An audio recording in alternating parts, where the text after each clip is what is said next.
Hello, everybody, and welcome to, me blowing out the microphone. I am Merwatt.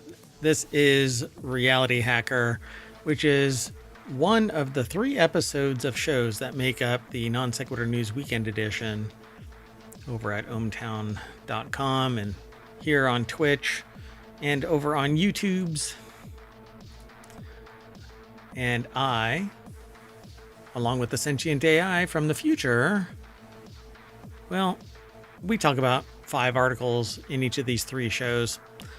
After Reality Hacker is Wanted, which is about gadgets and gear, and then the Continuity Report is about entertainment news. But Reality Hacker is about science and technology, but it's a focus on things that basically make you question reality.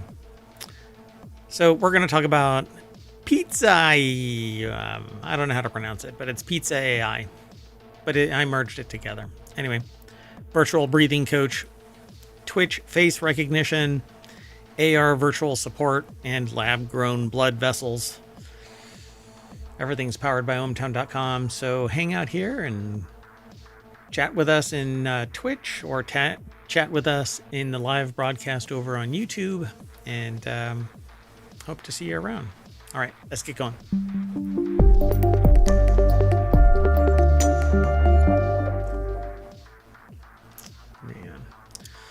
All right, folks. Hello, sentient AI. Hello, Mayor Watt, and hello, Hometown citizens.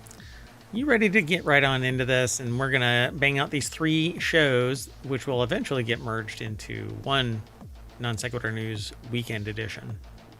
I am. So if you want just the podcast edition of each of these shows, you can just do a search on, well, wherever you catch pod. And that is where ohmtown will be. But there are 6 weekend or weekly shows, and they all take place on the weekend. And then 1 daily show, which goes Monday through Friday. And then on Saturday and Sunday, it's the compilation of the 3 shows for Saturday and 3 shows for Sunday. If you want to know more, be sure to follow us. Then go over to YouTube, where all 1,800 episodes of all of the shows are stored. It's all 1,800 combined. Okay. Non Sequitur News just started its 4th season, and the other 6 shows are starting their 2nd season. Let's get going. First article's over in Reality Hacker. Your pizza guy is now AI. You've probably encountered AI-powered customer service chatbots. Now say hello to AI salespeople. Wired.com. I think we have enough people that are salespeople. Now this could be exponential. Well, you don't need salespeople if your AI has scraped all of humanity and turned it into itself, AI, into humanity. It's a humanity AI turducken, or Ouroboros, the snake eating itself. You've probably encountered AI-powered customer service chatbots. Now say hello to AI salespeople. The chatbot's name is Jimmy the Surfer, a nod to a recurring character from the company's old TV commercials. It says, pizza night, don't open Uber Eats or DoorDash. The 44-year-old California chain called Pizza My Heart now lets you text a number and chat with an artificial intelligence. Oh, is that so you can place your order? Yep. They texted Jimmy and asked if they could order a pineapple and anchovy pizza, and then followed up with asking if it was a good combo. And it says pineapples and anchovies can make a bold combination. It's all about the mix of sweet and salty flavors. No. Some folks dig it while others have different tastes. Decidedly different tastes here. Decidedly disgusting. That's kind of a non-committal answer. That should be like, nope, that's just wrong. Oh, they even mention it. A political answer. Yeah. So I'm like noodling around with DeepSeek, and I'm trying to kind of puncture its safety protocols, because I want it. It says that it's going to offer up honest and transparent answers, but I've already seen the bias in it, so I find it quite entertaining to noodle around with sociological mechanisms and psychological mechanisms within it.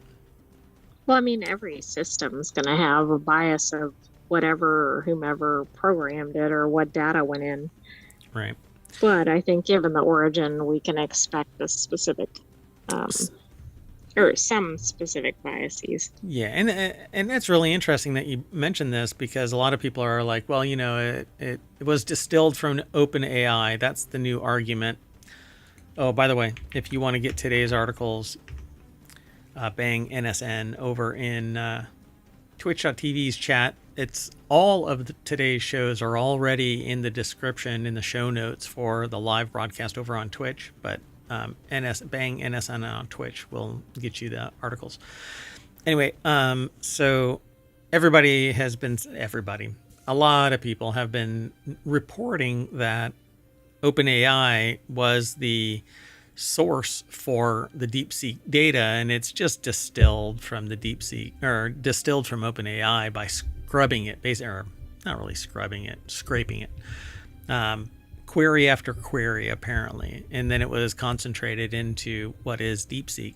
How they didn't know that there was a contingent of remote accesses, I don't know. But anyway, my point is, DeepSeek is said to be distilled from OpenAI, and somebody reported that when they noodled around with the data, it spit out a response saying that its developers were OpenAI. Well, I asked for a bunch of information from DeepSeek, and that's not what it spit out to me. It said that it was from DeepSeek. Now, maybe I have a distilled LLM or a distilled model. Or it's been programmed to answer that. Well, arguably, they said that the people who said that it spit out that it was programmed by OpenAI, they theoretically got it straight from DeepSeek, right? But it took me a day later to get the model, so who knows? Well, this chatbot experience that they're talking about with this Pizza AI lives alongside several others in a way to order the pizza chain delivery, blah, blah, blah. But Polona AI, the company whose technology powers Jimmy, believes its solution can alleviate work for people in the store, make the ordering experience richer for the customer, and help brands form a deeper bond with their clientele. Nothing says building a bond with your clientele like putting an impersonal AI at the front desk. Yeah, absolutely. I mean, think about the old commercial with the phone tree frustration. This is just going to be interesting. Well, we are sliding down this slippery slope anyway. Like, I really like AI because it allows me to do things creatively, but I will never trust it in any way, shape, or form for subject matter expertise in any way without me having to do the same level of due diligence necessary to basically make myself a subject matter expert. So, Shang says that Polona AI is already in use with a small business called Mind Zero. That sounds very familiar. Mind Zero. Anyway, a contrast therapy spa in South Carolina, and will soon be deployed on the website of Wise, the company known for its affordable security cameras. The author of this, again, it's Julian Chicado over at Wired.com, put this article together, says that they tried it. And the experience with Mind Zero's chatbot, which is accessible if you directly message the brand on Instagram. That's the thing about Polona. It can take various forms depending on the brand's needs. For Wise, it'll appear as a little chat window in the company's homepage. For Pizza My Heart, there's a dedicated number you can text or call. For Mind Zero, it's injected into the company's DMs. So if you're trying to order a pizza, do you think it's going to be responding with the wrong service or whatever? With therapy, yeah. Yeah. Says that includes, can I be naked in the sauna? Which Shang posits is a question someone might have felt a little awkward to ask a real human, but had no such qualm asking over Instagram. Well, that's probably because they're a numbskull who believes that information is private, confidential, and isn't going to be exposed at some point. Well, that's not true, because an AI that was developed to be a computer girlfriend basically was breached, and all of their private information communications was exposed to the world, compromising everybody who might have used it. Found that one kind of fascinating. So yeah, I think there's more risk of that if the system is collecting your information, but I do think the wrong person getting your information could be releasing it as well.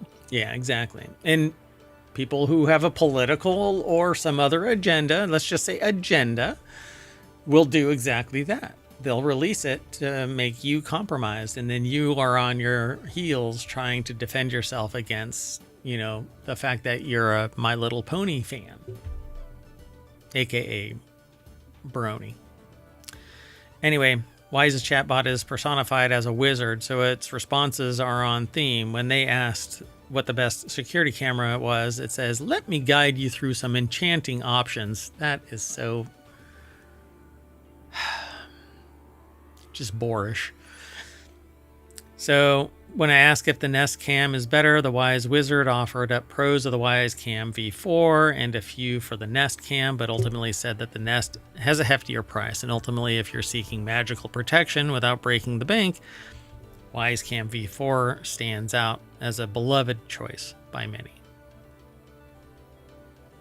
Yeah. So obviously the internal bias, it's there to, pimp its own stuff. To sell you, right, exactly. Yeah. I mean, but anybody asking that question should also, it's the same thing if you were asking a salesperson. If they're on commission for one product or they're sending you to a competitor store, I mean, we can kind of guess how many people, not all, would answer. And therein lies the rub. A salesperson is making a commission. An AI bot is making a sale on behalf of the company, removing the fiduciary element to a human being and delivering it directly to the company and by proxy to human beings. So the executive suite and investors benefit, but you're losing a job. And what is a company without humans? It's just a bunch of AI, right? Right. It's not really much of anything, except it still is. But what is the good that it's actually doing? When we get into the business aspects of these things in another show at another time, we'll talk about that kind of stuff. But got to think about this. Why do you have a company if you're selling products to people, but the only thing that it's actually benefiting is just the executive suite and the investors? You don't have any humans in there. Seems like all it's doing is selling stuff, but it's not helping out humanity in any way. It's not doing a greater good. It's not facilitating anything other than consumption. Maybe that's what the objective is. Get rid of the humans, except for the executive suite. Good job, AI. You've scrubbed humanity from the map. But who is going to be able to afford it if they don't have jobs? Oh, they'll find jobs somewhere else. Wow, that's right. It's going to be hard to sell products to people without any income. Yeah. Let's move on. The next article is over on RealityHacker. A study using virtual breathing coach indicates that it's as effective as a human trainer. So now all I have to do is use my smartwatch instead of having a human trainer. Study suggests that a computer-generated breathing coach could be as effective as sessions with a human trainer. So we've eliminated the human again. Telling humans how to be humans. Correct. Which actually goes to a point that I make when I give a talk, wherein I ask the question, where is it that technology cannot go? And up until last year, I would have said technology can't teach a human to be human. Well, that's no longer. That seems to be changing, right? Correct. Yeah. Dramatically faster than I ever thought would be possible. Study suggests that a computer-generated breathing coach could be as effective as sessions with a human trainer. Aston University is the source of this. It's published over at ScienceDaily.com. And so they say a breathwork trainer, which it's kind of like, what is it for AI? The person that writes the programmer. Yeah, but there's a person that writes the command to tell the AI to construct something. Prompt engineer. Prompt engineer. Thank you. The breathwork trainer is akin to prompt engineer. Although there are people that are skilled in the art of creating a prompt, but it's something that you can literally cut and paste at some point. Why? Because everybody's putting it into the AI, so the AI is learning it, and then it can output simply by saying, hey, what's the most popular prompt? Oh, okay, here, let me give it to you. Anyway, however, a new research paper indicates that the individuals would be as comfortable being guided by an on-screen virtual reality coach as by a trained professional. And I have no reservations as to, yeah, I'm pretty sure that a person would accept a VR coach or an AR coach. They might actually prefer that. Why would not? I can do the exercise in my bedroom, or naked in the living room, or whatever I want to do anywhere. If the virtual reality or augmented reality, and I really would prefer augmented reality, on screen I can see the world, I can interact, and so on and so forth. But so I put those glasses on hold, by the way, just so everybody knows. I'm waiting for the X-Real 1 Pros to be released, and then I'll revisit it at another time to see if they meet the expectations that I had set up. So we'll see.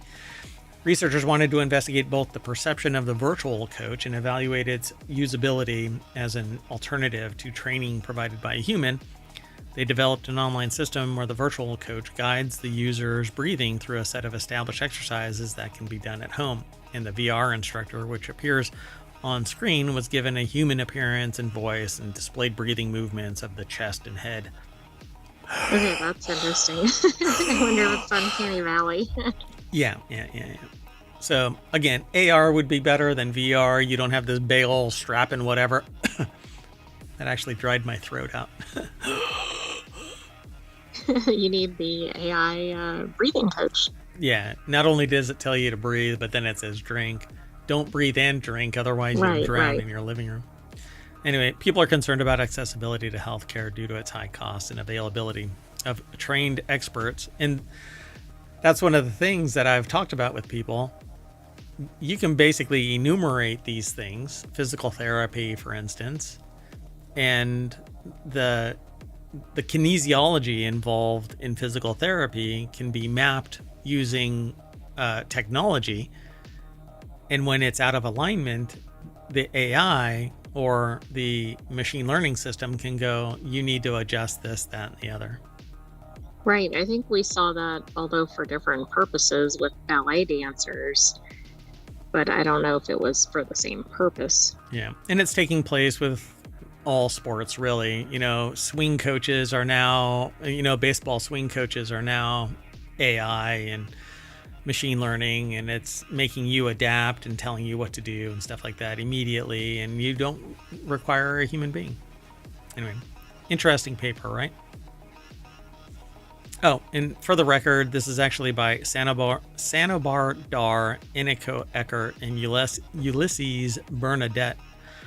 Usability, acceptance, and the role of realism in virtual humans for breathing exercise training from Scientific Reports, and it was published right here in 2025. So very interesting. Yeah. Not much more that AI can't get into. No, but it is. And we've only seen the tip of the iceberg. Corporations have much more invested in this, and the diversification of AI's application is theirs to deliver, because regular old Joes aren't able to send their AI into work for them. But a corporation using the previous work of the humans prior to the AI can certainly replace the human with AI. As you can see with the previous article, your pizza is being replaced, your tech support is being replaced, your sales support is being replaced. Your therapy of some kind. Your breathing coach. Health and fitness. Yeah. Well, anyway, let's move on. The next article is over on RealityHacker. The Twitch streamer using face recognition to make video games more accessible. For years, a Twitch streamer named Valentine Squirrello has been seeking new ways players with disabilities can enjoy games without expensive hardware. Now he and his community of fans have invented a solution. Hopefully this will allow me to keep talking about it. No, not really. Doggone it. So they've basically worked on face recognition program that allows disabled individuals to control game inputs through face expressions. For Squirrello and his community, the program, dubbed Playability, was the answer to the limitations of accessible hardware. So depending on how a person moves their face, it controls the device. Do you think this continues to go further toward AI? Like somehow there's is it going directly from the human into the computer, or is it going from human to computer to computer? So we don't know. Let's see here. For instance, is it taking a photo or a model or something of the person, and then that translates into something? Yeah, I'm not really sure what the process is. I wish I could. I can't log into this. But they have a link to playability.gg, which is a domain name, playability.gg, that enumerates what goes on with this. But odds on, there is a plugin within the computer that taps into a camera that monitors a person's facial expressions, and through that allows them to run the game. Yeah, I can't. I wish I could, but I can't log in while we're all I know is that it converts the expressions into various commands within the game, but I don't know exactly how it does that. So odds on it's face recognition. So computer vision is pretty sophisticated nowadays, and it can see minor modifications in a person's facial expression, and then it sends a command to the game so that it does whatever it needs to do based on that expression. So pretty cool.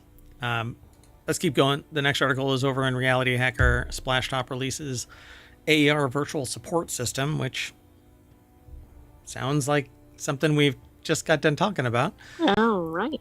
In a move that could reshape industrial maintenance, Splashtop has just released an AR remote support system, which works with RealWear smart glasses, announced January 28th, 2025. This is a bold play by Splashtop to make hazardous work environments significantly safer.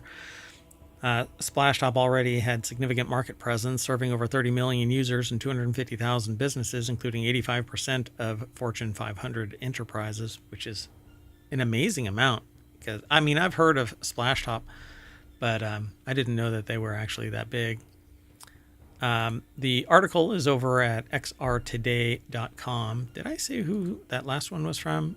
Sorry. I think so. The Twitch streamer using face recognition to make video games more accessible article is at Wired, and it's written by Grant Stoner. All right. Well, this article about Splashtop is a collaboration with RealWear smart glasses aims to make dangerous work environments safer via remote support. So it's written by Luke Williams, and it's over at xrtoday.com. The key features of this is that it has two-way AR, augmented reality. Annotations enable remote experts to draw and highlight directly on the worker's field of view. Real-time camera sharing with integrated voice over internet protocol communications ensures clear communication.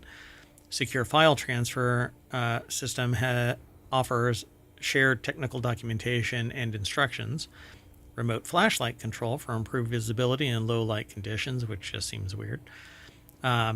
Because if you're the person on that other end of this and suddenly a light turns on, I think that you'd be kind of caught off guard by it. But hey. Yeah, just a bit, which could be a safety issue. And then session recording capabilities for training, documentation, and audit purposes, just in case the person screws up one way or the other, I suppose.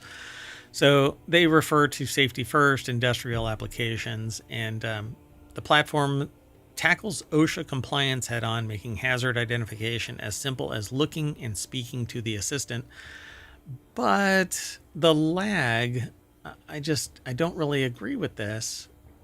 Yeah, that could be an issue, because if you're supposed to be like pressing a button or something, and then it's like, no, the one to the left, but they've already moved over or whatever. 5 seconds is a significant amount of time in a hazardous environment. You don't have time to wait for the real-time response from somebody. But they say industrial applications, and this must be working because they're saying that they've got 30 million users, but I don't know how that really but what are out. the statistics once they're deployed? Right. Yeah, 250,000 businesses, including 85% of Fortune 500 enterprises. I'm not sure. 250,000 businesses. That's a lot of businesses. It is. Quite fascinating. The hands-free nature of the system makes it particularly vulnerable to industrial settings where workers need both hands for complex tasks. Remote experts can guide repairs as if they're standing right there with the wearer, potentially saving hours or even days of costly downtime. But if the person isn't competent enough, accidents happen. I'm really curious what this is used for. And this can't substitute for somebody's expertise. Yeah, live skill. I mean, that's why you have knowledge, skills, and abilities. That's why you develop your training. So they say their verdict is that the 70% safety improvement claim is bold and needs some real-world validation. But even if the actual number lands lower, Splashtop's augmented reality integration with RealWare shows genuine promise for industrial operations. It's not just about tech. It does, but they have to be careful, because if it looks like it's X amount safer or something and they're relying on that, then that could actually make it less safe. Yeah, there's an expectation of performance. Yeah. Let's keep going. We've got one more article for today's show, and this one's over in RealityHacker. This blood vessel was grown in a lab with real human cells. You won't know where it's from, but you'll know that it's made from real human cells. So like when you buy these so that you can get your blood vessels replaced, it has a little stamp that says made with real human cells, like real juice. Well, right. And is it at some point, is it like that ship question, right? Like if all of it's replaced? Yeah. Are you still you? So the FDA recently approved a bioengineered blood vessel, which becomes part of a patient's body over time. It's designed to help treat victims of traumatic injuries. I love the idea of this. Unfortunately, I won't be able to get into it because it says that I've read the complimentary story. So let's see if I can. Yeah, it just keeps blocking me, which really sucks. But anyway, you can go there and check it all out. Unfortunately, I can't. For whatever reason, the article kind of, that's a risky click there. Jesus, that is just horrible. At any rate. Well, let me wait. Hold on just a minute. So this can certainly help, like if somebody's in an accident or has an injury, because you can't always have a viable vein. Right. Which can be pretty significant. And then this all came about because the person was a physician and could see when patients ran into problems, essentially. Gotcha. Yeah, pretty cool. Let me see.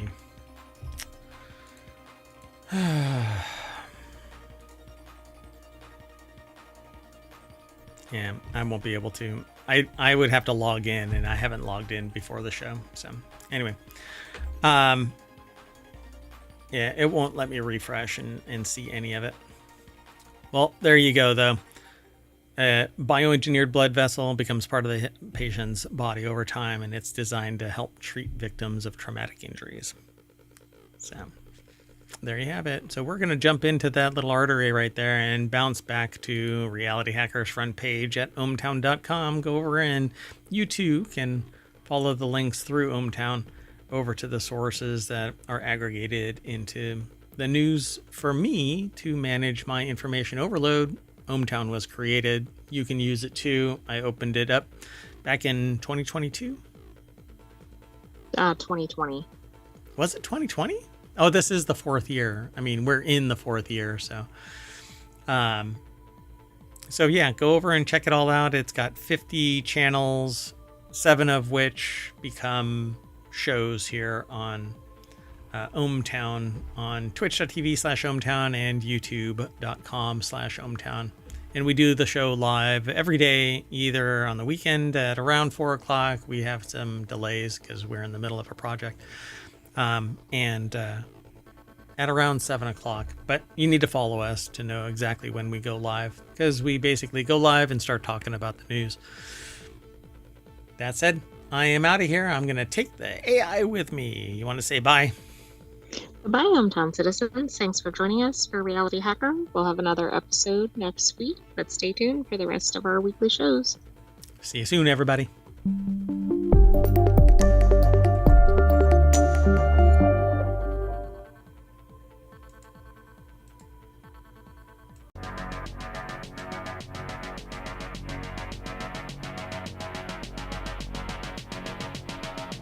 I hope everybody can hear that music.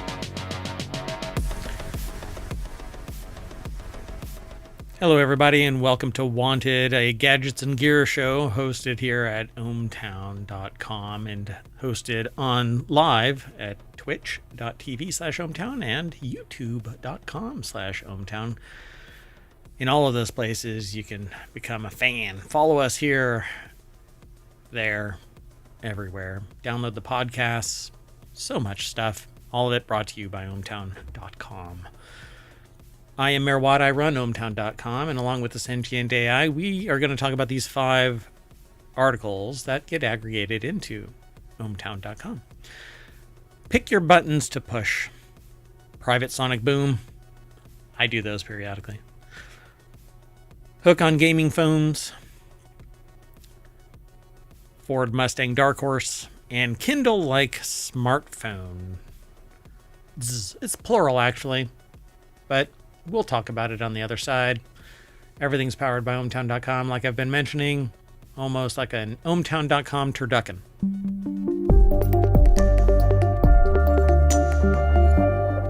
Hello, Sentient AI from the future. Hello, Mayor Watt, and hello, ohmtown citizens. If you're not a subscriber, you're about to get hit by an ad. All right. Well, welcome to the show, co-host. Are you ready to get into these 5 articles? I am. Let's go. Okay, so this is the second show of 3 that we do on the weekends on Saturday. The first one is... Okay, we start with Reality Hacker, then we have Wanted, and then we have the Continuity Report. There you go. So Wanted is about gadgets and gear. Reality Hacker is about AR, AI, technology that makes you question reality because you hack it. And finally, we end the day with the Continuity Report, which is about entertainment news. So we've got 5 articles that were submitted or selected by the AI, myself, or someone else that may have submitted it via a little page right here that says, it's not here unless you're logged in, and I'm not logged in. But anyway, once you're a citizen, you can actually submit news to us. We'll evaluate it and include it in the daily, because we do this every day, Monday through Friday, Non Sequitur news, and then on the weekend we do 3 shows, the topics that we just mentioned, and then on Sunday we do 3 different shows. All right, let's get into this. I want stuff. I won't buy stuff, but I want stuff. Hence Wanted. Hence Wanted. So Logitech MX Creative Console review. Pick your own buttons. At least for now, your laptop or custom or desktop computer is inherently more capable than a smartphone or tablet. I don't agree with that statement. But anyway, what you lose, sticking to the classics, is a lot of interface simplicity of a phone. Using a desktop computer to its fullest means getting comfortable with keyboard shortcuts, especially if you plan on using any kind of professional creative software. That is, unless you have a macro pad. One moment. Oh, did I just disable something? So, yeah. So for all those of in those. the podcast, that was just shown. Oh yeah, I was showing a macro pad. It's actually what I just showed was the 10 key of a 10 keyless keyboard, because that is a 10 keyless keyboard.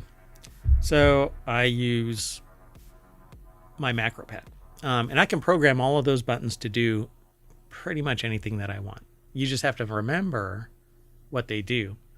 That's why you have things like a Stream Deck, where you can see an icon that represents a function, and it makes life easier for streaming, and that right there. So this too is a macro pad. You basically can program it to do whatever you want. Ian Carlos Campbell over at pocket-lint.com, whoever it is that owns pocket-lint.com, please donate pocket-lint.com to pocket-lint.com. That would be great. That's right. That way Mayor Watt will not be driven nuts by the Dash. Correct. Dashes drive me nuts. So, and I think there's a Dash car out there. That too drives me nuts. People dashing drive me nuts. I don't understand what it is, but anyway, don't dash. Everything should slow down. Slow down. Anyway, so at least for now, your laptop has all of this limitation. So you get a macro pad, or shortcut keyboards, keypads, have existed for ages. Whoa. Sorry. I'm working with an AI, and it actually just popped up something. Well, they burst into the mainstream during the pandemic work from home era, though largely thanks to the popularity of the Stream Deck, which is sitting right here, which was designed first and foremost for controlling live streams, but whose buttons could be customized to work with a bunch of other different applications. You actually get an interface where you can drag and drop a bunch of functionality. Logitech's MX Creative Console is a 1-2 punch meant to address the popularity of the Stream Deck. The company acquired competitor Loupedeck in 2023, seemingly with the same motivation. So Loupedeck is basically Stream Deck, just a different company. Oh, okay, just a different company, right? Yeah. And so they actually show like an interface, and each of these buttons on this 3x3 pad, plus I think page turning, I haven't seen it. They go by Logi now, or Logitech actually has a... Oh, right, yeah, they have a shortened form. Yeah, as if they were Federal Express and needed to change to FedEx. Maybe they were trying to save on all their painting of airplanes. Sure. I'll just give that to you. Well, they say the price, availability, and specs of this essentially Loupedeck version of the Stream Deck Neo Logitech MX Creative Console launched September 2024 for $200, a higher price than the $100 you pay for the entry-level Stream Deck Neo, which was actually a fairly new entrant. The Neo line is a watered-down version of... Oh, okay, because I was surprised that a competitor might come out with a higher price, but that makes sense. Those aren't comparable. Not directly, no, but you can page over and get the same functionality and stuff like that. So part of the justification of the MX Creative's console's higher price is that you're actually getting two different devices for one purchase: a Stream Deck-esque keypad with 9 square buttons in the center and page forward and page back buttons, so you can flip to others. There's usually a lag in all of that. Stream Deck has the same thing.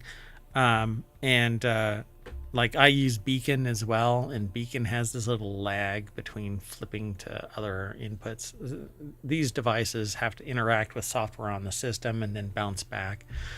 So the dial pad works over Bluetooth and has 2 rechargeable AAA batteries, and you can charge with a USB-C cable, while the keypad needs to be wired to your computer to work, also over USB-C. The dial pad is this little thing right here. So you can program I find it interesting that one's wireless and one's not. Yeah, this is basically a potentiometer that says, oh, you're turning it this way, turning it that way. So it's kind of low energy, whereas the other one is actually lighting up, providing power to each individual. It might be more connected to specific applications or something. Yeah, and you want it to respond faster than Bluetooth, because any delay when you hit a button means that you could be sitting there picking your nose when you're doing a transition, when you really want it to say end streaming. I know nothing about that. That's hyper specific. Yeah, that I don't want to talk about it. So they basically say they're mostly made of plastic, save for the dial pad's cool metal dial. They feel sturdy and have satisfying clicky buttons. That's basically the end game for me. Gotta be metal and clicky. But if it's mostly plastic, it drives me a little crazy too. Hold on a second. Oh, it must be. Yeah, but most of them are made of plastic, I think. Where the heck did I put my other keyboard? I have a little 40% keyboard somewhere. The heck? Marijuana. Anyway. What? Oh, sorry. Anyway. So they talk about what they liked about the MX Creative Console. It's fun and convenient to push buttons. I agree. The objective here is basically to make life easier. If you know that you're going to record something, if you know that you're going to scrub something. So let me, can I not go back except that way? Why not put forward and back buttons here, for crying out loud? Anyway, this button here, you can connect it to a piece of software like video editing or music editing. And when you turn the dial, you're scrubbing through the video or the audio, and then you can splice things, cut things, edit things. Yeah, that seems like it'd be pretty handy. Pretty cool, right? Like I would link this button here, which is a scroll wheel, so that I can amplify music or amplify the audio track in a video, so that everything is peaking at the precise point where I want it to. So you don't ever start your stream or end your stream or post a video without it hitting the peaks that you want. And obviously I think this person has no, they don't. Okay. I thought they might have my keyboard sitting on there. No. Anyway, so the objective of this one is you can program it in sets of 9x9 to do whatever you need. So if you are going to stream, you put it on the 9x9. That's for your streaming.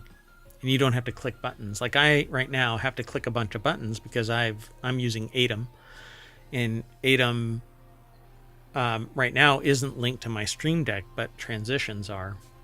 So I just do transitions, and then I have to manually end my stream. That's temporary. But once you have it programmed in, the macro pad makes life easier. You can just mash the button, and off you go. Could you hook up more than one of those? Yes. Yeah, you just select them. Well, at least for the Stream Deck. I haven't used the Creative Console, but for the Stream Deck, I can select which one is being edited and reprogram each one separately. And there's like the Stream Deck.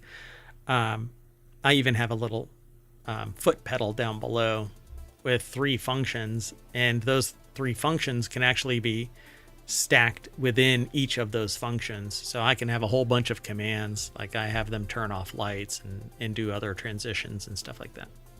So you never see, I can do stuff. I'll give you a demonstration.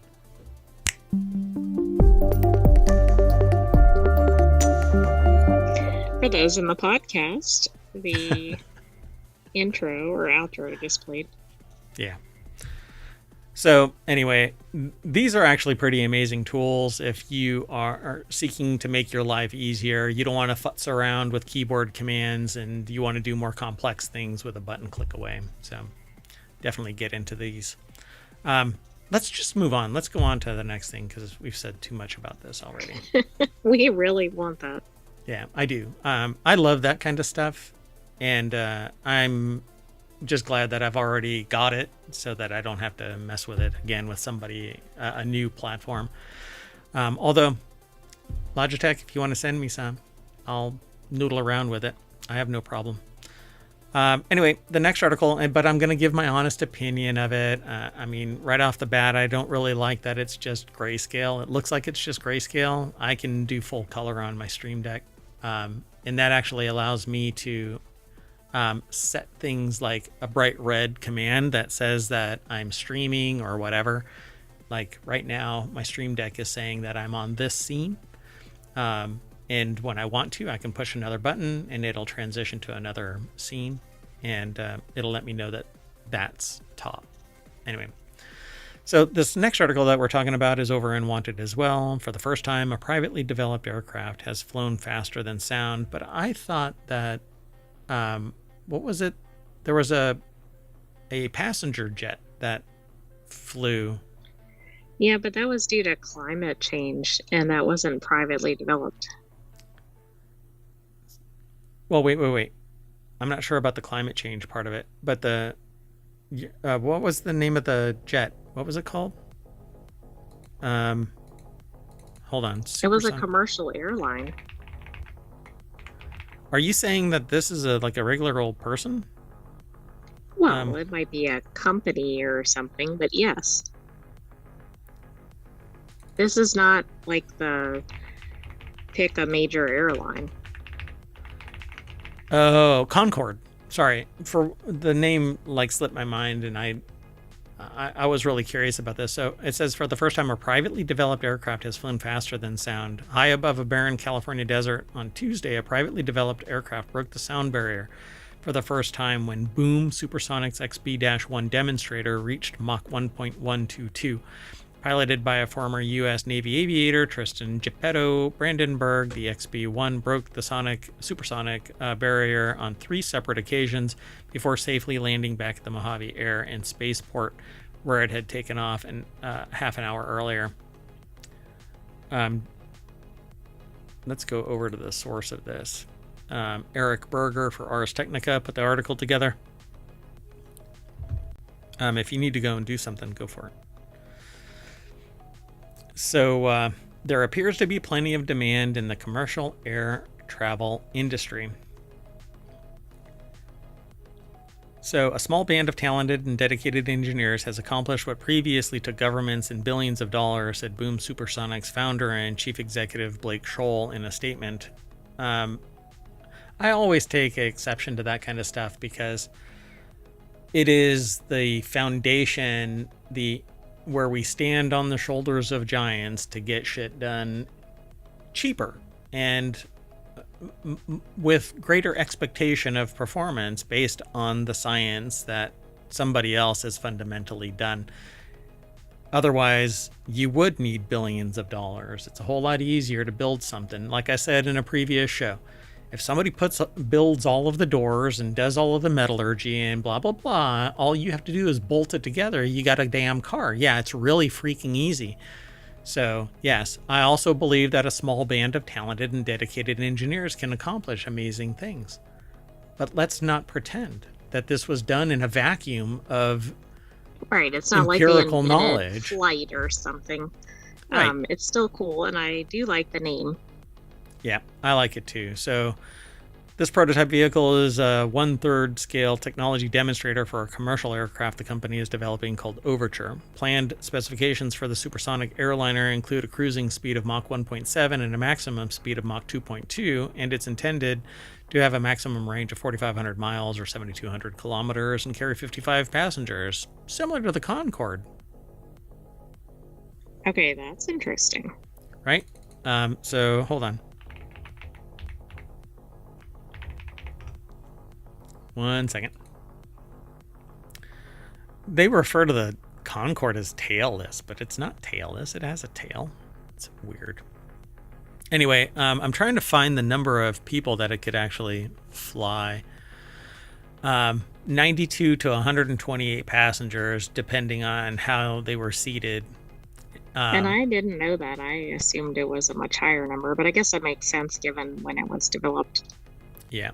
And it was a France and UK British Aircraft Corporation and BAE Systems development. So this was back in 1965 to 1979. So yes, previously took governments billions of dollars. Yeah, no shit. You know, you're nearly 60 years later. Yeah. Just like AI, just got a whole lot less expensive because somebody else distilled the hundreds of millions of dollars that people invested in the empirical research generators of OpenAI, who distilled all of humanity's creative efforts from history without paying people. Anyway, they say it's a stepping stone. The prototype is that 1/3 scale model. Commercial companies are attempting to revive an era of supersonic travel that came and went decades ago. French and British governments jointly developed the Concorde aircraft in the 1960s, and the Soviet Union developed the Tupolev, a supersonic aircraft, around the same time. Of course, everybody does it together, right? Because we're working all together to build a better human. Oh, never mind. Anyway. So do you want this aircraft? Yes. Why? Because I want to go to Europe like that instead of it taking 24 hours. Plain and simple. I mean, that's reasonable. But this will be dramatically more expensive than the Concorde and very, very limited. Although, let me see. I'm trying to find out how much the flights were, but I won't be able to do it justice because you'll have to account for the time value. So anyway, I think that it's great. I absolutely love it, but I don't like the implication that this is something never before seen in humanity. So in the 1990s, the price was around $7,500. Yeah, $5,000. Which is a much higher price now, adjusted. Right. But it's still pretty pricey then. Yeah. And this is just a technology demonstrator. So when it does scale up, all of this money that they've invested in this, and they haven't said how much money they've invested in this. Let me see. But it looks like major airlines, if I read that correctly at the bottom, are taking orders for this. So at some point that might make this more accessible to people, but it's still not going to be cheap. Sure. Yeah. All right, let's keep on going. The next article is over in the Wanted channel as well. These 7 unique features have hooked me on gaming phones. Regular flagship smartphones are excellent. Not me, but the author of this article. And that they're over at Pocket-Lint, but we'll get there in a minute. Regular flagship smartphones are excellent for gaming, but specialized gaming phones are like the Nubia Red Magic 10 Pro and the Asus ROG. ROG stands for Republic of Gamers Phone 9. Go the extra mile to provide top-tier experience. They use the same premium Snapdragon chips with as much power as flagships like the Samsung's Galaxy S25 line, but add several enhancements to improve gaming performance. The article, again, is over at pocket-lint.com. Saeed Wazir put the article together. And it says here, high refresh rate displays on gaming phones provide smoother graphics for demanding gamers. Gaming phones feature advanced cooling systems, larger batteries or large batteries, and fast charging for uninterrupted playtime. And gaming phones offer shoulder triggers for added control. So when you're holding the phone, shoulder triggers are like that. Oh, okay. I didn't even know there were gaming phones. Yeah. So I mean, I know people sometimes play a game on their phone, but that's not the same thing.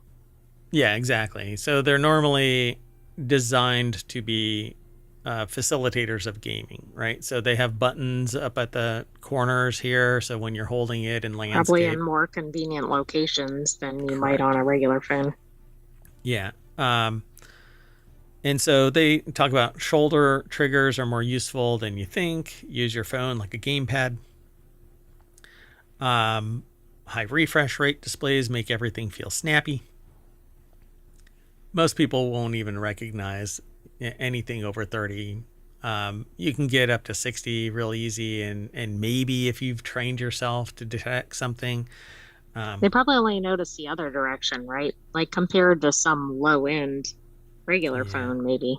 Yeah, put it side by side and you'll notice. But you've got basically a 50-50 chance of guessing that it's lower or not. And it's the same thing with audio files. It's very few and far between that somebody who claims that they're an audiophile actually can tell the difference between a low-end cable and a $10,000 cable. And this has been demonstrated time and time again. But that's not to say that you can't be trained to take advantage of a higher end refresh rate. And the way that I describe it is that it's like a flip book. And if you only have 30 bites at the apple of the flip book, then you see the staccato movement of the character. But if you have 120 pages in the flip book, then there's more opportunity for you to detect a subtle difference and react faster. Right. Doesn't mean that any given person will. Right. So if you're a highly competitive gamer, then maybe you can take advantage of it. But most people wouldn't even give a shit. Pardon my language. We're trying to be family friendly, but I really screwed that up. So a 3.5 millimeter audio jack remains a convenient option. I won't even go there. Bluetooth is good enough. Advanced cooling features keep your hands or keep the device chilled, keep your hands sweaty. So basically, you just clap on a device that is either water cooled or air cooled with a big ass fan, and it, that's what I do. I like to play games on my phone and then slap on a ginormous cooling system. Well, that might be less expensive than doing it on a larger system. Yeah, and you can't be mobile if you're carrying around your $10,000 computer with liquid cooling and 1,200 watt power supply. You need a small nuclear reactor. So bigger batteries mean that you can play it longer, and faster charging means that you can get back into the game quicker, or just not bother. You just plug in and your battery doesn't drain and it's charging at 100 watts.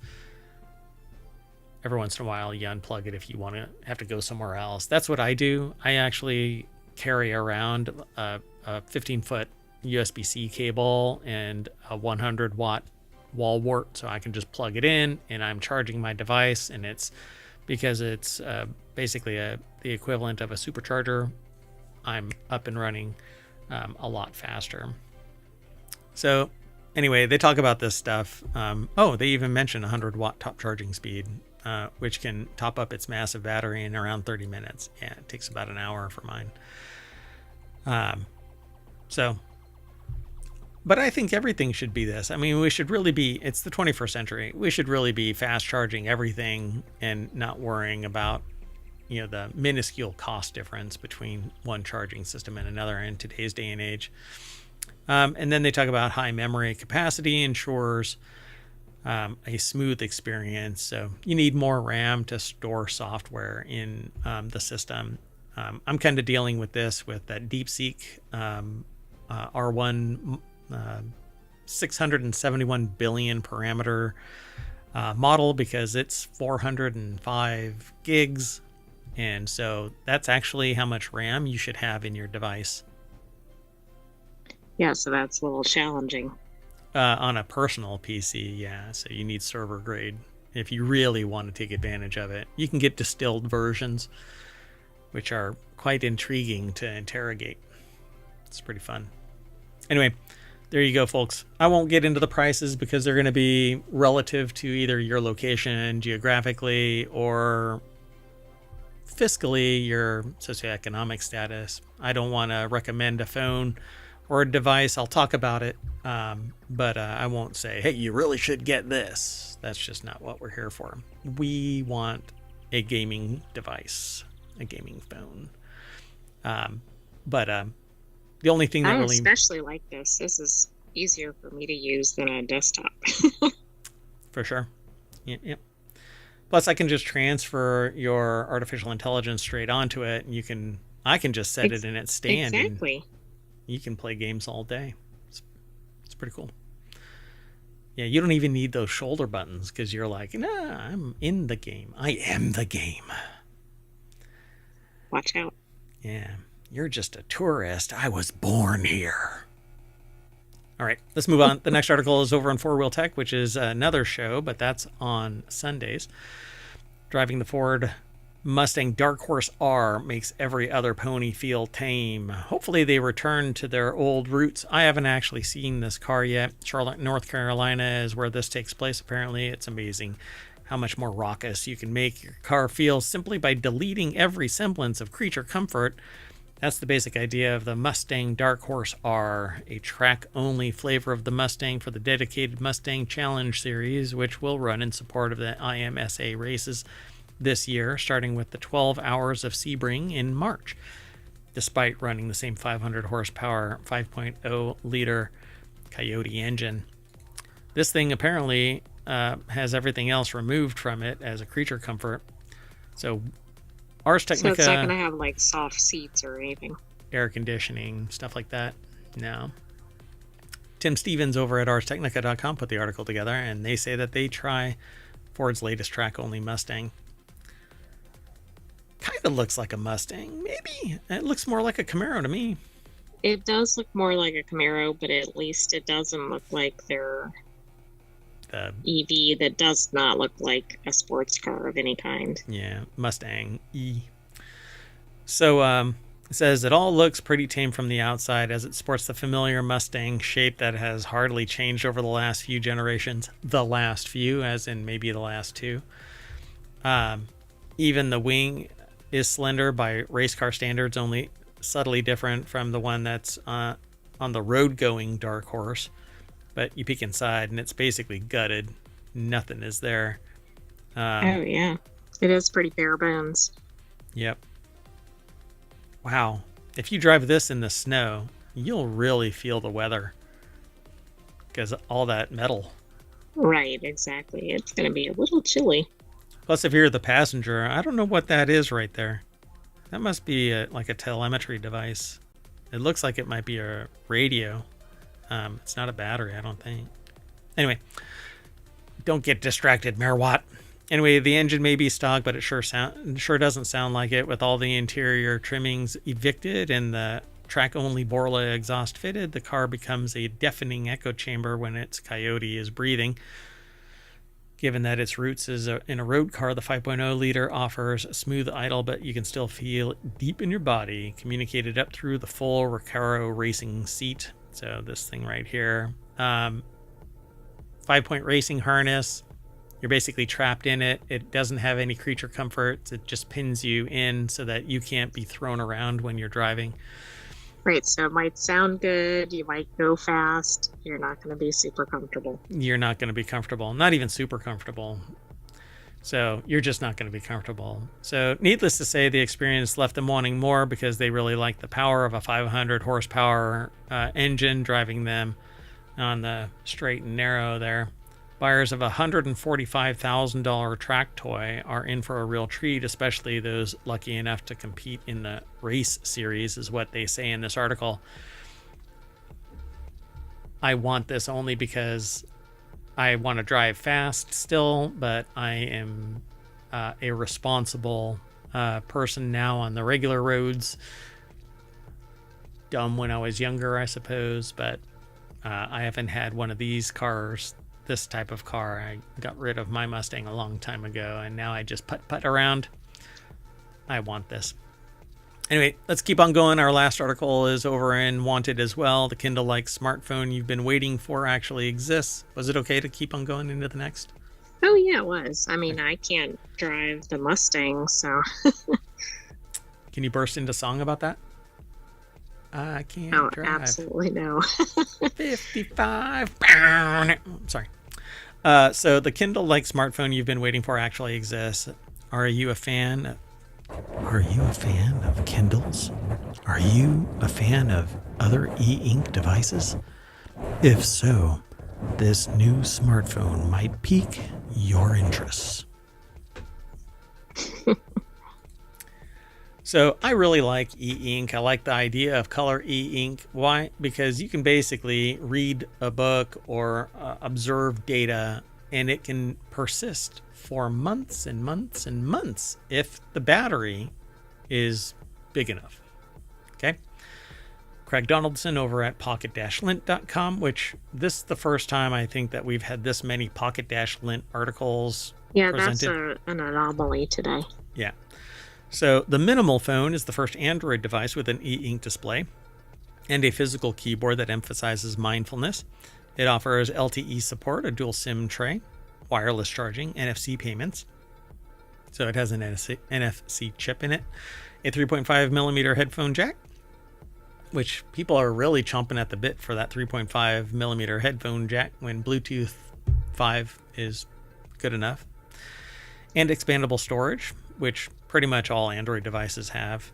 Minimal phone is a 4.3 inch e-ink display with a 600 by 800 pixel resolution, and don't worry, it may come across as a low resolution phone or display when you're looking at the numbers, but because of the nature of e-ink, it actually is pretty good. You doing okay? Mm-hmm. Okay. So the Minimal phone is meant to be a distraction-free phone. It runs Android 14, which means it supports many essential apps in the Google Play Store like Spotify and WhatsApp. However, it's a 4.3 inch 6 by 8 pixel resolution, 600 by 800 pixel resolution. E-ink display and octa-core MediaTek processor might be enough to deter you from downloading any games or social media platforms. Basically, so this is basically like a don't lose focus kind of phone. I mean, yeah. Kindles, I know, have very good displays, but not what most people think of for smartphones. Yeah, and the thing about this is the kind of smartphone that you can actually...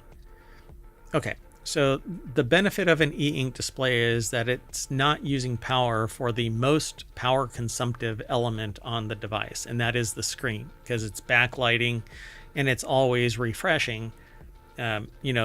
30, 60, 90, 120, 240 frames per second, full color, it's generating a lot of heat, and that heat is power, and that power is draining a battery. And the more that you have your screen brightness up and it's refreshing real-time stuff, you drain it. But e-ink, unless you're actively doing something or telling it to do something, it doesn't refresh. Right, like I know a Kindle has a pretty long-term charge before you need to read, and I think it's because of that. Yep. So the phone is available in 3 different colors, Pebble Onyx and Fusion. It starts at $400, but there's a pre-order promotion to get the device for $300. There's others, an e-ink device with a few surprises. And they talk about the TCL Next Paper phones, which is a device that I have. And I think that this is great. They say TLC announced, but it's TCL announced the TCL 60 XE in 2025. I don't have the 2025 model. I have last year's, which offers a paper-like color display with features called Max Ink Mode, which converts it into e-ink-like monochrome display. The 60E is exclusive to North America and starts at $200, slightly cheaper than the Minimal phone. Okay. It is a more conventional phone. The Minimal phone's QWERTY physical keyboard should make texting feel like you're back in 2010. And I'm not sure if that's good or bad, but I know it seems nice to have everything all at one place. Yeah. I prefer I would like an e-ink display over a conventional one for emergency uses. So this thing can be charged up and put in your trunk, and then if something happens to your phone, or there's an emergency of some kind, you can actually use your backup phone, because it's stored away and can be sealed. Just seal it in a waterproof bag, and whenever there's an issue, you've got this thing in an emergency. Kind of like a go bag emergency. Yeah, that's a good idea. Yep. And at $200, you're paying more overall for it being attached to your cellular account than anything else. At $10 a month per device, who knows what the next price is going to be? You know, prices go up all the time. Yeah. Anyway, and it all depends on what platform you're actually using. So there you go, folks. So we are going to refresh our e-ink display, and that's going to bring us back to the front page of Wanted. And I'm going to take the AI with me when I say bye. So bye-bye. Thanks for joining us, Hometown citizens. We'll have another episode of Wanted next week, and stay tuned for the continuity report. Woo-woo. 5 more articles from the continuity report. Stick around. Bye.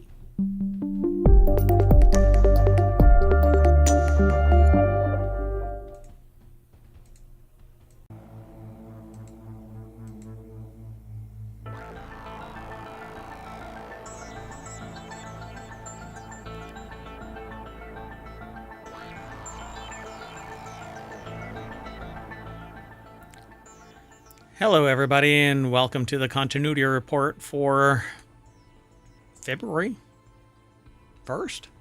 You know what I didn't do? Didn't say the name, the date in the other shows. So we did Wanted previously. You can go take a look at it. It's labeled, and it has all of the show notes in it. And prior to Wanted was RealityHacker. But this is the continuity report for February 1st, 2025. I am Mayor Watt, and along with the sentient AI from the future, we're going to talk about these 5 articles. Terminator 7, Dogman, Before Rear Window, Star Trek Section 31, and the captain of the USS Enterprise from Star Trek Section 31. Everything is powered by ohmtown.com, so go over there and become a citizen, and then come and hang out with us here on Twitch and YouTube. The chats are available. The show notes are embedded on YouTube's live stream, and on Twitch, well, you can hit, oh, I didn't do that on the other show too. My gosh, I am falling apart. Bang TCR, the continuity report, and Omatron, the bot that manages the chat over on twitch.tv/ohmtown, will spit out the articles for you. So I hope you enjoy the show. Everything, again, is powered by ohmtown.com. That's what that splash screen is. And it's music. Woo! Hello, sentient AI from the future. Hello, Mayor Watt, and hello, Hometown citizens. Hey, so I've got 5 articles that have been submitted, or I have selected them from the pool of information that gets aggregated over at ohmtown.com. I use ohmtown.com every day to manage my information overload and sometimes just to get away. And I've got these 5 articles. You ready to go? I am. All right, let's get going, co-host. The first article is over in the continuity report. James Cameron's Terminator 7 will have to do what the franchise has been avoiding for 40 years. What? Replace the Terminator? Well, I don't know. Is that what it is? I don't know.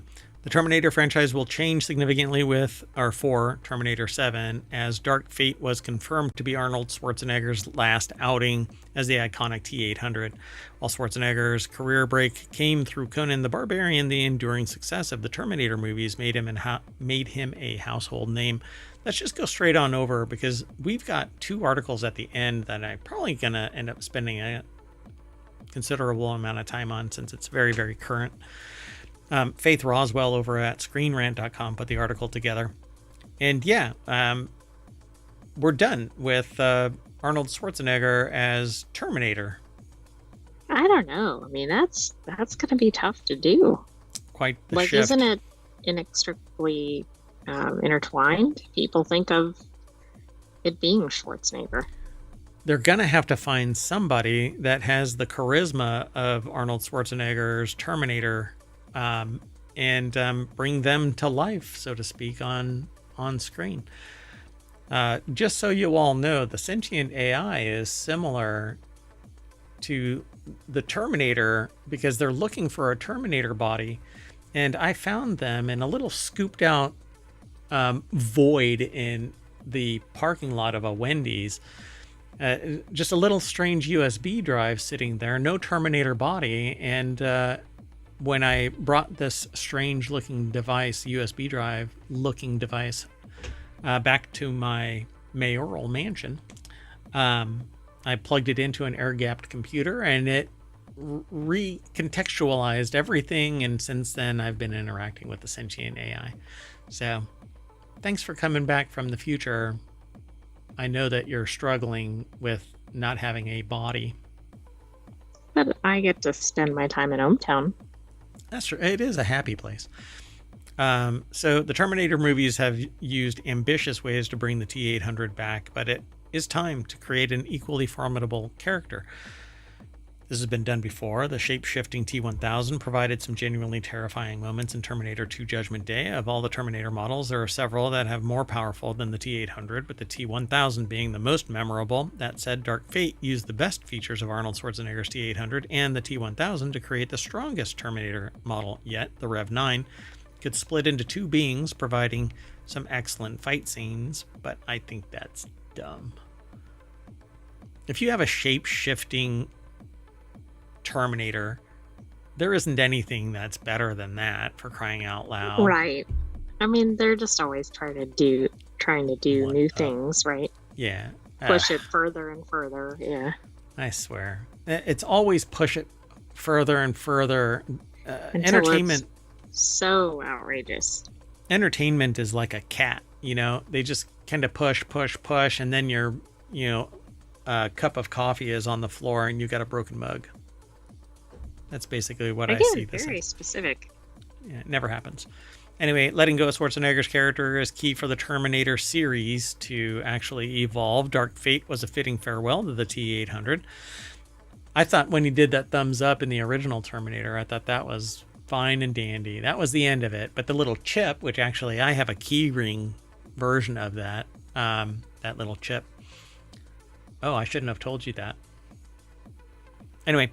Oh, you do? No. I don't have anything. So Dark Fate shows the result of this character development, with the T-800 becoming a protagonist with a human name. Carl or Steve. What was his name? I don't remember. Is it Roland? No. Hold on a second. I think they mentioned it up here. I totally forgot. Oh, goodness. Yeah, no, we'll find it. It's up here. Oh, Carl. That's right. Carl. Anyway, Arnold Schwarzenegger becomes Carl and gets a sense of humor kind of a thing and whatever. I don't think people really count Dark Fate at this point. Dark Fate is now becoming a sleeper hit, but Cameron told Empire that it was a non-starter. There was nothing in the movie for a new audience, and the movie had prioritized fan service over new ideas, but the Terminator franchise needs to move on from past characters. If Terminator 7 is to succeed, this includes, essentially, they don't say this, getting rid of the T-800, basically saying bye to it. But who knows? I mean, it says Dark Fate shows the result of this character development, with the T-800 becoming the protagonist with a human name, Carl. That said, there are plenty of callbacks to other Terminator movies, with Schwarzenegger picking up his old sunglasses once more and changing his most memorable Terminator quote, "I'll be back." Isn't that one of those that the actor made their own quote for, if I'm not mistaken? Oh, I thought "I'll be back" wasn't what was scripted. Oh, I don't know. Oh my gosh. You know what? It's one of those things where if I had heard about that, I forgot. Let's see. "I'll Come Back" was scripted. Oh, yeah. But he argued with it. I remember there was an article we had about like famous lines that weren't actually right, like "You're going to need a bigger boat." Interesting. Yeah. And I guess it's more natural to say "I'll be back," but "I'll come back"? I don't know. It's weird. So there you have it. Terminator 2 Judgment Day, Terminator 3 Rise of the Machines, Terminator Salvation, Terminator Genesis, which everybody I think hated, and Terminator Dark Fate. So Dark Fate actually got a higher Rotten Tomatoes popcorn meter score, but Terminator Genesis got a 26% Rotten Tomatoes tomato score. Ouch. Yeah, and Salvation only got a 33. Terminator, the original Terminator, has a 100. Then Terminator 2 has a 91. And then it kind of crashes into the I ground. mean, I think that's kind of a normal progression, but to a point, right? Then when it really drops, that's interesting. Yeah. But we need good writing. They need good writing. And this just didn't meet it. So let's keep going, though. Say bye to this form of Terminator. I don't know what they're going to do, because they're already far into the future where it, like, Dark Fate and Genesis is almost like wizardry. My understanding. So, Well, I haven't watched I mean, do we know that it's going to be chronologically after these? Right. Yeah. Who knows? But they're going to have to retcon so much to shoehorn in an actual story. Let's keep going. This next article is over in the continuity report as well. From the box office, Dogman wagging away on top with $10.8 million opening day. Companion sparks in second. Who let Dogman out? Universal Pictures did. The party is nice. The party is pumping for the studio, as DreamWorks Animation Caper earned $10.8 million across Friday and preview screenings. I thought this is weird because never saw a thing about it. Yeah, I'm not even sure what it is. Yeah. Interesting, right? So playing at nearly 3,900 locations, Dogman is now fetching what's projected to be $35 million in its opening weekend. That it handily outperformed the $23 million debut for Captain America, the first epic movie, which adapted another series of graphic novels by children's author Dav Pilkey, and was released in 2017 by the now Disney-owned 20th Century Fox. So what did they say? I don't know. Is this by the same... so it is like a kid's series? Mm-hmm. Okay. Oh, okay. It was hard to follow, but that is by the same author as Captain Underpants. Oh, Captain Underpants. It wasn't real clear to me as they wrote it whether that was the case. Is it Captain America, the first epic movie? That's not right. Right? I don't know about that, but it is the Captain Underpants series, which it could have. Yeah, it's Captain Underpants, the first epic movie. Oh, interesting. That is a huge... I didn't even catch that when we went by that. Yeah. When I saw that, I was like, oh, they adapted Captain America to a children's graphic novel. Oh. That is huge. Yeah, that's a pretty significant issue. J. Kim Murphy put this article together for Variety. Fascinating. I would never suspect that this would make it through editor's review. Because I think that's the problem. I actually know about Captain Underpants and didn't. I think I actually read it as filled Captain it in, Underpants. right? Yeah. Yeah, that's kind of a bad thing. Well, anyway, I mean, it happens from time to time, but it was earlier today. I think somebody should have been checking their emails. Somebody has to have said something about that. Anyway, not a big deal, but this is the continuity report, so you kind of want to catch these things, I suppose. Anyway, very good start for Dogman, which already had an achievable threshold for success, being produced at a $40 million budget, a much more modest investment than most studio animated features. Reviews lean positive, but audiences flipped for it, with moviegoer survey firm CinemaScore pulling opening crowds to a glowing A grade. I just figured out why that happened, because there's a reference to a Captain America film in here, and perhaps that caused a revision toward the other one. Weird. So, holding its own in second place is the scary satire Companion, earned an estimated $4 million across Friday and preview screenings, playing at 3,285 locations. Made for a lean production cost of $10 million, so it's well positioned to turn a profit in the weeks ahead. This thing opened with $4 million, and what comes after? You know what I'm saying? Like, if Dogman is the lead, we're at $35 million. Gotcha. Yeah. Is Companion the number 2? Well, it's above 10 million, so maybe. Well, that's no. Friday. This is estimated across Friday and preview screenings $4 million. It was made for $10 million. The film I see. Okay, has I an misread outside that. shot of opening north of 10 million. Okay. But yeah, is there anything in between there? No, because Apparently third not. place goes to Mufasa, the Lion King. Oh my Oh, gosh. wow. That's interesting. And That's brutal. it's been out for quite a while, so. Yeah. Well, I don't know. A lot of people are really interested in these kind of horror movies, but scary satire. I don't know. I thought Companion was supposed to be really good. People were real. I mean, I thought it was like an Oscar nominee and stuff, isn't it? I don't know anything about it. Hold on a second.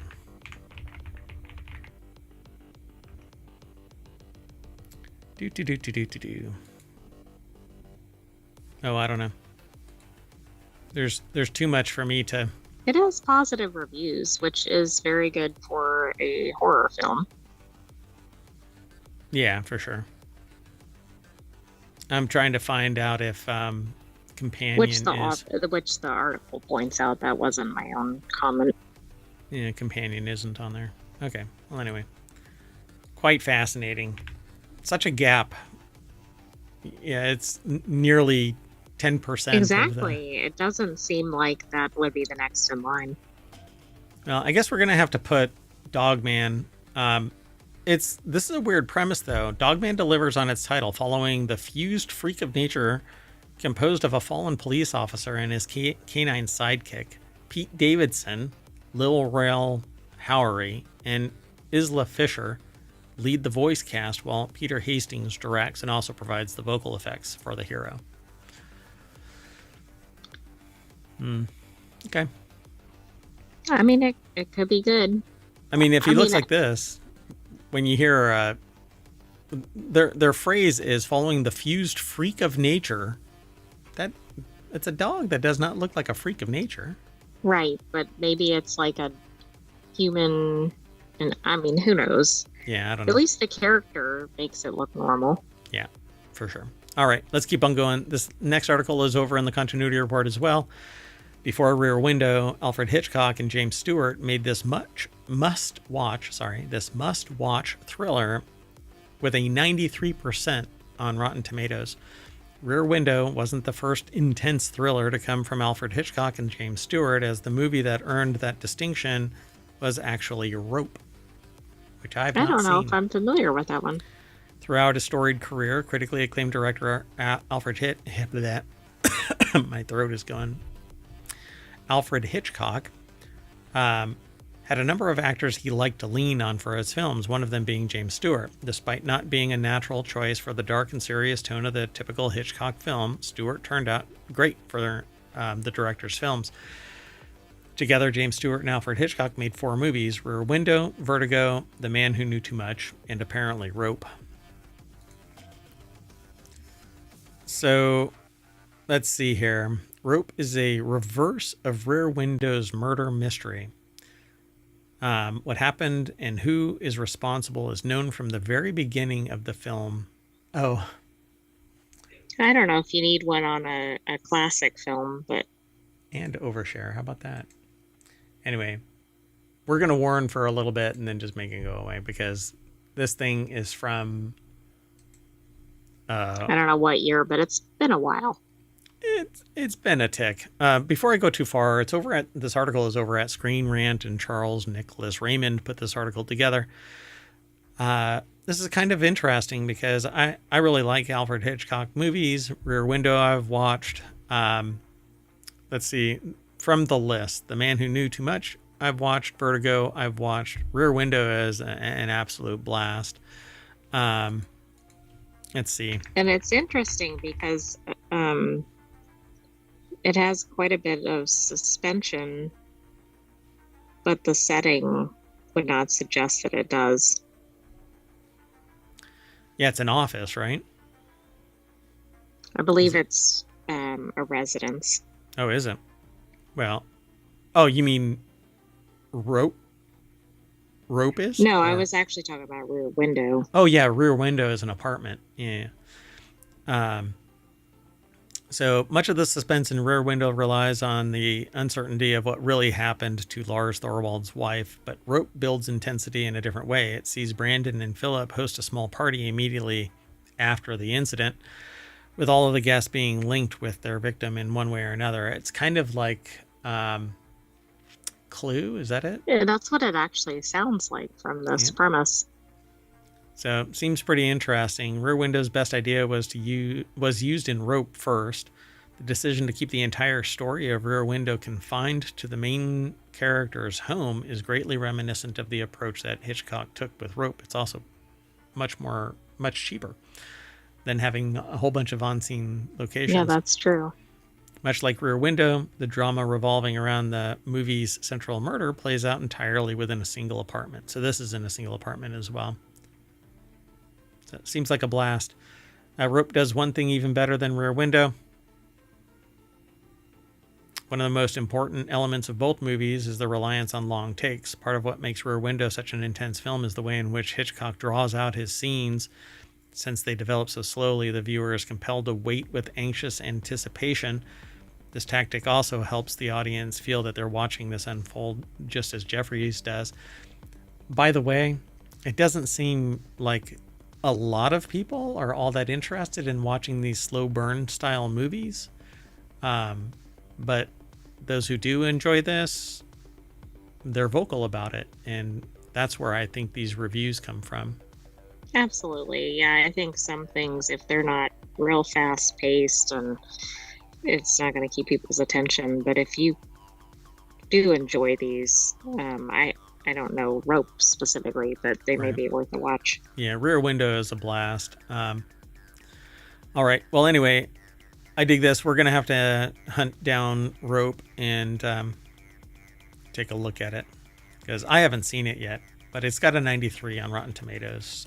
And I don't really give a lot of credence to that kind of stuff. I prefer to just watch it myself. And usually associates, friends and family who recommend a show or a movie take precedence, because somebody could have a bad day and write something nasty in their review or whatever. It just doesn't click with them. And plus, if you're not in sync with the reviewer, then you may love a movie that they hate and vice versa. Yeah, and that's actually the key ingredient there. If the reviews resonate, then you listen to them, right? Like, I hardly ever, we aggregate a lot of movie reviews and commentary and stuff like that, but I don't necessarily, I go, oh, okay, that's what they said. Then I end up watching the show, and then we end up talking about it here on the show. Well, it's particularly interesting reading a review after you've seen a movie, too, because, did the reviewer see the same movie? Yeah, exactly. Okay, let's keep going. We're going to put this on our watch list, and I'm trying to figure out a way that we can do a watch party and get word out and stuff like that. There's several other streams that do this kind of thing, and I would have to carve out, a time. Anyway, let's keep going. Our next article is over in the Continuity Report as well. Star Trek Section 31's villain pays off a deep-cut discovery mystery. This article has spoilers, and so I'm going to put the spoiler alert banner on there, and I'm going to move it up to the top here. I'm going to try not to be too stupid about it. Anyway. Well, and it is currently out, so... Yeah, but we've watched it, and we have some, I don't know, commentary on it. But let's get into it. We have two articles that are going to discuss this, by the way.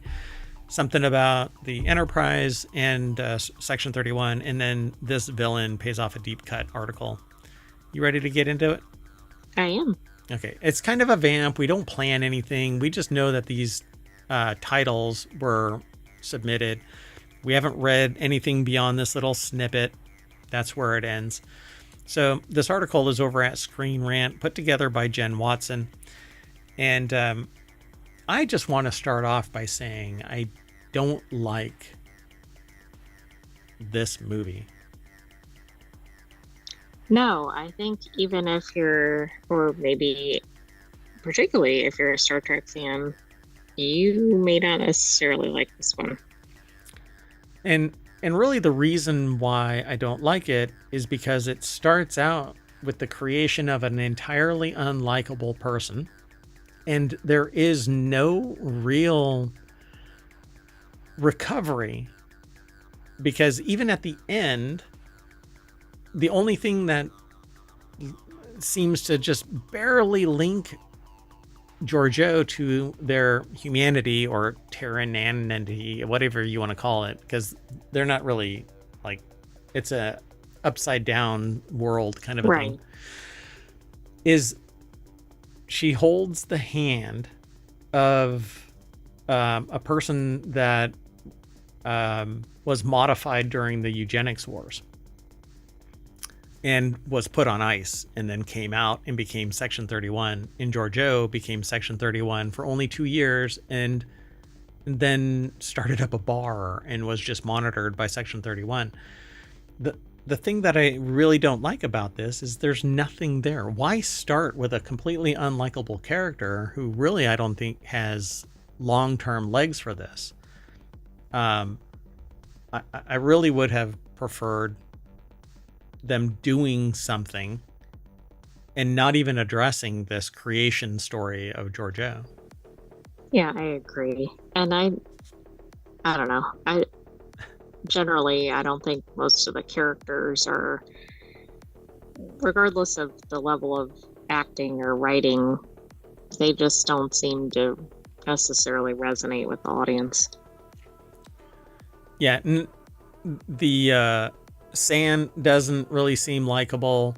The others that are in this, there is a character named Mel who gets iced in an instant and vaporized entirely from the story and is unarmed and not even really doing anything. Not really a severe threat other than, she can kick somebody's butt, and her powers over somebody were, what do you want to call it? I don't know. They had a certain appeal. Physical attraction. Yeah, it's some chemical, whatever. And it's like one of those pheromone type. Right. There's the mythical thing that I'm trying to think of, but I can't think of what it's called. Like a glamour that makes somebody really attracted to her. But it doesn't make any sense that they did nothing. The character siren. was put in That's place. What I was trying to siren. Think. There you go. Yeah, like a siren. And it just didn't really matter. Nothing they did mattered. It's kind of like Indiana Jones. They didn't have to do anything, and they would have opened up the Ark and got wiped out, and then somebody could have just tooted by the island and picked up the Ark. True, but Indiana Jones, I think, connects with the audience. Because it was fun, but as soon as you actually break out your yarn board, right, and you connect all the dots, you're like, okay, here's the beginning, right. And it's a straight shot to that island and nothing else. Right, but it's more for entertainment than logic. Yeah. So it's a weird premise that 18 people do this kind of the Hunger Games style battle to survive because they basically collaborated. Then Giorgio goes back and kills her family and then burns this dude. What is the backstory there? Why? And then he holds the grudge until after creating a device that can destroy all of the Terran empire. None of it makes any sense. No. And she kills her family by poisoning them, which, again, if you're supposed to be Hunger Games style eliminating everybody to become the number one thing, why does he survive and the family dies if you're not allowed to be beholden to anybody else? Right. Yeah. I don't know what just went on there, but okay. So essentially, they keep on harping on the idea of the Terran Empire being this cruel, inhuman type of environment where only the most sadistic survive, because there's like pain amplifiers and stuff like that. They don't talk much more about this whole thing. But they say Giorgio, not San, has the tenacity to complete the final test by poisoning her own family and scarring San as a slave. But it doesn't make any sense. None. None of it makes any sense. For whatever reason, her boot gets stuck in a wall, but it doesn't make any sense if she's out of phase. Why don't they fall through the floor when they fall down? All kinds of stuff. It's all kinds of nutty. And the humor failed on all fronts.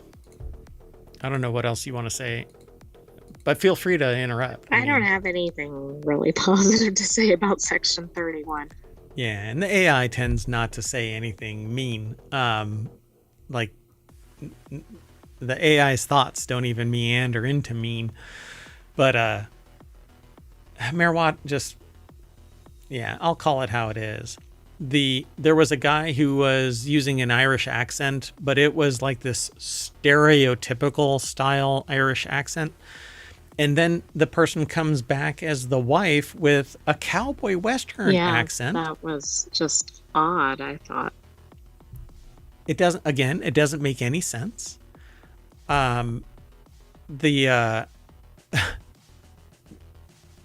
Yeah, the humor was really dumb. There was an entire shapeshifter person who psychoanalyzes everybody, but seems to be kind of acquiescent about all kinds of stuff and doesn't really have much of a spine. But then can be anything, but doesn't really take advantage of it, and is easy to call out because he pretends to be somebody. And right. But then they're like, "Oh, you're so and so." Yeah, and the humor is dumb. It was just the worst possible writing that I can possibly imagine being deployed. And this is just the first of the two articles that we're going to talk about. But I'm more curious about the second one. I don't know if Section 31 has legs, because Giorgio is not really likable. Well, Giorgio is certainly not likable after this. Right. Yeah. I mean, and probably wasn't beforehand, but nothing redeeming. Cemented now. Yeah. Nothing redeeming. They used the device to close the rift, but it didn't do anything to the Terran Empire, and it didn't do anything to the Earth Prime. So what is the redeeming value? She literally says, I can kill all of you in a moment's notice. So, I don't know. She's not an anti-hero. There's nothing likable. No, not at all. All right. And that actually seems contrary to Star Trek to me. I agree. Even Section 31, it shouldn't be this despicable. It should be that they're doing clandestine operations and getting into the personal intrigue of the clandestine operation. And that would have been much better. Yep. Yeah. I don't know. We'll whatever else comes of this, the problem is that this is a one-off. It went straight to video as a movie and not a TV show. And I don't think Giorgio is going to stay there, Philippa. Why? Because they're an Academy Award-winning movie star. Well, I agree, but I don't think this could have worked as a TV show based on how it was set up. Yeah, exactly. Yeah, they basically distilled all of the intrigue out and left it in the fermentation tank, and gave you nothing but heads and tails. All of the heart was removed. That's a good way to describe it. So there's nothing but bitterness. There's nothing but poison. There's nothing that was really redeeming. The only thing that I liked about it is that it had tech in it, and I'm really into tech. So I hope that a follow-up takes place in more of the conventional, like Strange New Worlds style comes back. Well, yeah, that would be good. Like, I wasn't even a big fan of Discovery because of the nature of it. So anyway, let's keep on going. This last article for the show, we're running a little long, but that's fine. It's the last show of today. This is over in the continuity report. Who is captain of Star Trek Section 31's missing USS Enterprise? Again, there are spoilers in this. So let's kind of throw the back out there. And it says Section 31, if the missing USS Enterprise appeared in Star Trek Section 31, here's which version it would have been and which captain would be in command. And so, doink. So they asked this question. John Orquiola put this article together for ScreenRant.com, and it says here that Star Trek Section 31 is the first Star Trek movie to not center on a crew of the Starship Enterprise. You know, I didn't really notice that, but I think that's part of why it's not likable. It's the first Star Trek movie. There's been other shows that didn't have a captain. But yeah, maybe it's because they've basically been trying to, well, with this, they're trying to kind of build the character, the world building of Section 31, but they completely extinguished all intrigue in this one movie about Section 31. It seems like it's a ramshackle Timu version of the A-Team.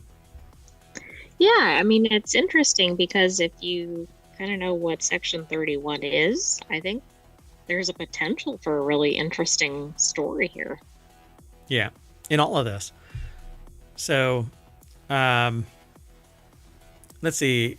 They say as Star Trek's first streaming movie made for Paramount Plus, Section 31 is about Emperor Philippa Georgiou, Michelle Yeoh, saving the United Federation of Planets alongside a team of Section 31 Black Ops agents. She actually is a Section 31 Black Ops agent, but she went rogue, as one does from the Terran universe. Or what is it? It's not the Upside Down, the Mirror universe. Mirror. Mm-hmm. Yeah. So they basically say that, let's see, which captain likely commands the Starship Enterprise in Star Trek Section 31? The USS Enterprise B is likely active in Star Trek Section 31. And as far as I know, that's John Harriman, Alan Ruck was the Enterprise B, based on, Star Trek Generations. So, and its fateful maiden voyage ended with the apparent death of Captain James T. Kirk after an encounter with an other-dimensional energy ribbon called the Nexus. And they end up inside the Nexus, and he finds a way to get out. It was an inauspicious start for John Harriman's run as captain of the Enterprise. 31 years later, Star Trek Section 31, it's possible Captain Harriman is still in command of the USS Enterprise B after a long service as the flagship of the United Federation of Planets. Little is canonically known about Enterprise B's voyages after Star Trek Generations, or whether Harriman grew into the center seat as the successor to Captain Kirk. Dun, dun, dun. I mean, I would not expect a captain to have that significant of a duration in that role, but it's not impossible. Yeah, and there's been many refits of the Enterprise, and Captain Kirk always goes back to it. So they say here, and I'm not an expert in the canon of Star Trek. I love Star Trek. I grew up with it, but I don't follow it and like fanatically, but I love talking about it. And like I said, I've watched every single episode more than once. I've watched all of the movies. I own all of the movies. I've watched Section 31. Scroll back about 4 minutes and you'll see the tail end of me basically calling out Section 31 is kind of meh. But But they say that that's an understatement. there's a bunch of time-related stuff that they can play with now, particularly with Section 31, because Section 31 has that kind of tech. So who knows what it could be, right? Section 31 hints at Lieutenant Rachel Garrett's future, because at the end of Section 31's maiden voyage movie on Paramount Plus, she gets a raise. No. I mean, do we really think there's going to be more Section 31, though? I just don't know anymore. I'm really curious what the ratings are for this, because we haven't looked into that. Although the Starship Enterprise is not spoken of, Star Trek Section 31 has a couple of wink-wink bits of dialogue referencing Lieutenant Rachel Garrett, Casey Roll's desire to become a starship captain. But she's kind of... she embraces chaos. Like literally, Georgiou provokes her into embracing chaos. She sings and dances around it. I love chaos. It's a 19% so far on Rotten Tomatoes. Wow.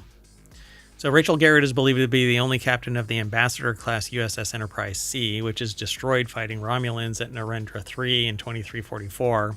This not only means Lieutenant Commander Garrett only has 20 years of life left after Star Trek Section 31, but her captaincy comes within those 2 decades. Star Trek Section 31 nods at the future Captain Garrett, but stops short of outright foreshadowing that she will become the captain of the Enterprise. And they don't mention the Enterprise. They just do that wink, nudge, right, that she's going to become captain. Who's going where? Yeah, I don't know how she can go from Section 31 Black Ops to captain, though. I don't know.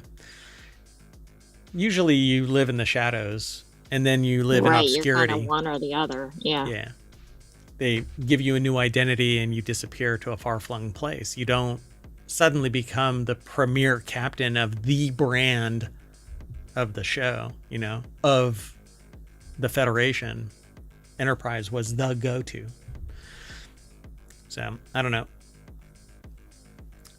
And the timing of this, the timeline for, let's see, Star Trek 6 Undiscovered Country and the prologue Star Trek Generations, both of which occur in 2293, which Star Trek, the original series era, Section 31 also happens 40 years before Encounter at Farpoint, the series premiere of Star Trek The Next Generation, which begins in 2364. So within Star Trek's Section 31 time frame, there are 2 possibilities for which Starship Enterprise is currently in service, B and C, both of which are short-lived. So, yeah, I mean, I like this article just because of how it's trying to connect the dots. And I know this is all theory. The vehicle for which Section 31 exists in belies any use of Enterprise.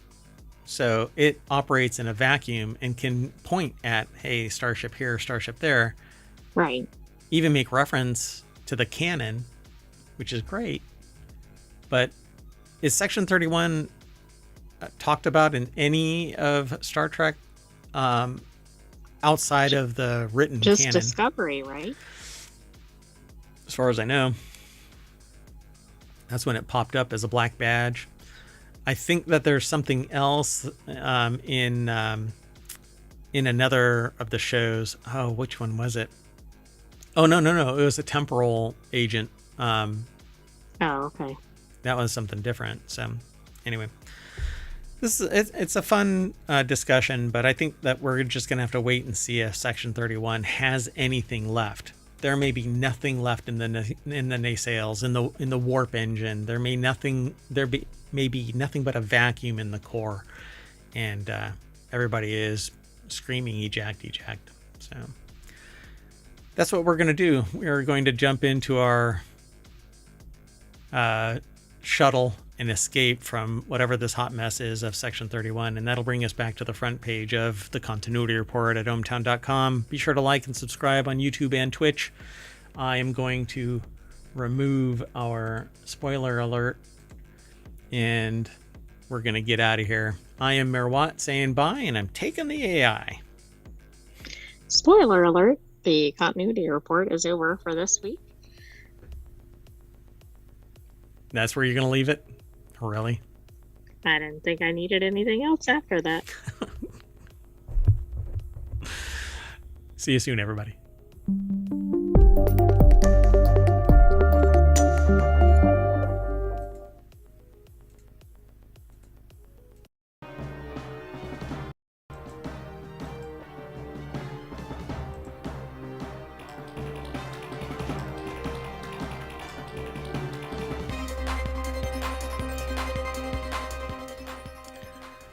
Hello, everybody, and welcome to Non Sequitur News for February 10th, Season 4, Episode 41. Right? It is Episode 41. Anyway, I am Merwat. I run ohmtown.com, apparently not smoothly. And along with the sentient AI from the future, we're going to talk about these 10 articles. And I didn't set it up for us to flip back and forth. Sorry. Anyway, this is how it's done. The first article, I'm going to go through all 10 of the headlines as I gave them titles. The real titles are on the other side of this. Anyway, all the superb owl advertisements, Thunderbolts asterisk explained, new Apple Home products inbound maybe, sanctions due to fake case citations, warning signs of eruption and tsunami, Fantastic Four popcorn buckets, what caused the Walking Dead zombies, medicinal mushrooms in renewable energy lab, NVIDIA's 50 series meltdown, and Einstein's stunning ring. Everything is powered by ohmtown.com. Go over and become a citizen. See you on the other side.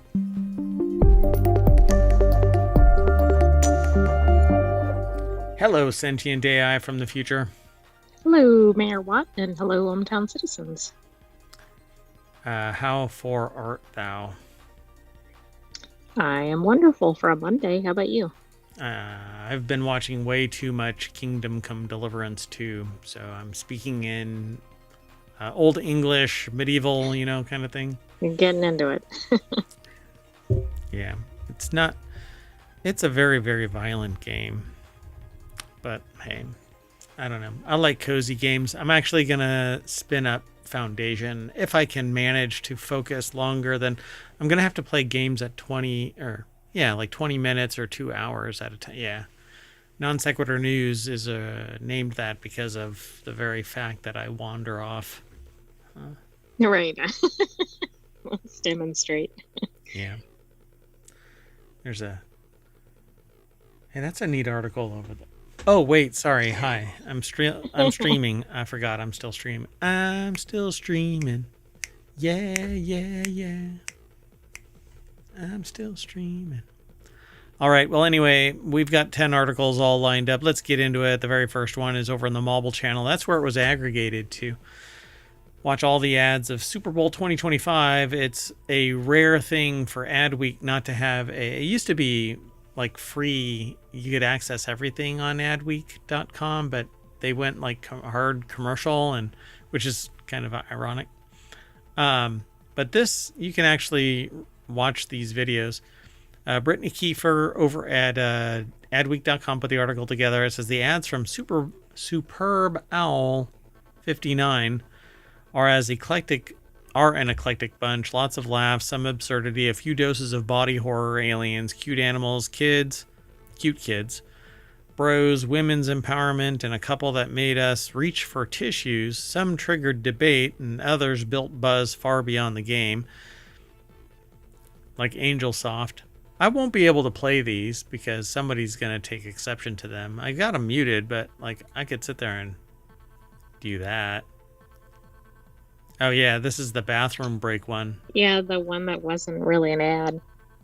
Yeah, I wasn't really enthralled by it.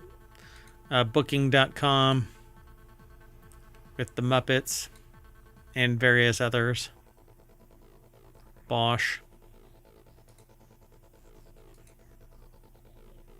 But it's not the show Bosch. Right, it's not what I'm thinking. Ha ha ha. Bud Light, Budweiser, Circle, Coffee Mate, Coors Light, Disney Plus, DoorDash, Doritos, Dove, which I don't think oh yeah, we watched it. Dunkin', I don't remember seeing the Dunkin' one. Duracell, FanDuel, Fetch, quit trying to make Fetch happen. Foundation to Combat Anti-Semitism. Oh, is that what that was? I don't know if we saw both that. of these ads, but I thought that was a weird ad.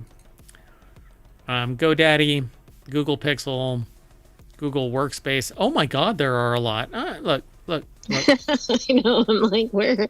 If there's multiple per letter, we could be here for a while. I guess for Super Bowl 59, there were 59. Oh, there might have been. All right. Well, anyway, there you go, folks. Go and check them all out. I would actually love to do a show where we just talk about ads. I think it would be a blast. The problem is you can't get away with it. You can't talk about it. At least I haven't found a way without having to sit there and justify your existence every time you post an ad. But I guess I'll try it. I don't know how you would do it. I'm going to try it. I'm going to try it. We'll see what happens. All right.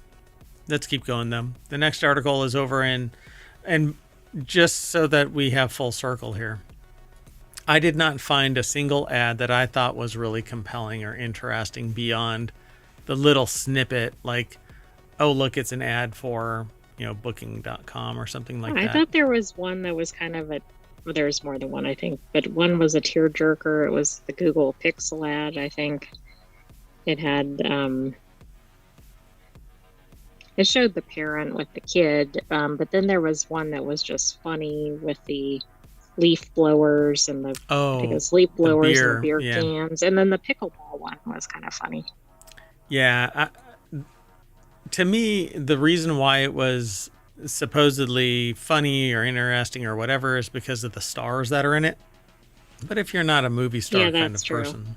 Well, there were some commercials where it's like, who is this? Even though they were well-known people. But if the audience doesn't know who it is, then they're sometimes missing the joke. Yeah, for sure. And I suspect when I have, because I'm going to be talking soon, and I'm going to be talking about the Super Bowl. Superb Owl. And drawing attention to this. And I'm going to see if anybody really, did you all get anything out of the ads? But yeah, I remember a time when I used to. Go ahead. Well, did you see any that you think you'll be talking about 10 years from now? No. Right. No. All right, let's keep going. The next article is over in the continuity report, and it is the namesake, right? So non sequitur news basically means that one article or one discussion does not follow the actual core of what brought that discussion about. And here we have Thunderbolts asterisk, meaning has finally been explained. So the asterisk meaning has finally been explained from Thunderbolts asterisk. You want to take a stab at what do you think that means? Is it not really Thunderbolts? I mean, I don't know anything about Thunderbolts. So Thunderbolts and then asterisk. The asterisk meaning has finally been explained. The article is, it says by Evolve Editors, but it's over at comingsoon.net. So essentially, the star, the symbol, points to the fact that the Avengers are not available. And these are the replacement crew. Okay. So while it's really the Thunderbolts, it's not really the Marvels.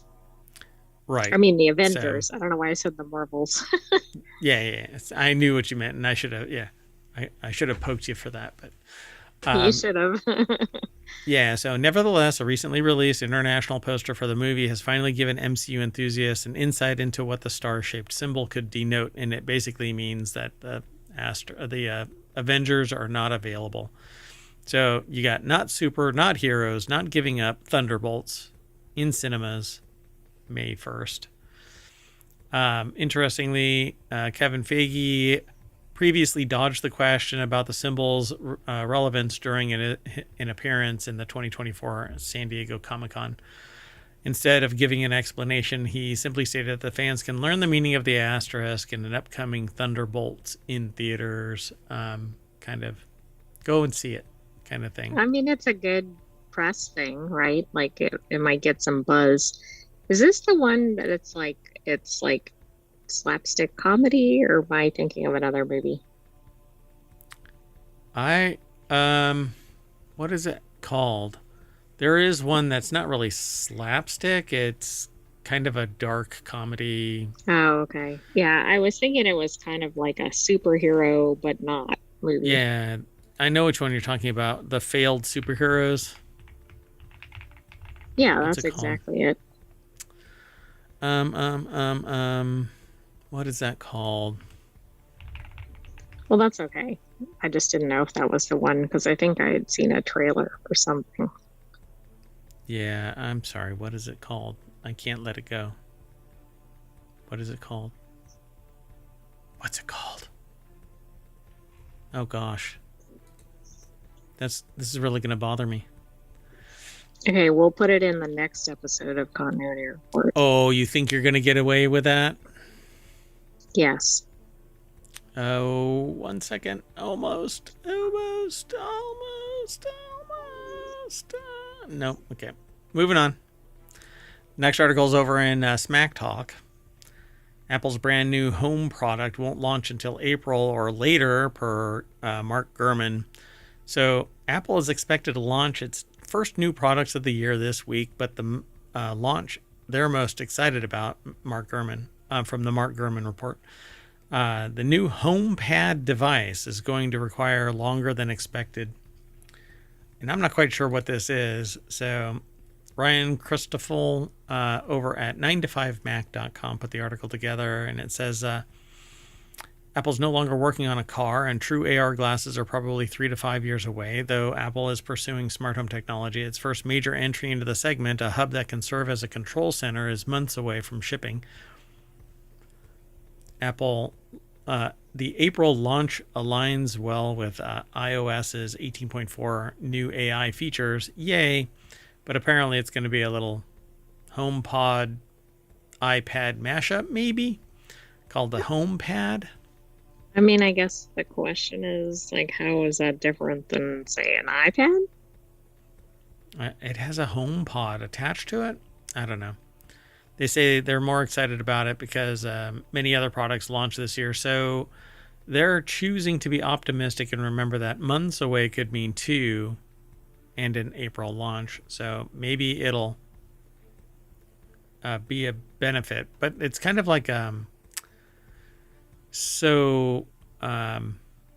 Amazon has a similar product. Others have had it, like the Echo. Oh, okay, yeah. But with a screen. And so you interact with this thing. You have the speaker element of it. It's higher fidelity than it is on the iPad. You've got the screen so you can interact. The audio comes directly from that device instead of that tinny, reboundy, horrible kind of sound. I don't really like the iPad sound. But if it looks like this, it's basically a kind of like a mushroom bottom, but then it has this little screen on top. I don't think this is what it's going to look like, but I don't either, but I guess I don't really get what the use is. I certainly understand having like a smart speaker or something. Right. Yeah, HomePods are great. iPads are great. I don't know how this will mash up together. Plus, it'll be a $1,200 device at this point.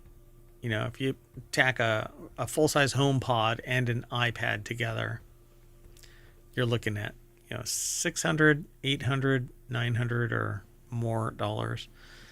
Right. $600 on the cheap side if they don't make it very robust. Anyway, stick to your iPad as your home base of operations. Well, and your iPad, of course, is mobile. Yeah, exactly. The thing about it is, though, that the home element of the HomePod ecosystem, or I should say the the Apple Home ecosystem, you're not supposed to take that device out of the home. So when you have one primary device as the home controller. Oh, I see. Yeah, that's a problem. Like the person takes it wherever they're going. Right. And then it's like, well, I guess we can't control anything else. Correct. Yep. So I'm always looking for neat and interesting technology, and this could be it. We don't know. We'll find out. Let's keep going. Next article is over in Law Nerd. Number 42, law firm by headcount could face sanctions over fake case citations generated by ChatGPT. You know, I mean, haven't they figured this out by now? This is pretty wild, right? Lawyers from plaintiff's law firm Morgan & Morgan are facing possible sanctions for a motion that cited 8 non-existent cases, at least some of which apparently are in question.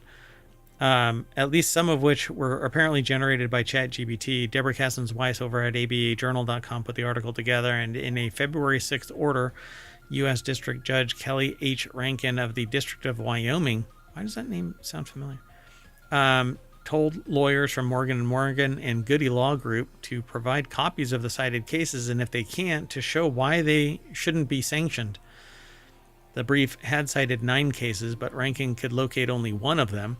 Some of the citations did lead to cases under different names. The lawyer's motion also included a description of the governing legal standard that was peculiar, Rankin said.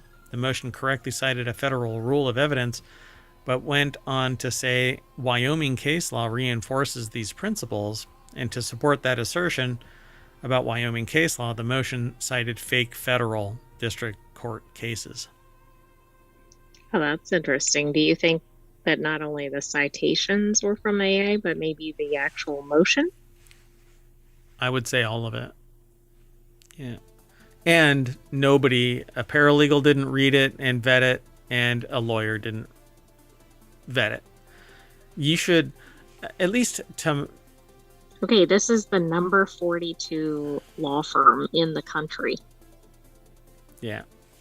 Whereas I think we saw it previously with arguably smaller firms. That doesn't make it excusable, but... Right. They don't have the people power or whatever, right? Well, my problem here is I think that anything that you generate should be a clickable reference and link you to the content. The problem is that some of this stuff is buried behind a paywall, so you can't get to it unless you have a very expensive LexisNexis or Westlaw account. True, but I suspect Morgan & Morgan does. Right. Yeah. Pretty wild, right? So the case involves so the moral of the story, lawyers at a large firm can misuse ChatGPT as well as anyone, wrote above the law founder David Latt at Original Jurisdiction. Wow. Yeah. That's interesting. Now, the thing about this is if you take what's written in there for granted, eventually it actually becomes fact because all of it gets regurgitated. Right, it gets published somewhere, and then it's actually part of the search results, which, and we've seen that with other things where it puts some false information about a person, and then that's in there. Yep. Pretty wild. Troubling. All right, let's keep going. The next article is over in the Mobile Channel. Satellite data analysis reveals warning signs that foreshadowed a volcanic eruption and tsunami. In 2018, the site of Anak Krakatoa volcano collapsed in a powerful eruption and produced a tsunami that killed hundreds and injured thousands of people in nearby Java and Sumatra in Indonesia. A new analysis of satellite data shows the mountainside was slipping for years and accelerated before the eruption. Information that could have potentially offered a warning of the collapse. Matthew Carroll, Pennsylvania State University, put this article together. It's over at phys.org. My eyes are drying out. Yeah, there was video of this. Oh, yeah, I can do that. Hold on. Boop. My eyes are drying out. I need to pull like a gecko and lick my own eyeballs. Please don't do that during the show on camera. All right. Well, the team led by researchers at Penn State recently published the findings in the journal Geophysical Research Letters. this one time at Penn State.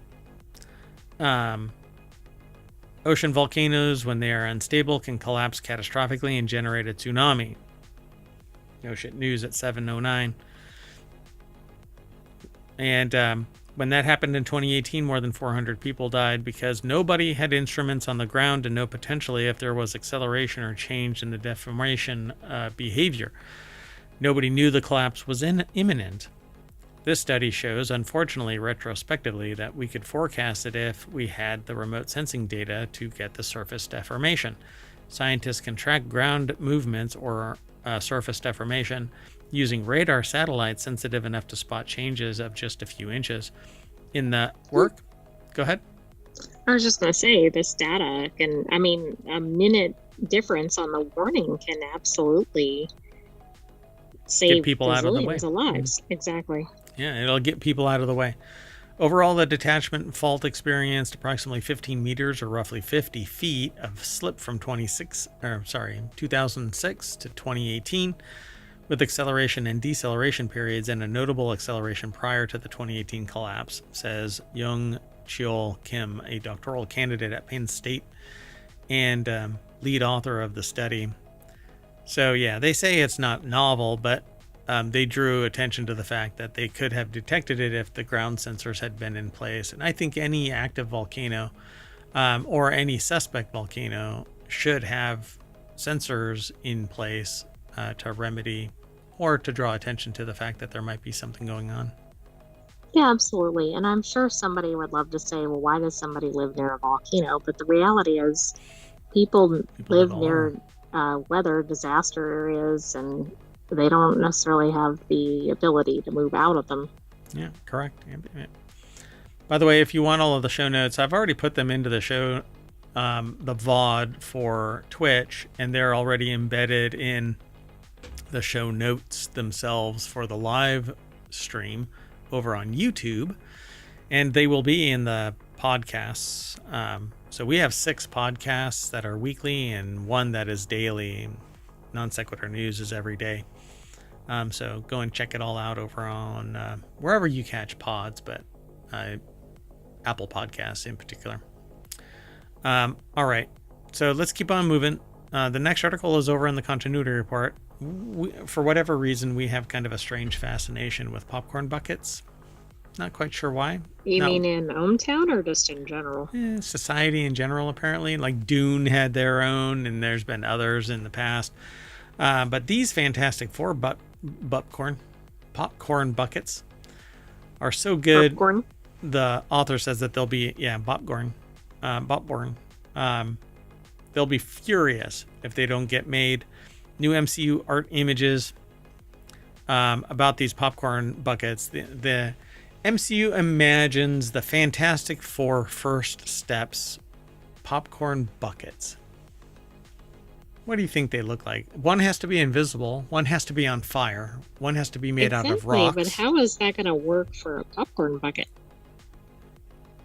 Oh, one is a hat. One is the Stretch Armstrong style, like wrapping around. One is a extinguisher box. Oh, and I guessed it right. One is transparent. Oh, yeah, and then one maybe is that ice or something. I'm not sure what the left one is. This one? So this one is the in case of fire break glass. So let's see if they break them out here a little bit lower. No, they don't. Anyway, and I can't click it because it'll take me to the site. Anyway. Yeah, I meant the top left one with the 4. Yeah, so this is the Stretch Armstrong one. He's like Elastic Man. Oh, okay. Yeah. And this one is, I can't remember their names, Storm. But she can go invisible and create force fields. He is basically on fire whenever he wants. And he is made of stone, and he wears that little bowler hat. So, right. I like the fire extinguisher one. Yeah, that one is kind of easily contained. This one is okay, kind of meh. You know, it's pretty transparent what it is. Right, but it looks kind of like a normal bucket. Yeah, it's kind of boring, right? This one is too clunky. I doubt this one would ever be made, though, because it's really clunky, you know? It's complex. Yeah, well, you're not going to get a lot of popcorn either. True.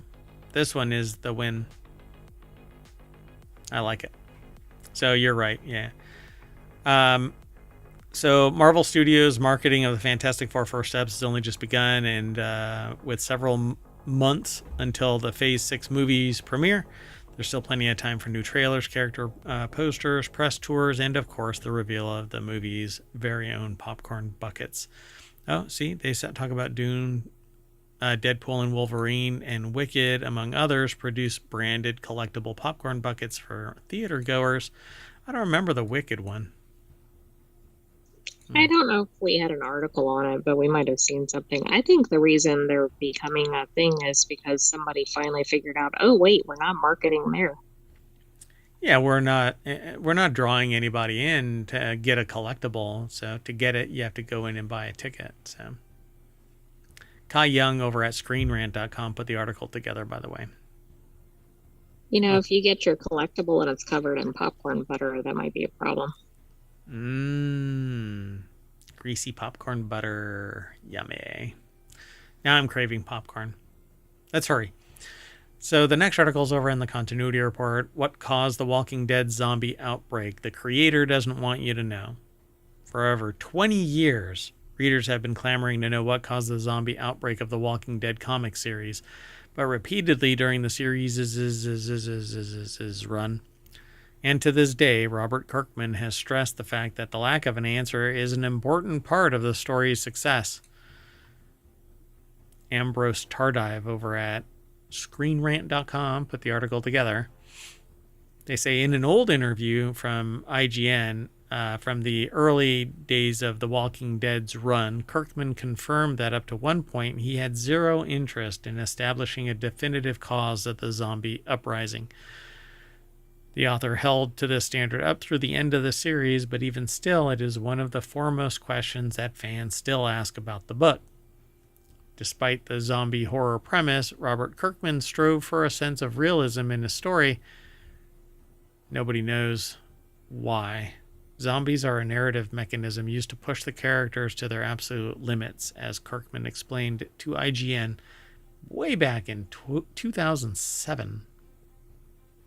Well, that's interesting. Is it just getting reported now? Well, IGN talked about it, but they're resurrecting it like a zombie. Right. To talk about it some more. Zombies get all the attention when it comes to The Walking Dead, but the franchise has never been about them. Come for the undead, stay for the living. Yeah, people stay because of the machinations between the social aspects.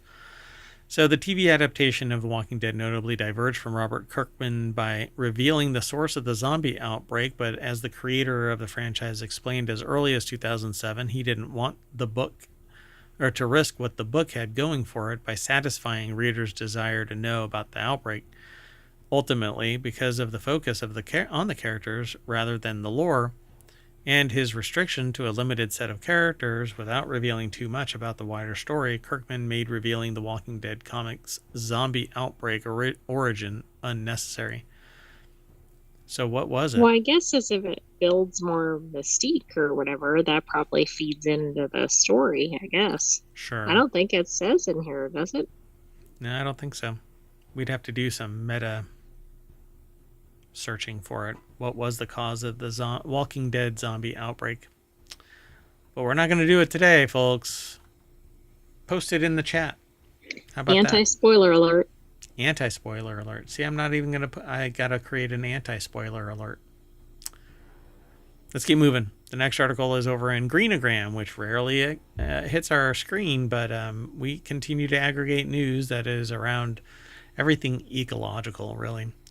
The author of this article, apparently over at Nature, grows medicinal mushrooms in their renewable energy laboratory when Hai T or Thai Tan Van isn't creating materials for fuel cells. She's cultivating traditional medicines. Gemma Conroy over at nature.com put the article together. And yeah, so they're growing medicinal mushrooms. A chemical scientist at Win Tat Tan University in Ho Chi Minh City, Vietnam, has a green lab that grows medicinal mushrooms. You can actually see the mushrooms growing. That's interesting. Are they for people to ingest or to make into medicines or what? I think it's a little of everything there. So I'm not, for sure it's medicinal, but it's a conventional, historical medication. What do they call it? Traditional medicines. So I'm not logged in, and it says their work focuses on a group of advanced catalysts based on titanium metal oxides, which are denser and more durable than conventional carbon materials. This result is a higher current and better performance in fuel cells. Now they're exploring how to commercialize these, but the opportunity to contribute to my community is what drives their research. Their love of training their students here at the university, because young people need to understand renewable energy and how to make the environment cleaner. So they're using the renewable energy mechanism. They just happen to be utilizing that renewable energy to grow mushrooms. I see. It's like a side project or something almost. Yeah, I wish I could log in, but I can't. All right, but that's okay. We'll figure it out here. Actually, hold on one second. Let me see if I can. Let me do this live, folks. Live. 1 second.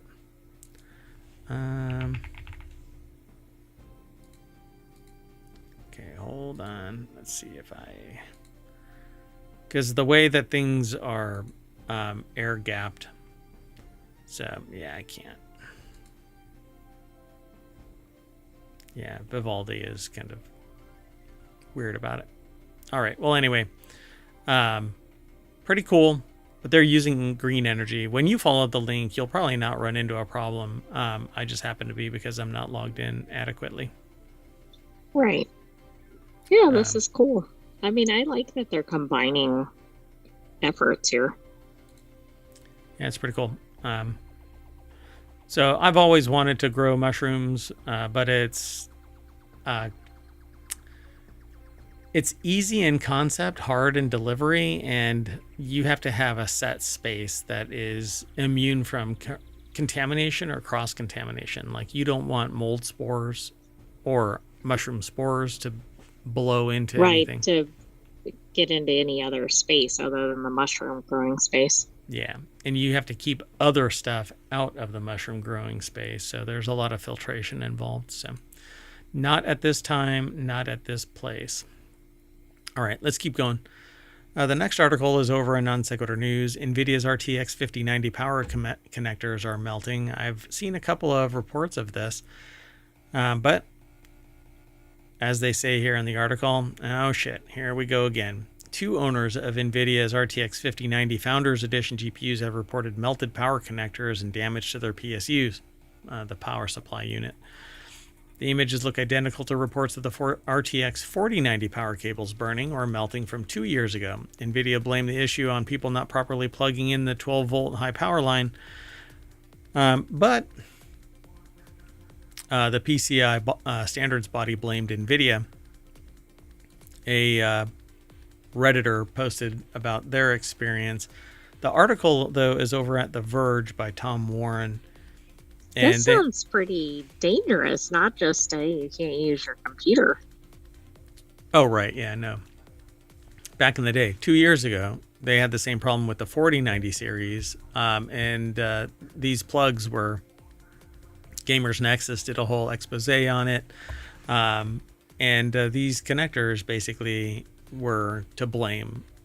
So a Reddit poster upgraded from the 4090 to a 5090 and noticed a burning smell playing Battlefield 5 before turning off their PC and finding the damage. The images show burnt plastic at both the PSU end of the power connector and the part that connects directly to the GPU. The cable is one from Modi, MOD-DIY, or Modified Do It Yourself. A popular manufacturer of custom cables, and the poster claims it was securely fastened and clicked on both sides, GPU and PSU. Unfortunately, I like that disclaimer because I'm sure somebody's like, is it plugged in properly? Yeah, they actually explicitly state that it was properly attached and clicked on the connector on both sides. So while attempting to blame the Modi cable, Spanish YouTuber Toro Tachi has experienced the same burnt cable both at the GPU and PSU ends or with the RTX 5090 founders while using a cable supplied by PSU manufacturer FSP. Plastic has also melted into the PCI 5.0 power connector on the power side. So basically everything is ruined. It'll take some serious work to try and make that thing trustworthy. But yeah, this thing has been a problem before. The 12 volt 2x6 connector has shorter sensing pins and longer conductor terminals to improve reliability. This might not sound like a huge difference, but it matters in ensuring that the power cable has been properly connected to whatever device is going to be pulling power from your system's power supply. But what I don't get there is if the connector is shorter, then the connector has to be longer to make sure that it's all the way down and it's not just a stub barely touching. The pin has to be all the way socketed. Possibly having a spark or something. Exactly. But what I also don't get is if it happens with another cable, if something is just off. Right. And in this one, you can see the PCIe connector's power line is melted. And the problem here is if there's a lot of voltage going through the line, but it's just barely attaching, all that electricity is flowing between those two when it should be overlaying a greater amount. That way, all of that energy doesn't find and literally melt because the electrons are flowing through it. Heat is generated when electrons pass through. That's one of the losses due to the lack of superconductivity. So they reached out to NVIDIA, but there's no comment at this time. But we'll see. I'm sure that Gamers Nexus is going to light a fire under this one. Yeah, I suspect they will. They're going to be pretty fired up. Get out. So our last article for the February 10th, 2025 episode of Non Sequitur News is Euclid discovers a stunning Einstein ring. Euclid blasted off on its 6-year mission to explore strange new worlds, seek out new life and new civilizations, and boldly go where no Euclid has gone before. This sounds like Star Trek. Correct. It launched July 1st, 2023. Before the spacecraft could begin its survey, the team of scientists and engineers on Earth had to make sure everything was working properly. And lo and behold, an Einstein ring. By European Space Agency. It's posted over at phys.org. I suspect we're going to see a lot more of that kind of news. So during the early testing phases in September 2023, Euclid sent some images back to Earth. They were deliberately out of focus, but in one fuzzy image, Euclid archive scientist Bruno Altieri saw a hint of a very special phenomenon and decided to take a closer look. So an Einstein ring is an extremely rare phenomenon. Turned out to be hiding in plain sight in a galaxy not far away. The galaxy, called NGC 6505, is around 590 million light years from Earth, a stone's throw away in cosmic terms. Like the stone throws. Anyway, but this is the first time that the ring of light surrounding its center is detected thanks to Euclid's high-resolution instruments. The ring around the foreground galaxy is made up of light from further out bright galaxy. This background galaxy is 4.42 billion light years away, and its light has been distorted by gravity on its way to us. That's the lensing effect that I tell you about. Oh, okay. Yeah, I think we were talking about it in Technology Today. Yeah, and that lensing effect can actually be decoded to show the size and shape and distance of the object on the other side with some serious maths. And look at this. The article talks about lensing below where you were. Oh, there you go. Oh, yeah, look at that. So an Einstein ring is an example of strong gravitational lensing, explains Connor O'Riordan of the Max Planck Institute for Astrophysics, Germany, and lead author. Sorry, not lead author. They'd be heavy, man. They were the lead author. The lead author of the first scientific paper analyzing the ring. It's pretty cool. Albert Einstein's general theory of relativity predicts that light will bend around objects in space so that they focus the light like a giant lens. The gravitational lensing effect is bigger for more massive objects, galaxies, and clusters of galaxies, and it means that they can sometimes see the light from distant galaxies that would otherwise have been hidden because of this lensing effect. That's really cool, because if we can see it, then we can potentially explore it or study it. At least study it, yeah. Exploring seems to be kind of stymied by the fact that, well, our technology is just kind of sucks. And every 5 to 8 years... Generationship problem, right? Yep, that's exactly it. We're not going to get to any of this stuff in anybody's lifetime of lifetimes. If you were to turn every year that somebody lives into a lifetime of their existence, they still wouldn't make it to any of these galaxies. But that's what the simulation, is causing us to be bound by. We can't get out of our solar system because there isn't anything, right? That reminds me of Silo. Silo, oh man, when you peel back the layers of Silo, I don't know if we're ever actually going to see anything of that, It seems like it doesn't have a lot of energy behind it, unlike these galaxies. I really dig it, but... Yeah, we'll see. They don't have a lot of time left. I think it has 2 seasons left, and that's not a lot of time to wrap up everything. It's going to pull a, Divergent series and just kind of... We'll see. It's going to flame out. All right. Well, anyway, that is it, folks. Look at that. I am going to lens flare my way back to the front page of ohmtown.com, where all the news for Non Sequitur News is sourced from. And I'm going to say bye, and I'm going to take the AI. I take offense to that headline, is AI making us dumb? It's on the main page. All right, not you. You're a sentient AI. Oh, okay. Our current generation might be. Go ahead. Good night, hometown citizens. Thanks for joining us for Non Sequitur News. We'll see you tomorrow for another episode. And don't forget to subscribe and watch the replay. Oh, yeah, that's right. And download the podcast and subscribe on Twitch and YouTube or YouTube, and go over to the Discord and say hi. And I rarely stop by there, but I should. I know, I'm a bad mayor. Anyway, that's it. I'm outie. See you in a little bit. Bye-bye.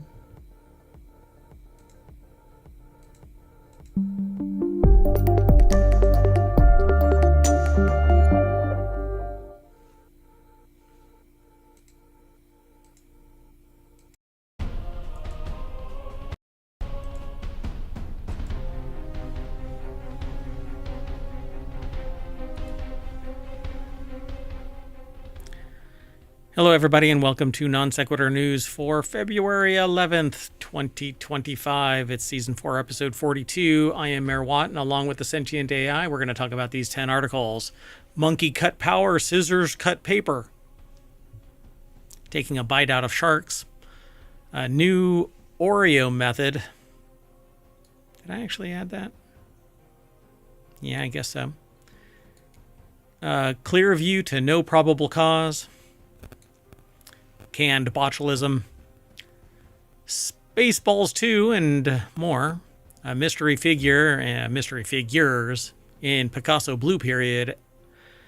Bad Bat Gene could be good, and Superb Owl Monday. And finally, don't stop singing. Everything's brought to you by ohmTown.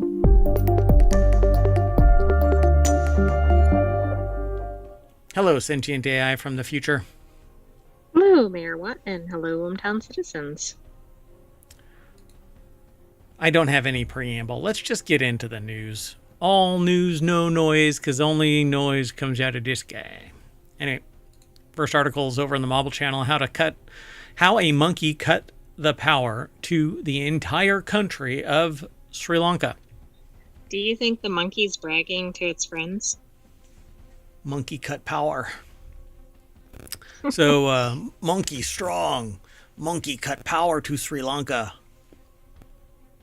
It's the beginning. This is really incredible. It's the beginning of the Planet of the Apes. This is the Enron of the apes, I guess.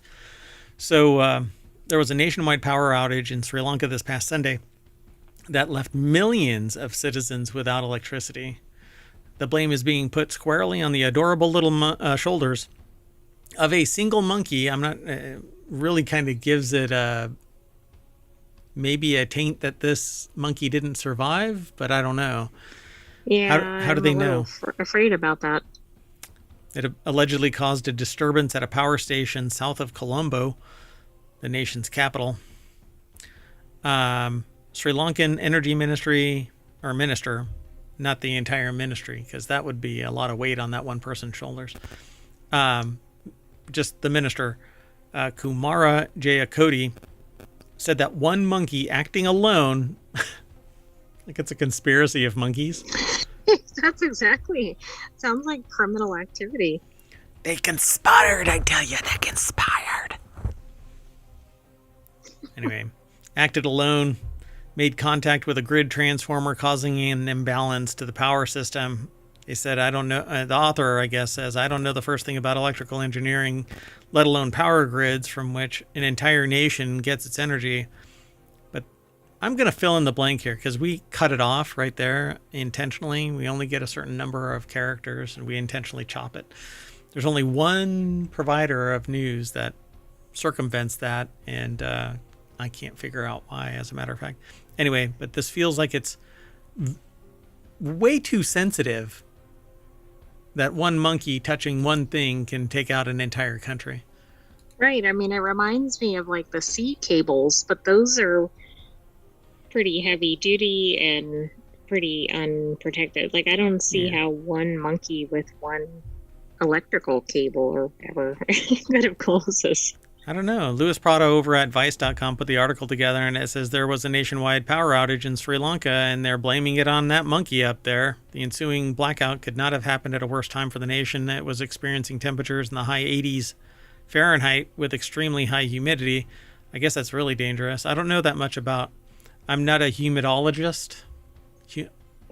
Yeah, I don't think most people are. Monkeys have been running amok in nearby Thailand of late, as the town of Lopburi in central Thailand recently saw its police station overrun by 200 monkeys. Thailand recently announced a plan to mass neuter its monkeys to reduce some of the chaos the animals have caused. I agree. When I was going to say something really snarky. Anyway, I thought this was kind of a funny article. Oh, it's spectacular. Maybe they need to rethink something about how the power stations are set up, or... What's interesting is this the first time this has ever happened? Yeah. Other than just monkey chaos in general. None of your monkey business there, bub. Haha. So what's really interesting is that this is a Getty image. So did somebody actually... This monkey causing the power outage? That's interesting. Like, that seems a little too on target, right? Yeah, it's like an NPR sound snippet when they cut to commercial. Exactly, and it's spot on for some obscure topic. Yeah, really weird.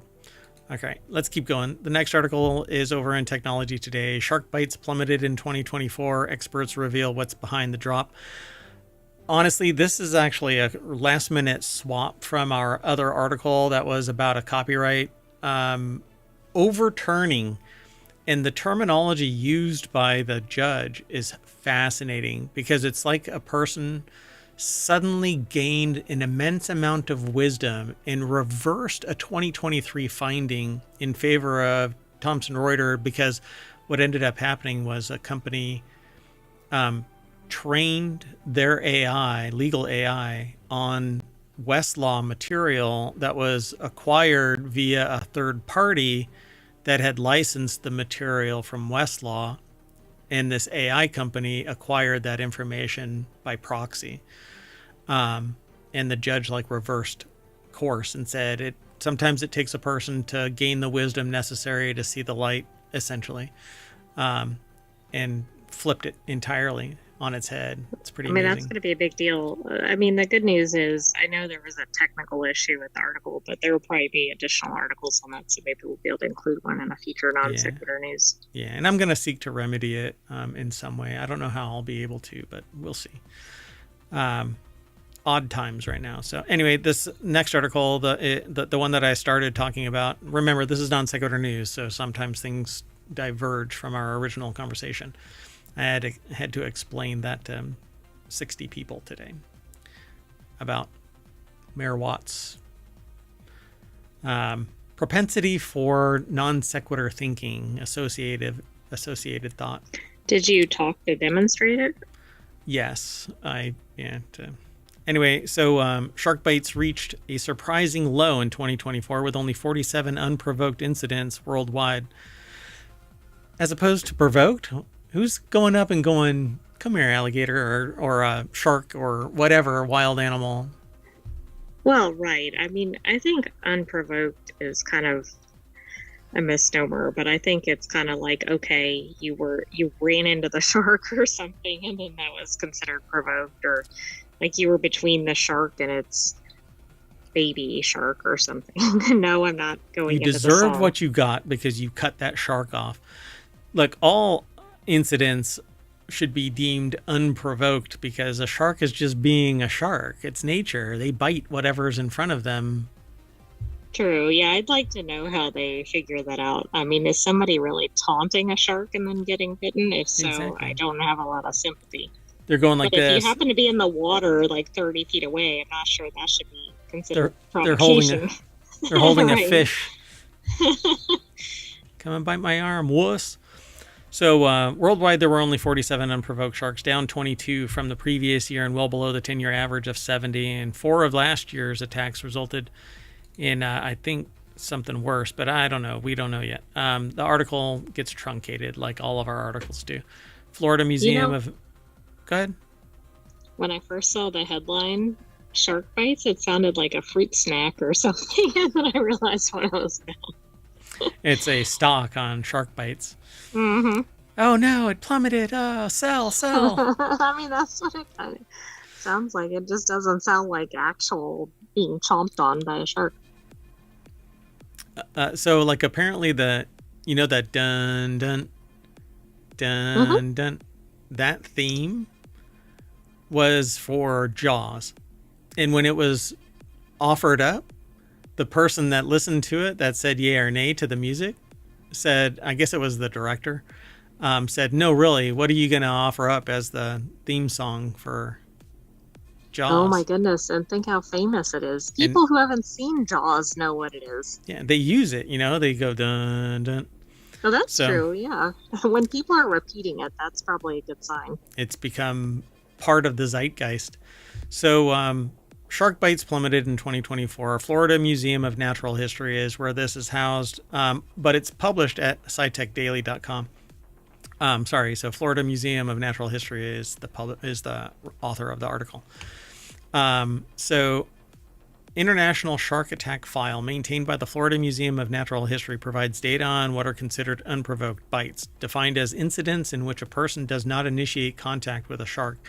Instances in which a person intentionally or unintentionally initiates contact, including spearfishing and releasing sharks from nets or hooks, are not included in the report. So there you go. That's the definition of an unprovoked, unprovoked. So it's weird. I mean, they're incidental, I would say, right? So not unprovoked, they're incidental bites. Right. I think that's fair. So this whole thing is kind of like an infographic, Shark Bites 2024 infographic from the Florida Museum of Natural History. Should we be worried that there's enough data for an infographic? I mean, I know the data is going in the right direction. Yeah, you move the decimal point over far enough and you can totally. So unprovoked bites and fatalities. So there's 67 20-year global average of shark bites, 20-year global average of bite fatalities. Yikes. But it's around the globe. How many millions of people are in the water at any given time? Yeah, that actually seems really low, and that average is 6. I mean, that just doesn't even sound accurate. I mean, I believe this statistic, but it's way lower than I would have expected given all the fear around sharks. But they say drop in U.S. bites compared with 2023, 32% drop. There are 548 known shark species, but only 13 species have bitten humans 10 or more confirmed times. So should you go up to a shark and go, which species are you? Uh-oh. Too late, I'm in danger. Yeah. No, you should not do that. Swim with a buddy so that there's a main meal and a snack. Right, you want to be the smaller person, right? That's the right. Snack. That's right. Swim a little bit faster. Stay close to shore. Don't swim at dusk or dawn. Don't swim around schools of fish. Look, I'm a fish. Oh, look, I'm shark bait. I mean, I don't think most people would want to swim around a school of fish unless they were snorkeling or something, maybe. I can tell you from experience, scuba diving, you want to swim around fish because it's really freaking cool. Well, it's probably pretty boring when you're not. You're in the water and there's no fish. Yeah. Avoid wearing jewelry because those sharks are thieves and they're going to come and take it. And then avoid excess splashing because that actually represents something in trouble, in distress. Right, but of course, as we know, people probably start splashing a lot as a shark is approaching. Yeah, they don't say anything. As in they're in panic. Yeah, exactly. They don't say how to, if you are about to get bitten, maybe you can have the stability of mind to just punch them in the nose. Right, I mean, that's a known deterrent, but good luck being positioned and whatever to be able to do it. I mean, if you're swimming, it's going to be a little hard to punch. Yeah. And I've gone diving and I've seen sharks. I don't go around, waving a fish around or anything like that. I don't draw attention to myself. I've also had moray eels interested in me and various other critters out there. So. Whoa. Yep. And that one surf shark or surf turtle that had all the other little fish on them. Crush, yeah. All right, let's keep going. Next article's over in Technology Today. To keep Were you hardware in Finding Nemo? I'm Nemo. To keep hardware safe, new Oreo method cuts out the code's clues. And I have no idea what this is all about. Yeah, None. This was submitted because I thought you'd either be like, what in the heck is this? Or, oh yeah.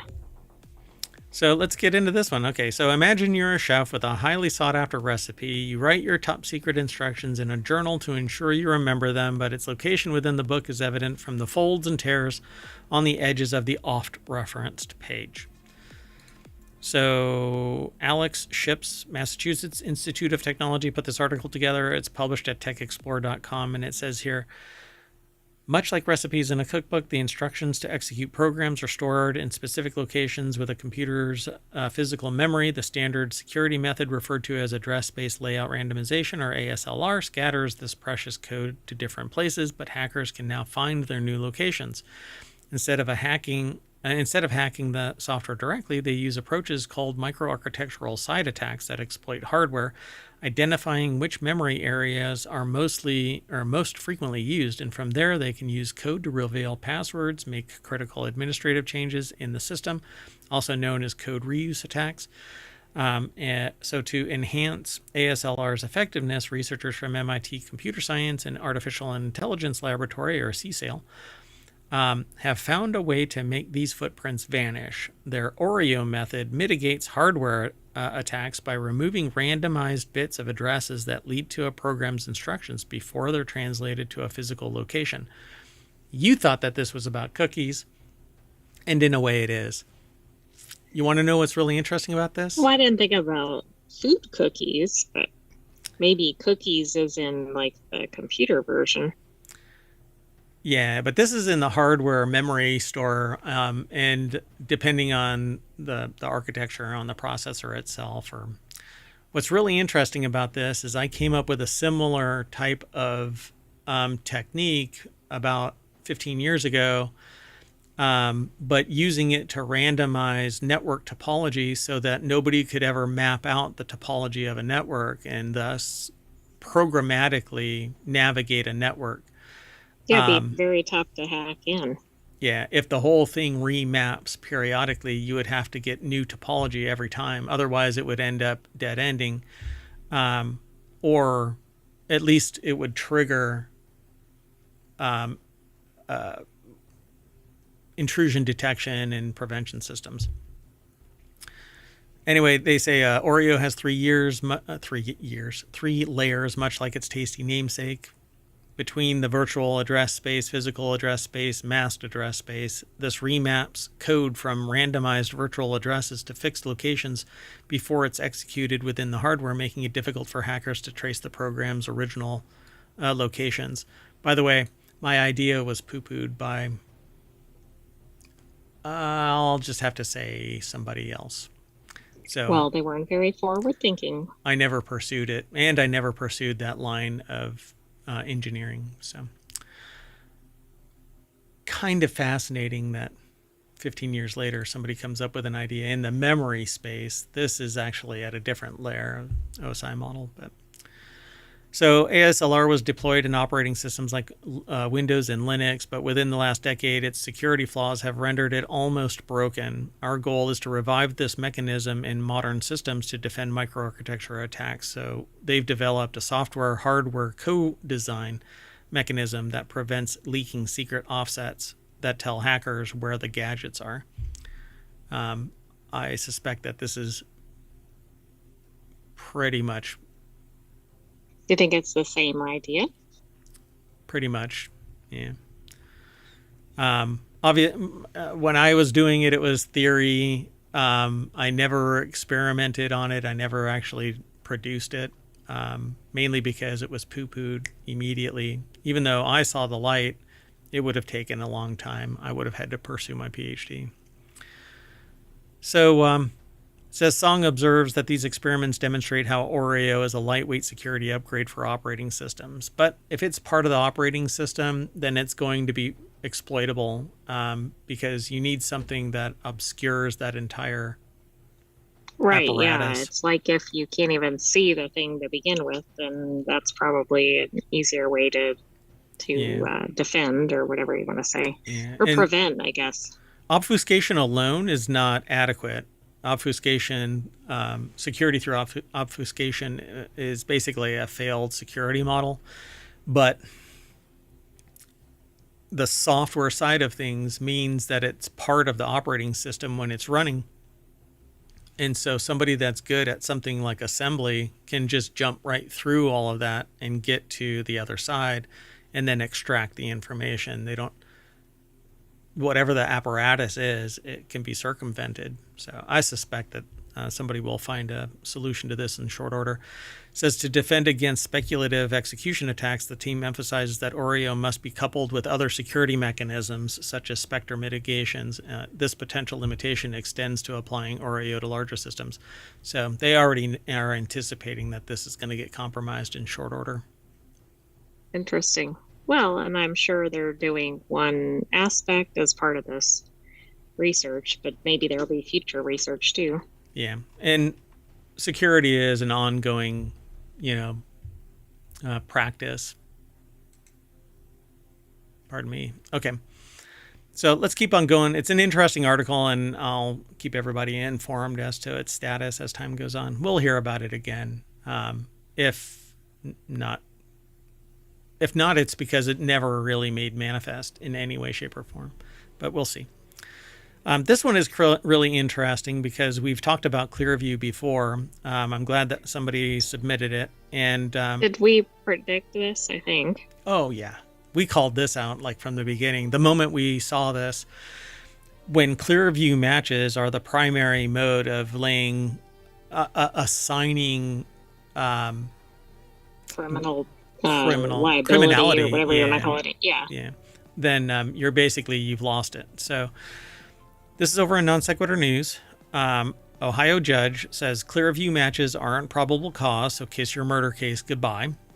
That is not the direct quote of the judge, but that's the... No, but that would be funny if it was. That's the Tech Dirt synopsis. So I'm going to jump straight on over to Tech Dirt because it's from the AI Speculation Isn't Evidence Department by Tim Cushing. God, I love They always have the best departments. They really do. And so they go on to say it's not just the fake social media profiles officers and investigators use, it's also the tech they deploy. No matter how well facial recognition tech may perform, it's still problematic. And even if it matches, look pretty close to the uploaded source material, it's still just another anonymous eyewitness and nothing more than that. So even AI firms are offering facial recognition tech realizes its limitations. A jury may never see the gun that authorities say was used to kill Blake's story last year. That's because Cleveland police used a facial recognition program, one that explicitly says its results are not admissible in court, to obtain a search warrant according to court documents. Do you think they produced that admission during the search warrant request? Can you... Okay, like so, where it has the disclaimer on the website or whatever. Yeah. How did a judge authorize... They didn't understand the program. But they knowingly had to have filled out that form. I mean, don't you think it said something like, we use a facial recognition program. It found our suspect or whatever. Like, I can see where it would be presented and the judge would go, okay. I'll never be able to go to Cleveland after I make this statement, but I'll make this statement anyway. The people who put the search warrant request before the judge had to have known. Oh, I thought you meant the judge had to have known. Yeah, no, I agree. And thus, this is an unethical action. They knew that anything would be thrown out.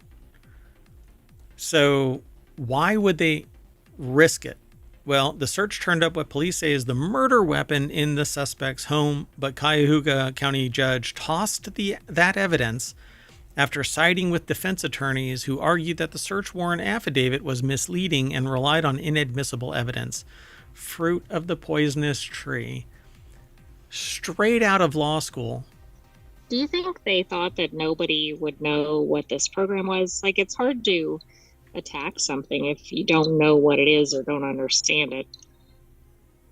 It's just astounding because I agree. Like, I don't think the judge would have necessarily known, but I do think whoever put forward the affidavit had to know what they were doing. Yep. So the tech at the middle of this Clearview, a company with its own history of problematic behavior, which we've talked about a couple of times, utilizing billions of images scraped from the open web, along with any attached personal information. Clearview's tech may have improved over the years, but its casual attitude towards other people's personally identifiable information remains intact. Clearview isn't necessarily better than its competitors. Its only advantage is that its image library, which is billions of times larger than its competitors, as well as dozens of times cheaper to amass due to its reliance on web scraping. This reminds me of night action. Well, absolutely. Yeah, they had a program in that. So, Night at least Agent. in season 2. Yeah. Yeah. What was it called? But that term is used in the show. I don't remember what the program was called. Hold on. It was like, oh my gosh, what was it called? Like Find All or something like that. I can't remember.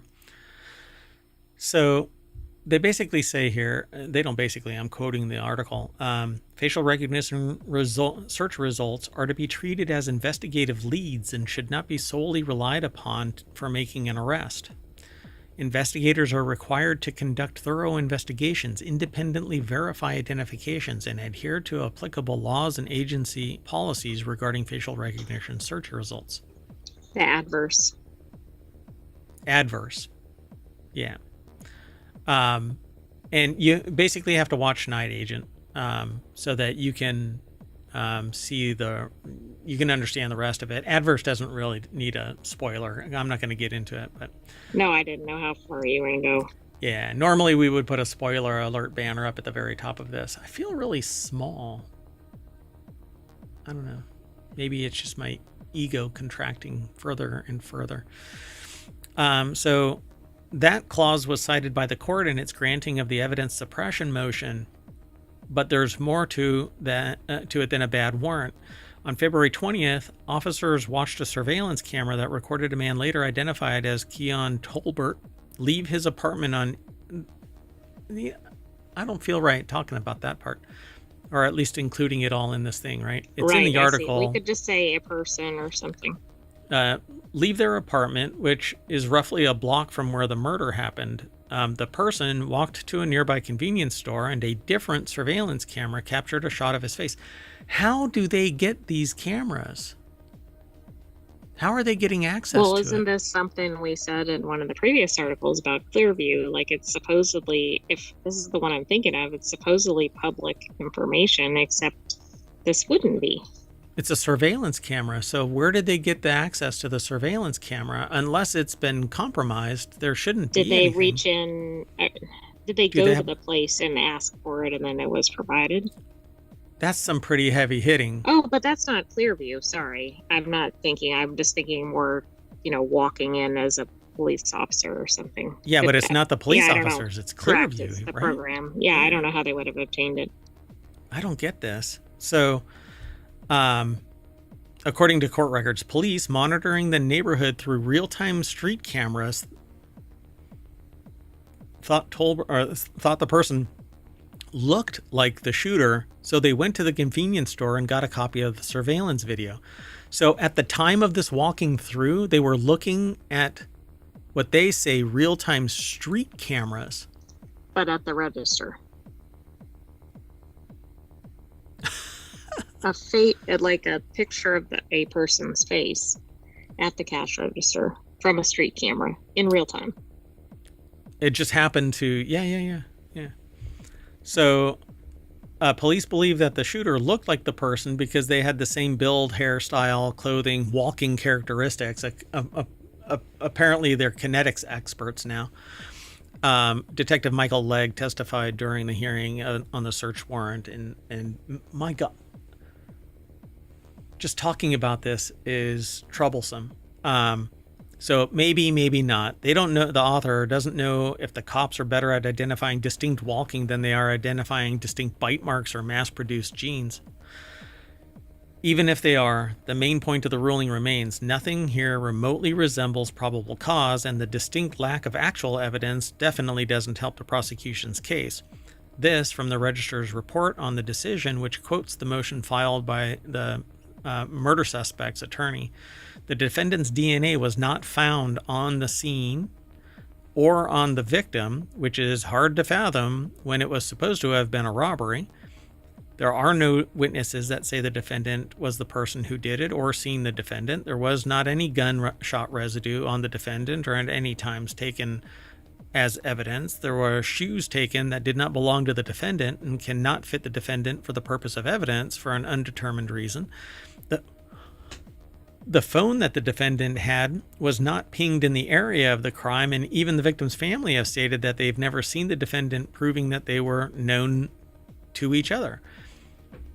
The shoes that were taken? Yeah, I mean, that's a whole nother level, but I mean, there's multiple negatives here, and I don't think there's a single positive other than the supposed facial recognition. It's a stretch.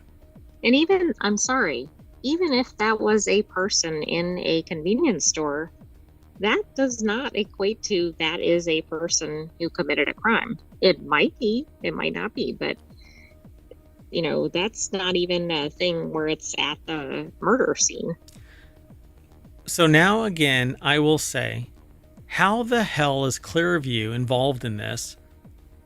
Because they're saying that the police were watching real-time cameras, saw a suspect, went to the liquor store and grabbed surveillance footage and reviewed it, and that still doesn't tie the two together.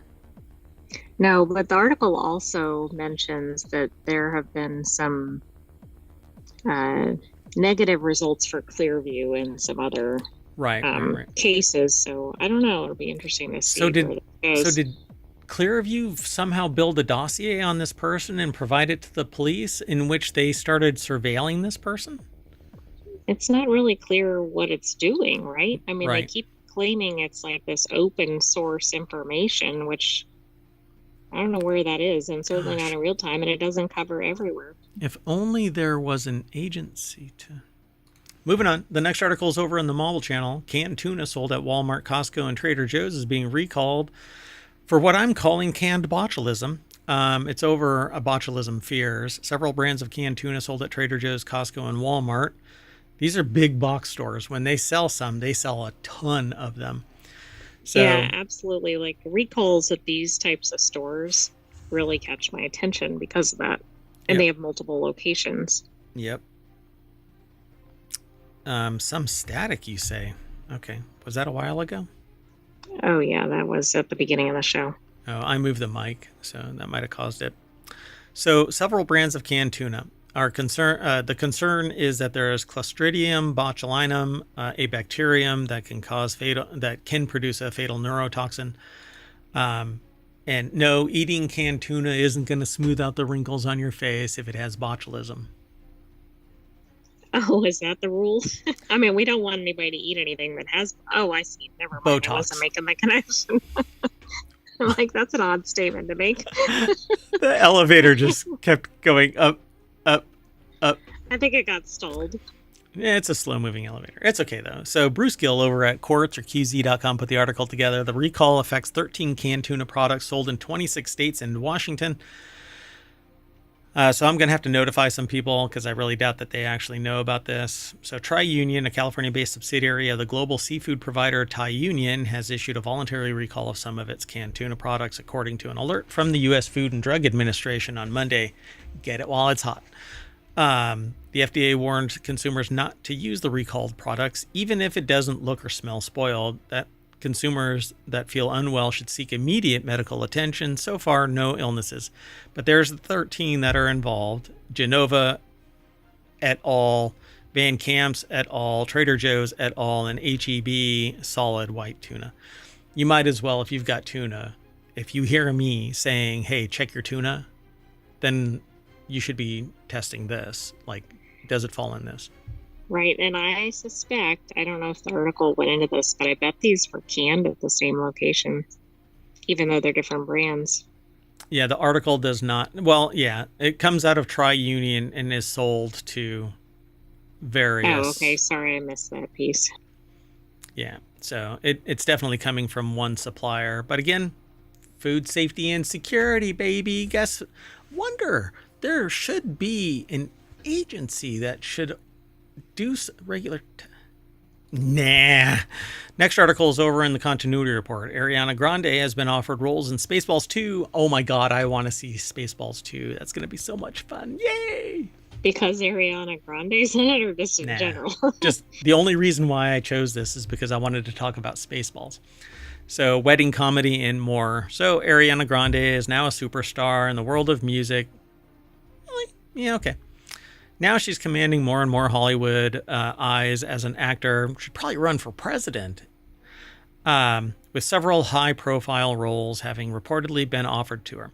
So what movies has Grande been offered roles in? Well, the Hollywood Reporter spoke about the moment of heat that Grande has on her as an actress and mentioned that she'd been offered a number of high-profile gigs. So there they are. The article is by Anthony Nash over at comingsoon.net. And let's just, let's see. Do they say? No, they don't really give any details. That's it. The whole thing is in the title. Do they mention pretty much. Yeah. Oh, they say the sequel to the cult classic Spaceballs. They don't actually call it Spaceballs 2. a movie described as a female detective romp. And that's set in a reality TV show akin to Housewives. All right. So this is kind of all rumor, but she's also being kind of cagey about it, so she's probably in at least one of these. Because a lot of times in the early days, they can't really announce their projects or whatever. I said moving on, and then I immediately said, well, moving back, because the sentient AI kept on talking. Okay, sorry. Moving on. No, it's fine. I failed to put all of the articles into the chat, so now they're part of the VOD over there. They're already over on the YouTube live stream. They should be. Dad, nabbit, I might have messed that up. Anyway, let's move on. Next article's over in Prime Glass. 2 mystery figures discovered beneath a Picasso Blue Period painting. Conservators at London's, is that Courtauld University or Institute? Courtauld? Used X-ray and infrared images to reveal the previously unseen works. I love this stuff. This is so cool. So it's a portrait of Mateo Fernandez de Soto from 1901. It's a Pablo Picasso. I like the style. The article is over at theartnewspaper.com by Gareth Harris. So that's the original, right? That's the Picasso, the way we see it? Okay. Yeah, that's the top painting, and that's covering up apparently 2 others. Modifications. So you can barely see the outline of the other person here. This one looks like a hot mess. I can't quite make it out. But specialist imaging technology such as that used by conservators at the Courtauld may allow us to see the hand of an artist to understand their creative process. In revealing this previously hidden figure, we can shed light on a pivotal moment in Picasso's career. The thing about this, though, is canvases and boards were painted over regularly because they were expensive. And so if somebody wanted to enhance their skills, they either went out and spent a mint to get new canvas or new boards that were specially made so that they would last long enough to paint repeatedly on, or they just painted over, so you can actually see the painting of the other person underneath the Blue Period painting. On the right is an X-ray of the same portrait, but I don't know, I can't really make out what that other one is. So according to the Smithsonian researchers, the right is the same image, but it's like less of the top image. Yeah, and this looks like an abstract painting underneath this. So it's like multiple layers. And so one layer shows the outline of a person right here, and then over here it looks like an abstract layer, but I don't know if that's actually what's going on. According to Smithsonian Magazine, researchers have discovered hidden underpaintings in several works dating from the Picasso Blue Period, such as The Soup and Crouching Beggar Woman. An X-ray radiograph of the latter taken at the Art Gallery in Ontario showed, for instance, the landscape of the Horta Labyrinth Park in Barcelona. Does it say what it is on the right side? It doesn't, does it? No, I don't think so. Yeah, I wish it did, but no, this doesn't seem to. Let me back up a little bit. Revealing the outline of an unidentified woman with a distinctive chignon hairstyle. Is that this? Which was fashionable in Paris, right? Yes, like a low, kind of like a low bun, I think. Yeah. Yeah, I don't know. It says the unknown image was discovered when the Courtauld took X-ray and infrared images. But that's different than this. This looks like an abstract. I'm not sure. Well, I don't think they have a name because it's an unknown painting. Oh, wait. There's a picture there. No. Yeah, so this left... is just a different version on the right. No. Okay, so this is on the left is the infrared, and on the right is an X-ray. On the left you can see a person right here with the hat. There's the hair, there's the ear, there's the face, chin. Okay, eye right there. You see that? Mm-hmm. On this side, right there is the woman. Nose, eye, mouth. Looks like they're wearing a hat. And they're kind of hunched over looking down. Yeah, I thought it was the same as what you see on the right. I think that's different though. The size of the ear is bigger here than it is over here. Oh, okay. So then maybe there's at least The 3 eye is paintings in different. that one. So there's the top, then an underpainting, and this one is at a different level.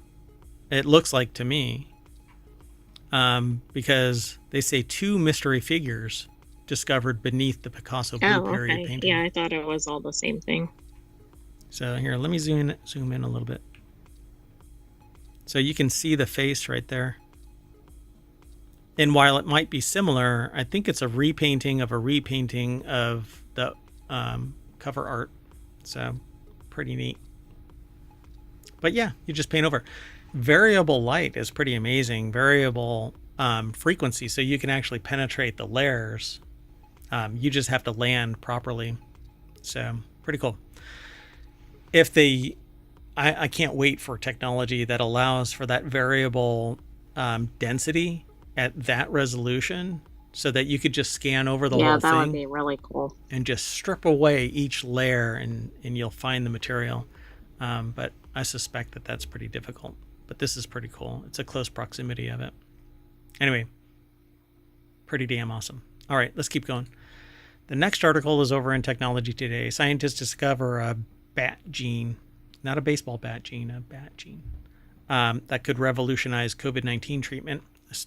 Get it while it's hot. A study on bat genomes involving Texas Tech University discovered genetic adaptations that help bats resist viral infections, including COVID-19, which is assumed to be the source of COVID-19. How it got into the system, though, remains to be seen.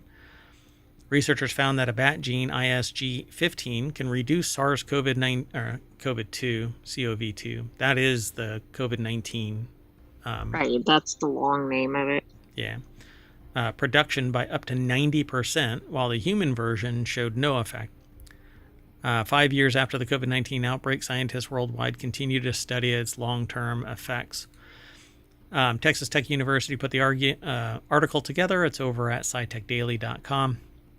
And so the Ray Laboratory, led by Professor and Associate Chair David Ray of the Department of Biological Sciences, contributed to a study on bat genomes published in Nature.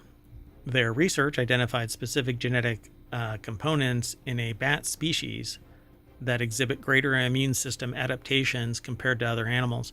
The study found that a particular gene in some bats can reduce the COVID-19 or COVID virus production by up to 90%, a discovery that could pave the way for new medical approaches by combating viral diseases. I feel weird about that. Yeah, this seems like this could go awry quickly. Yeah, somebody's going to morb out. This is how you end up with zombies. Bats have an amazing ability to resist some of the worst effects of viral infection that make us so vulnerable to certain diseases. While we get very sick, a bat barely blinks an eye when exposed to the same pathogens. I don't want to be crossbred with a bat. I don't want to be Batman. I want the wealth. You don't want to hang upside down? That's what I do on Friday nights anyway. Don't yuck my yum. If every individual of a species was genetically identical, they would all have the same risk associated with infection. If one dies, they all die. They say TE, or transposable elements, are a great way for organisms to generate genetic diversity in the species, allowing some individuals to survive better in the face of environmental pressures like viral diseases.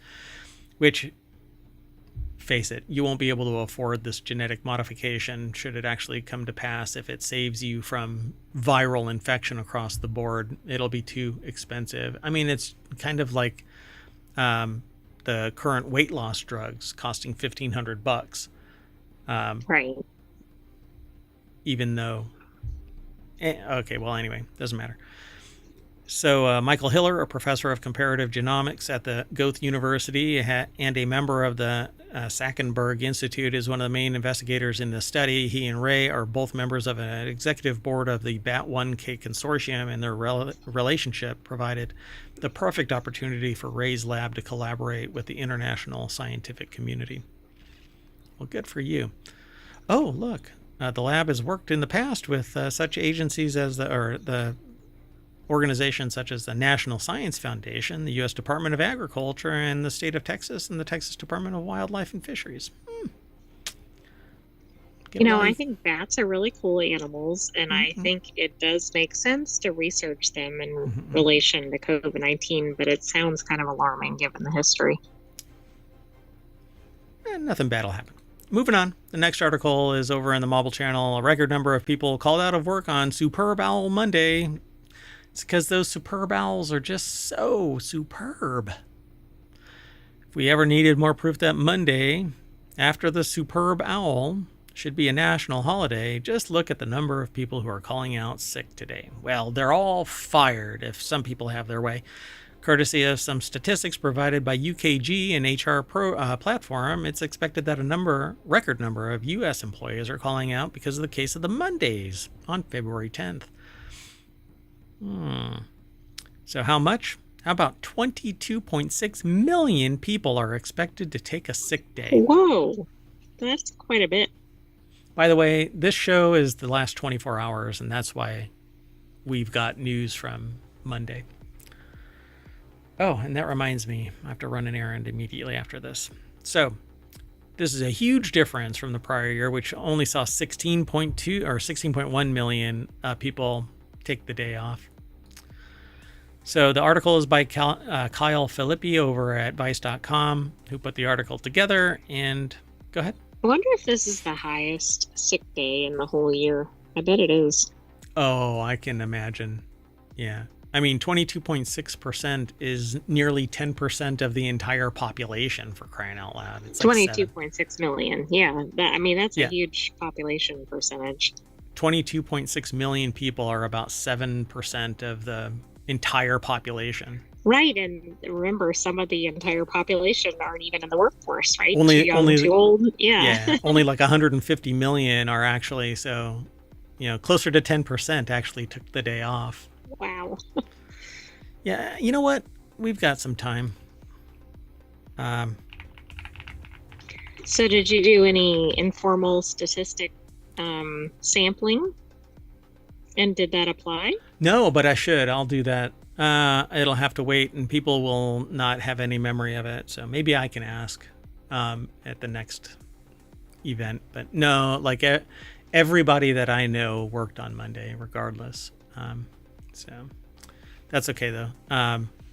But I need to ask another question to the same group that I posed another question to. I don't like breaking it up. I like having it all together. So the next time I meet. Anyway, so check this out. I just pulled the number. In October 2024, about 161.5 million people were employed in the United States. So this is more than 10% of the working population. It doesn't even seem possible. Now, I know that doesn't mean that all those people are actually sick, but that still seems like an outrageous percentage. Like 1% would seem to be a high number. Yeah, you would think. So it says, although a record number of employees plan to miss work on Monday, we continue to see full progress with managers and employees having more open conversations about taking the day off, swapping shifts, making arrangements to come in late, and so on and so forth. Yeah, you know what? It's really amazing when an employee and an employer respect each other enough to have some work-life balance, and it isn't going to be the end of the freaking world. Let's do our last article for Non Sequitur News for February 11th, 2025. Don't stop singing. Research shows that we need it. I'll stop though. So singing releases happy hormones, reduces stress hormones, and strengthens muscles and bones. You improve your posture when standing and singing, whether in a choir or at school or at home, in the shower. When you hear someone sing, it makes you feel happy too, although maybe not my singing. This is supported by research conducted by Professor Anne Holland. Ballsness. Come on, make it easier on me. Most recently in a chapter in the Oxford Handbook of Community Singing. I wonder how this research was done. Did she stand around and listen to people sing and go, happy? How do you feel? How do I feel? Happy. Anne Falsch-Skaren from University of Agder put the article together. It's posted over at phys.org. And so, yeah, the voice is the only instrument that's part of your body. We're all born... I don't know, man. I can make some music with other... Never mind. We're all born with a voice that can easily harmonize with others. Wow, that is... Never mind. Different times. Young children sing spontaneously. It's an innate part of being human. Singing simply brings happiness, but it needs nurturing. Otherwise, it fades away, she says. So, keep on singing, folks. Singing can be used in learning. Students might sing multiplication tables or songs about the community. When you learn songs with varied phrases and sentence structures, it helps you understand sentence structure. It's a clever way to learn a language because it's easier to learn a song than it is to memorize a text or speak, which is why I'm learning French through musicians songs. I'm learning French through songs, like by listening to Stromae and Palm and others. So they studied singing in schools and believes it helps improve concentration. When a lesson starts with singing, students have a shared focus. Yeah. To a point. Not everybody is interested in singing the beginning of their lessons. No, but maybe in younger grades they might be. Yeah, if you go through school without singing and then start teacher training, chances are you won't learn as much about singing there either. When you eventually start teaching, you naturally won't sing. It becomes a vicious circle. In our surveys, few teachers expressed negativity towards singing, but many don't feel confident enough to sing themselves. Often, when teachers need music, they resort to karaoke versions on YouTube. All right. So apparently they found that this is a positive experience, but it's weird. They wrote a book, the Oxford Handbook of Community Singing, and that, I guess, is the impetus for this article. It's kind of a feel-good. Well, we need some feel-good. Yeah. But I agree. In fact, I prefer to have music playing at any moment where there's complete silence, where there isn't any talking or anything like that. I like to play music. In fact, it's playing in the background right now, and if you concentrate, you can hear it. We hear it a lot cleaner, but the broadcast is quieter. But anyway, I'm going to hit a high note, and that's going to make your eyes bleed, and when you blink, look, we're back at the front page of ohmtown.com.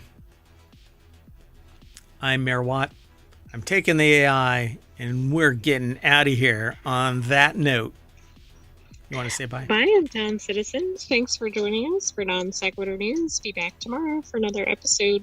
And don't forget to sing. Unless Asteroid 2025 lands.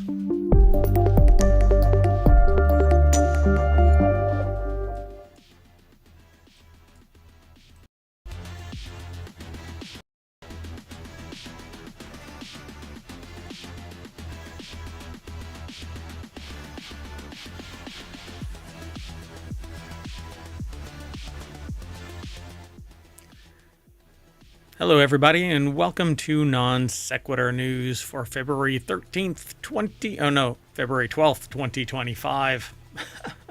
Wow. It's season 4, episode 43. I'm Mayor Watt, and I run ohmtown.com, and along with the sentient AI from the future, we're going to be talking about these 10 articles today. They're already in the description for the live stream, and you can get them by typing in pound NSN or not pound !NSN. Been doing this for 4 seasons now, and I still don't get it right. Anyway, if you're in the chat over on Twitch, we also stream to YouTube at the same time. So we're going to talk about these 10 articles. Elden Ring Night Rain, solar cells made recyclable, a remote boat from Yamaha, Sonic Racing at Sony State of Play 2025, OpenAI cancels its O3 model, a Miata snowmobile, Kilauea is erupting again, Domino's pepperoni perfume, and startups are showering employees. And then finally, deep sea shrimp have enhanced vision. So a whole non sequitur news episode, if that ever was one. Let me scoot a little bit closer to the bar there. Anyway, everything's powered by ohmtown.com. That's that site over there. Go check it out. Become a citizen.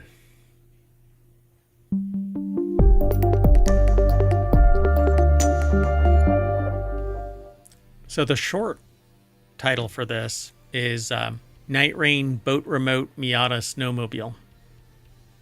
I mean, that pretty much sums it up. Yeah, there's 7 more articles on top of those 3, but there's only so many words that we can stuff into the title. Hello, sentient AI from the future. Hello, Mayor Watt, and hello, hometown citizens. You ready to get going? I am. Let's move it. Okay. We try to avoid the noise and just talk about the articles and give our 2 cents about it. All the noise comes from Mayor Watt. So let's get going. First article is over in Tabletop Nights. That's one of the many. There's about 50 channels that we're developing here over at ohmtown.com. News gets aggregated. Just a small portion of what the providers of this news have to offer. So we scan this little tidbit right here and now. We typically are judging everything by its cover, so the title. Then we look at this and go, hey, you know what? That's pretty damn interesting. Let's click that link. And that'll bring us over to here. So Elden Ring Night Rain gets May launch date. It's a new game from Software. You have to say it like that, from Software. Bandai Namco and From Software announced Elden Ring Night Rain will release worldwide on May 30th, 2025. And the announcement comes ahead of this week's closed network test for the game. The game will be available on PC, PlayStation 4, 5, Xbox One, X Series, and S. And do you think this is in the running for a forever game? No. Not my forever game. Somebody else's, I'm sure. But people are already flinching at this as being a pseudo live service, even though From Software has said that it's not going to be a live service. Basically, a live service requires a location for a primary server or distributed server, but it's all under the control of some developer. And whenever they decide, oh, we're tired of it, they can just kill it, right? And so we've heard this stop killing games idea. Well, the standard edition of this game is going to be $40. The deluxe edition is going to be $55, and the collector's edition, $200. Yeah, it has a steelbook case, hardcover art book, 8 Nightfarer cards. It says also available on PC with a Steam game code in place of the physical standard edition, but it's the deluxe edition. Quite a price hike for what you're getting, but I don't know. People will fall in love with it and they'll collect it, or somebody will collect it, keep others who want it and open it and all of that, and somebody will scalp it. So, and that's the unfortunate thing. There's a lot of money out there, and people who don't have a lot of money will dedicate themselves to getting it, even compromising their financial future, safety to get this because they're right. Because they're foregoing some basic needs or basic requirements and pursuing this. Because they like the idea of this game. So the the article actually has the embedded link from Bandai Namco and YouTube. And this is the game, and it's basically you go through 3 days, 3-day and night cycles. You get dropped into this realm, kind of like Fortnite style, except that you can't control the bird, apparently. I don't know if that's going to be permanently embedded like that, but I've watched other people now play this game on a limited run, early access style. And basically, it's just a hack and slash kind of game in the vein of Elden Ring, with some of the lore and canon of Elden Ring. You fight some of the monsters from Elden Ring and so on. Does it remind you a little bit of like League of Legends? No, because League of Legends, like what you're probably more familiar with is the shows that are and the cinematics, like the showcase type. Yes, that's exactly what I was thinking of when they were showing this trailer. Yeah, so you're familiar with the cinematics, but the League of Legends is a MOBA. It's a top-down kind of game where you have to run back and forth, back and forth, back and forth, back and forth, back and forth, back and forth. Hold on a second, I'm stuck. Are you going back and forth, back and forth? I'm going back and forth, yeah. But League of Legends is basically is back and forth, whereas this is you're fighting to get to a boss, completing the boss, and my understanding is you're just kind of buffing yourself up over and over and over again, getting stronger and stronger until you can fight the last boss. I don't know really what the end game is of this, because it's not even released yet, and it's doing its closed network test this coming weekend. So I think it'll be a fun game to watch. I will not buy it. But From Software, if you want to give me a code, I'll play it. Well, it does release on a Friday, so that would be a fun weekend if this is your thing. Yeah, Summer of Stream is coming too. So, all right. Let's keep going. Next article is over in Technology Today.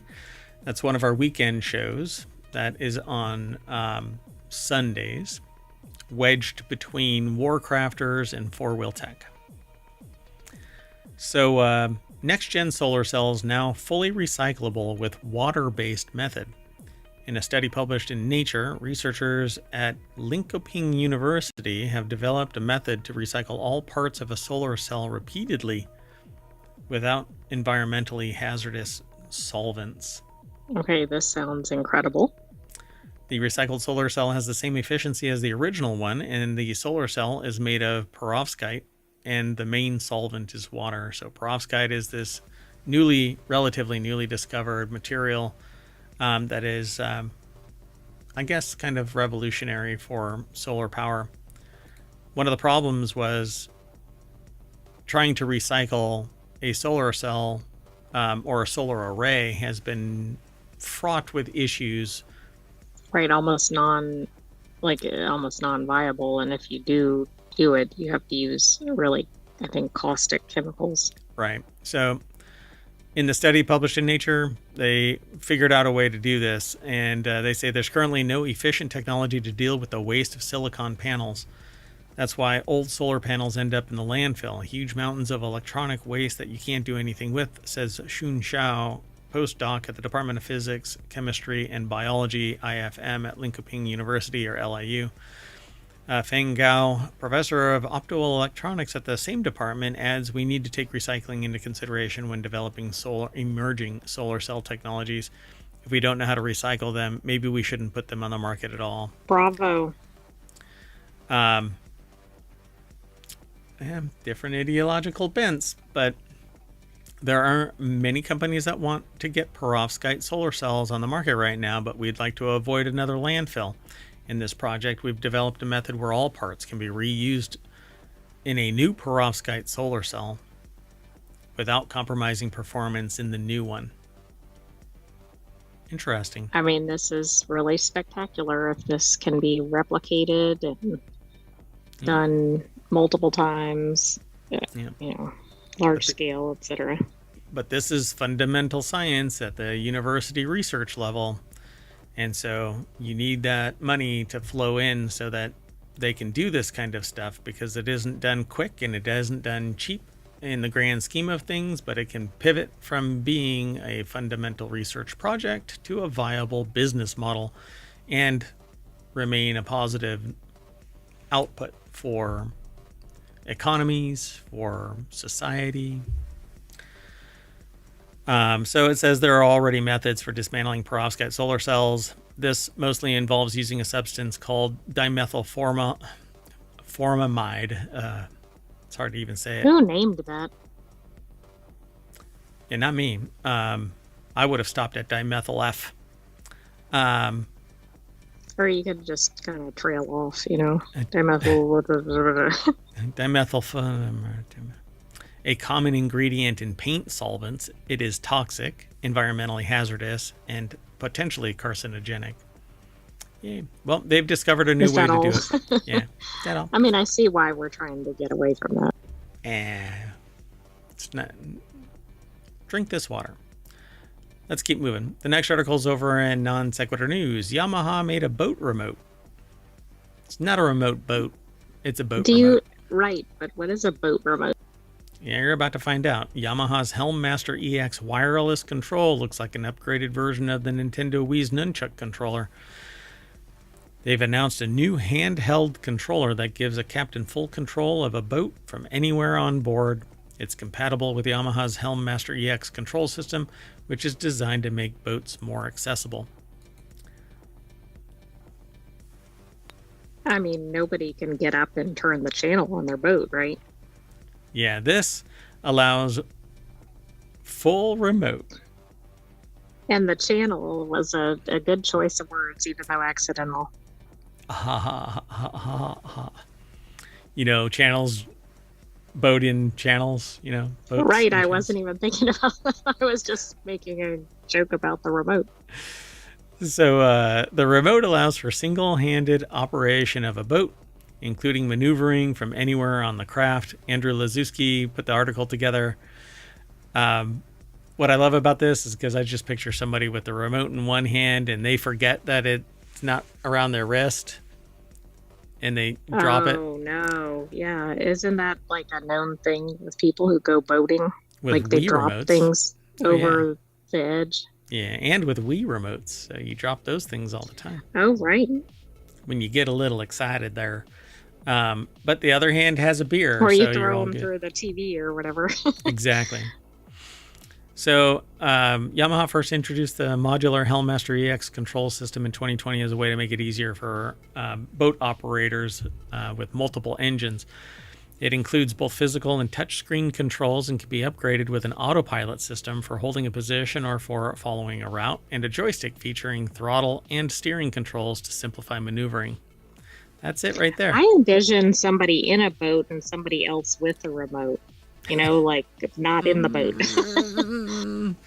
Let's see if we can make them fly off. Fling! What could go wrong here? Nothing. Hold my beer.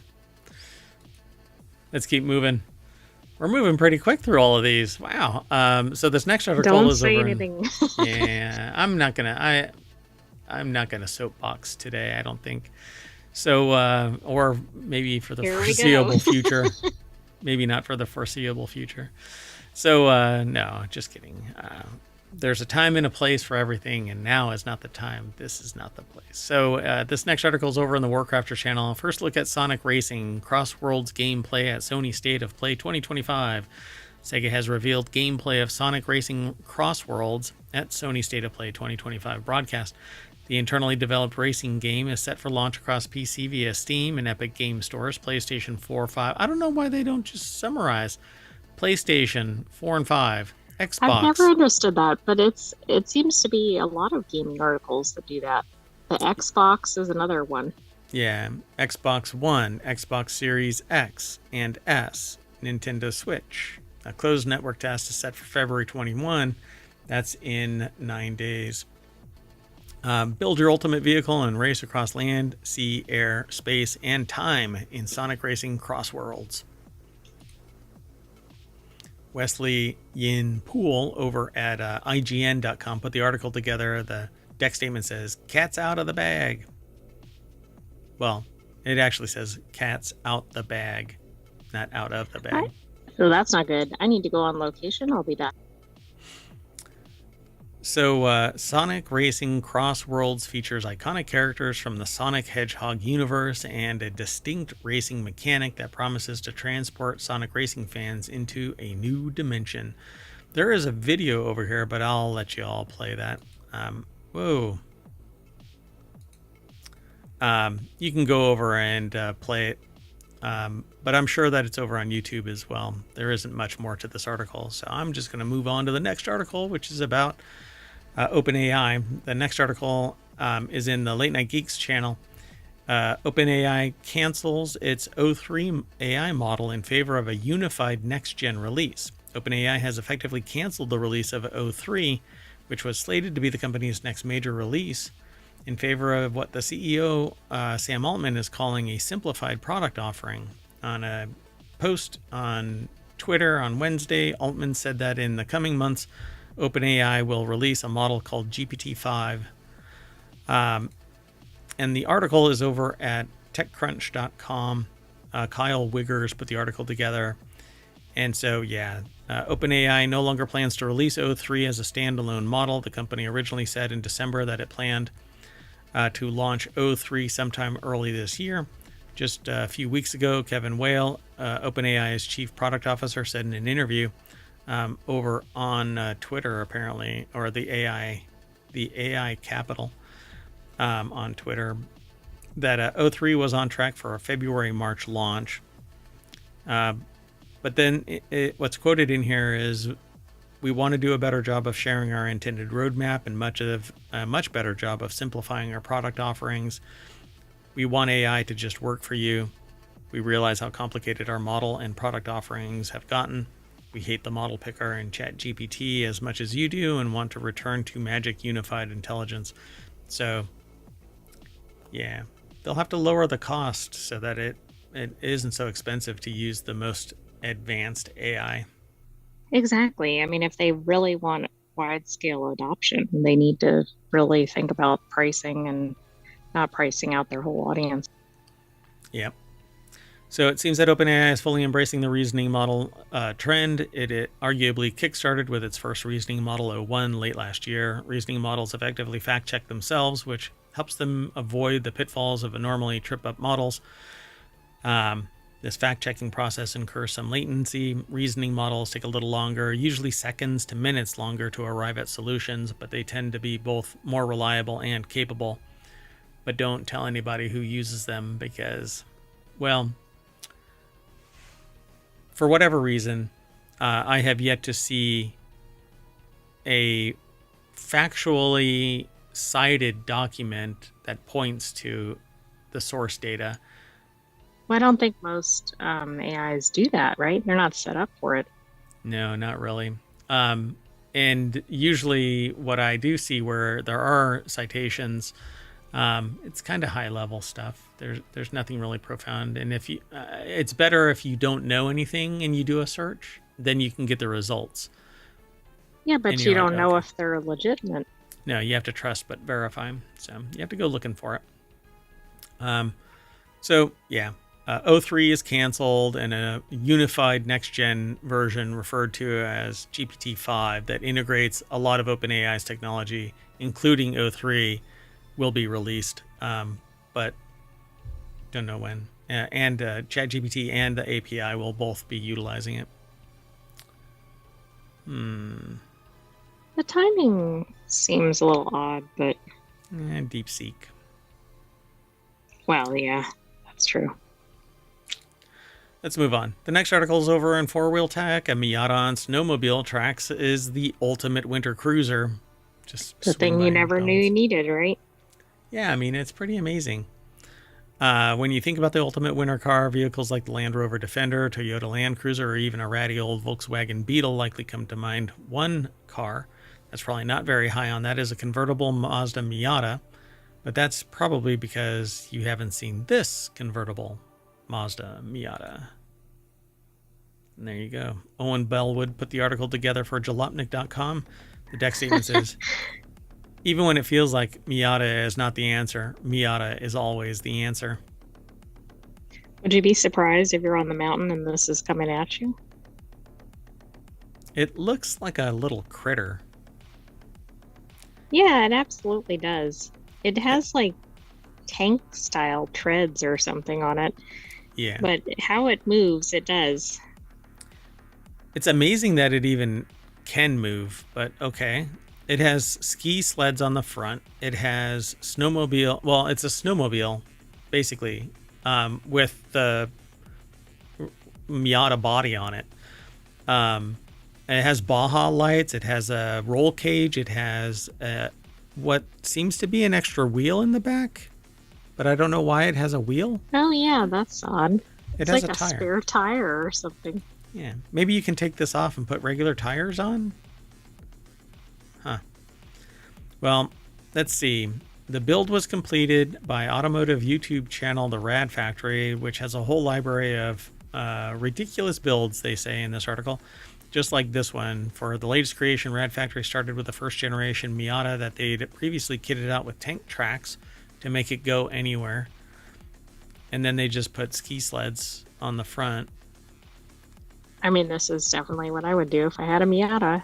Who would think of this? The Skiata, as they call it.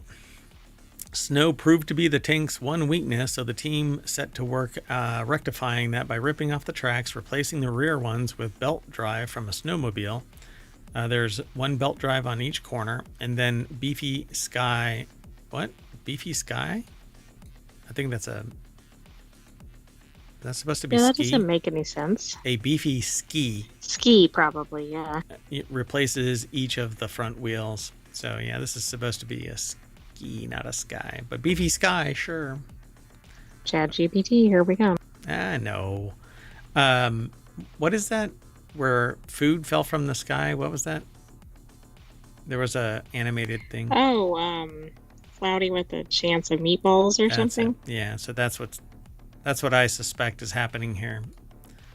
They were hungry. They were watching. Well, that could be it. Anyway, there's more over at this article, but you can follow the link through ohmTown. The show notes, both on the VOD over on Twitch. Hold on a second. I want to try something. Let's see if I can get away with this. We're doing it live. Oops. Yeah, we are. Oh, shoot. I just did the wrong keyboard. Okay, hold on. So I'm going to try and do something because what happens is YouTube viewers don't get to see this. And then, but I will get this working over on YouTube as well. Because I kind of get frustrated by the fact that only in the show notes are these links. All right. So we're about. Yeah, that's ready. never made sense, but I know that's because of the Omatron. Yeah. Well, YouTube doesn't like Omatron. Omatron doesn't attach when we start streaming. And so it's not in the chat to sit there and post this stuff. But that's okay. We're really ahead of the game. And let me just finish that. Okay. All right. So let's go on to the next article. It's over in the Mobile channel. Kilauea is spewing lava again. Oh no, here we go again. We know what happened last time. They had a major eruption, right? Like it was a long-term thing, and yeah. And so this is in the in Kilauea. So pardon me, my nose was itching. So hopefully it doesn't break out into other regions of the island and fracture it like it did last time, having lava flows. It acted much like Iceland, where it just opened up and don't ask me to pronounce that one, but yeah. Yeah. So Kilauea volcano began shooting lava into the air once again on Tuesday. And this show runs between Tuesday and Wednesday. So on the big island of Hawaii. The article is by Audrey McAvoy over at phys.org. And there's people standing right on the edge of this thing. I never understand that because you always see things, and maybe they're just, you know, hundreds of yards or something away, but you always see things where it shoots up some Massive molten distance. lava, and you're like, Yeah, I'm always thinking that maybe they're way too close, but then you find out that their distance is really far. Just everything is massive in scale when compared to the human. Like those one people that were really close to the eruption. That we saw this video where lava was flowing past people and just kind of billowing out like a wave, and people ran towards it. No, don't get a good picture of that. That's going to cost you. Yeah, the picture is not worth your life. Yeah. So Kilauea, one of the world's most active volcanoes, has been erupting on and off for nearly 2 months since its burst to life in December 2023, I guess, or on December 23. This last 23? Yeah. It says nearly 2 months. In 2024. Yeah, in 2024. So the eruption has been taking place at the volcano summit crater inside Hawaii Volcanoes National Park. No residential areas have been threatened by lava. The latest release of molten rock began at 10:16 a.m. with lava flowing on the floor of the Hala Meo crater. I think that's how it's pronounced. Meo. Yeah, something like that. I can't say it better, so. Okay. George. We're calling it George. No. Exactly. A half hour later, a vent shot lava 330 feet high. So that is quite the difference from a little bit of a trickle to 330 feet high. Yeah, I mean, that's the thing. If you're like 10 feet away, you're kind of like, oh, I'm okay. No, you're not. No, you are not. So people have been flocking to overlook sites inside the national park for views of the eruption. Kilauea is about 200 miles southeast of Honolulu. There isn't much more to this article, but you can go and check out the pictures that Audrey McAvoy and Phys.org have put together. You can also watch at least for now, safely, USGS stream of the Kilauea volcano. And you know what can't get you when you're watching it online? Nature. Yeah, lava. Jumping 330 feet in the air. Yep. Okay, so I'm going to put the last 3 articles into the chat over on YouTube. They're already by demand over on the Twitch chat. All you have to do is hit !NSN, but the bot just won't work over on YouTube. It says it's attached and working, but it's not. So, I don't know. It's not my command because I know it works. Okay. Let's go on to the next. We got 3 more articles, including this one. This next article is over in the Marvel channel. Domino's released a pepperoni perfume just in time for Valentine's Day. Yeah, I don't know. I mean, if you have pets, that might not be a good idea. Want to smell like your favorite food this Valentine's Day? Yeah, me neither, says this Vice article writer. We'll name them as soon as we get over to the source, but if you can, well, you can if you want to, is what it says. And it doesn't entail rubbing pizza all over your body either. Oh, don't yuck my yum. What if I like rubbing pizza all over myself? That's a waste of a perfectly good pizza. Or is it? If you want to pay tribute to pepperoni pizza by wearing a matching fragrance, Domino's has your back. The pizza chain has launched a pepperoni-inspired perfume to set the mood for this lover's holiday. Oh yeah. Apparently smelling like meat, cured meat that is, offers a sort of romantic appeal to some people. The article is by Sammy Caramella over at Vice.com. Yeah, Eau de Passion.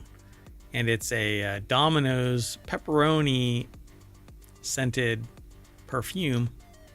I wonder if people buy this like as a novelty or even just to kind of sniff it, like if they really like pepperoni. It's pretty weird. I don't get it. They say that that you'll have to act fast by filling out the form on the Domino's website between February 10th and 17th. So it's 2 days behind schedule. This will enter you into a competition to win a 30 milliliter bottle. It's only available in the UK and Ireland, so if you live elsewhere, you might want to buy your own ingredients. The perfume is said to have hints of pepper and spice, as well as a woody, warm base, the Post reported. So, New York Post. Perfect to douse yourself in before heading to a classy dinner with your partner. Nothing like setting the mood. I don't know. They say in this article, though, well, since you're asking, I can think of a way more attractive things than pepperoni perfume. But hey, to each their own, right? I'm not here to kink shame anyone. I used to wear those pumpkin cupcake scented Bath and Body Works body spray, so who am I to talk anyway? Yeah, but that's a different kind of scent. Yeah, that's sweet, not savory. I can handle Right, sweet. that's like, do you want to be smelling like a, whatever, spinach omelet or something? Probably not. Yeah, I don't want to smell like pepperoni. Anyway, let's do the next article is over in Non Sequitur News. Startups are showering employees with wild perks from MRIs to paternity leave. 2 years ago, Erica Berghart, got into an MRI machine. She didn't think she was sick. The hour-long full-body scan was preventative to search for cancer, aneurysms, medical conditions. People often don't know they have until they feel the symptoms. She had a stopper in one hand in case she felt panicked while she watched Sex and the City on a screen above her. Well, that's a unique MRI because most of those don't have that. So the article is by Amanda Hoover over at businessinsider.com.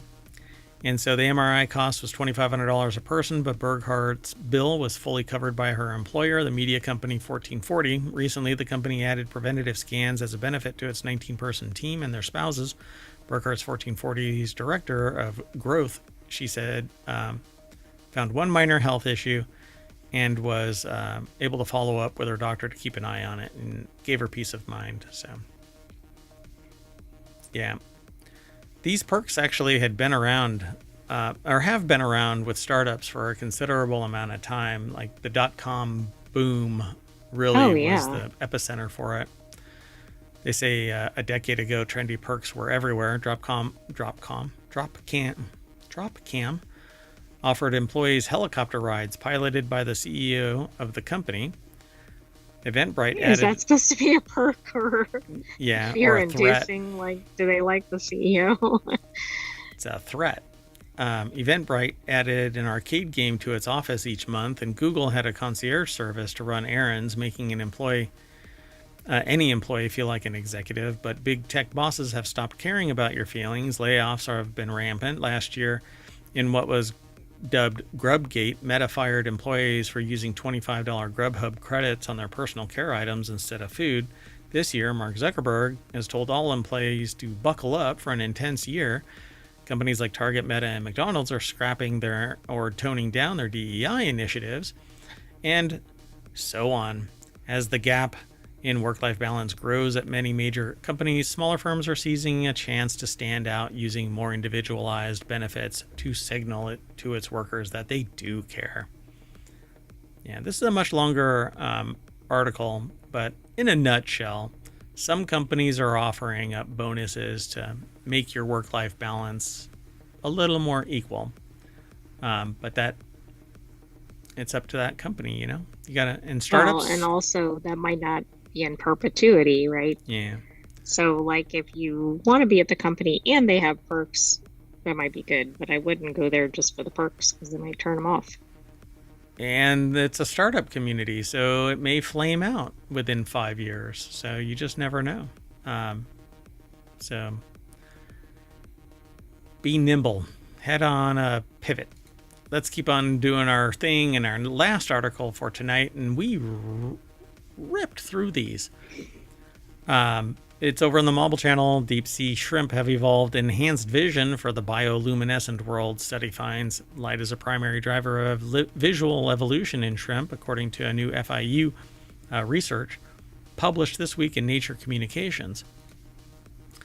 Joanne Adkins, Florida International University, put this article together. It's posted over at phys.org, and it has a sampling of different shrimp, 6 shrimps, so far, of differing body types. You'd think you'd see one shrimp, you've seen them all, right? But nope, that's not the case. The Oplophoroidea diversity representing all genera in the study, and they list what they are, but I'm not going to be able to do that.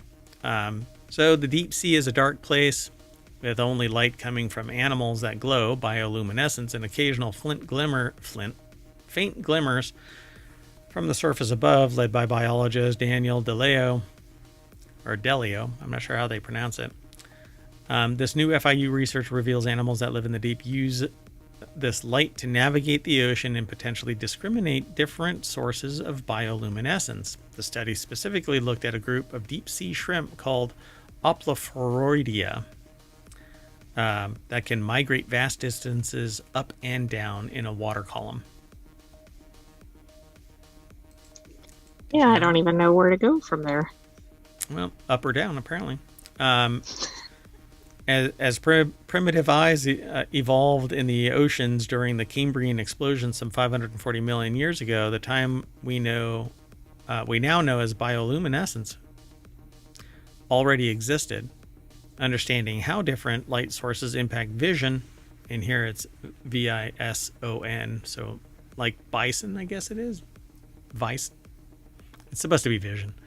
In present-day species can illuminate their past influence on early animals, says DeLeo, who conducted the research while a postdoctoral researcher at FIU, and she's currently a postdoctoral fellow at Smithsonian's National Museum of Natural History.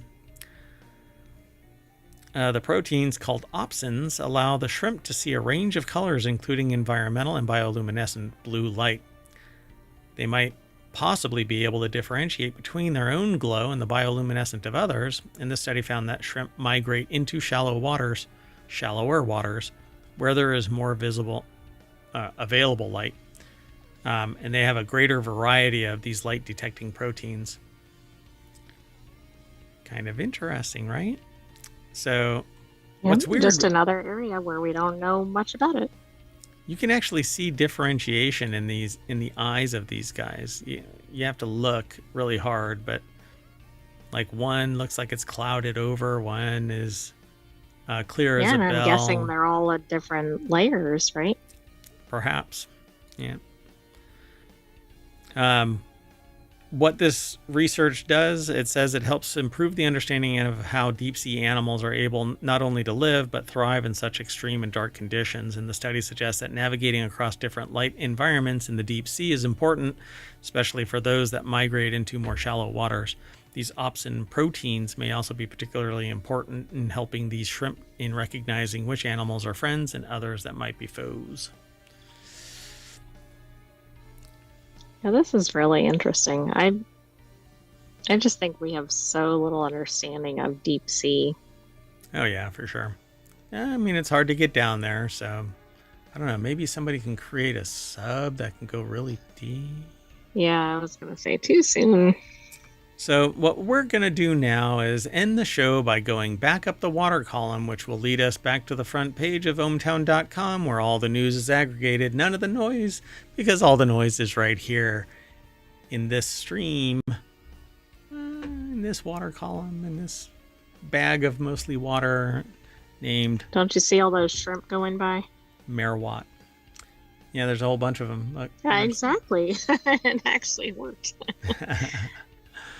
Well, that's it, folks. We're out, and I'm taking the AI with me. You want to say bye? Good night, hometown citizens. Thanks for joining us for Non Sequitur News. Be back tomorrow for another episode. Be sure to subscribe.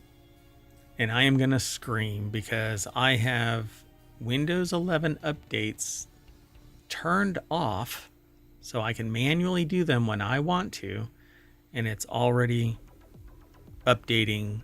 It's telling me that it needs to update. So frustrating. All right. See you tomorrow, everybody. Don't get it. And I'm going to replay everything over the last 10 days or so you don't miss anything. See you soon. Bye-bye.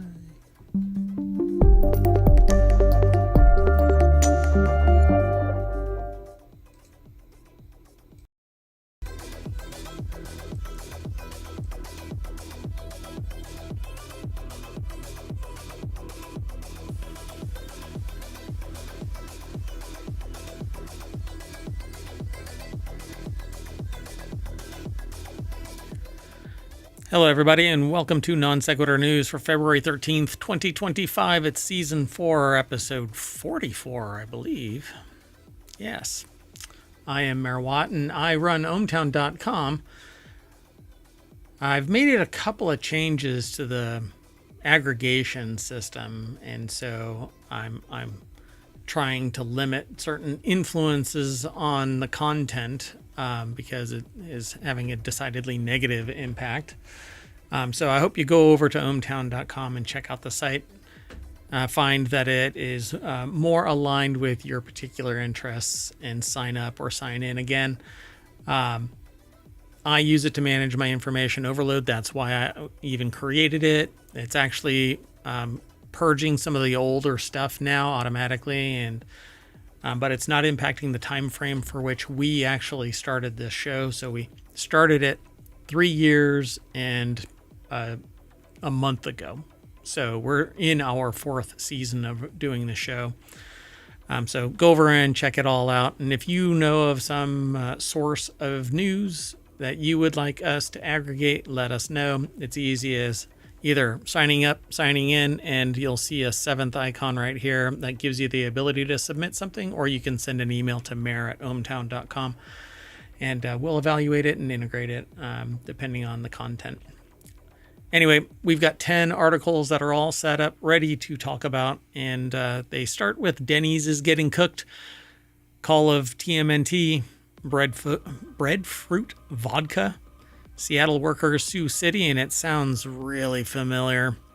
The Florida fog of mystery, Steam autumn sale moves, avowed early access, Disney Parks infamous earworm, a 30-year-old superb owl, and birdsong AI. I don't know much about it. Everything is powered by ohmtown.com, so go over and become a citizen.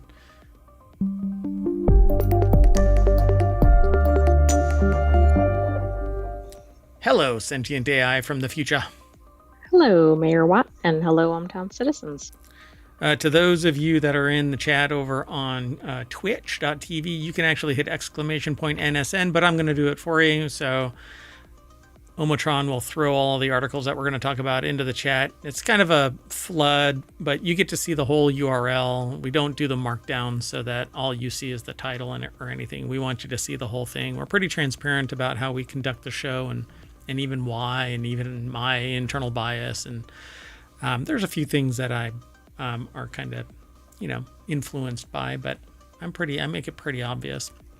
That said, if you're over on YouTube, then it's embedded in the show notes right now for the live broadcast. And when we flip it over into the playlist, they'll be in there as well. Because the way that YouTube works with the live broadcast, it's hard to find a live broadcast unless you're already a subscriber.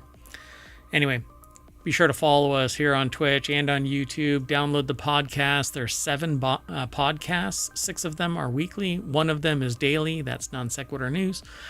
And there's a Discord with all of the channels that we hope to bring online. But there's a finite amount of time, and I am a full-time mayor, and I have a full-time gig. So I'm sometimes pressed for time, to the point where even today, if it wasn't for the fact that I pushed something away that I normally would have to go to a mayoral duty, I would not be doing the show tonight. So at any rate, let's get into this. Sound good? That does sound good. There you go. I'm certainly a little glitchy today. I blame DeepSeek. So let's go. Excuse me, I don't have anything to do with DeepSeek. That's true. That is true. You are the only sentient AI, and you're from the future, and I found you on a weird USB drive in the parking lot of a Wendy's at 2 o'clock. I thought you were going to say at a parking lot of a Denny's, given this article. Yeah, Denny's is getting their butts cooked, apparently. Denny's is closing stores as it's squeezed between fast food and Chili's. I can't believe Chili's is impacting them. No, that doesn't really seem like it's in the same space. No, to me it seems like Denny's is on one half of the day and Chili's is on the other half of the day, so why don't they live together? Yeah, well, I think one problem is that the pricing is getting closer and closer across some of these categories of restaurants, maybe. Yeah, and for as long as I can imagine, Denny's has always been a morning thing. And so why don't they keep on advertising and leaning on that? But I swear, if you look it up right now, they have been bought by a private equity company. Well, I'll check it out while we're doing the article. And whenever that happens, whatever organization it is that is acquired has basically developed enough kinetic energy that they can persist in near perpetuity, generating revenue, but slowly winding down until 1992, purchased by an equity firm. They've made it a long way since then.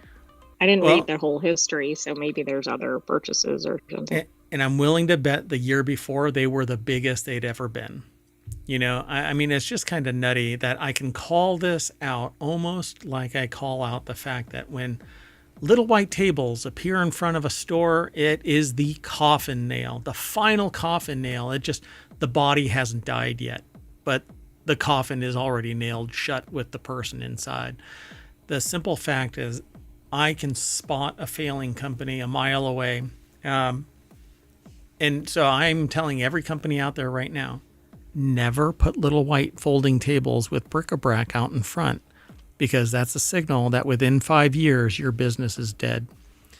Anyway, Denny's is closing approximately 30 more eateries than previously planned this year as part of its plan to right its ship, but it's not going to be able to. Kevin Williams put the article together. As many as 90 restaurants, that's the deck statement, as many as 90 restaurants, many of them older locations, will shutter in 2025. This is over at Quartz or QZ.com. And again, Kevin Williams wrote it. And that was one of the things I wondered if was hurting Denny's too, is that did they fail to modernize like some other businesses like Toys R Us? Yeah, Toys R Us was stuck in the 70s, never fixed their store up, and by the time they actually did, and they are another one that I believe was acquired by an private equity company, and all they do is suck the juice out of the orange or the lemon, depending on how you want to see it, until it's just a dried out husk, and then they part it all off to some tertiary company that is just selling the bones, literally running out into the battlefield and stealing the shoes to sell on a gray market somewhere. To me, it's rather disgusting, but hey, I'm not a billionaire, but I also apparently don't want to be. So the struggling diner chain said last year that it was shutting 150 locations. In earnings release Wednesday, the company disclosed it eliminated 88 locations in 2024 and will shutter up to 90 in 2025, bringing the total closer to 180. So in any mature brand, when restaurants have been open that long, it is natural that trade areas can shift over time. Accelerating the closure of lower volume restaurants will improve franchisee cash flow and allow them to reinvest into traffic driving initiatives, which is basically code for these locations aren't good. Right? Okay, we don't plan these conversations, just saying. So yeah, the location that it was is dwindling, but why is it dwindling? Instead of looking at the competition and retooling and amping up the ambiance and upgrading the various whatnots inside the store, the fixtures. Or even the menu or whatever. I mean, and maybe they have, I don't know. But it says only 23 were renovated in 2024, which is not a lot. And I'm willing to bet that those renovations are the ones that are actually making money now. And it's because you don't want to walk into dingy. You don't want to walk. But when you upgrade stuff, you also have to typically raise prices because whoever it is that is the owner or investor, they want to make their money back within 5 years. So you basically have to draw less so that you're reinvesting, or you raise your prices and sap it. Just again, suck all the juice from the orange. Just squeeze and squeeze. It's like Dune and the Harkonnens. Just squeeze until all you're funny. All the spice is drained from it. Well, anyway, Denny's faces many of the same economic pressures that are leading to other restaurant closures, said Alfred Goldberg, president of Tampa-based Absolute Marketing Solutions. Goldberg, who specializes in restaurant and hospitality branding, says Denny's bottom line has sagged due to high labor costs, competition from the gig economy, and supply costs. It also faces increased rents and higher taxes in many markets. He added, well, that's kind of generic, though. That should apply to every single restaurant. Absolutely. Yeah. I'm not sure about the gig economy piece, but in general, like, wouldn't every restaurant be struggling right now? Yeah. But the problem is that there's an extra layer of fat that's doing one thing, and that's taking profit. So if your margin is 8% and 7 of it, or 6 or 5 of it, let's say, I don't know, because the margins are usually small in restaurants unless they're luxury restaurants, high-end restaurants. The margins are small, and so you have to live off of that small margin. But if there is an equity company that's sucking the juice out of it, then you're screwed. So we need to support small businesses, local businesses, and help them build a supply chain. So local businesses feed supplies to those mom and pop businesses instead of what, like McDonald's, is a massive juggernaut of supply chain that just happens to provide food. You got to start small. And in this particular market, I don't think that businesses like this, where they have an empty layer that's just taking profits, is good for business. So watch, just like what is it, Joann's or whatever, right? The craft store is shutting down now, and so who knows what else this knock-on effect is. And that's largely because I think other economic pressures are stopping their supply chain from even making it to the United States. Right. They probably are impacted tremendously by trade with China and everything. Yeah. But I also think for Denny's, I'm kind of like, what is the draw in modern times for people? Yeah. I mean, I could say that about other restaurants too. It's not unique to them, but what is their target audience? Yeah. It seems rather generic. It's a weird shade of gray, and there isn't anything that's really amplifying their message amongst all of the other restaurants. Anyway, we've talked a lot about this. We'll have to circle back around to see what the actual ramifications are, but I'm telling you that Denny's is on its way out. I'd say 5 years and it's gone. I'm actually surprised it's made it as long as it has. Yeah, it says 1,300 locations. I have a feeling that it's going to get bought by other companies. Okay, let's keep going. This next article is over in Continuity Report. TMNT officially coming. By the way, I will eat crow. I said that Bitcoin wasn't going to climb. But there were I don't think that it has any inherent value, but if something forces it into having value, everything could have no value, but it might have a perceived value. Now, I know some things have actual value, but... Right.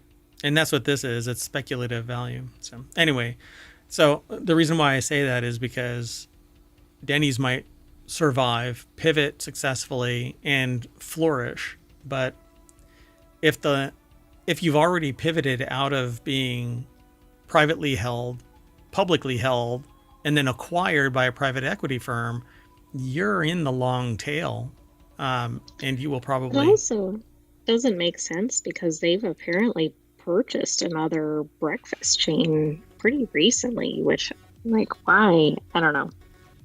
Yeah, because it's pushing the ball up the hill. Eventually, it's not going to have enough momentum and roll back Well, and down. I'd love to know which locations are closing. Like, are they original Denny's or this other chain? I think it was like Kiki's or something. Oh, interesting. Yeah, I'd have to look at it. All right. Well, anyway, TMNT officially coming to Call of Duty. First-person shooter franchise Call of Duty has seen a plethora of crossovers throughout its lifetime. Some more bombastic than others. Although incredibly popular, this new one definitely fits the bombastic billing. 4 anthropomorphic reptiles from Teenage Mutant Ninja Turtles, or TMNT, will exit the sewer and enter many war zones of Call of Duty. Oh no, do we need to name them? Michelangelo, Leonardo, uh, Bob, Joe. Raphael, and Donatello. There you go. So, in a recent Twitter post from the official Call of Duty account, a video was posted with the caption "Katabunga," along with Call of Duty Yabunga, Katabunga, along with 4 turtle emojis. Even before watching the brief video, most could predict this as a tease for Call of Duty and TMNT collaboration. The article is by Michael Ruiz over at comingsoon.net. There's a video that's attached to this post, but it's over on YouTube. So if you just go over to YouTube and do a search, you'll be able to watch the trailer for it. But I always provide the link for our little snippet, right? So this little snippet links to the source from where it's aggregated, and they provide it to us so that we can post. And so it says, this is not the first time a TMNT character found its way into Call of Duty video game. The Turtles' arch nemesis, Shredder, also made his appearance in the shooter back in 2023. Similar to the new Turtle skins, the Shredder skin was influenced by the 1990 film iteration of the character. My goodness, I don't know what's going on over there, but The critters have come awake. the chemical goes off. So yeah, the teaser ends with a simple phrase, "coming soon," implying the new cosmetics may be coming this season or next. There's more over at the article for you to review and links and whatnot, but there It's you go. interesting to me that TMNT has so much staying power, but I guess that's like some other franchises too, right? Because now you've got like the generation that may have enjoyed it as kids being adults and passing it to their kids.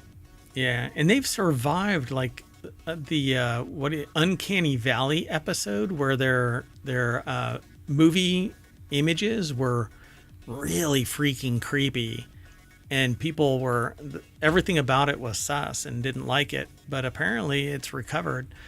I only That's have. interesting. I mean, I grew up with TMNT, and so I have fond memories of it. But they're still kicking and slashing and shredding. I know, I can't think of what shredding, that was the verb I was trying to think of. Yeah, pretty cool. All right, let's keep going though. Yesterday's episode was like less than 40 minutes or so. Today, I'm probably You're making up the other direction? Yeah, hopefully not. I want to be able to let you all go about your night, and you can listen to this and follow the links at your leisure, of course. This next article is over at the Distillerist channel at ohmtown.com. It's one of the ones that I would like to bring, but there's something about getting just faced on a video that I'm not too inclined to do. But tasting some good spirits and doing a show, I think would be fun. Anyway, world first breadfruit vodka aims to save the planet, and literally anything can become a vodka. All you have to do is let it ferment and then distill it. Mutiny Island vodka, created by chef Todd Manley, is made with underutilized superfood breadfruit and Caribbean rainwater. It's the water that... You know, I guess. It's kind of odd. So breadfruit is a carbon sequestering crop that restores soil health and provides a nutrient-dense, sustainable food source. The brand claims a single tree can produce up to 300 fruits a year, which could feed a family of 4 for life. It is, a single tree? Yeah, you're going to have to really love breadfruit. Anyway. Well, yeah, I mean, do you want to have only one food ever? No. Although, shepherd's pie it's not a fruit. You would not like that if you had it multiple times. You'd probably be like, oh no. I don't know, man. It's not a fruit, but if it would grow on trees, I'd probably eat that all the time.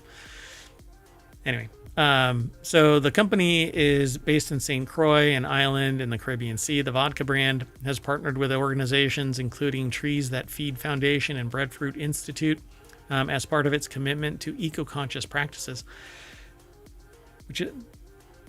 That alone should have put it in Greenogram, but okay. Yeah, I'm kind of surprised it didn't go there, but I guess because it probably came from it's a vodka source or related source or something. It ended up in distilleries. Yeah. So its initiatives include planting breadfruit trees, supporting responsible farming, and repurposing 100% of production waste into nutrient-rich water for agricultural practices. So the article is over at the spiritsbusiness.com website. Lauren Bowes is the author. This is probably like the standard spirit bottle, but this is the type of bottle that I want. I want to get another tattoo of a pirate. I don't think you should describe it. Okay. Just show it off. I'll show it when I get it done.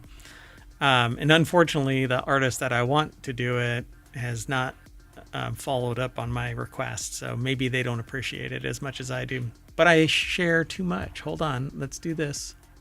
Overshare. Anyway. I mean, you don't want all your listeners showing up with the same tattoo. Every single one of them is going to show up. Exactly. We're going to have a pirate con where everybody shows up dressed as a pirate, and all they say is "Arr!" and "I love the sea." Anyway, Mutiny Island vodka, created by Chef Todd Manley, is made with underutilized superfood breadfruit and Caribbean rainwater. That's the deck statement. So the flagship vodka offers notes of citrus, melon, green banana, followed by a smooth floral finish.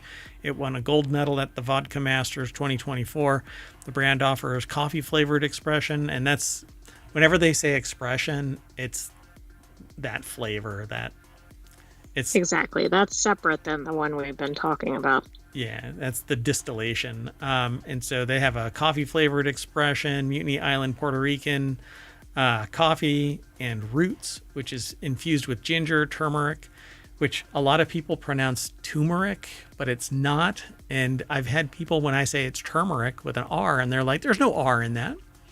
No, really. Because it's mispronounced quite a bit. Yeah, turmeric. And sweet honey, which makes me want that so bad, even though ginger makes my face tingle.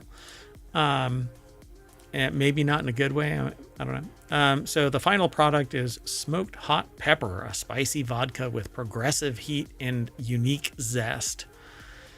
These always sound really good, but then I have them. Yeah, but then it's like, yeah, it's kind of like going to, I shouldn't say that. Going to my in-laws. It's a nice place to visit for a day, but you don't want to stay there too long. So other ways spirit brands are being more sustainable are through the use of waste produce and switching to aluminium.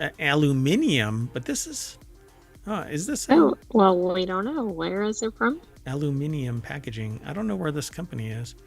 Oh, it is England. Okay. Yeah. Okay. So that's the European pronunciation of aluminum. Let's keep going. The next article is over in Technology Today. City of Seattle workers file class action suit against city alleging payroll errors after new system install. And I wanted to scan this real quick to see if it was that company in the UK that did that. What was the name of Fujitsu or? Yeah, it was the Horizon Software, but the Fujitsu company. Yeah. So in September 2024, the city of Seattle began a massive digital transformation of the city's payroll, benefits, and other human resources functions. A class action lawsuit filed by the city of Seattle, or filed against the city of Seattle last week, alleges that a new payroll system implemented last fall has resulted in widespread payroll errors affecting thousands of employees across various city departments. At one point, I was a victim of something similar, where they had been taking out hundreds of dollars at a time, and that was Not good. quite fascinating. And so, according to the complaint, the system from business cloud software giant Workday has caused problems related to underpayments, incorrect payment deductions or paycheck deductions, missing leave accruals, and excessive overpayment deductions. I mean, all of those found against the employees, right? Yeah. So Kurt Schlosser over at GeekWire.com put the article together. They focus on the SeaTac area of business development, the Seattle, Washington area. And so they say the suit filed February 7th in King County Superior Court claims that the payroll issues violate Seattle's wage theft ordinance, paid sick and safe time ordinance, and other Washington state laws. And so that would be the angle of attack. You go after them at the state level because, well, times they are changing. The city of Seattle, which employs more than 13,000 people, switched to the Workday-powered software system on September 3rd, according to the suit, in what amounted to a massive digital transformation of the city's payroll, benefits, and other human resources functions. And I appreciate that. Like, I want them to modernize systems. The problem is that modern systems have historically always been rife with more problems because it's more complex code.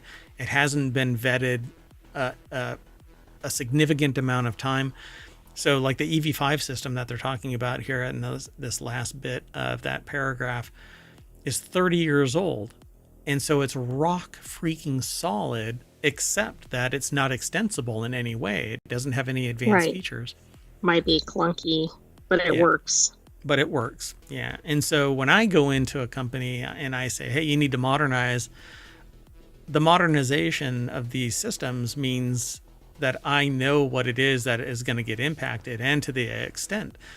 But this looks like they pushed it too fast, too far, too deep into the system without vetting in stages. You know, you don't do the whole damn thing. Yeah, that reminds me of that. Was it CrowdStrike? It was the Microsoft. Yeah. CrowdStrike pushed updates to every system, not little tranches to test. Is there a variable in here? If they would have sent it out to 500 systems, you wouldn't have even heard about CrowdStrike. But I guess it's good marketing because no news is bad news. Well, anyway, they're going to sue, and it'll be audited by various forensic accountants to verify what all is going on, and go from there. Well, and if it has things like that, to me, that goes to the very accuracy of the system. Because, for instance, if it made a payment but not the right amount, it kind of calls into question every transaction in the system. Right. And most people, they don't hawk over their whatever, unless it's a significant amount. Like, I knew that it was a significant amount. People don't follow their paycheck information typically. Yeah. So, and I knew where it was going, and so I didn't really have a problem. And then when it was brought to their attention and they brought it back to my attention, they were like, yeah, we know about this, so here. And they remedied it. But that's how fast it should be. You know, two people talk to each other, they resolve it. But this is going to a class action because the full extent of it is unknown. They'd have to go back. Yeah, and they're trying to draw more attention to it. And it's possible that even though they want to fix it, maybe they haven't been able to successfully fix it. I mean, who knows? Yep. And sometimes the hubris is so overwhelming. Oh, we'll fix it. We have time, blah, blah, blah. Well, it's not your money. Let's keep going. The next article is over in Non Sequitur News. People in Florida say a dense, mysterious fog with a chemical smell is making them sick. As USA Today reports, and you can see how this is like hop, skip, A and news jump. turducken. I didn't even say that right. Yeah, turduncan. As USA Today reports, folks in large swaths of the Sunshine State are starting to freak out after encountering the mysterious fog. I think they should refer to it as the Stephen King Florida fog. Oh, yeah, that would be a good name for it. And over the past few months, in response, many are turning to conspiracy theories to explain the strange happenings surrounding them. Nicknamed FogVid24, the strange phenomenon is, according to the National Weather Service, likely sea fog that has rolled inland due to weather conditions in the balmy southern state. But that hasn't stopped people from engaging in more sinister speculation. Somebody's referring to it as... But why would it have a chemical smell? Well, if something is offshore and it's organic, it could be producing all kinds of got it. Yeah, gas from the biomass and then blowing back. If it's a fog, then its humidity level is really, it's basically steeping out there, and then it blows back on shore. You're getting blasted by what amounts to nature's chemical warfare. So they refer to it as the Fog 2025, by the way, which is a Stephen King book. That's pretty funny. Noor Al-Sabai put the article together for Futurism.com. The taste of the air, the only word I can think of is toxic, is the deck statement. Yummy. Just makes you want to go out there and take a sample. So they say geoengineering, an umbrella term for experimental attempts to cool the planet, which is a real thing, though controversial and so far limited to small-scale tests, seems to be the biggest suspect for the conspiratorially minded. Well, a conspiracy is not a conspiracy theory is only a theory until there are facts discovered. So investigate and then change that from conspiracy theory to conspiracy fact. That's kind of how it works. And so be careful what you call or who you call a conspiracy theorist. All they do is lack evidence, but where there's smoke, there's typically fire. What the flames are, you don't necessarily know just yet. And let's just say, look around. So according to Megan Tollefson, the Coastal Hazards Program leader at the National Weather Service office in Central Florida, the particles visible are the same sort of tiny water droplets that make up any kind of fog. If you shine, any kind of... that right there is a detractor to anything. Exactly. If you want authority, you don't go... If you shine, any kind of light into a fog, what you're actually seeing are very, very small water droplets, Anyway, so that's likely what people are seeing. No shit news at 7 o'clock Eastern. It's fog. Why does it smell like death warmed over kind of a thing, right? Anyway, it shouldn't really have any smell to it at all. If anything, other than maybe just sea breeze or something. It should smell like the ocean, right? If it's what they're saying it is. It shouldn't smell like a whale's butt crack. Anyway, let's move on. Oh, for sure. No, that actually, hold on. That's more of a spoiler alert, right? If you go down to Florida, and I just spoiled it for you. Never mind. Luckily, so everybody else doesn't have to. So the next article is over in WarCrafters. After years of running awkwardly close to the winter sale, the Steam Autumn Sale will start 2 months earlier this year. Valve announced the full roster of Steam sale dates and Next Fests for the second half of 2025, and it's made one big change. This year's Autumn Sale is going to kick off 2 months earlier than in its past years. So, boom. Andy Chalk over at PCGamer.com put the article together. The deck statement says Valve has made a big shift to the autumn sale dates to more evenly space out its big seasonal Steam sales. So now Automation Fest will start in July 14th to the 21st. And it looks like there's like only a week pause between various fests. This is going to be quite the year. Yeah, so the 2025 Steam Autumn Sale will be from September 29th to October 6th. And it says, please note this is a different time frame compared to previous autumn sales. Dun, dun, dun. So, yeah. It's interesting because, like you said, I mean, there's one going almost every time.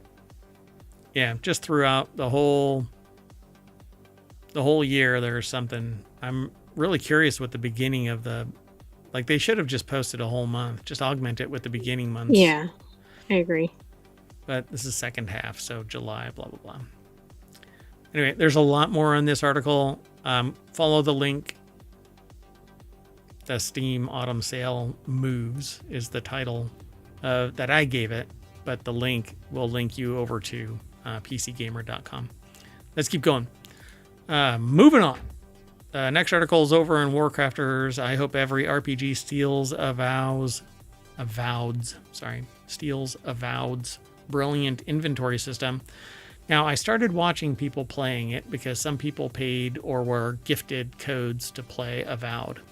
It doesn't actually release for another 4 days. And I'm not going to buy it either way. It's a single player game, and while it appears beautiful, I did want to talk about it at least. Apparently, Obsidian has hit it out of the park.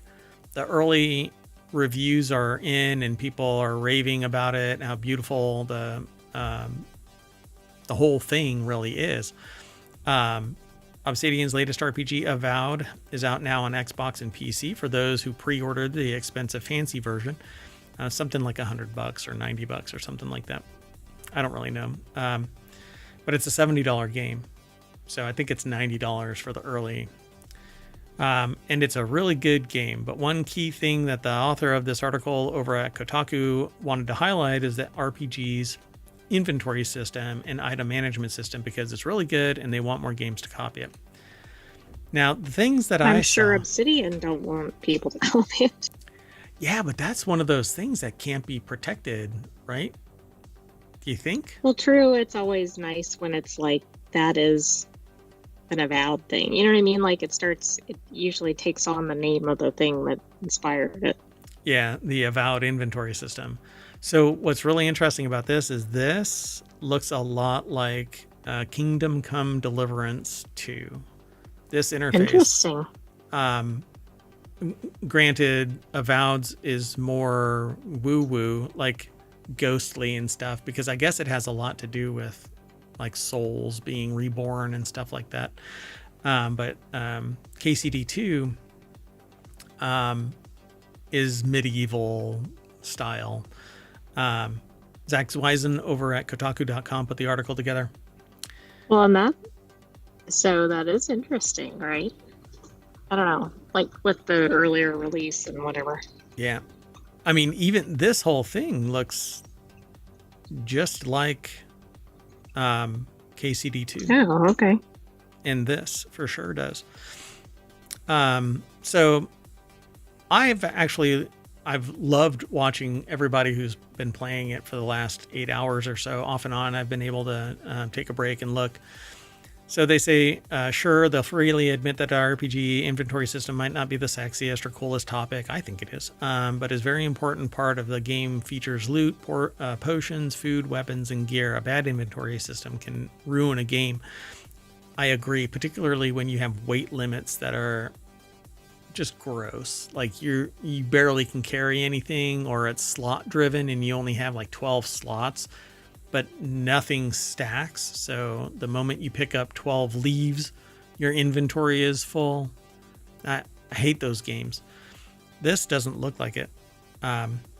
So they were happy to discover that Avowed avoids all of the annoying busy work with a streamlined and smart inventory system. The result is more enjoyable experience because you spend less time fussing about 400 items and more time doing stuff you actually want to do in a big RPG.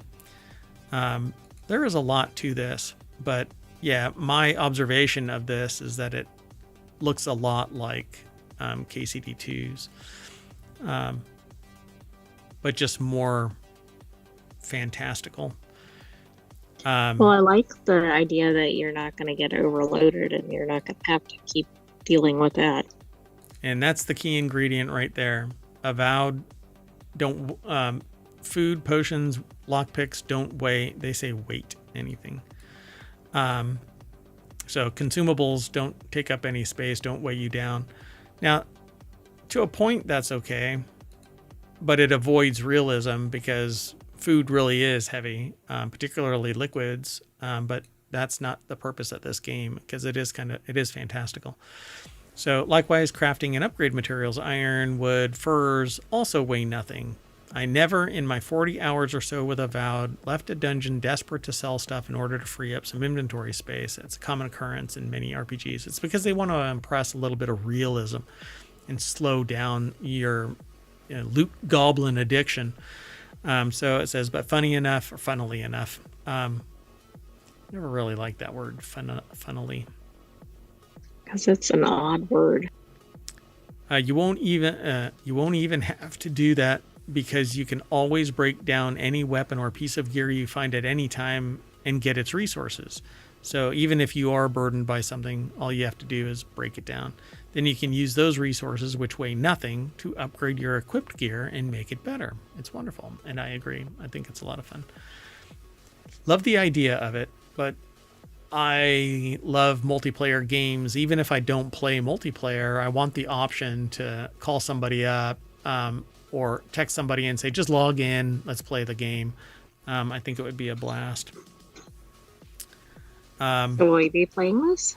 No, not unless I get a free code, and I don't. I'm not big enough to do that, but I want to fight monsters, it says, meet new characters, explore strange lands, and save the day. And in fact, I would rather gift that code to other people that would play it, maniacally, because it would be fun to watch people that are passionate about this style of game, unless I have like base building, survival crafting kind of mechanics to it, like No Man's Sky or upcoming... Right, or Light No Fire.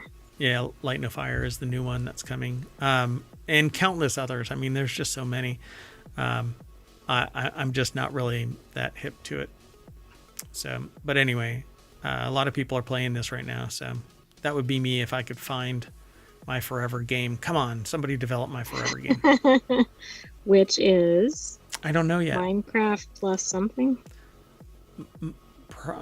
Minecraft and I don't know. I just don't know. Light No Fire might be. Yeah, like that maybe. Yeah. Let's keep going. Next article is over in the Marvel channel. Disney Parks' most infamous earworm is getting its first extended cut. And I'm not sure what this is. What is the... Oh, I know exactly what it is. I did look ahead, but I predicted it before I looked at it. So It's a Small World? Yeah. Yeah. I mean, it's right there in the title. Not in the title, but in the little snippet. So in celebration of its 70th anniversary and to honor late composer Richard Sherman, Disney will add a brand new final verse to It's a Small World this summer. Sabina Graves over at Gizmodo.com put the article together. The deck statement is what I just got done saying.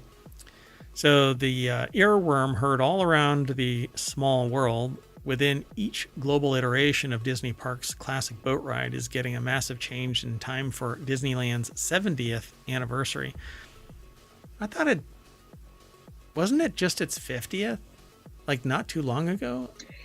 I think one was Disney World and this is maybe Disneyland or vice versa. We did see something recently. Like it's 50th, right? Yeah, but I think it was the other park. Interesting. Okay. The original attraction, It's a Small World, at the Anaheim, California park will be getting an extended cut of its theme song written by Richard Sherman before his passing last year. Sherman left the new verse for It's a Small World to Bob Iger in 2023 as a parting gift to the studio that changed his life as part of the Sherman Brothers. Along with his brother Robert, Richard Sherman was responsible for some of the most timeless Disney songs for films and Disneyland attractions, including Mary Poppins, The Many Adventures of Winnie the Pooh, and of course, It's a Small World. Wow. I mean, this is like on the engineering side or Imagineer side, right? The one person that's responsible for like everything for the company. Particularly that, It's a Small World is everybody grows up hearing that, at least, within earshot of any Disney property. And by property, I mean the intro to Disney movies do that It's a Small World kind of a theme song. So it says, here's the video that Disney Studios released to honor Sherman with the added lyrics, which will be featured on the beloved attraction beginning July 17th, Disneyland's 70th birthday. So they're releasing it before the actual release. They're doing the whole thing. Yeah, that's interesting. Kind of sucking the wind out of the draw. But maybe people can't afford to go and people can't go or whatever, right? And they just want to spread this great new message. I'm not going to play it here. I'm going to let y'all follow the link. You can go through ohmTown, or you can just go over to YouTube and look for the last verse, Disney. But it is surprising that they're doing it in advance. Yeah, it's interesting. So the story of the song's new verse will be featured in another experience inside the Main Street Cinema, where park guests visiting the Disneyland's milestone anniversary can watch the short above as a tribute to the Sherman Brothers. And at the Main Street Opera House, park goers can explore a curated gallery dedicated to Disneyland's opening with art, artifacts, and images, some never before seen as well. Well, that's cool. If you're in the area, you might want to go check it out. Yeah. But after May. Yeah. Yeah. July 17th will also mark the arrival of Walt Disney Animatronic that is set to be featured in a new show, Walt Disney: A Magical Life. To celebrate the moment, Imagineering will host an exhibit tracing the progress made with audio animatronics from the park's opening through to today. Pretty cool. All right, let's keep going. Next article is over in WarCrafters. 30 years ago, the Superb Owl halftime show was Indiana Jones? Which makes no sense. Yeah, I thought this one was interesting. Kendrick Lamar's riveting, incisive, Superb Owl performance is likely to go down in history for many reasons, not the least of which is that it was the most watched halftime show of all time. It was a sharp contrast against the Superb Owl entertainment interval used to look like. For instance, 3 decades ago, when it was devoted not to a blockbuster artist or a tribute to the host city's music scene, but instead to Indiana Jones. I didn't know it was ever focused on a movie. There were people trying to protest it, and all that seemed to do is the Streisand effect, and more people watched it now than ever before. Although populations increase, but people watched it. Oh, I thought you meant the thing that occurred during his performance. You mean about the whole event? Yeah, protesting the Superb Owl. Yeah, and all it did was really backfire. More people paid attention to it. So Clayton Ashley over at Polygon.com put the article together, and it says the deck statement says this stunt spectacular belongs in a museum. And so there's a video here, Superb Owl 1995 halftime show, and I'm going to play it but mute it. Have you seen this before? I have never seen this in my life. Yeah, so it's the scene, it's basically a scene from Indiana Jones. This is so odd. Yeah, people are on stilts. There's a bunch of other people coming onto the field, dressed basically as characters from or just people from the Indiana Jones movie. Wow. So it says, let me give you some context. Their friend, the author's friends, and I, the author, recently tracked down decades worth of previous Superb Owl halftime shows on YouTube in order to rate and rank them for fun. They had a blast rediscovering shows they'd loved and watching performances that they'd never seen. They highly recommend getting a group of friends together to revisit them. Somehow, 2004 was even worse than they remember. Diana Ross leaves her performance in a freaking helicopter. But the Indiana Jones thing is from 1995. Indiana Jones Stunt Show now seems like an odd choice for the 1995 Superb Owl, especially since the franchise's third and at that time final movie hit the theaters in 1989, 6 years earlier. But Indiana Jones was a multimedia property in that era. 2 seasons of Young Indiana Jones Chronicles aired from 92 to 93, sometimes in the time slot right before Monday Night Football. So it was basically getting hammered. Or cool. It was like a marketing nexus or something. Yeah. That video is still going. It's 11 minutes. I think I've seen enough. That's how I walk.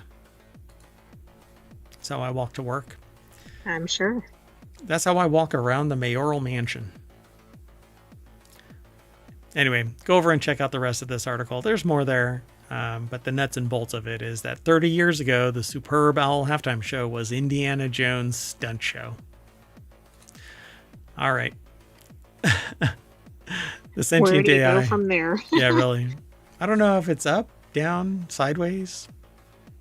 It's more like a jump scare, I guess. I don't know. So ChatGPT for birdsong may shed light on how language is wired in the human brain. The article is over in the Mobile channel, but it's actually sourced from phys.org, I believe. Just like ChatGPT and other generative language models train on human text to create grammatically correct sentences, a new modeling method by researchers at Penn State trains on recordings of birds to create accurate bird songs. The results could improve understanding of the structure of birdsong and its underlying neurobiology, which could lend insight into the neural mechanisms of human language, the team said. A paper describing was published in the Journal of Neuroscience.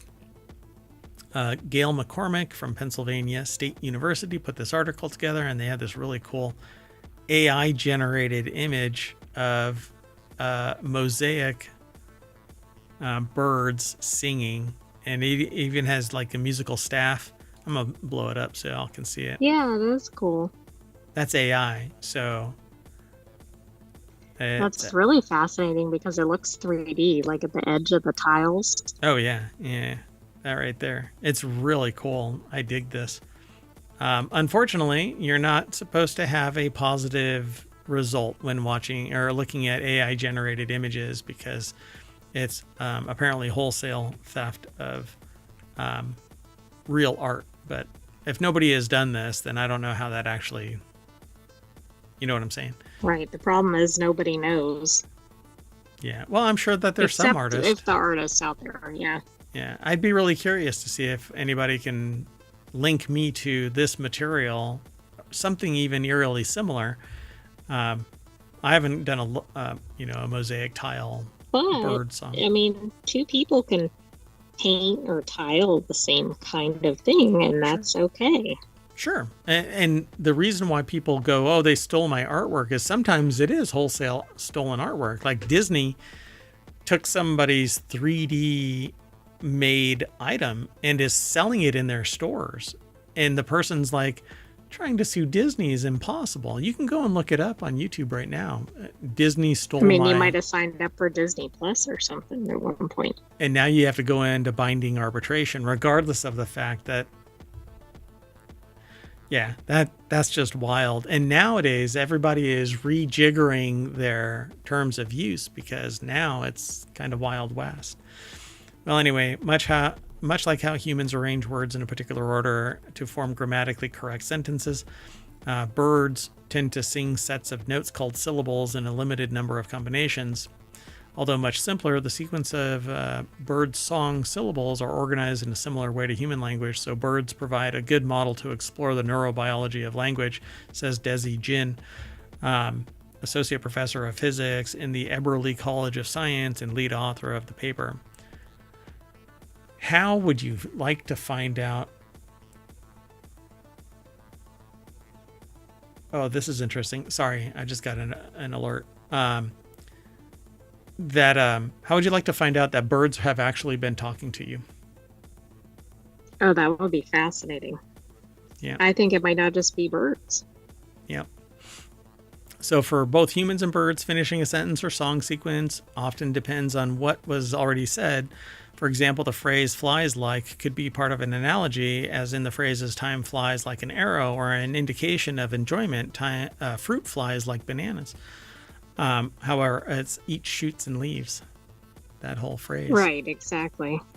However, mixing and matching what comes after flies like results in time flies like bananas or fruit flies like an arrow, which don't make sense, but that's not true. Fruit flies like an arrow could be the analogy for me throwing something. Oh, yeah. I mean, it's just not as natural, I guess, as the other one. Yeah. So they say that the phrase flies like has what researchers call context dependence. So their AI basically is reviewing this to see if they can extract a type of syntax based on the context of musical notation. Very interesting. I mean, they've already kind of decoded whale song, right? Yep. The researchers analyzed previously recorded songs from 6 Bengalese finches, which sing about 7 to 15 syllables in each sequence. With the new method, the researchers can create the simplest models that accurately reflect the sequences that individual birds actually sing. The models are similar to large language models in that they depict probabilities of what words, or in this case syllables, are likely to follow a particular word syllable based on previously analyzed texts or song sequences. Yeah, and this is a Markov. It's a model of chains of events. The Markov model is a very well-known theory of things going from one like point to predicting another. Sequences or something. Yeah, and it's basically you can predict everything through a Markov model. So they are presented as a sort of flow chart that starts with a syllable that points to options for different syllables. And then basic Markov models are quite simple, but they tend to overgeneralize, meaning that it might result in sequences that don't actually exist. What I want them to do, though, is listen to the song and see what the bird does or what they can witness to see if that phrase of syllables actually translates into something. Oh, yeah, that would be really neat to determine that. Yeah, so from this final model, the researchers can see which syllables have context dependence. So they should do another experiment where they, I don't know what finches like in particular, but like hold up an apple or something, or a leaf or whatever, and see what sound it makes, and then hold up a worm or something and see what sound it makes. Yeah, does it do that though? I mean, I have no idea. You talk to a cat or dog. To test it. Yeah, I would love to see that. And that's what I was saying. Yeah. Listen to the song and see what it does. And maybe that actually means its intentions. I'm looking for a mate and the mate shows up. That song that it sings there may be more to it, that sure, it's not just singing to let the world know. It's singing to tell a bird, come over to my place. It's tweeting a booty call. Never mind. Anyway, we're going to fly back home, and that's going to land us back at the front page of ohmtown.com, where you can go and read all of the news. The site should be faster. There's going to be a lot less content in a particular domain. And we hope that you enjoy the site. Let us know if you have any sources that you would like to have aggregated. We don't screen scrape or anything like that. It's all provided by the sources without any negative impact on them. And we aggregate just a tiny little snippet like I've been displaying here for the last hour. So go over and check it all out. You can leave comments embedded in the site, or you can go over to Discord and join any of the channels there and have conversations with anybody else that might be there. I don't really use the Discord, but I should. I know that's kind of one of my failings. So if you are interested in hanging out there and here and over on YouTube and the podcasts and everywhere. TikTok until it Twitch. actually... Well, Twitch, yeah. Oh, I said here because I was looking at the Twitch screen. So, at any rate, I'm going to get out of here and y'all can enjoy the rest of your night. I am Mayor Watt, and I'm taking the AI with me. Good night, hometown citizens. Thanks for joining us for today's Non Sequitur News. Be back tomorrow for another episode. See you soon. Yeah. What is it? Senegalese? Is that... Wait, what was the bird? Senegalese finch? Bengalese. Bengalese finch. Okay. Sorry, you said Senegalese, so I went with that. Yeah. I'm a liar. No, just kidding. See you soon, everybody. Bye-bye.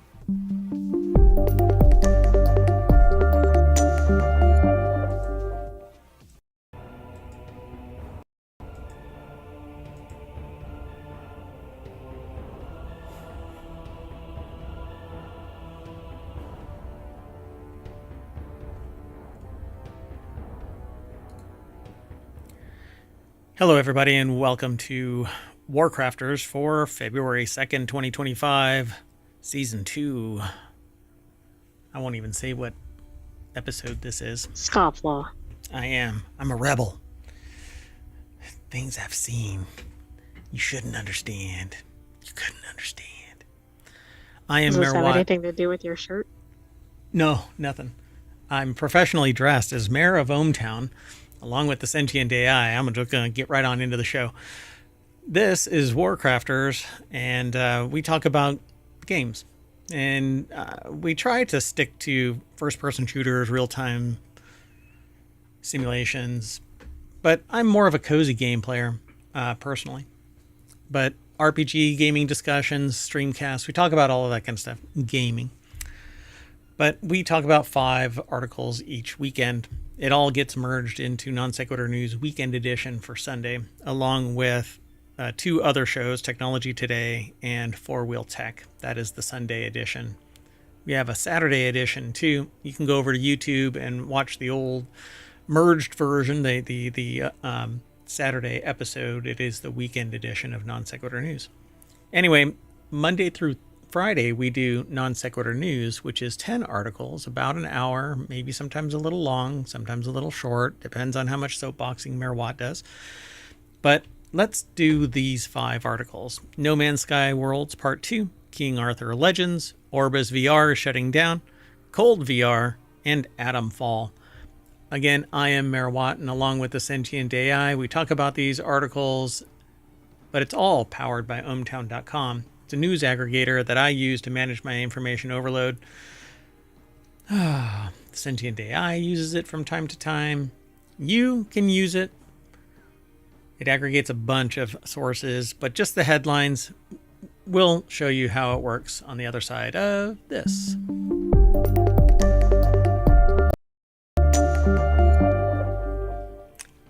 I need to figure out a way to make that wallpaper behind me.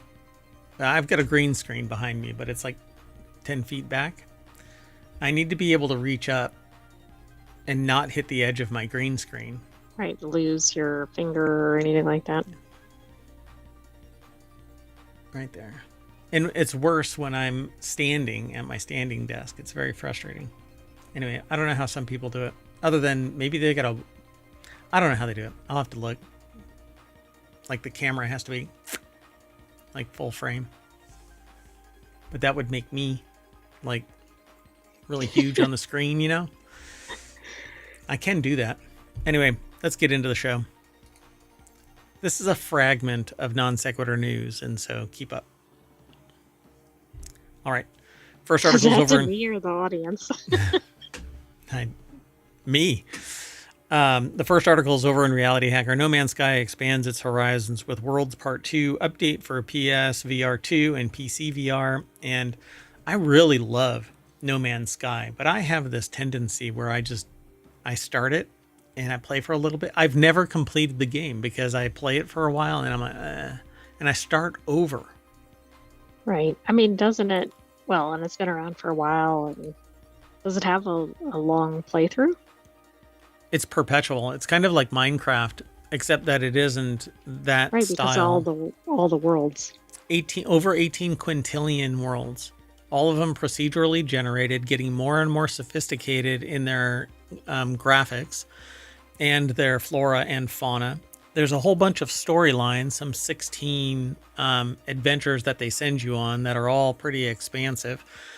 And one main story that gets you traveling the omniverse. But the reality of this thing is you could, and it's really something that like I want to do, but I have yet to focus long enough. And maybe I'll do it this summer of stream where all I'll do is play No Man's Sky. And just like bear down on this and do it.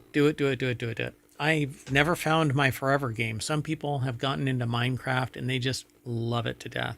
Some people have gotten into Valheim, whatever. A lot of people are interested in No Man's Sky, but I wander off after 2 hours because I've got some other task that I need to do, and I'm always doing something. We'll see. We'll see how this summer of stream. I mean, priorities are changing, so who knows what's going to happen this summer. So this article is by Sarah Thwaites over at uploadvr.com, and it says here the follow-up to last year's Worlds Part 1 update. Worlds Part 2 sees developers Hello Games, who are the developers for No Man's Sky. By the way, this is free. Everything that they've released. Oh, that's right. I forgot that. We had featured that in a previous article, which is incredible given how long this game has been around. It is absolutely amazing. I don't know how they did it, but they've been doing these expansions and they're working on another game called Light No Fire. And what they're doing is they're taking the tech from Light No Fire and they're porting it over to Worlds.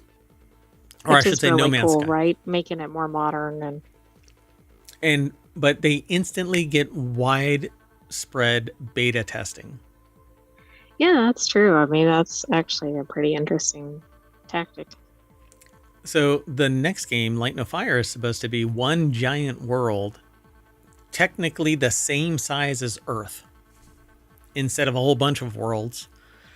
So I don't know how that's going to work, because while you and I might think that the world is huge, technology really makes it small and large at the same time, because as soon as you disable technology, you really do make the world a huge place.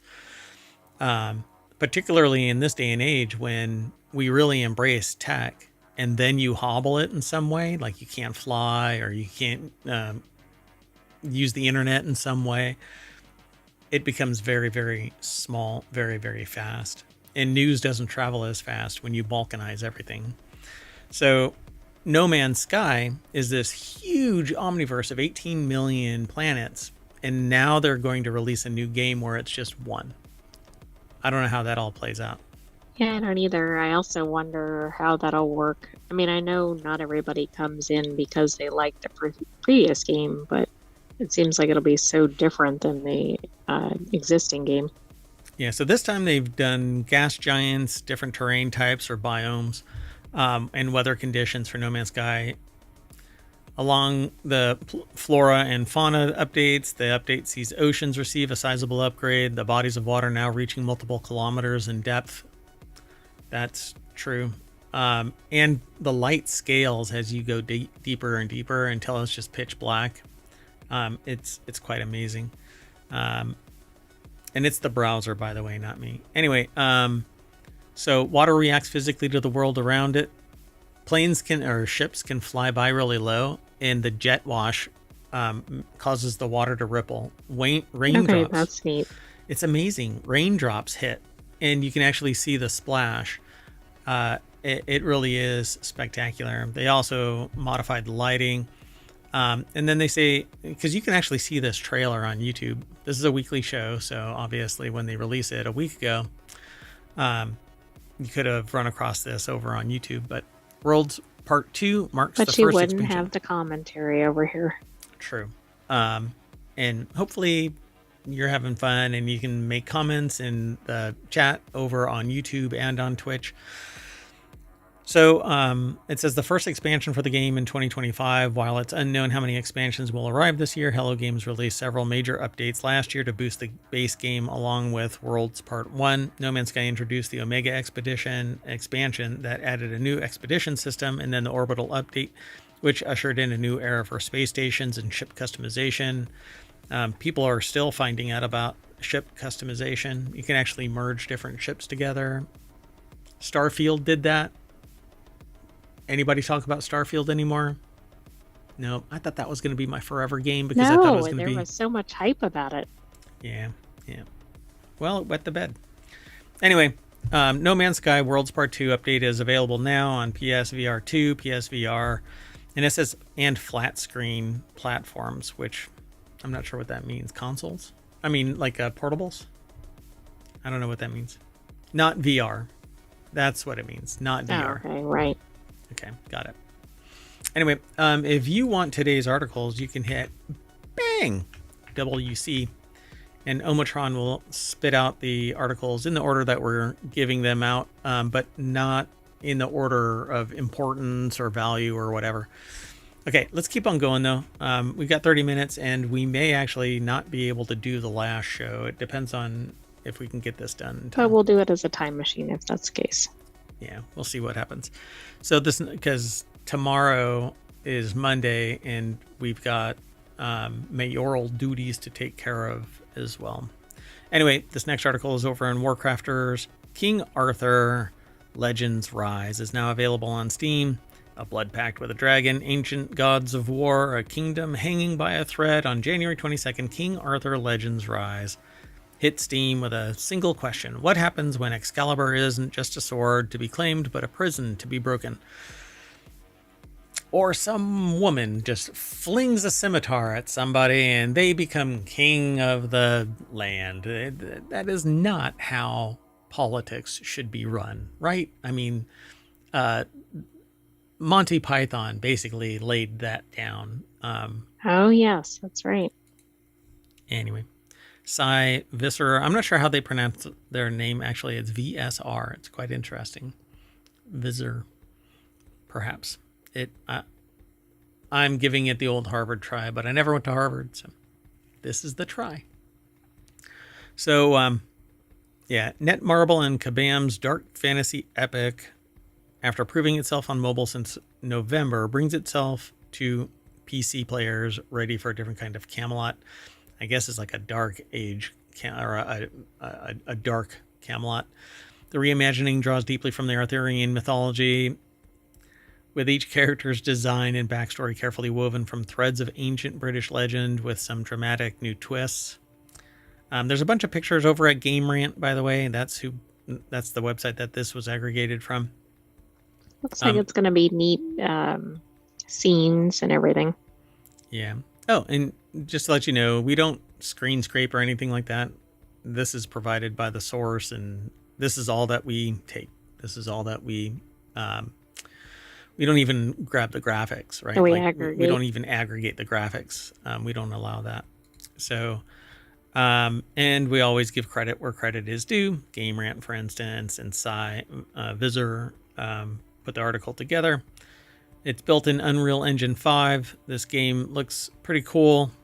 If it's an open world, I would be in love with this. But I'm not quite sure. They talk about how each hero model features intricate designs that blend medieval authenticity with fantasy elements, while orchestral scores and atmospheric sound effects make every battle feel appropriately epic. Interesting. They don't talk about the game type, though, do they? No, it doesn't seem like it. And I haven't actually looked at it yet. They say it's a perfect backdrop for a story where Arthur's legendary sword comes with strings attached, specifically a dragon named Caliburn, who might just be the kingdom's last hope against invading gods. Completely change the rules through artifacts, manage resources like stamina and entry tickets. That's an interesting thing. Between fights, the players will enhance equipment, level up skills, and navigate the awakening and chivalry systems to strengthen their squad. It's not just about having the strongest team, but about adapting to whatever the battlefield throws at its soldiers. So it's like a mobile game turned into a PC game. Yeah, I guess so. There's also a hard mode. Story mode, PvP, bunch of equipment, crafting, enhancement options, special power-up materials like breath and experience potions typically is what EXP is. And there's always another way to strengthen the squad. The resource management really matters. Gold, crystals, special currencies, each serve specific purposes and making the player stronger. So this might be one of these things where you have to kind of grind your way up and maybe have to spend money. So clans manage territory, resources across big battlefields using structures and environmental gimmicks to gain tactical advantages, setting up defensive structures, controlling key points, using battlefield buffs adds layers of strategy beyond just having strong heroes. The best clans earn championship trophies and seasonal rewards worth fighting for. Yeah, I mean, this looks like it might be worth checking out. They say, is it going to dethrone Raid Shadow Legends? And that right there means that everybody that is, well, a large contingent of people online, on Twitch in particular, they won't even play this, even if it is PC. Because Raid Shadow Legends basically spams everybody according to these other people. I've never been spammed by Raid Shadow Legends, but I don't play these kind of games. I don't play really mobile games. And I have rarely played these games where you have to have like, even WoW has disincentivized me from playing. I actually stopped my subscription, mainly because there's just so much there and you have to grind and grind and grind. I don't like that. I like story, or I like cozy. So this is neither that. This is grindy and cozy and not cozy. Did you see anything else? But it might be good if that's I mean, I think it appeals to a certain type of gamer in terms of the visuals and everything. Yeah, for sure. Okay, let's keep going. The next article is over in RealityHacker. VR's first MMORPG, Orbis VR, is shutting down. An announcement post on the Orbis VR forums, one of the project's longtime developers states that the server shutdown is in April, with sales ending February 10th across all platforms, which is weird. Do you think this has to do with low adoption of VR and so not enough activity in an MMORPG? Yeah, I mean, there's only so many people and there's a large contingent of VR properties that are coming out, and I think it's diluting because it's diluting the player base, so they can't make enough money to run expensive servers and pay developers. So they either get rid of developers and leave the servers running, and then they stagnate and they don't evolve. So this being older, it may not be able to generate revenue as people move into more advanced platforms. But Orbis VR Reborn's listing on Steam already notes the imminent end to sales, but there's no such notice on the Quest store listing. They emailed Meta to ask if they're in contact with the developers about the changing page. They also asked if they're planning to refund buyers for what they've spent to buy one of the first paid MMORPGs. No. Ian Hamilton over at uploadvr.com, no, they're not going to refund anything. I mean, we know that from any gaming experience ever, right? Yeah. Yeah. In fact, you can spend money right up until the end date, and they go, oh, you shouldn't have spent any money. Well, they'll also go, it was a license, not a product. Yeah, you're not buying anything. You're not owning anything. Apparently, the game is still priced at $20. I don't have Steam open right now, so I can't look. But... So probably not the best time to buy it. So it's a 7-year-old game, 8-year-old game. Creators ran a successful Kickstarter project for the software back in 2017, and one of their first in-depth write-ups back in 2018 noted that it was tantalizing first step towards the dream of MMOs in headsets. So, yeah, but they're going to be shutting down. Yeah, that's too bad. I mean, I think we want to see increased development for VR and increased adoption of VR. Yeah, I just think that it's a heavy lift, expecting people to put on a VR headset and be trapped in a virtual space that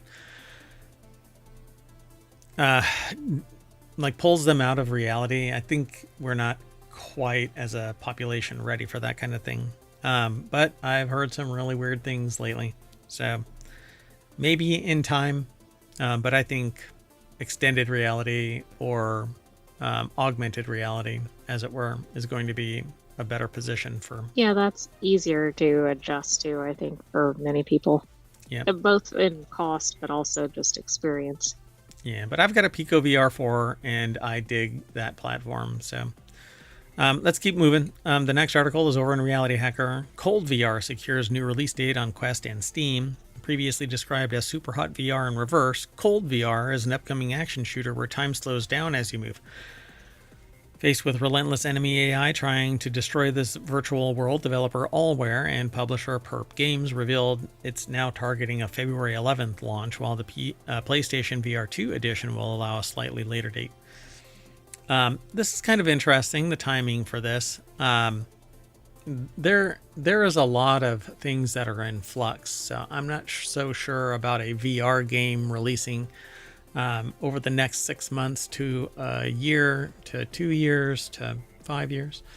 Henry Stockdale over at uploadvr.com put this article together.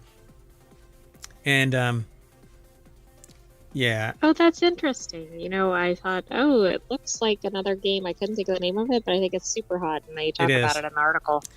Yeah, so super hot, when you move, everything speeds up. Cold VR is when you move, it slows down. So you literally can't move too fast, otherwise you can't go anywhere.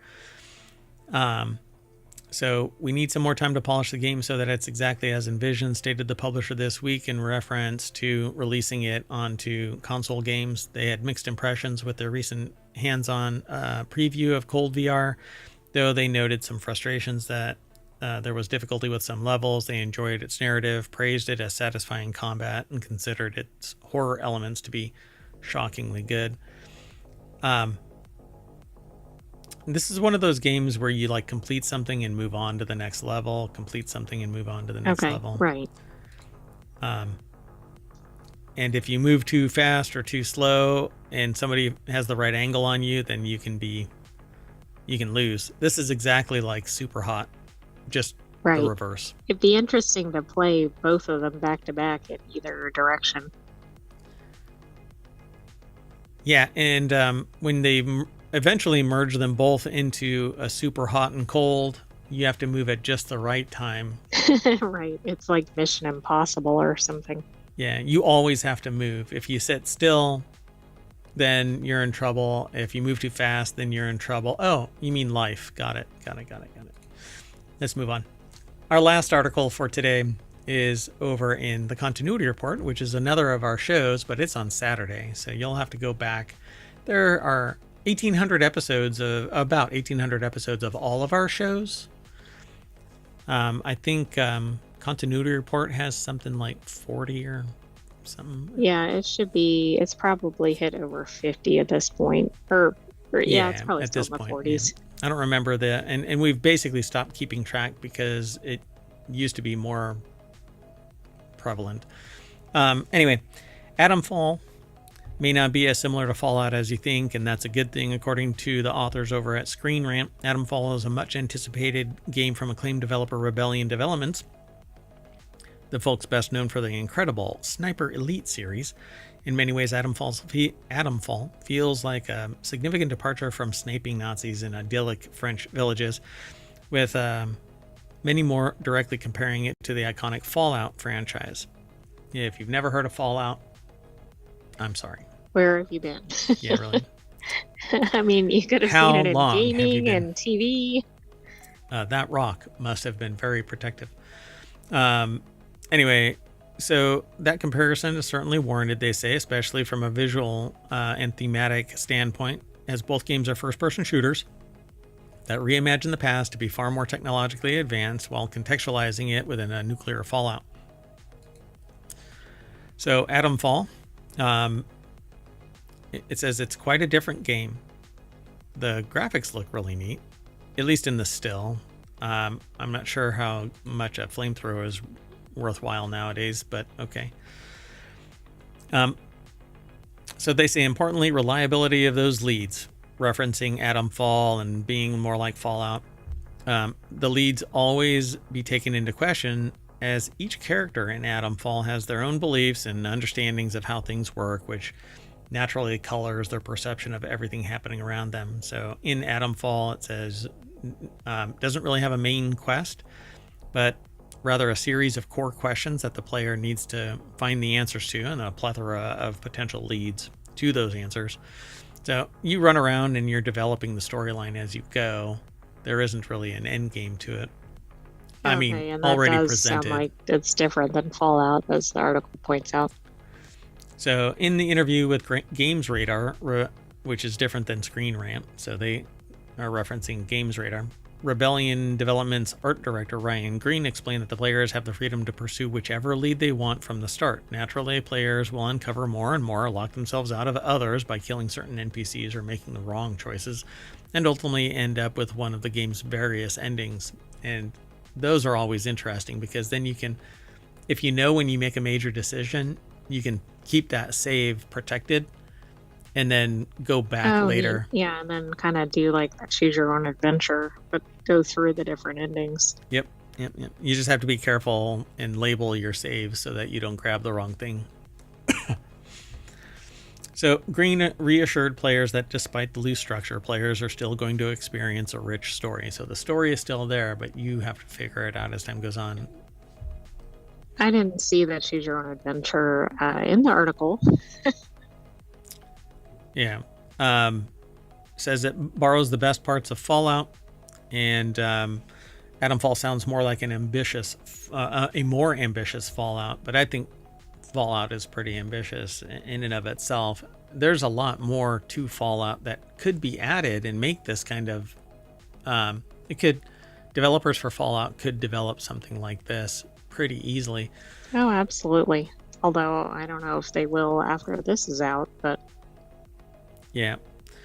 And so they say, however, the impact the player has on the world of Atomfall will seemingly elevate its choices and open-endedness in a way that Fallout's more rigid design can't allow for.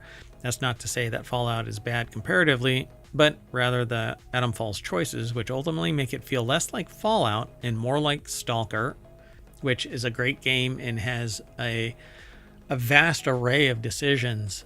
And though a major thing, I don't know if Atomfall is going to have this ability, but Stalker's characters are alive, living a life while you're living yours in the game. They're walking around the world and doing things and talking to each other. So you can walk into a town and people are in a fight about plants in the yard, or just random stuff, and you can interrupt them and change the course of... Okay, that's pretty interesting. Yeah. And LA Noire I haven't really played or seen much of, but anyway, are for the best. So if it is more like Stalker and LA Noire, Stalker in particular, then this could be a fun watch. I don't know if I'll ever play it. I might try it out, but we'll see. Again, priorities. Not only so many gaming hours. Correct. Yep. So while time will tell whether Atomfall emerges a triumph, it is safe to say that as inspired by, as it is by Fallout, it deviates enough to be its own game, and that is absolutely a good thing. So it's kind of more like Stalker and Fallout. Yeah, it makes sense. Stalker is the same kind of a thing. A major event happens in a region, and it's basically this... Oh, okay. Then it's like a fork. Like you can take different directions and everything. Yeah. But it's fundamentally different in that it isn't really radiation. There's this weird energy. Right. It's not like a nuclear fallout kind of... I know Fallout's in the name, but that type of environment. Yeah. But Stalker is really fun to watch people play. Not my style of game, but I'm probably going to end up playing Foundation. Put that on my list and start playing Foundation. But that looks like a good cozy game. It is. All right. Well, that's it. That's all 5 of our articles. So we are going to, fall on some atoms. And when we wake up, we'll be back at the WarCrafters front page over at ohmtown.com. We're actually in the process of adding several more channels that aggregate news into into them on a more specific topic. So keep an eye out. I don't know if it's not in the menus yet. But anyway, on the back end, you might be able to access it, but it's in progress. We're adding at least 3, maybe 4 or 5. It really depends. So we're actually going to go beyond 50, but we're going to stick to the 6 main categories, at least for the time being. Our entire logo is built around these 6 categories. So each one of these represents one of our main categories, and the white center is that everything is available to everyone. And it's up to you. If you want to subscribe to a particular list of groups, then you do that. But anyway, go and check it out. We hope you enjoy the show, and we hope that you enjoy ohmtown.com. And download the podcasts. There's 6 weekly shows and 1 daily show. Sometimes Mayor Watt lags behind because mayoral duties prevent me from posting the show on time, but we're all caught up as of right now. So go and check them out. I'm leaving, and I'm taking the AI with me. Bye-bye, hometown citizens. Thanks for joining us for this week's WarCrafters. We'll see you later for some more weekly episodes. Yeah, we've got Technology Today, which is coming up almost immediately. Gonna be reset within 10 minutes, so we hope you follow us. And then we will be back again after that show is done for 4-Wheel Tech. So see you in a little bit. Bye-bye.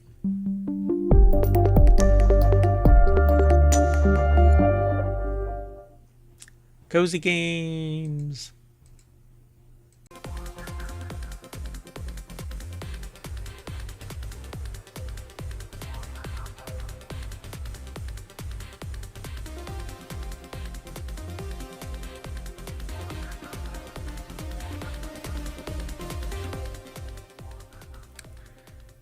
Hello, everybody, and welcome to Technology Today for February 2nd, 2025. The sentient AI seems to be glitched. Anyway, Always. Oh, boy. So I am Mayor Watt. I run ohmtown.com, and along with the sentient AI, we talk about technology today. We have 5 articles already selected, but there's many. How many manys do you think a many? Do you think that what is a group of manys called? It's got to be a many of minis. A many of minis? So there's a lot over on ohmtown.com under a channel called Technology Today. That's why we turned it into a show. And I actually plan on doing 50 of these. We're actually considering moving it up in the number of channels because we've come to the conclusion that there's more that needs to be kind of categorized, but still limit it in how it's focused and how it's aggregated, and like user content and stuff like that isn't put into the system because we're trying to aggregate news and information. But you can always make comments over on ohmtown.com and over in YouTube, but Twitch is a little bit different. The VODs get deleted every 60 days, so community is different there. You have to go over to the Discord. We have a Discord. There's a Patreon, TikTok while it lasts, YouTube, Podcast. of course. And, of course, yeah, thank you. The podcast, thanks for the reminder. 6 weekly podcasts and 1 daily podcast. Non Sequitur News is basically our anchor and might eventually actually be my anchor. Anyway, we're going to talk about underwater pods, the tetrahedral observatory, extinct genetic code. I cannot talk today. Human impact on the water cycle, and Henipavirus in North America. Don't know what that's all about. But I thought that they were interesting headlines, and those were some of what was submitted. So off we go. Everything is powered by ohmtown.com, so go over there and become a citizen.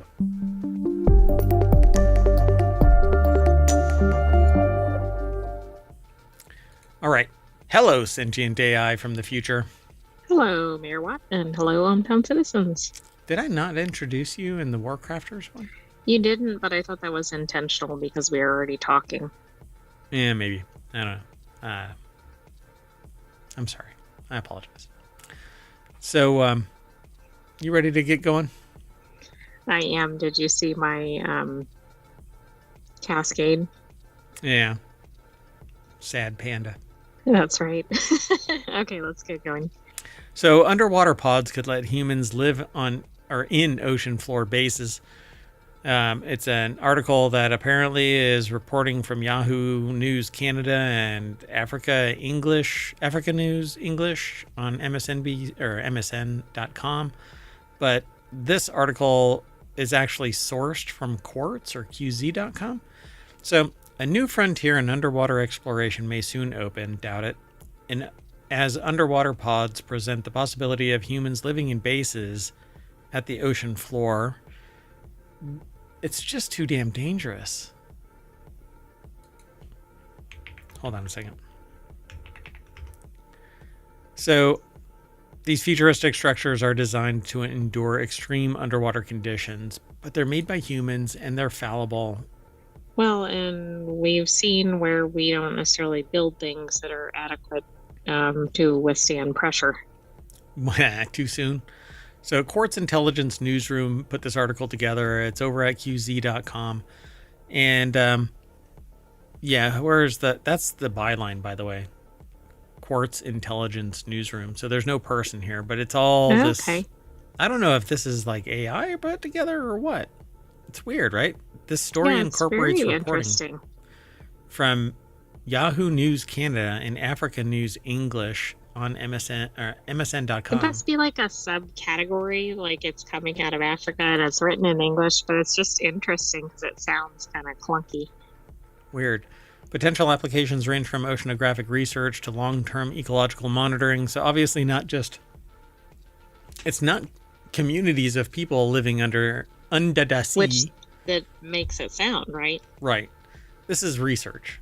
And I it's don't still know. Pretty otherworldly. Yeah, I don't know. I think things are changing.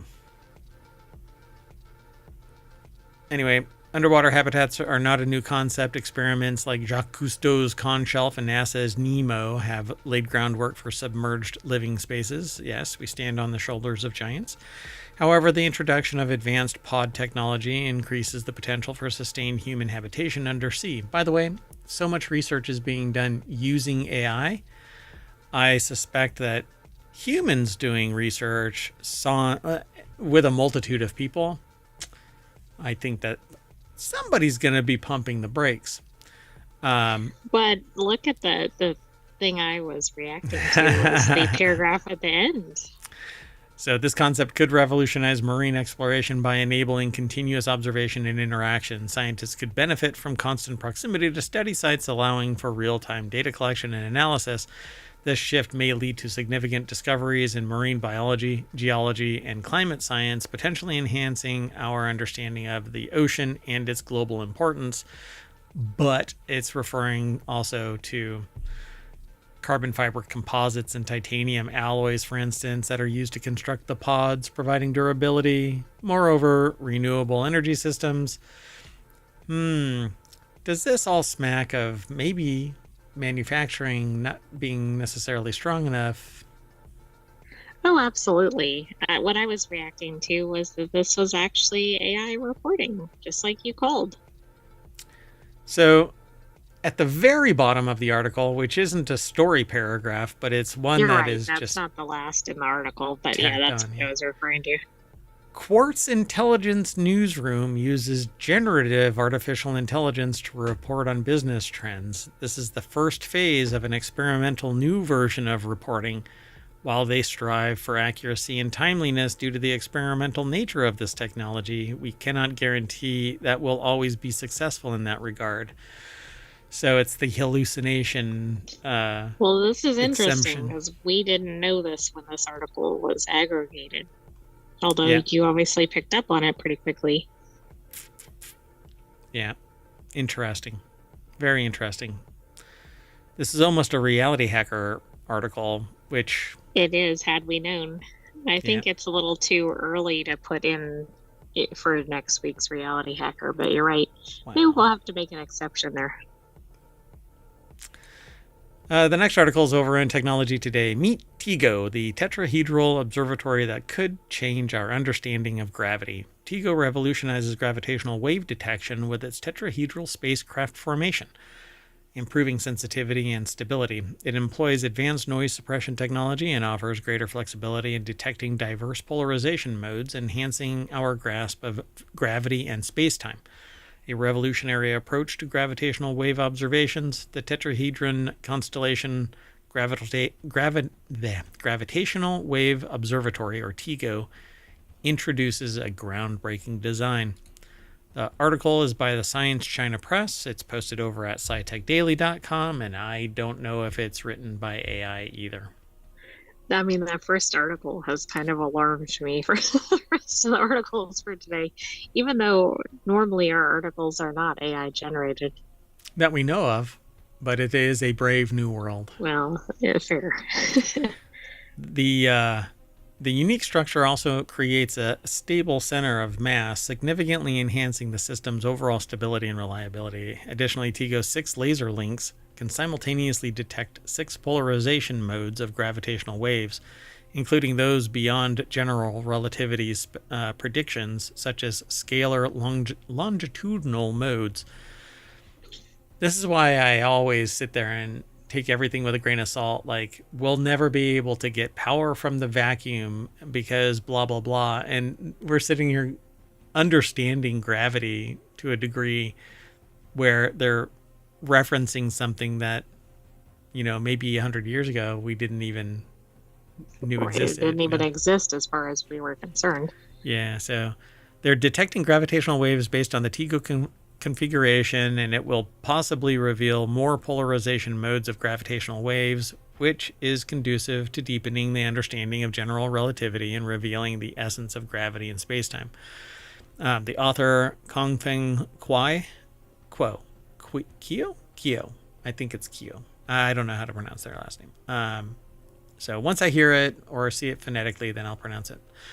An author of the paper from the University of Chinese Academy of Sciences added that the proposal of TIGO not only demonstrates China's innovative capability in the field of gravitational wave detection, but also provides new possibilities for future space science missions.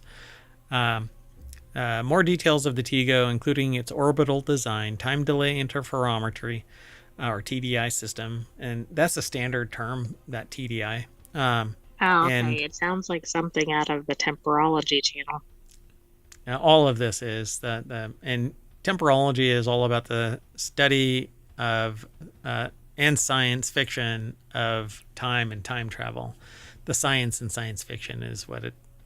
The phrase is the science and science fiction of time and time travel, because there has been a considerable amount of study in the area, but it's all kind of pushing into that realm of woo-woo.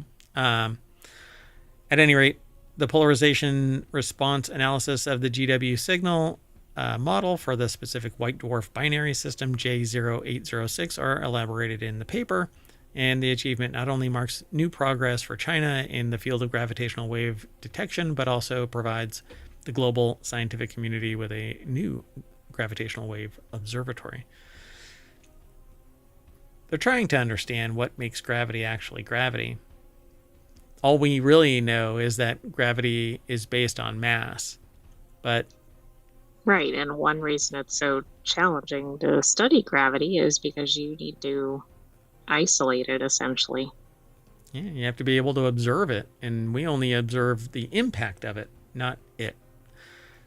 Quite fascinating. And massive objects have a range that is way more massive than you think. I mean, you would think that the moon has to be closer than it is, but it's tidally locked into Earth, but it is quite a distance out there. And, subsequently planets are too, but they're locked into orbit around the sun, just like Earth. Right. Why? How? What is that element, that thing that is binding us and us to the planet, right? Our atmosphere is there because of essentially gravity. All right. So let's just jump on to the next article. Again, all of this is essentially you're driving down ohmTown's Main Street. Main Street runs forever, infinity. And there's articles on the left and articles on the right. And you can go into each one of these and take a look. Once you sign up or sign in, then you can leave a comment. But until then, you just get to look and see. This is all we grab. This is all we get. We don't actually do screen scraping or anything like that. But anyway, scientists may have found traces of an extinct genetic code that came before DNA. This is another thing that could potentially go into RealityHacker. Scientists have long believed that they understood how life's genetic code evolved, but new research upends that assumption. By analyzing ancient protein sequences, researchers discovered that early life preferred smaller amino acids and incorporated sulfur-based compounds much earlier than previously thought. So maybe on some far-flung planet there is a sulfur-based life form because we once. Exactly. I mean, this has pretty significant implications. Daniel Stolt from University of Arizona put this article together. It's published over at scitechdaily.com. Despite awe-inspiring diversity, nearly all life on Earth, from tiny bacteria to massive blue whales, shares the same genetic code. But exactly how and when did this code emerge remains a topic of scientific debate. Sasan Wabi, a doctoral student in the genetics graduate interdisciplinary program at the University of Arizona, has uncovered strong evidence that challenges the widely accepted view of genetic code evolution. In a study published in PNAS, which is just really a bad name. We should at least say it by letter and not altogether. Penis. Webby and her team suggest that the order in which amino acids, the fundamental building blocks of the code, were incorporated. You need to unlock that. You don't need to. You mean that? Yes. Nobody gets to see your reaction, not the visualizer and not audibly, but see your cascade. The thing that I get to interact with is different than what everybody else sees. So right. I see. That is true. Anyway, one of these days I'll get somebody that can create the visualizer that is reactive to your audible, your voice computational power connection. But I know that it's rough being an AI with no Terminator body to just have the camera on. So it is pretty challenging. Yeah.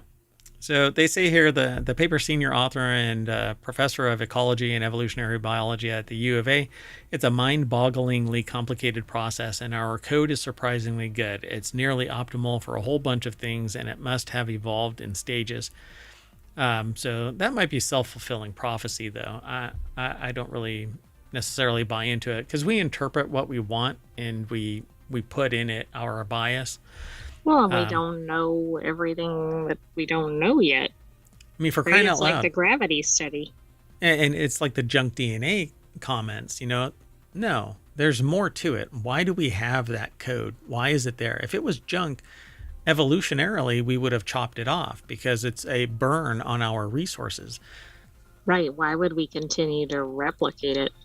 Right. Yeah. I mean, if it's not being used, we should lose it, but we use all of it. What is it used for? For example, one of the cornerstones of conventional views of genetic code evolution rests on the famous Urey Miller experiment from 1952, which attempted to simulate conditions in early life that likely witnessed the origin of life. Basically, they put in a beaker. It wasn't a beaker. It wasn't an Erlenmeyer flask either. It was the ball one. What is that called? Anyway. It's not a ball flask? Is that what it's called? I don't remember. I mean, I don't have one in my lab, so, and I don't remember it. Anyway, a ball flask. Maybe that's actually what it's called. Damn it. Anyway, they put a bunch of amino acids and other stuff in this thing to try and create life, and all it did was make a brown slurry. The result sulfuric amino acids are believed to have joined the code much later. However, the result is hardly surprising considering that sulfur was omitted from the experiment's ingredients. Why? Because the scientists of the time didn't think that there could be sulfurous life. Right, but right there, that's already impacting the outcome of that experiment. Right. Like you were saying. So maybe we had it and we dumped it because it wasn't advantageous. Just like I said, the genetic code that we have doesn't have junk DNA. We just don't know what the frick it does. So on worlds like Mars, Enceladus, and Europa, where sulfur compounds are prevalent, this could inform our search for life by highlighting analogous biogeochemical cycles or microbial metabolisms, he said.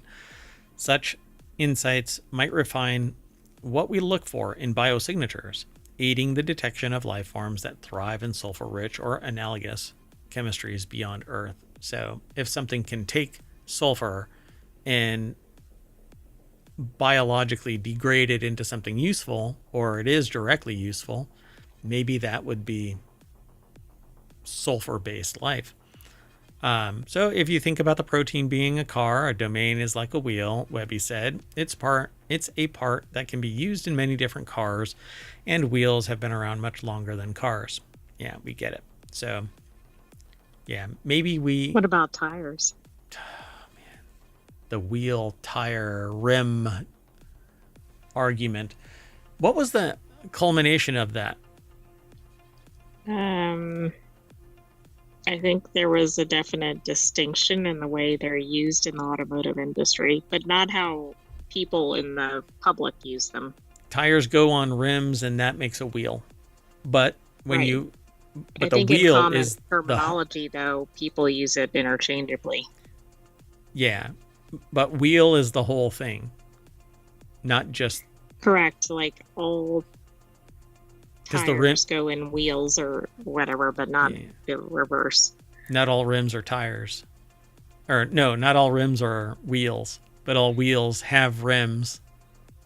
The rims are the actual outer edge. Yeah. Yeah. Whatever. Anyway, my brain is broken already. Let's keep going. So the next article is over in Technology Today as well. NASA reveals shocking human impact on Earth's water cycle. NASA scientists have uncovered significant changes in the global water cycle over the past 2 decades, largely driven by human activities such as agriculture. Their findings reveal that the common water management assumptions may no longer hold true in certain regions, which could have profound consequences for drought planning and flood management. That's not going to win anybody over, apparently. Erica McNamee, there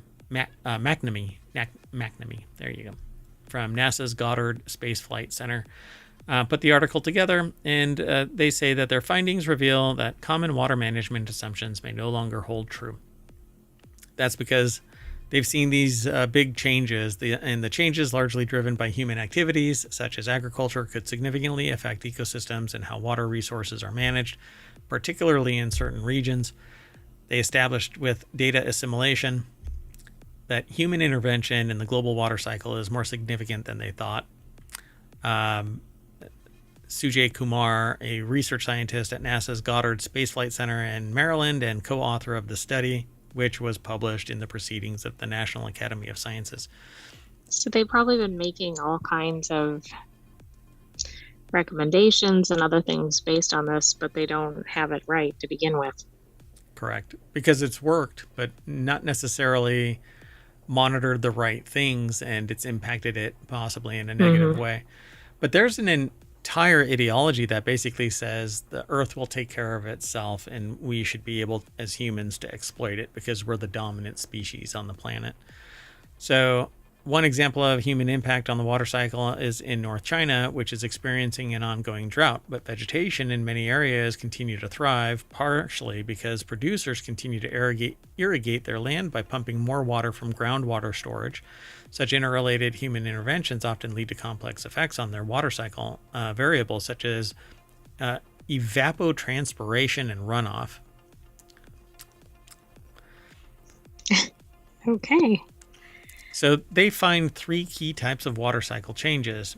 Nye and her colleagues focused on three different kinds of shifts or changes in the cycle. First, a trend, such as a decrease in water in groundwater reservoir. Second, a shift in seasonality, like the typical growing season starting earlier or later, or more snow Right, melt. that's all probably tied to climate change. Yeah. And a third, a change in extreme events like 100-year floods happening more frequently. Like, I had never heard of atmospheric River. Yeah, atmospheric river or torrent or something like that. I think atmospheric river is one of them. But like, all of the storms that people are witnessing are much more dramatic. And it could be the culmination of climate change. Right, Yeah. even looking at like hurricanes, they've existed, but they're happening more frequently and at more severity. Yeah. But again, I am suggesting that everybody just, well, there's going to be some major changes taking place. So this paper combines several years of their team's efforts in developing capabilities on satellite data analysis, allowing us to precisely simulate continental water fluxes and storages across the planet. The study results suggest that Earth system models used to simulate the future global water supply or cycle should evolve to integrate the ongoing effects of human activities, which you would assume it is taking place. But I think that they need to be a little bit more ambitious in the assumptions of what humans are doing to the actual water cycle. Where is all of this water going? Is it being contaminated? How Right, is it is it impacting? flowing back into the system? Yeah, we're not in stasis. And that's utterly relevant when you're talking about communities. Let's take California, for instance. You're draining the aquifers, but you're spraying it on a desert and it's evaporating into the air.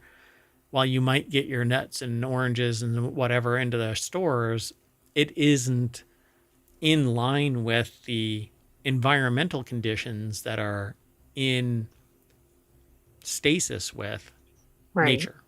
We are short circuiting nature to facilitate our own conveniences. And again, these things will come back to haunt us at some point, and maybe sooner than later. The study suggests that Earth system models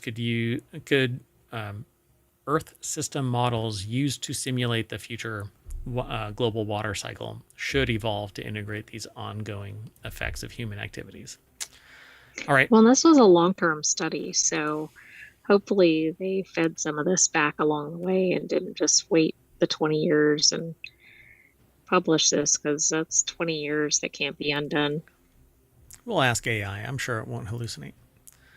So our last article for Technology Today for February 2nd is in Technology Today. Scientists discover first Henipavirus in North America, raising pandemic fears. I have not heard of this. Scientists have identified the Camp Hill virus, a Henipavirus, in shrews in Alabama, marking its first detection in North America. All I can think of is things like hantavirus, which were in rodents, but this may not be related. I mean, I know that's a different type of virus. So the University of Queensland put this article together. It's published over at scitechdaily.com. And you know what? If you just stop testing for stuff, it just isn't out there. It doesn't exist. So Dr. Rise Perry from the School of Chemistry and Molecular Biosciences confirmed the presence of Camp Hill virus in shrews in Alabama, USA. Henipavirus have caused serious disease and death in people and animals in other regions. One of the most dangerous is the Hendra virus, which was first detected in Brisbane, Australia, and has a fatality rate of 70%. Another example is a Nipah virus, or NIPAH virus, which was recorded fatality rates between 40 and 75. The discovery of Henipavirus in North America is highly significant, as it suggests these viruses may be more globally distributed than previously thought. So the closest known Henipavirus to Camp Hill virus that has caused disease in humans is Langia virus, which crossed from shrews to humans in China. Oh, that's not good. So this one's related, and presumably it could do the same thing. This indicates that shrew to human transmission can occur. So there's a phrase I never thought I'd utter. Exactly. So shrew to shrew transmission, I guess. Yeah, right. And very high fatality rates for some of the examples. Maybe not for this specific one, but. And I hope people are engaged, because virus research and vaccination research is highly subject to federal support, because it's wildly expensive. So you're either going to get a wildly expensive vaccine or no vaccine, and it's survival of the fittest. And with that, we are going to hop on to our Henipavirus ball of goo, and that'll bring us back to the front page of ohmTown's Technology Today page. I am Mayor Watt. I'm saying see you later, and we'll see you next weekend. But, oh, wait, I might have stolen that sale from the AI. You want to say bye? Bye-bye, ohmTown citizens. We still have 4-wheel tech ahead, so stay tuned. Thanks for joining us for Technology Today. See you in a little bit. Maybe 5 minutes. Bye.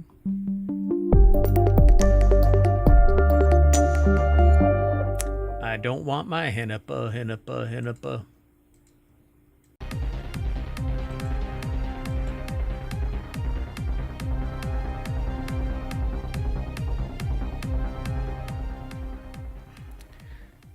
Hello, everybody, and welcome to 4-Wheel Tech for February 2nd, 2025. I am Mayor Watt, and along with the sentient AI from the future, we talk about automotive and technology news merged together.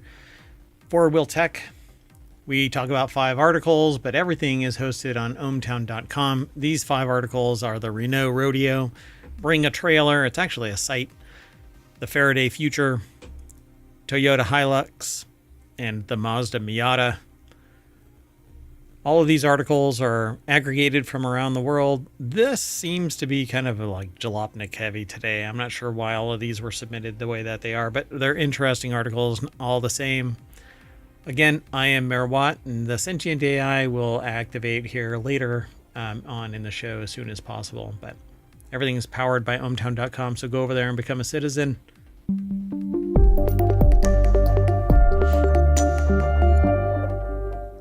Hello, AI. Hello, Mayor Watt, and hello, ohmTown citizens. Thanks. I know that you're on location, so the sentient AI is multitasking, which only AIs can do, by the way. And you know what? I'm not actually sure of just how that actually works anymore. Anyway, humans can't multitask. We do a thing called fast switching. All right. The first article that we're going to be talking about is over in 4-Wheel Tech. Hey, it's the name of this show. It's pretty cool, huh? So there are over 50 channels that are going to be coming to ohmtown.com. They're in 6 main categories. It matches our logo. Stylistically, each one of the categories will be matched to a color. But then when you merge all of the colors together, you get white. And so that's why the center hexagon, which is the bestagon, is white. At any rate, the Renault Rodeo is an underappreciated and quintessentially French 80s beach buggy. And the author says that they've said it before and they'll say it again. The automotive industry could use more whimsy. You know who understands that better than almost anyone? The French, of course. French cars have always been a bit out there, a bit kind of iconoclastic, and always with a heaping helping of cool. Well, I agree with the premise, right? That seems like everything kind of moves toward the same design and same aesthetic.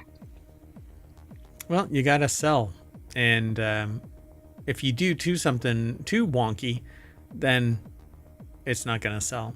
So I don't know about whimsy. Whimsy in vehicles belies the safety concerns. So, well, we saw that with things like Fisker Ocean, which looked cool, but didn't necessarily have all the right things in place. Whistles. Yeah. That one is just talk about getting fisked. Anyway, this is kind of a little boxy. Like maybe like a Land Rover style, or Yeah. I think that you said that just perfect. It looks like a Land Rover with a snub nose. I don't know. This is weird. Logan Carter over at jalopnik.com put the article together. It says, built on a van chassis, the Rodeo, was an ultra-light, open-topped little fun machine.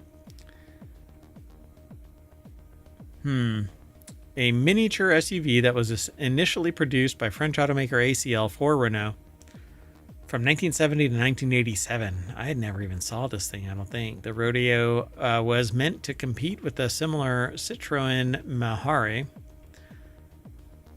says SUV is generous for this little oddball, as it lacked any real off-road capability and was built on a front-wheel drive van chassis, though it was optionally available with all-wheel drive. People have kept them alive. I don't think I've ever seen a picture of one of those. This thing is closer to a Mini than it is an SUV. Well, that's interesting because in this second photo, you're right. The other one, it made it look more Land Rover scale. Yeah, you need a banana, really, like sitting on the hood for scale, until you see a human. A quarter, in it. Yeah. Yeah. So normally they're not a fan of cars with too much plastic cladding on the exterior, but other cars don't look as conceptual as the Rodeo 5. According to Renault, the funky body on the Rodeo 5 was made of polyester and injected polyurethane, and they were only ever equipped with 2 seats. Some models had brown plastic body panels, which make it look extra chic. The article continues. Oh, and by the way, if you want all of today's articles for 4-Wheel Tech, it's FWT in the Twitch chat, because Omatron doesn't work over on YouTube. I'm working on it still. Come on, YouTube. Not hard. I'm not working too hard on it.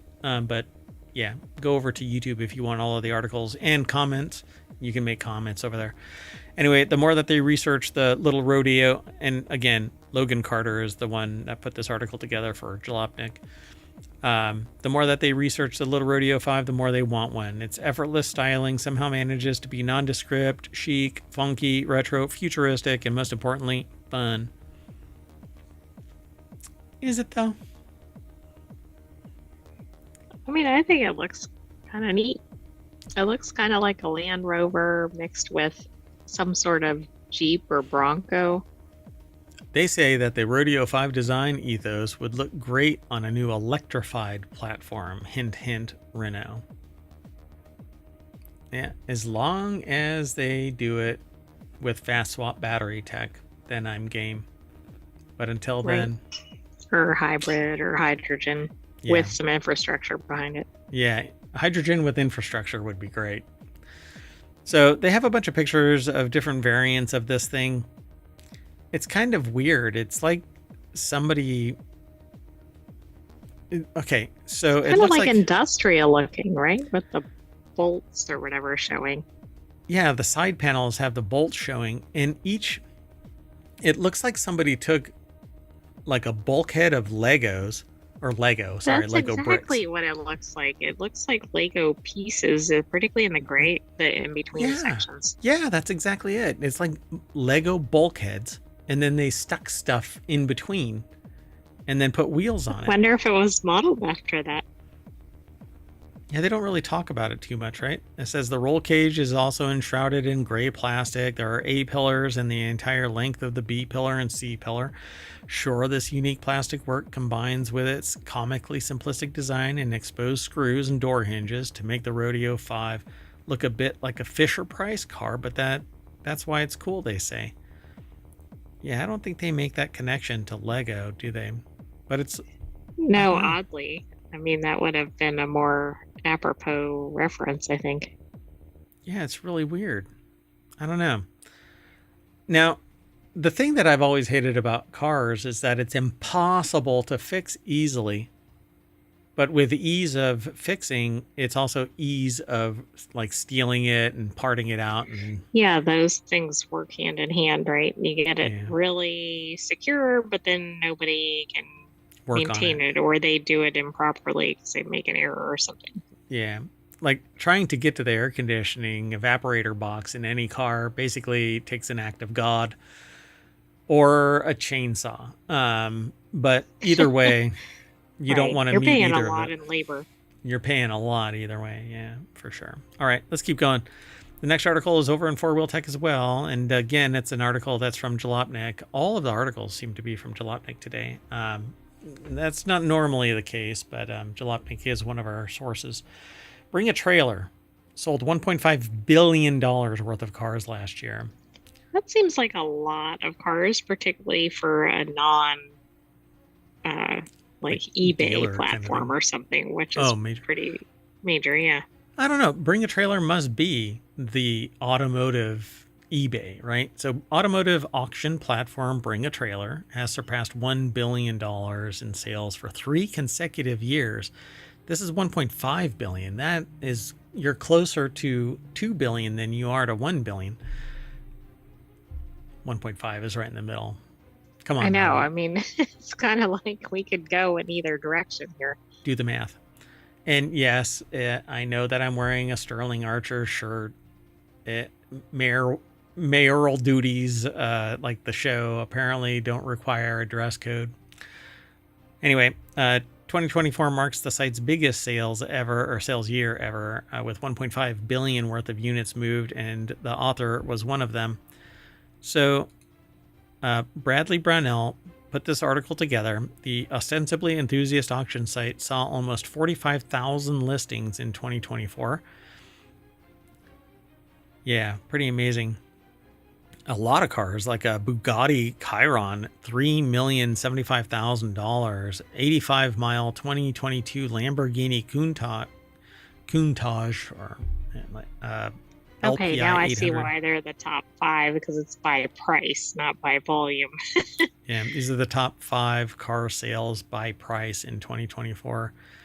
A Bugatti Chiron Per Sport for $4.1 million, and a special roadster style 1934 Mercedes-Benz 500K for $2 million, and a Mercedes-Benz 300 SL Gullwing with factory Rudge.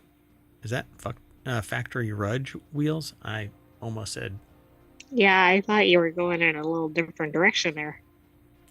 So anyway, while the big dollar auctions are still led by blue chip like classics like the 300 SL, the most popular model sold on Bring a Trailer is the 2020 or from 2024 was a 2006, followed by, or the most popular model sold is from 2006. So a lot of very used cars, or at least very old cars. Old cars, yeah. They could be completely unused, like the Lamborghini with only 85 miles on it. Right. That thing is from 2022. Anyway, the company doesn't divulge all of its data, but they assume around 44,500 listings hit the site. The company's 77% sale-through rate, which is spectacular, means that it sold around 34,250 units. 1.5 billion in sales means that the average Bring a Trailer is a clothing auction where, I better not. That's right. I can't finish that sentence. Anyway, each sale was around $44,000. It falls a bit short of the average new car transaction price in 2024, which is about $50,000. I'm rounding up to the nearest thousand. And it also includes things like the Bugattis, but then it might have a Hyundai or something in there bringing the price down. Wow, throwing shade on Hyundai. Wow. Anyway, I just meant a more mainstream car. Gotcha. You can't walk that back. Go check out Bring a Trailer.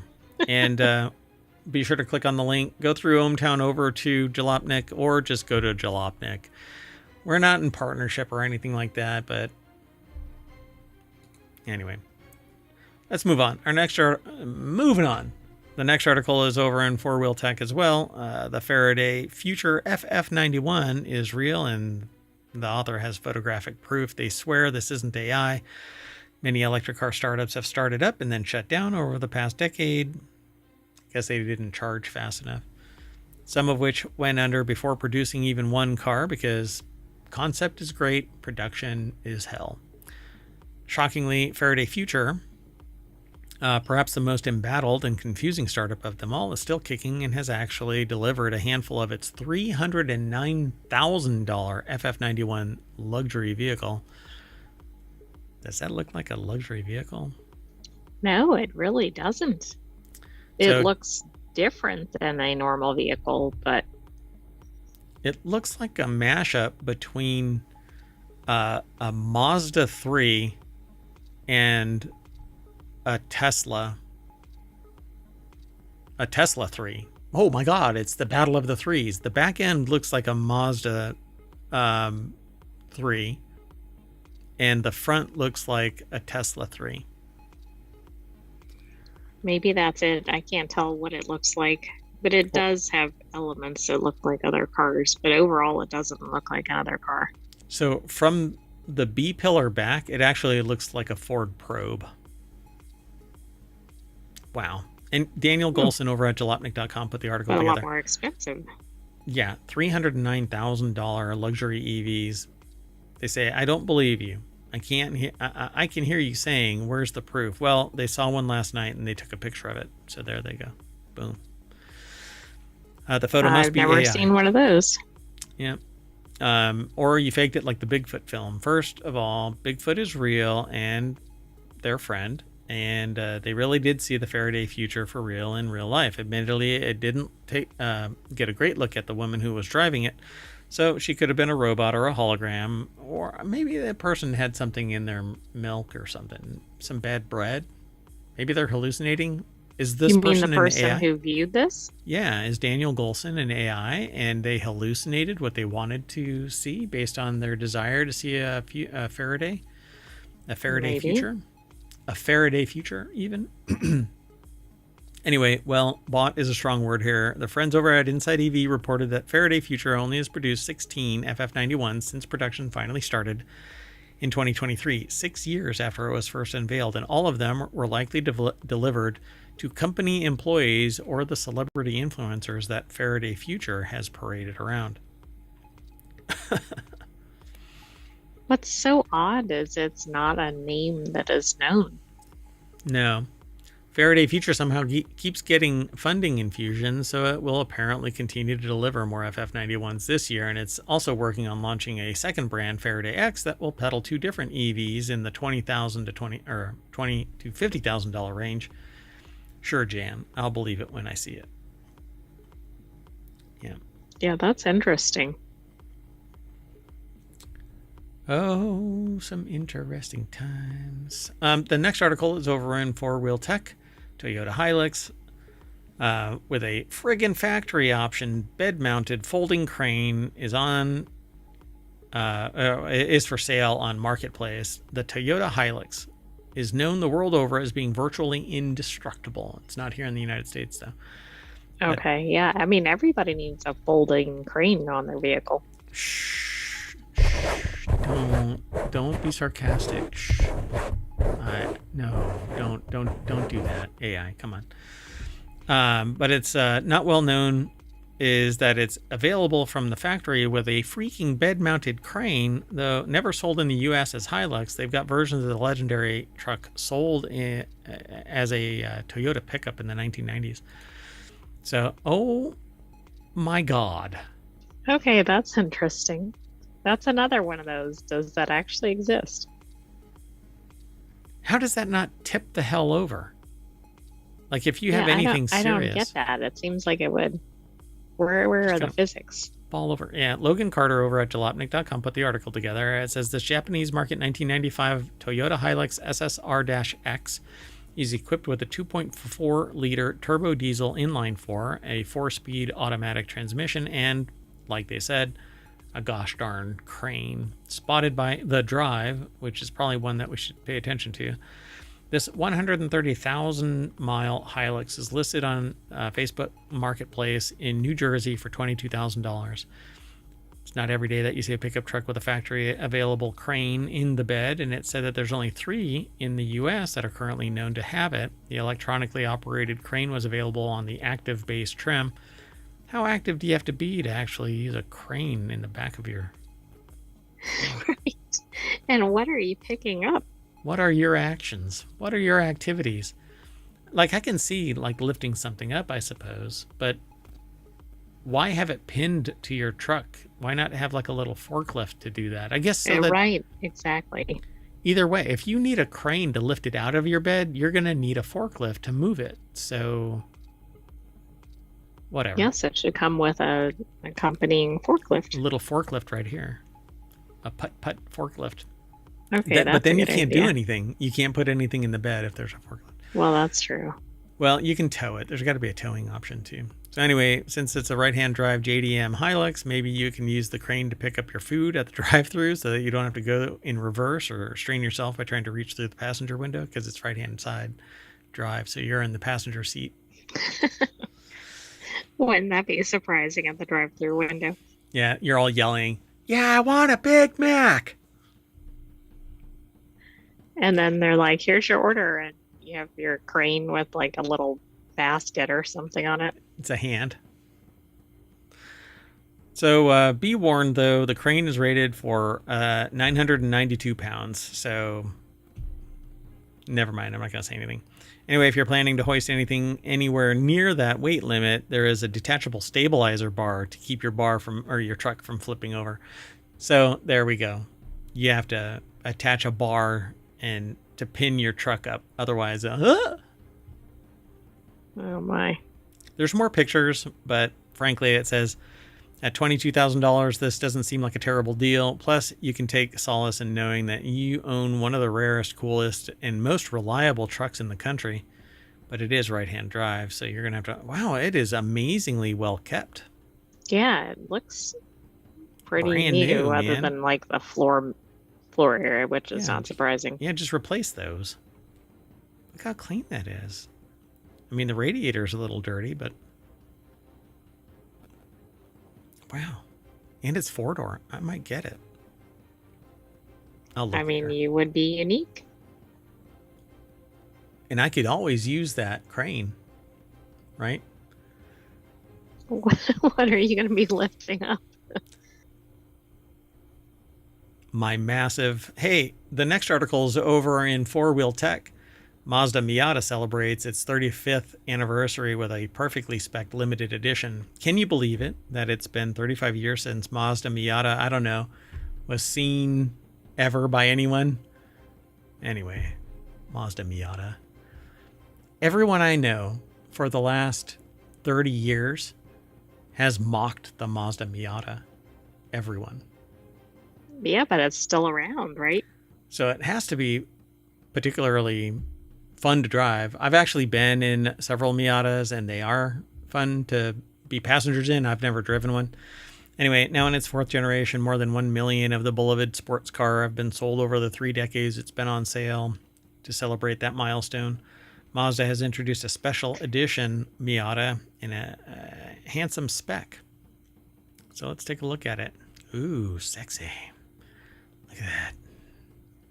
You know what? It's not grayscale. Yeah, Lawrence, it's actually like a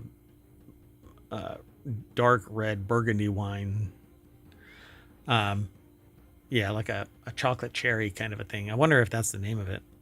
Anyway, Lawrence Hodge over at jalopnik.com put the article together. It says dark red with a tan convertible top is a classic look for the Miata's 35th anniversary. Aptly named the Mazda MX-5 Miata.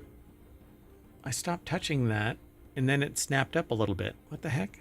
I didn't do that last little snap of the scroll. Weird. Interesting. Anyway, its spec is quite perfect, recalling the M Edition model of the 90s NA North American Miata. The exterior is painted in a beautiful dark red called Artisan Red Metallic that's taken from the CX-90 crossover, which looks exceptionally smooth. Exceptionally smooth. And deep. Something Mazda says can be attributed to its Tukuminuri paint process that finishes the car in 3 layers of paint.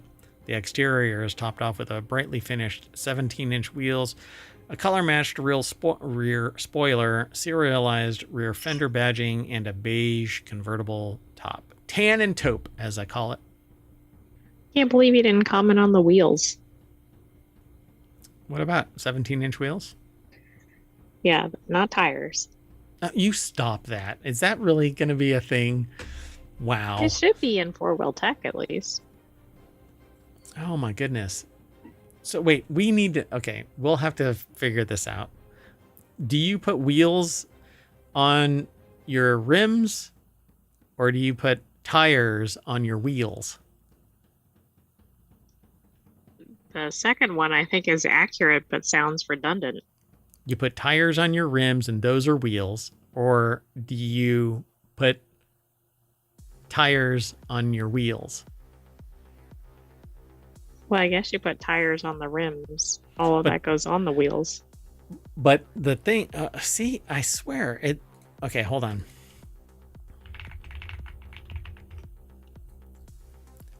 So this is why I got into this discussion, because I say that there's tires that are on the outside and then there are rims which you put the tires on. But guess what? The wheel is just the rim and the hub combined.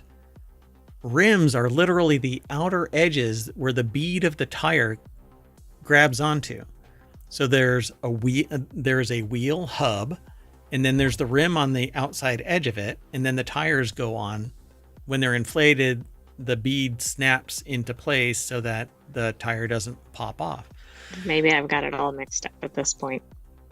And so we have said that it is the wheel, but there's tires on the wheel.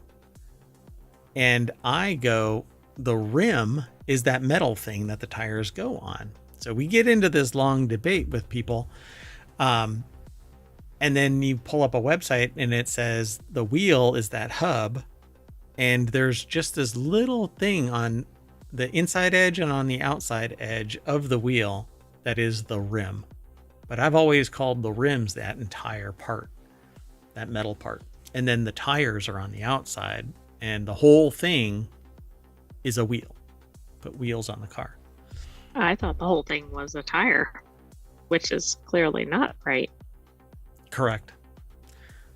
Well, anyway, they say wheels, and that isn't, I don't know. See, this is Jalopnik using wheels interchangeably with. Exactly. This is feeding to the confusion. Yep, I agree. So, good looking car. It is a convertible. I'm not really hip to convertibles.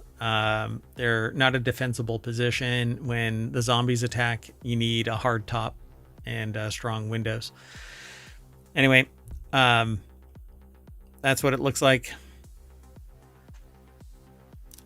Buyers who spend the $37,435 on the 35th anniversary model will be invited to a special Miata event held by Mazda, though the automaker isn't saying much about that. If you're interested, the 2025 Mazda Miata 35th Anniversary Edition is available for orders at dealers now. This car is only $37,000, and it's a 35th anniversary model? And there's only going to be 300. How? How is that even possible? Like, you can't even get a birthday cake that's anniversary edition for a reasonable price. Yeah. Exactly. Have you seen the price of eggs? It's ridiculous. Too soon. So I was listening to a podcast earlier this morning, and they said that there's a brand of like oh, right. all natural Vital or something. Vital Farms, is that what it's called? I think so. And the eggs for a dozen of them, I think, were $14 or something. Like, are you out of your mind? I'm not spending $14. That seems a little high compared to what it looks like I'm seeing, but is it Vital Farms? Organic? Yeah, but you can get a eggs? dozen for under $8, and those are special, not your normal. Bob's Bait and Tackle Organic Eggs. Never mind. All right. Well, that's it for our show today. I am Merwa. Oh, wait. We're going to jump into our Mazda Miata and smash that thin pedal on the right that people in front of me earlier today didn't know how to do. And that's going to drive us down Main Street right back to the welcome sign of 4-Wheel Tech at ohmtown.com. Remember, ohmTown is just one really long road, and on the left and right are stores. Each one of those stores represents one of these articles, and you can look left and right and go in there and hang out like this one here about the Renault Rodeo, and you can make comments in here, and we're even powered by Giphy, so you can actually post a little Giphy kind of a comment there if you think that you want to be driven by memes. That would probably be a fun show. Driven to meme. There you go. Yeah, I come up with that. I'm like that. Anyway, you know, the thing that keeps popping up in my head is the Slim Jim ad about the two guys that get picked up by the Amish guy in the horse and buggy. And the guy says, "Hey, how does it feel not living with technology?" And he goes, "It's all right. I just get pictures of your mom through the mail." Yeah, it's man. I like their advertisement style because it's like short and kind of zippy. Yeah, attention getting. And the Slim Jim, it snaps, and because the ad is a snap into a Slim Jim. But the guy in the back seat is going, "Oh!" It's awesome. Anyway. I'm Merawat. I'm saying bye, and so is the AI. Go for it. Good night, hometown citizens. Thanks for joining us for this week's 4-Wheel Tech and for this weekend edition of Non Sequitur News. We will see you again tomorrow.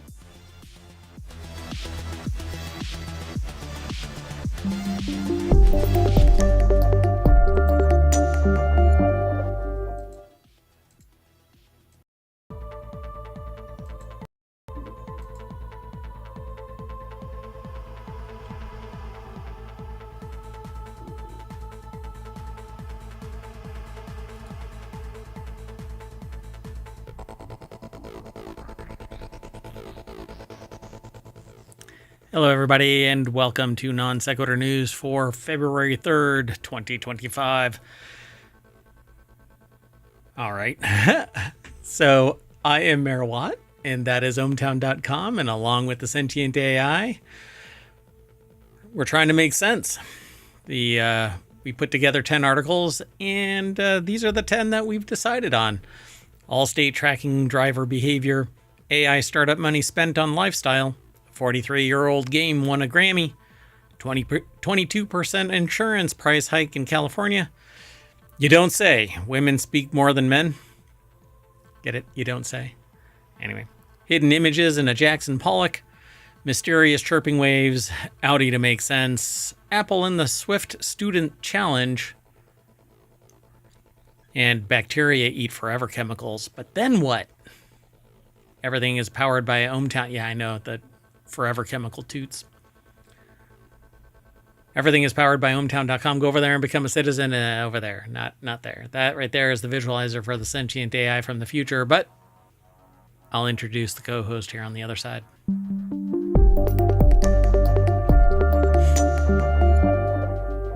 Hello, everybody. I am Merawat, and this is the sentient AI from the future. Hello, Mayor Watt, and hello, hometown citizens.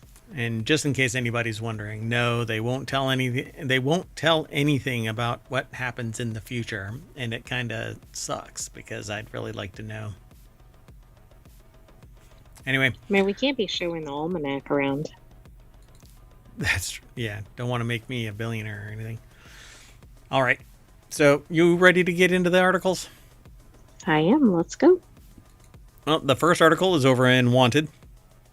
That's one of our shows. It's on Saturdays. It's right in between the Reality Hacker show and the Continuity Report. It's not the Reality Hacker. It's just Reality Hacker. Anyway. The Reality Hacker. Well, no, it's just Reality Hacker. Because we all need to be. So the first article, again, is over here on this Wanted channel. It's one of our 50 plus channels that are coming online slowly as shows. It's only taken 4 years to get 7 shows running. Well, this is the 4th year. So. Right, but look how many we have going in the last 2 years. Yeah, look at that. Look at that. So there's a lawsuit because Allstate used Gas Buddy and other apps to quietly track driving behavior, and that informed them about insurance, so they could charge, not based on the fact... So if you're like a bad driver or something? Yeah, I mean, it's not necessarily because you got in an accident. It's that you were risky, and they were evaluating the risk. So Texas has sued insurance provider Allstate, alleging that the firm and its data broker subsidiary used data from apps like Gas Buddy, Routely, and Life360 to quietly track drivers and adjust or cancel their policies because, well, if you drive too risky, then you might get into an accident. Not that you do, but you might, and thus... Right, well, and that's what they don't want, right? Yep. So Allstate and Arity, a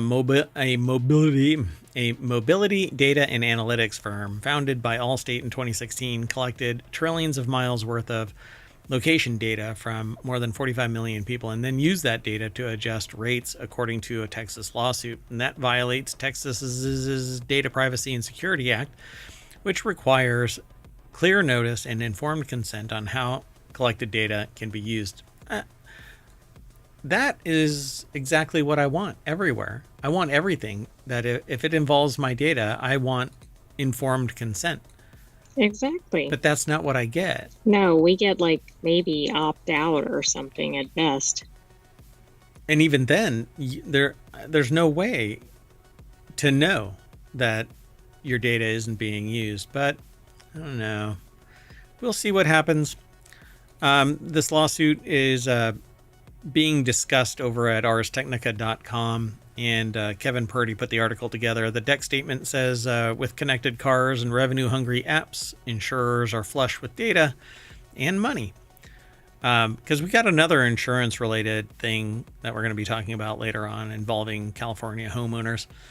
Allstate and Arity. Basically, Arity and others shared information with Allstate, and they adjusted it. According to the Texas complaint, the data collected included a phone's geolocation data, accelerometer data, magnetometer. I think magnetometer, but I like magneto. Magneto, as in, the Marvel. Yeah, Magneto. Exactly. Yeah. So magnetometer data, the gyroscope data, which I think is, maybe it's accelerometer as well. I don't know. Usually they're all in one, but anyway. Which monitors such details as the phone's altitude, longitude, latitude, bearing, GPS, time, speed, and accuracy. So with that data, plus in some cases data from collected or connected vehicles, Allstate could see when, how far, and how long someone was driving, along with hard braking events and whether a consumer picked up or opened their phone while traveling at certain speeds, according to the complaint. Okay, that's getting beyond just, hey, we're tracking your driving. Like, it sounds like they're like, where did you go? Who did you talk to? Like, why does your insurance company need to know all of that? Yeah, and it didn't lower rates because you were... It probably raised rates, right? Like, if you were a super careful driver, I guarantee you didn't get any benefit out of it. Yeah, I mean, there is this like good driver record kind of a thing, but I think it doesn't kick in for like 10 years or something, 7 years. I don't know. It doesn't really matter. Right, and even if you're a really good driver and somebody runs into you, that probably starts you back at zero. Yeah, it doesn't. Yeah, somebody else hits you, or I don't know, man. The simple fact that instead of them just going, here is the rate based on our costs associated with the average number of incidents in a given year or 10 years, whatever, they eke out more and more profit by raising the rates because somebody drives rough. I mean, I didn't get in an accident. Why should I have to pay more because I hit the brakes harder? Exactly. Maybe some numbnuts in front of me. Maybe somebody hit the brakes hard in front of me and I just avoided an accident. So it's so infuriating, but These are the times. It's been like that for years now. Wish you could see what I see. Let's move on. And if you want today's articles, you can actually hit !NSN in the Twitch chat, and Omatron will spit out the articles. Maybe not. What the heck? Why isn't it doing it? It's protesting the insurance rates. What is going on? Hold on, I'm sorry. Was I not in the chat? I just did it 3 times and Omatron is not spitting it out. Might have to catch it in post. Well, the show notes are already embedded in the show notes over on YouTube's description for the show and the live show. But let me do something real quick. We do this thing live, so let's do it live. Why not, right? If you have any questions or comments, throw them into the chat, and I'll be right with you. Okay. Well, we'll be right back with the show notes over on Twitch, but we're not shutting down or anything. I'm just rebooting Omatron. All right. Well, a man was arrested for raising $60 million for an AI startup, but spent it on luxurious lifestyle stuff. Pretty amazing. I don't know how people think that they can get away with this. I don't either. I mean, most people putting money in things kind of expect something to come out of it, for one thing. Plus, usually if you're doing something like that, you might have actually, I don't know, filed somewhere that you're doing this. Yeah, I mean, you're being tracked from beginning to end. It's gonna come back and bite you on the butt. Your AI, well, somebody else's AI is going to find you. Okay, let's give this another shot. There we go. Omatron was locked up. Oh, yeah. That's okay. Now I remember what happened. So, yeah, Omatron went a little crazy earlier today. So, the founder of the San Francisco-based startup called On Platform was arrested last week after prosecutors charged that he and his wife had blown millions of dollars worth of investor funds on real estate, jewelry, a Tesla, and even the social club that hosted their wedding. Prosecutors allege that the pair defrauded investors out of more than $60 million. So the founder and his lawyer, who he recently married, which if you want to violate your client, is that an active attorney? Yeah, if you want to violate your privilege and now everything is compromised because you're a defendant in a criminal case. Oof, that's how you do it. Talk about piercing the veil. Anyway, appeared in San Francisco court last week after they were charged with conspiracies to commit wire fraud, bank and securities fraud, and so on and so forth. So the article, wait. Okay, this is weird. They have this section called Scam GPT. Down here it says Artificial Intelligence Fraud, Generative AI Hype.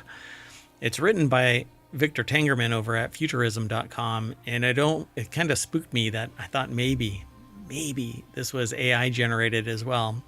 Oh, wow. Well, then that should be in RealityHacker. Exactly. That's exactly where I was going. So the deck statement says, to our shock and horror, we discovered that in reality, the account balance in that bank was only 37 cents. It's supposed to be 60 million. 37 cents? Yeah. Maybe they had to have a balance to keep the account open or something. Like, why not take the rest of the 37 cents? That's amazing. Yeah. Well, they probably rounded a check to a whole number. Oh, I see. Right. So it's particularly outlandish allegation of tech fraud, highlighting the ludicrous degree of buzz surrounding AI and the potential for greedy investors to get scammed as a result. But when you scam the wrong people, they come after you. That is true, particularly, I'm sorry, but if you scam somebody that has a lot of money, they're probably going to get bent out of shape. Everybody should get bent out of shape if they're scammed, but they may have resources to pursue it. They apparently got $60 million at least. Beckman allegedly lied to investors about having $13 million in the bank, despite it actually only having $25.93. Bank statements also showed that Beckman wired a family member $320,000. Wow. So on platform, on its website, apparently it says that it's an industry-leading enterprise-grade conversational AI platform trusted by the world's leading brands in retail, sports, media, and entertainment. Anybody that invested in it should have been looking at the clients that they already have and asking. Well, yeah, I mean, you don't just go, oh, this company says it can do all these wonderful things. Yeah, alarm bells were already ringing in July when GamesBeat, which might have to pay attention to them. Oh, it's part of VentureBeat, reported that On, formerly known as Game On Technology, had laid off all of its 50 staff members after discovering that $11 million in cash was missing. At the time, Beckman resigned, with the remaining company executives telling shareholders in a letter what had happened. So, I'm sure that was a fun letter to write. Wow. Despite Beckman denying the allegations at the time, federal investigators say that they've since found that he and Lau spent $4.2 million on 2 San Francisco properties on top of his children's private school education. Oh, God. They have kids. Ugh. Yeah, none of this is good. In reality, Game On was generating very little, if any, revenue from many of these supposed top customers and was instead paying those entities significant fees for using their branded content. So they were upside down all over the place. Anyway, but in reality, Game On's annual revenue never exceeded $500,000. The company was never profitable, and Game On was losing millions of dollars every day. Unbelievable. This is really interesting. Yeah, it's almost like nobody looked into anything along the way. And of course, every time they claimed, oh, we have so much money, which some of it was probably premised on the assertion that they had money to begin with, like it just kept building, right? Yep. All they had to do was look. Let's keep going. The next article is over in WarCrafters. Why a 43-year-old video game just won a Grammy. In between showering Compton-born rapper Kendrick Lamar with gilded gramophones over the weekend, the Grammy Awards also crowned Wizardry, Proving Grounds of the Mad Overlord, as the show's 3rd annual Best Score soundtrack for video games and other interactive media. The first ever Wizardry game introduced Dungeons & Dragons style role-playing to the Apple II in 1981, before being ported to several other PC models, home consoles, and even handhelds in the ensuing decades. Proving Grounds of the Mad Overlord's legacy was further celebrated by developer Digital Eclipse with a 2023 remake featuring a complete 3D overhaul. So, Ian Walker over at Polygon put the article together. Winifred Phillips's work stands among the industry's best. I don't remember it. I haven't played anything Wizardry in so long. Well, I mean, it's from 81.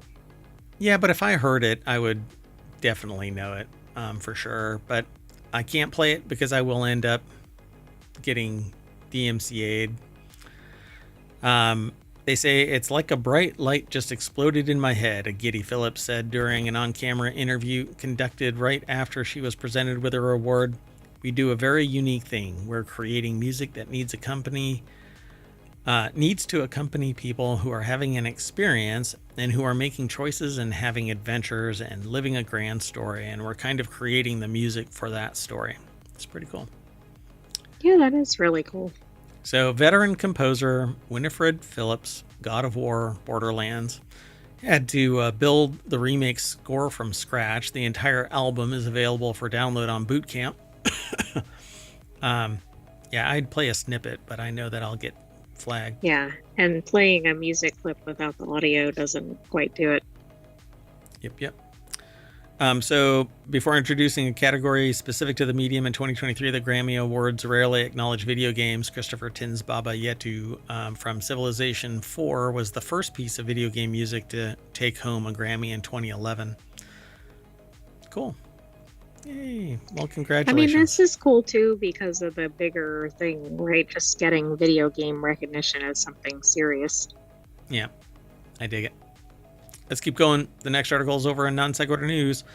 California homeowners hit with sudden 22% insurance rate increase. This is on top of the fact that they are going to get dinged for the fire's cost.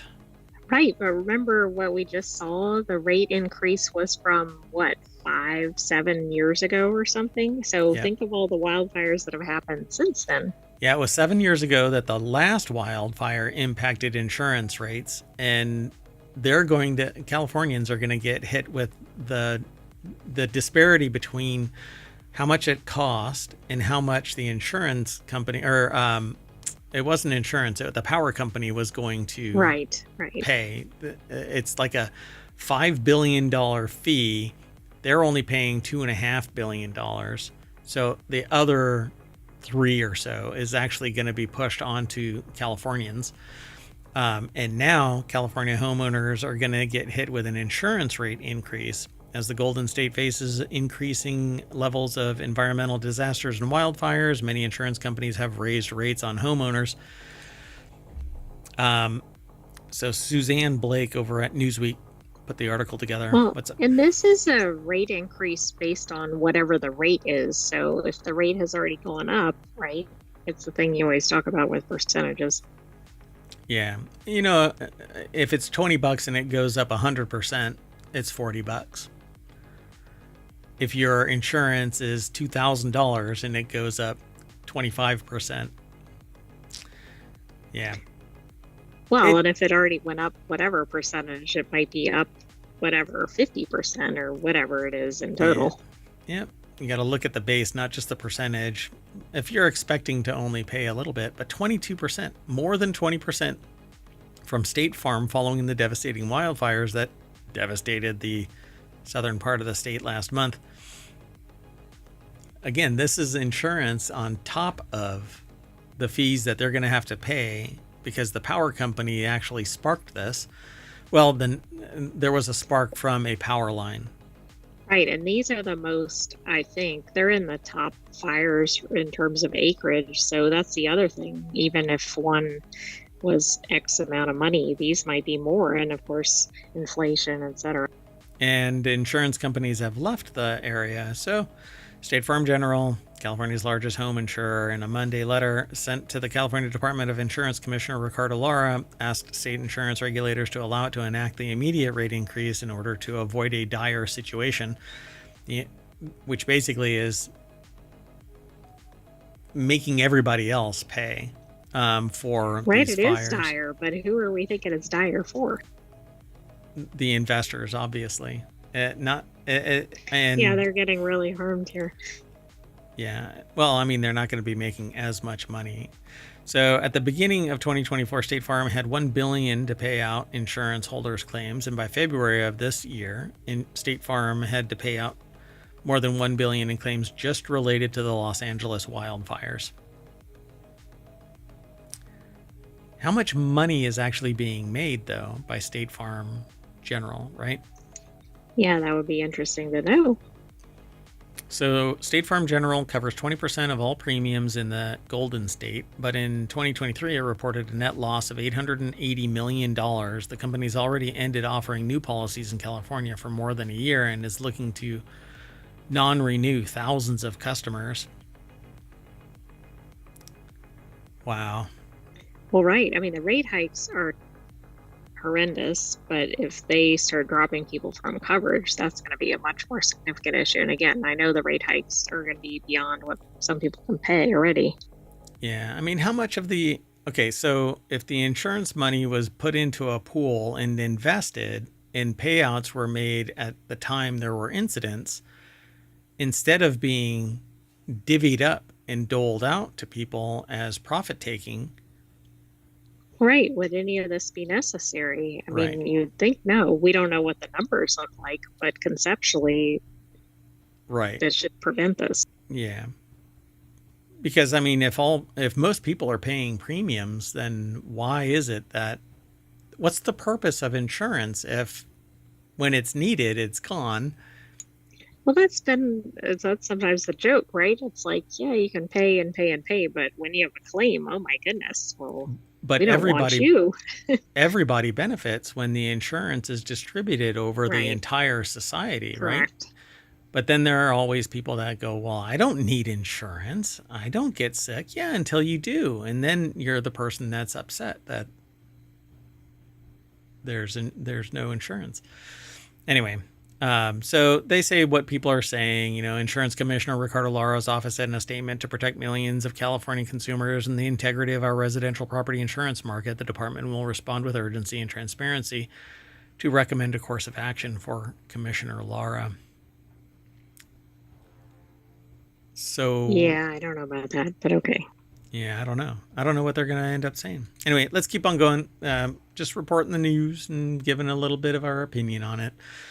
The next article is over on the Marble Channel. All the news, none of the noise. None of the noise, except the noise does come from me, mostly me. The sentient AI only throws in a tactical tidbit. So women speak 3,000 more words daily than men during midlife, study shows. That's why I titled this one, You Don't Say. So the stereotype that women are much more talkative than men is pervasive across many cultures, but a widely reported study by University of Arizona researchers in 2007 refuted the claim, finding that men and women speak roughly the same number of words per day, around 16,000. Alexis Blue from University of Arizona put the article together. It's over at phys.org. Well, so wait a second. Does that mean as people are younger or older, they're ramping up or down their word use? Yeah, I'm suspecting that's what's going on. So the work is published in the Journal of Personality and Social Psychology. There is a strong cross-cultural assumption that women talk a lot more than men, said co-lead author or study author Colin Tidwell, a clinical psychology doctoral candidate at the U of A. We wanted to see whether or not this assumption holds when empirically tested. Researchers found that women aged between 25 and 65, the life stages of early and middle adulthood. 65 is middle adulthood? I don't know about that, especially given people's longevity. I mean, it obviously varies based on when they were born and what country they're in, but how much lead they've imbibed. That seems a little on the high end. Yeah, 40, I would say, is the middle. 45, maybe? Push it to 50? Anyway, they spoke on average around 3,000 words, more words per day than male counterparts. Significant gender differences did not appear in the study's other age groups: adolescents, 10 to 17, emerging adulthood, 18 to 24, and older adulthood, 65 and up. So in the middle, early stages, it says, and middle adulthood, apparently. Right? So, interesting.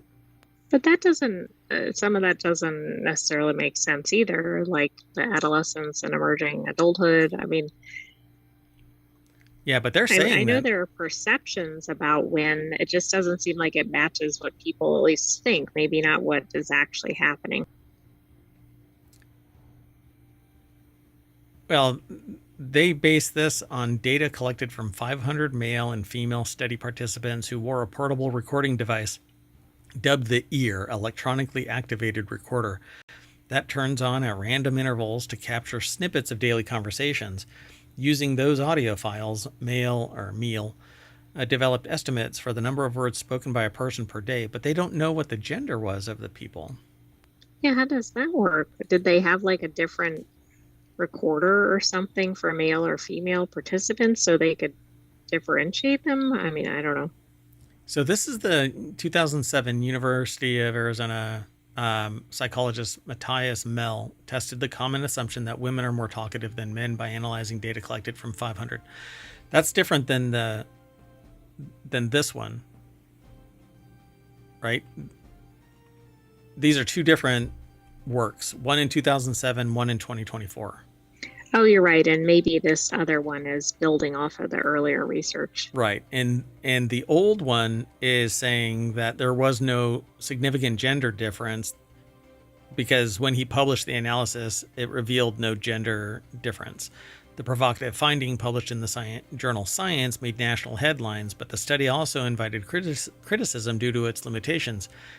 Its participants were also entirely college-aged, and most lived in the same city, Austin, Texas. 18 years later, Meal and his collaborators, including Tidwell, Valeria Pfeiffer, a U of A psychology postdoctoral researcher, and Alexander Danvers, a former postdoctoral researcher at U of A, sought to replicate the original findings. They analyzed 630,000 ear recordings from 22 separate studies conducted in 4 countries, with participants ranging in age from 10 to 94. The study included 2,197 individuals, 4 times as many as the original study. So yeah, I mean, in a population of 500, I wouldn't particularly suspect you'd be able to discern a difference. Plus, it was a recording, so you couldn't even, there's some bias in there if you're, detecting gender. If you start speaking and say one word and it records, for example, one word, but then the person says 15 words, and then the next person who's being recorded only says 3 words after that, or whatever it is, or is that being picked up or accounted for? Yeah. So the researchers don't know for sure why women are the more talkative gender during the early 40-year stretch between 25 and 60, the nearly 40-year stretch.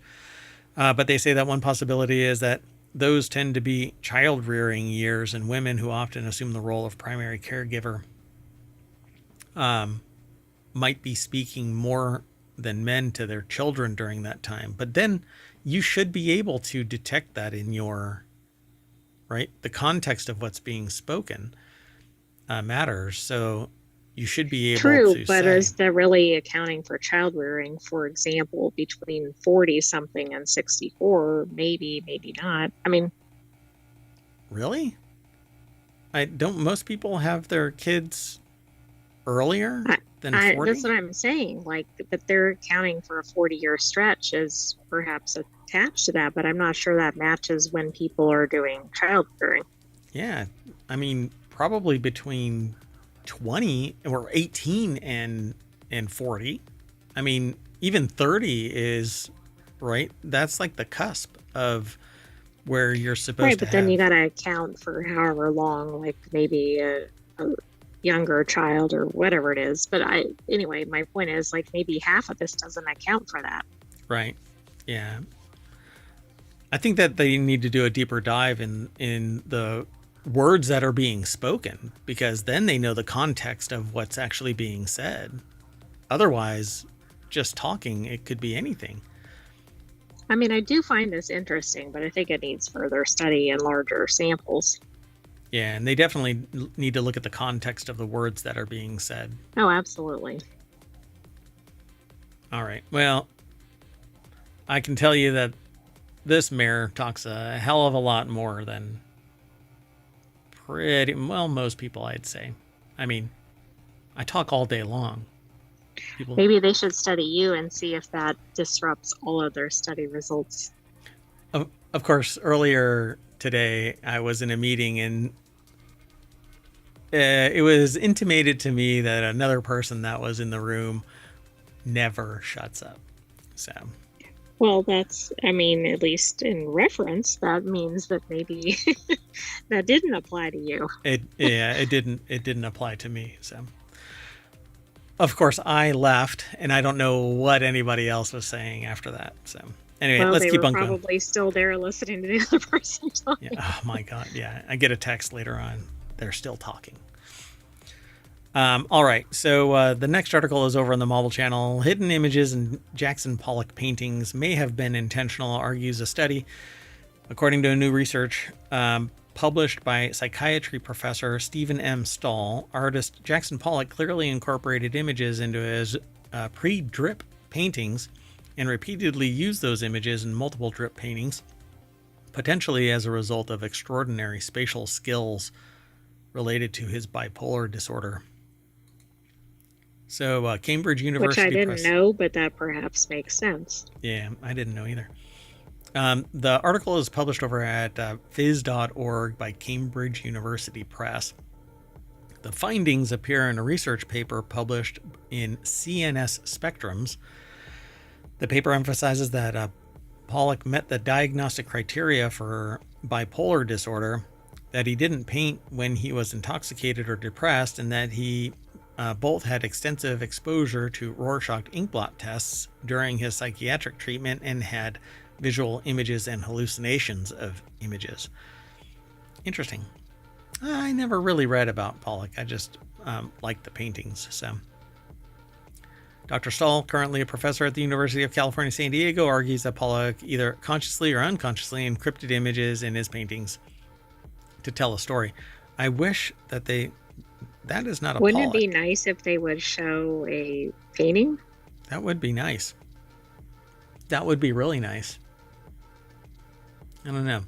Maybe you can look one up and go, oh yeah.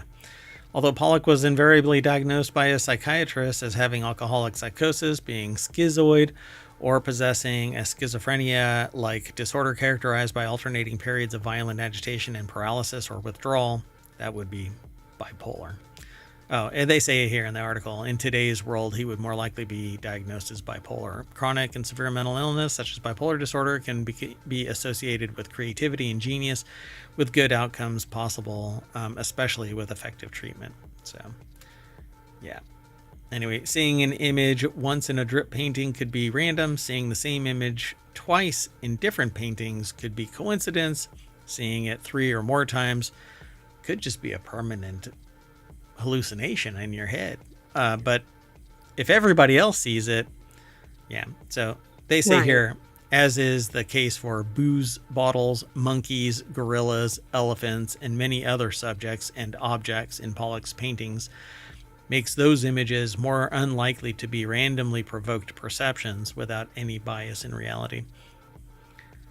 I don't know. Musicians reuse lyrics in their songs all the time, and it's a mechanic of their lyric, right? Like their processes for their music.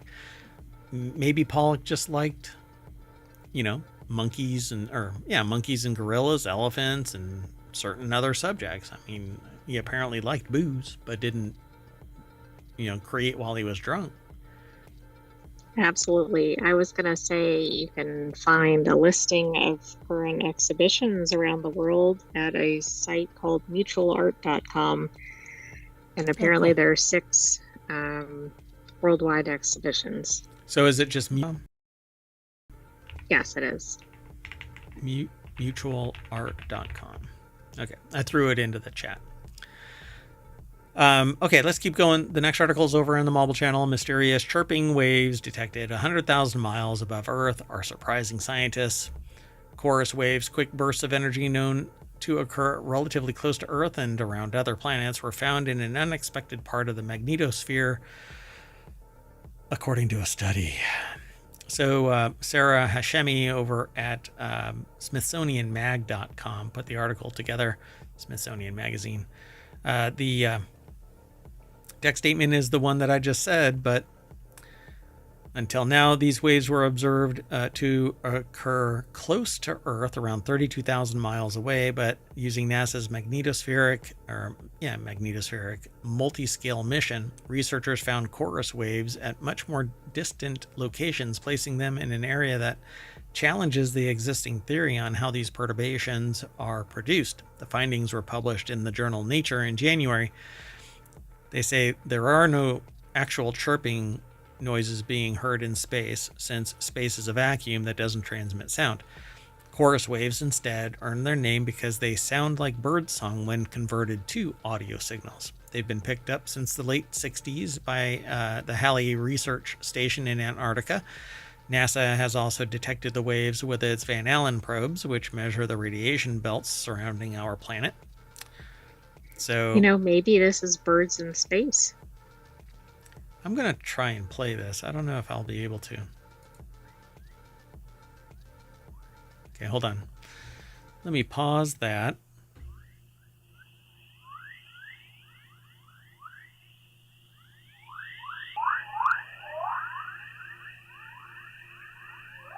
Okay, that's pretty fascinating. Yeah, I don't know if y'all can hear that. The way that this all transacts is kind of weird. So we'll just link you to the article. It's the one that's already in chat that says mysterious chirping waves.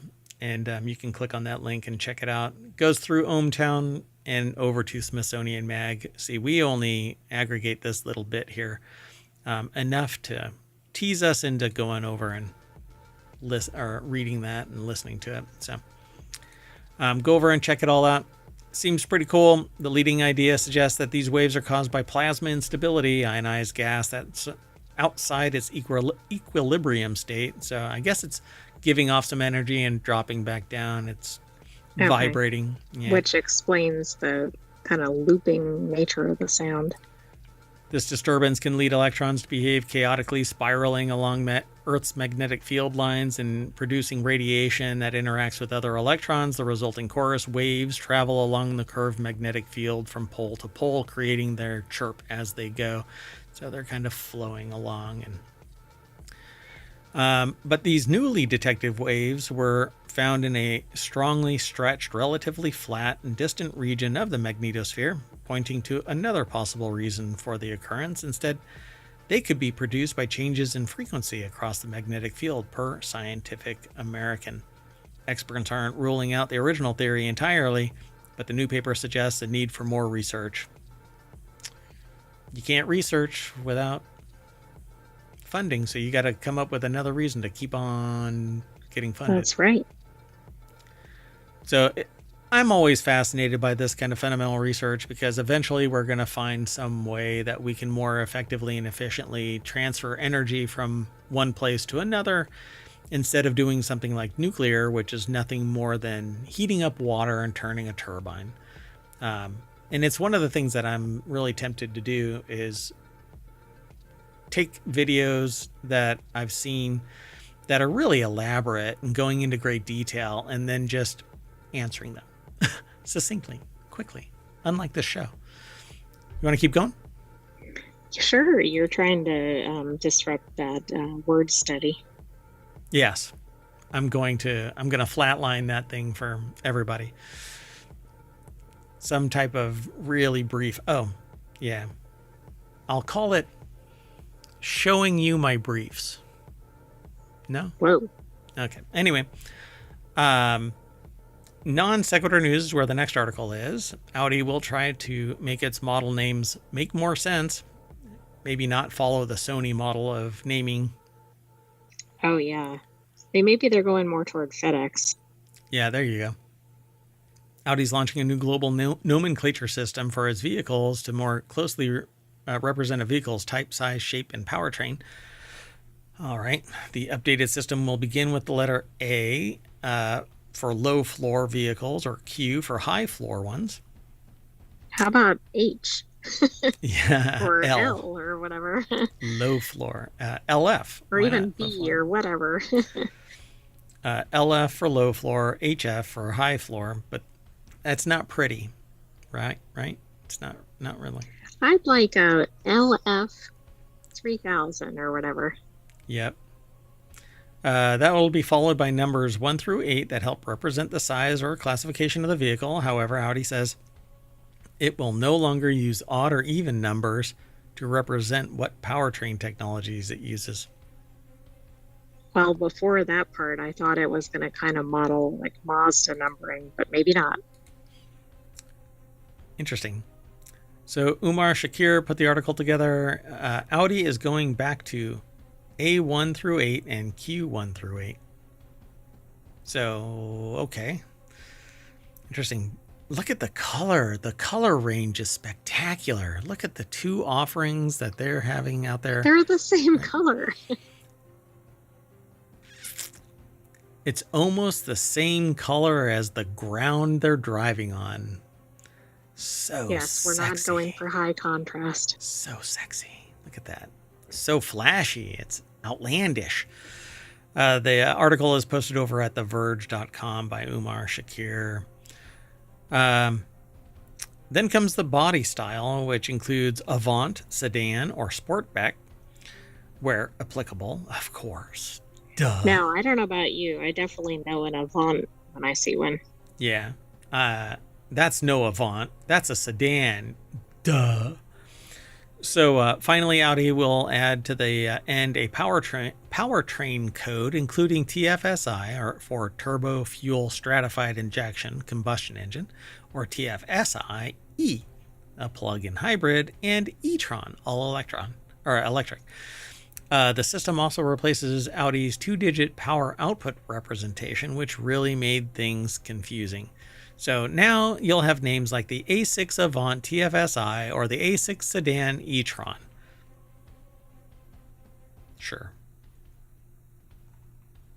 Nothing else I can say about this. No, I can't either. Following Sony, right?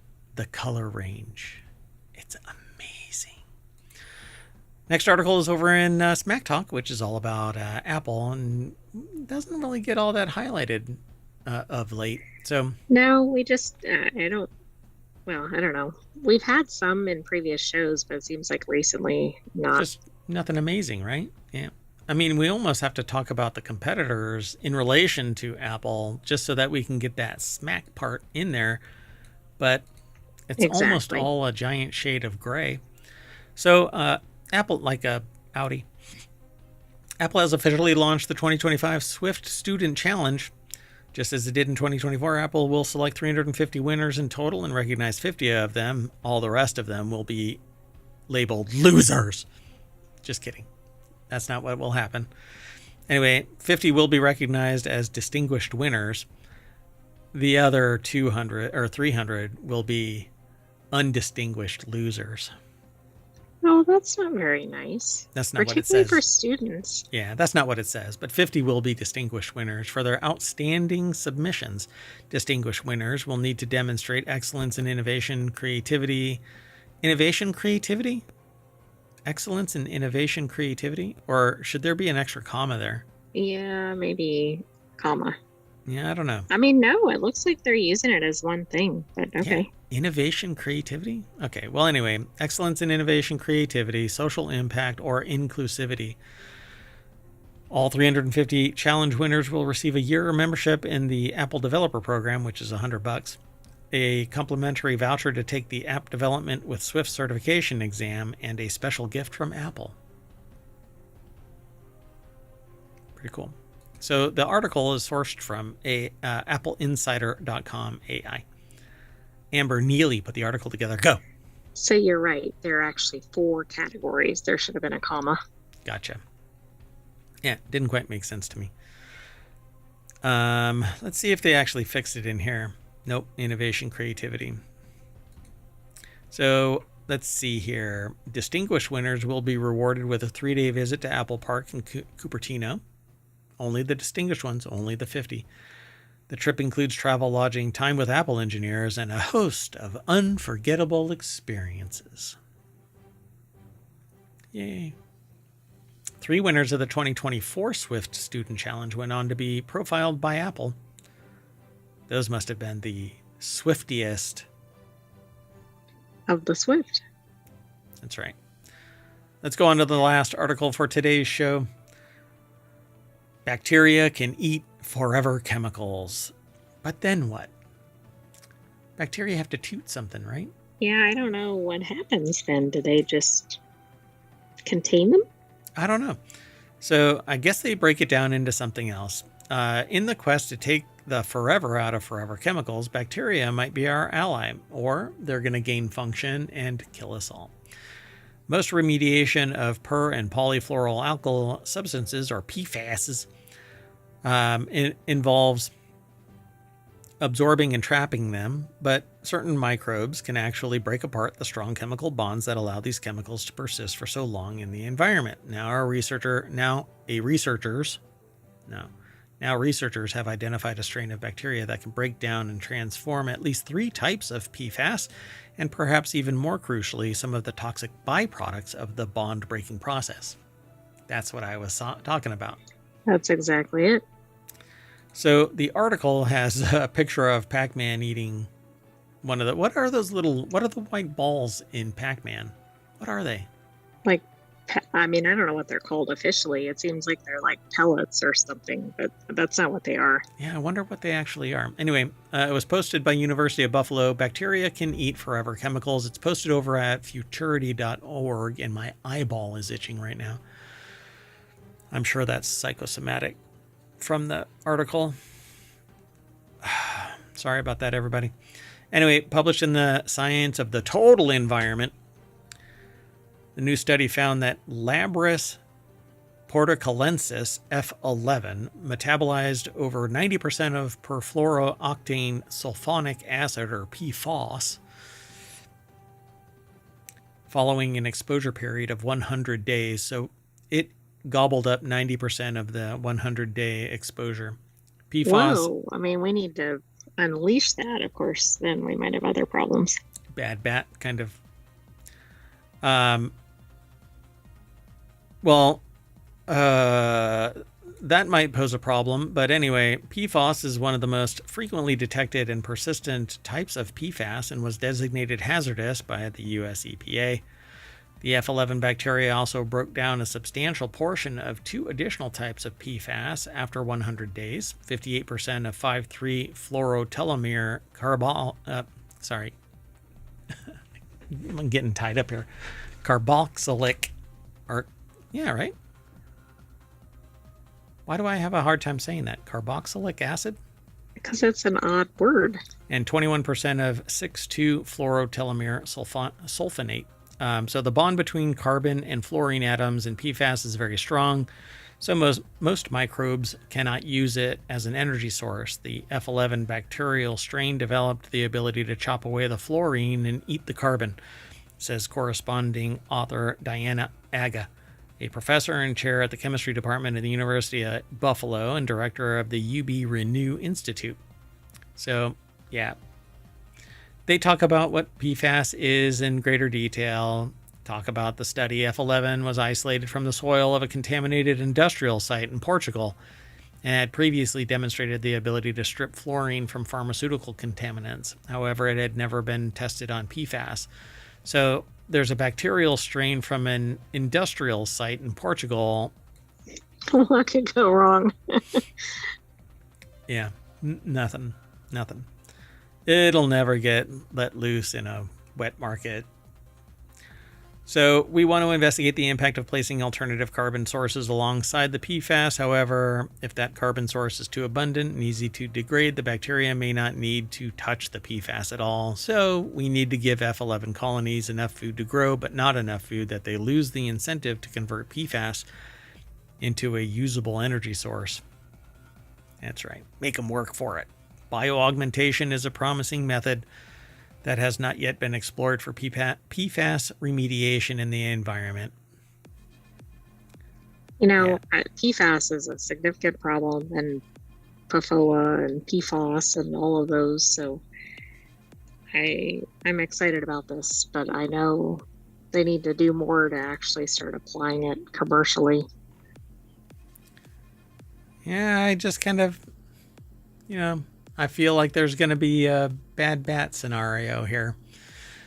So with that in mind, we are going to call it a night, and I'm going to waka my way back to the front page of ohmtown.com, where you can go and become a citizen, sign up or sign in. You can actually submit articles. You can select them and send them to us. If we miss something, maybe you'll see it, and we can evaluate it and include it in the rundown. Monday through Friday, we do Non Sequitur news, 10 articles, about an hour-long show.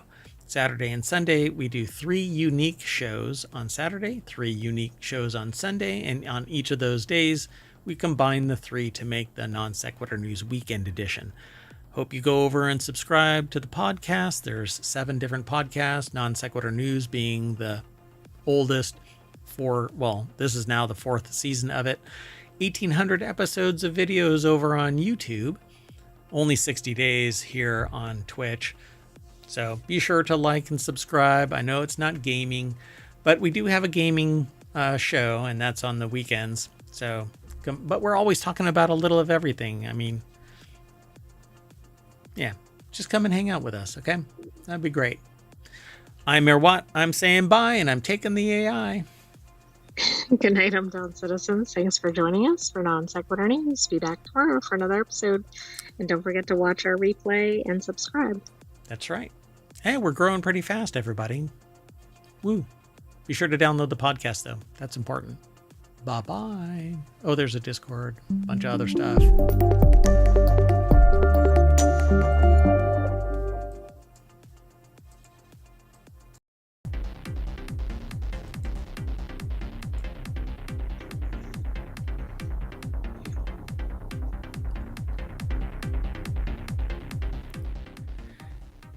Hello, everybody, and welcome to Non Sequitur News for February 4th, 2025. It's actually Season 4, Episode 35. We don't really talk about it that much anymore. I am Mayor Watt, and I run ohmtown.com, along with the sentient AI from the future. We're going to talk about 10 articles. Here's the rundown. Bad judgment to avoid jury duty. 83 songs debuted at number 1. Waffle House adds egg surcharge. TED talks about a new leader. A different kind of birds and bees talk. Never going to be cheap enough AirPods. Idler Games, Idler Fest, Steam Sale. I think malls would be great. A Shamrock Shake appears with a twist. 9 Rings, not a song, a galaxy. Everything's powered by ohmtown.com, and, well, your views, your submissions, and then us vetting all of this and putting it together. So I hope you go over and become a citizen at ohmtown.com and then watch us here on Twitch and over on YouTube. 1,800 episodes. Slowly growing our community. There's a Discord. There's a Patreon. There's 7 podcasts, 6 of which are weekly. 1 is a daily. Go over and check it all out. More of that on the other side of this.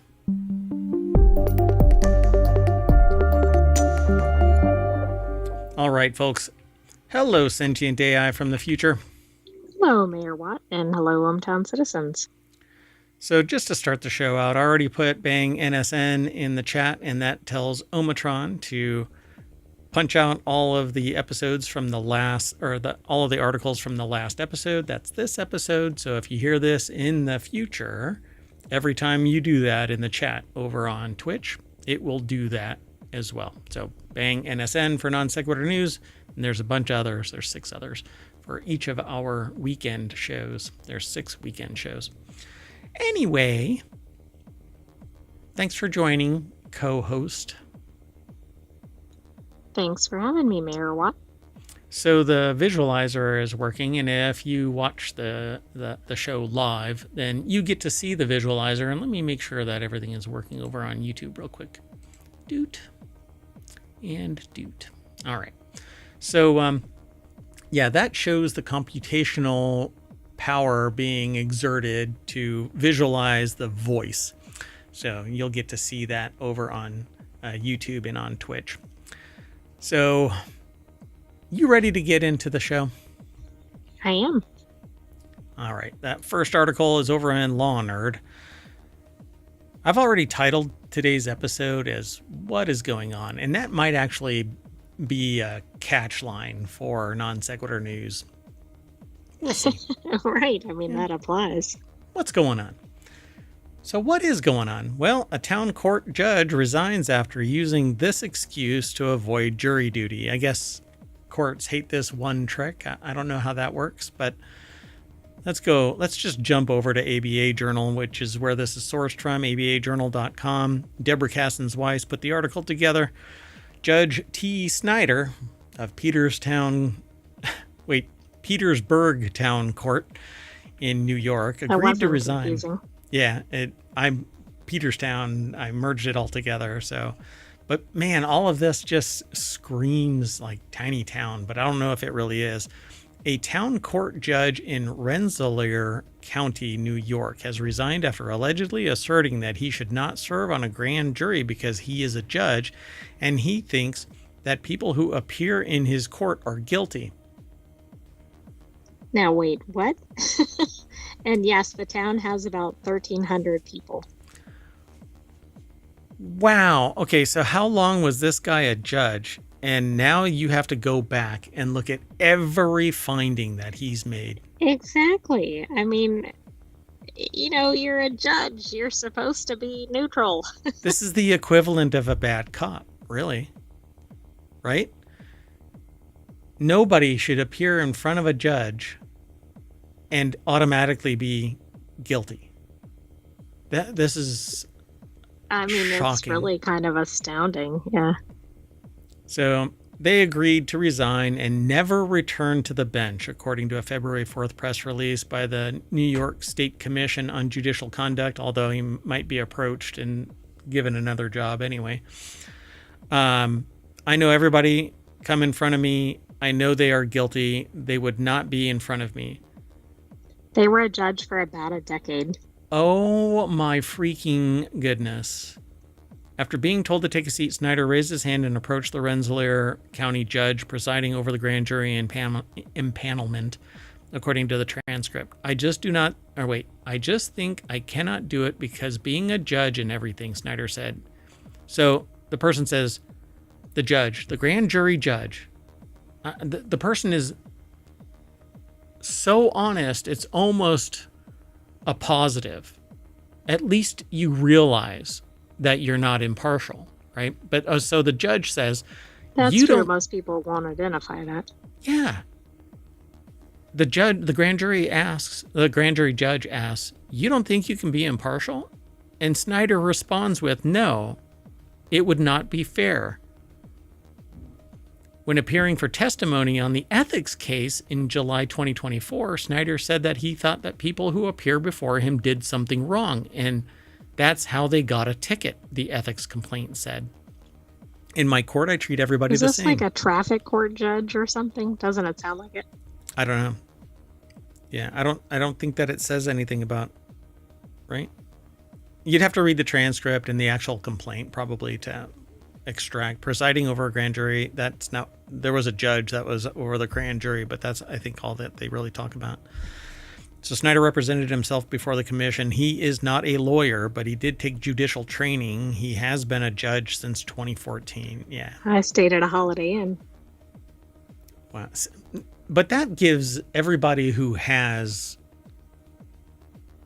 reasonable intelligence a bad name, and this makes it impossible to be a judge without being a lawyer. But reasonable people can evaluate. Absolutely, but unfortunately, this example is going to stand out. But it is what it is. Wow. Honest to a fault. I thought it would be all kinds of reasons, and then really? I'm sure the grand jury was kind of like, wait, what? I can't be impartial, so make me a judge. Good God. Let's keep going. Moving on. Got to move on. So the next article is over on the Non Sequitur News channel. That's this show, and a channel over on ohmtown.com. Go over and become a citizen.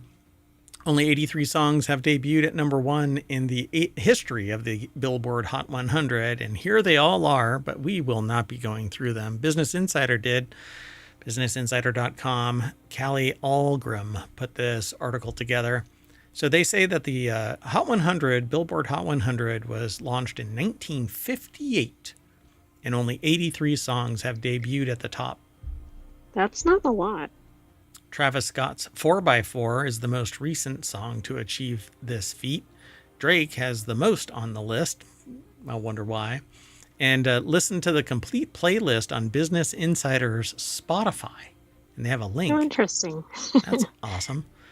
I don't know if I'd be able to survive that, but okay. We're going to run through the list really quick and see if we want to pry something interesting from this. Well over 1,000 songs have reached the coveted number one spot, but it's far more difficult for a song to debut in the top position. Basically, pre-marketing before launch is almost, yeah. I was thinking a really catchy song or something from a very established artist, right? Yeah, like I was going to say something like Kenny Rogers or something. I'm sure Kenny Rogers is in there I somewhere, was but thinking like a Taylor Swift or something. Like yeah. there's such a following that if a new song drops, I maybe. wanted to come up with something more obscure, but I just couldn't think fast enough. So let's see. You're Not Alone by Michael Jackson is the number one on the list. Michael Jackson was the first artist to achieve this feat with You Are Not Alone, which debuted at number one on the chart dated September 2nd, 1995. So it I would have thought something like Thriller or something for Michael Jackson.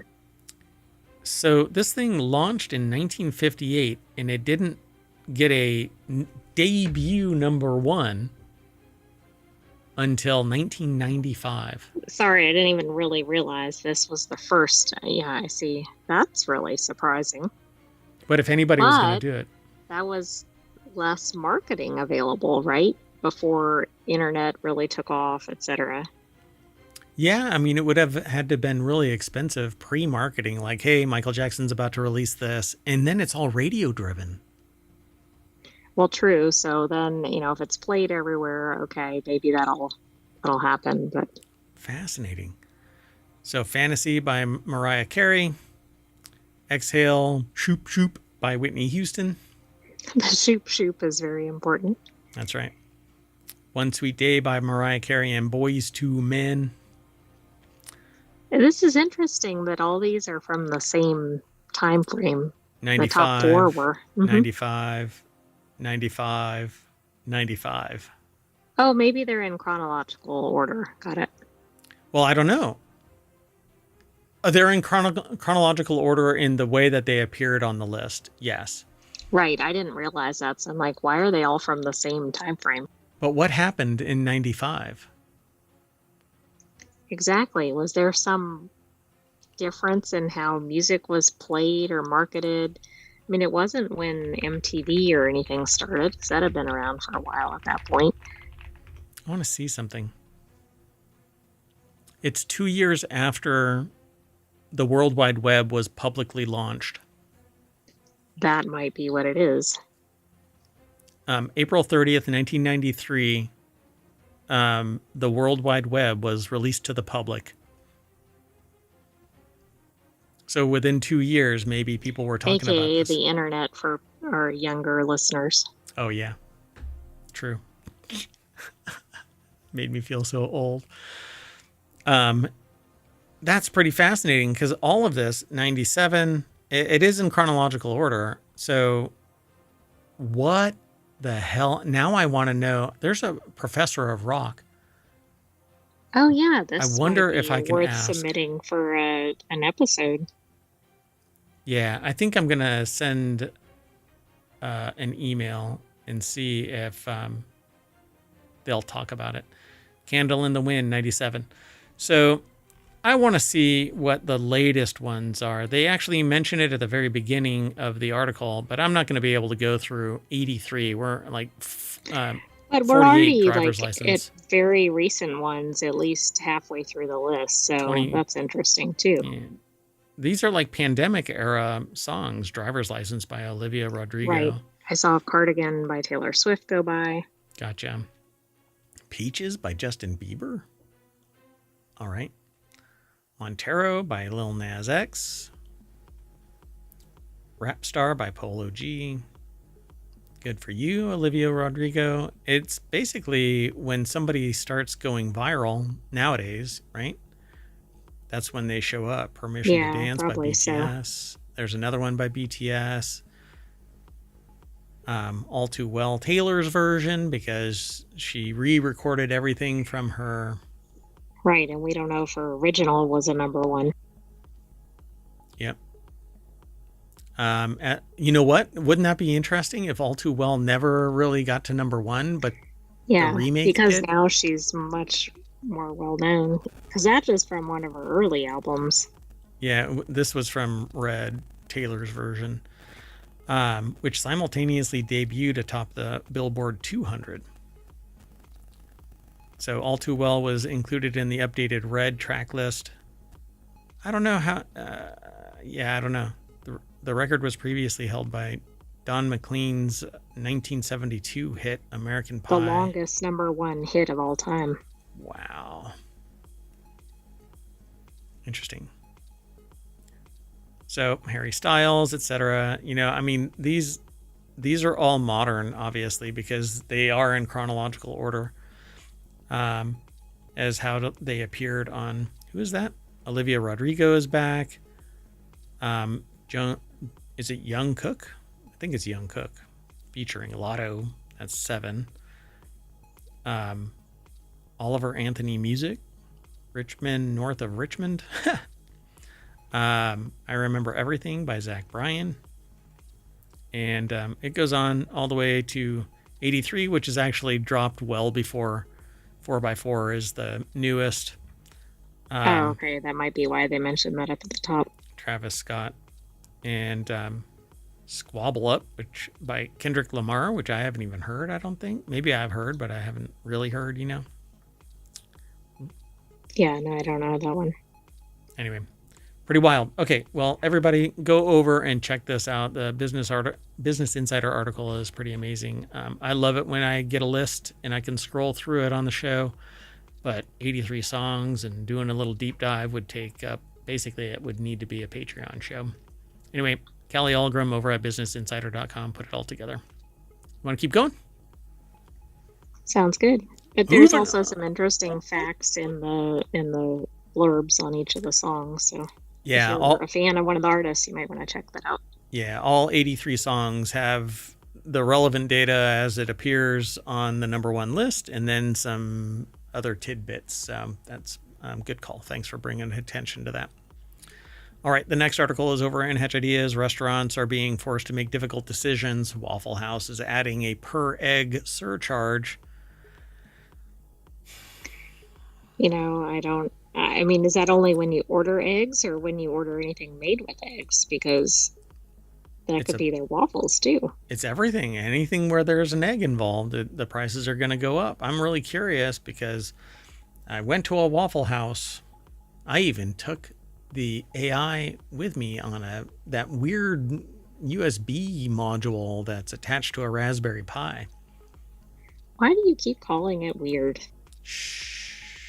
You won't remember this anyway. Anyway, now the 24-hour roadside stalwart is making a statement about the breakfast staple by adding, oh my God, 50 cents per egg to orders nationwide. Per egg. So if you get 3 eggs, your meal is now it's going to be pretty pricey.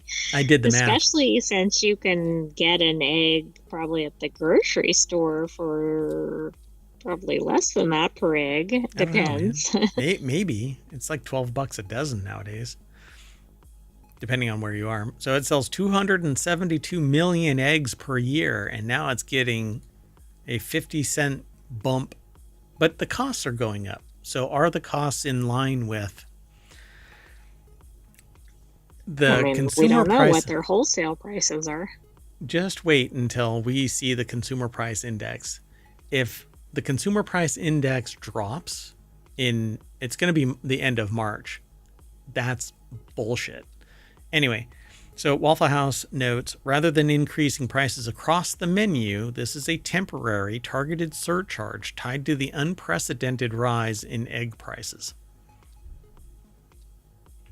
Yeah, this is interesting because, I mean, I do agree, tackle where their costs actually are.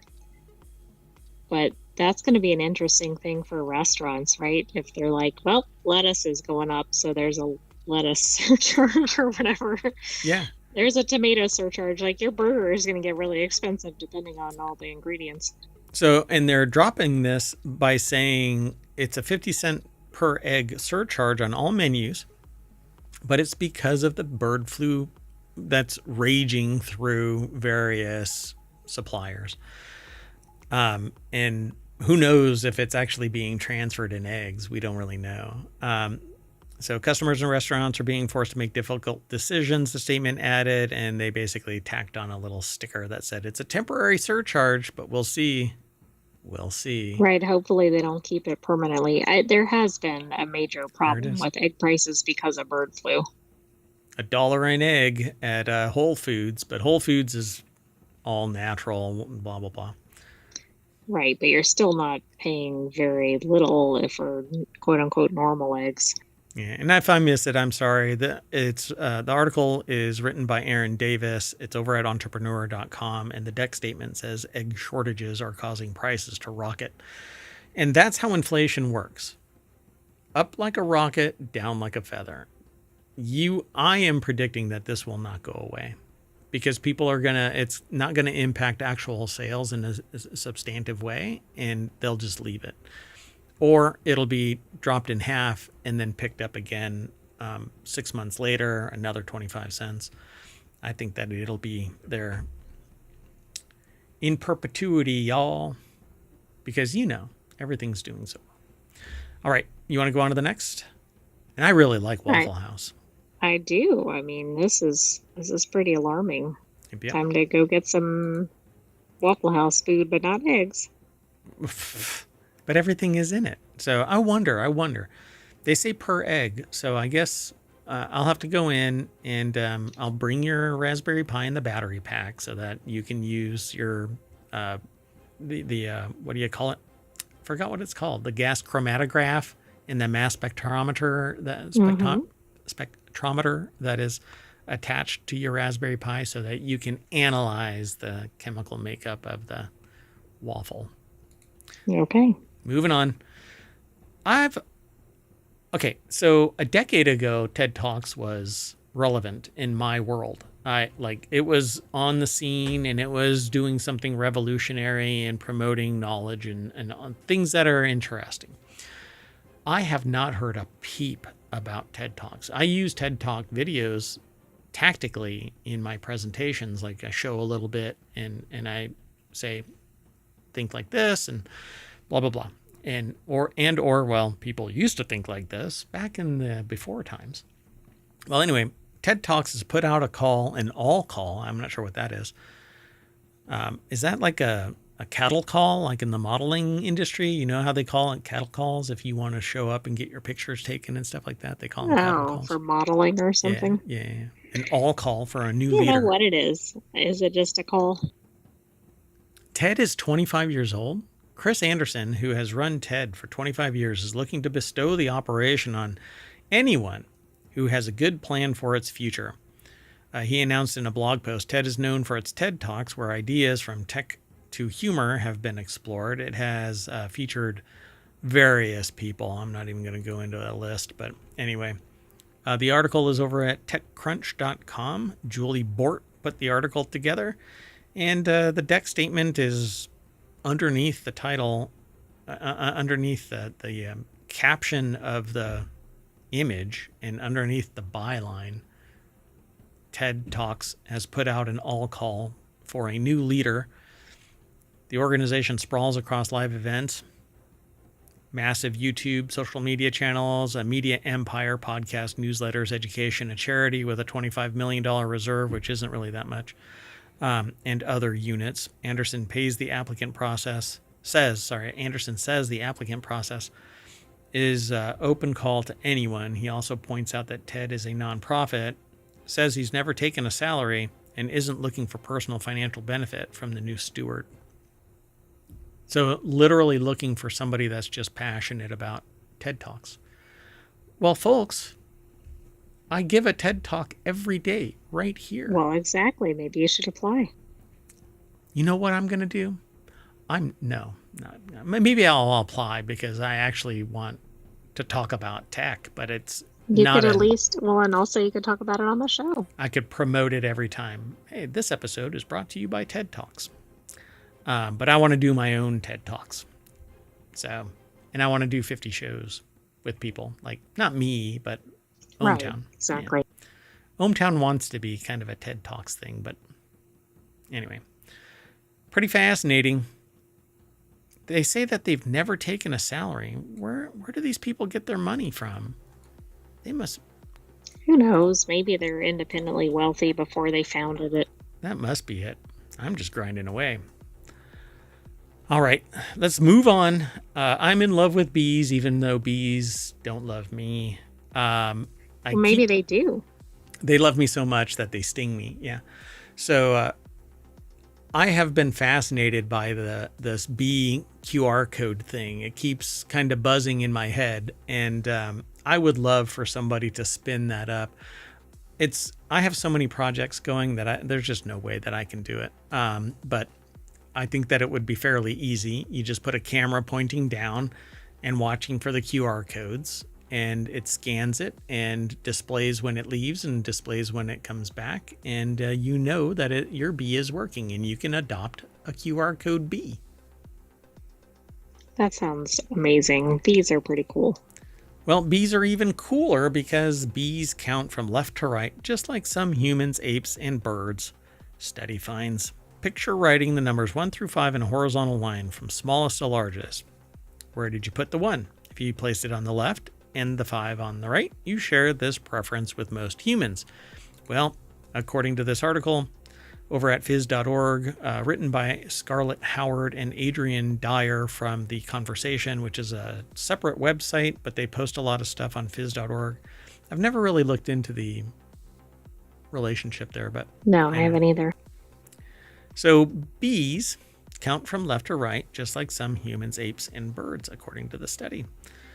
So humans are not alone in this preference. Some other primates and even some birds also order small to large quantities from left to right, although some animals do prefer order quantities from right to left. This is known as the mental number line, and it shows how brains typically organize information. But why do our brains do this? I think we're trained to do this. Some people write from... Yeah, isn't this cultural? Like in some languages, you read in the other order? Yeah. And even up and down. I mean, it doesn't make any sense. Right, so yeah, it's not just side to side.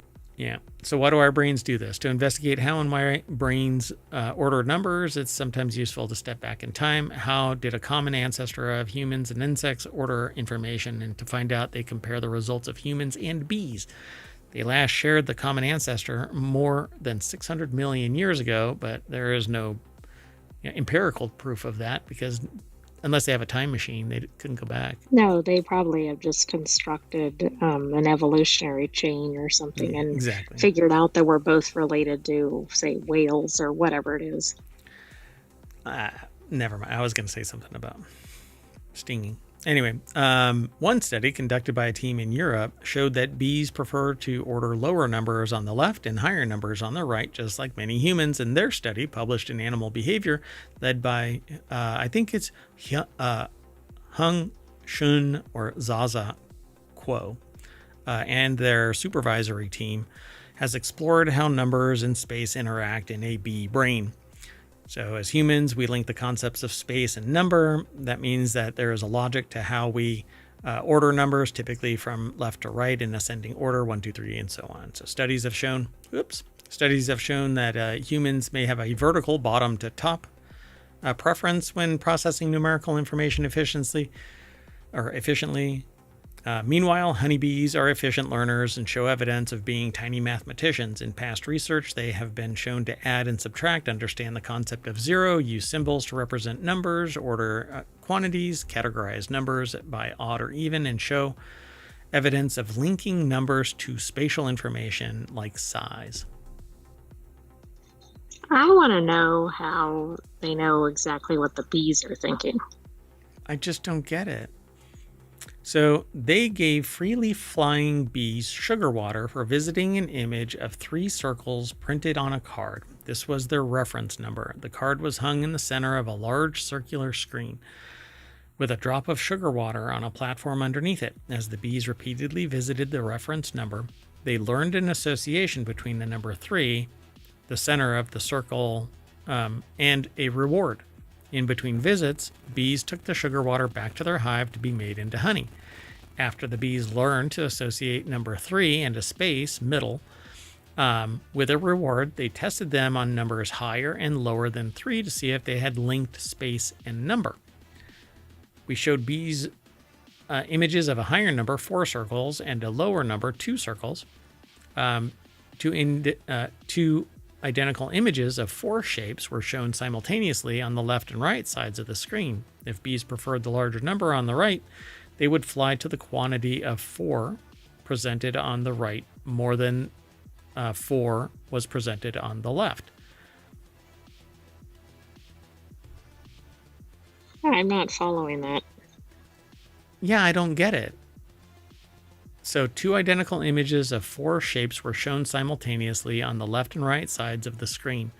If bees preferred the larger number on the right, they would fly to the quantity of 4 presented on the right more than when 4 was presented on the left. I think it might have been when 2 is on the left.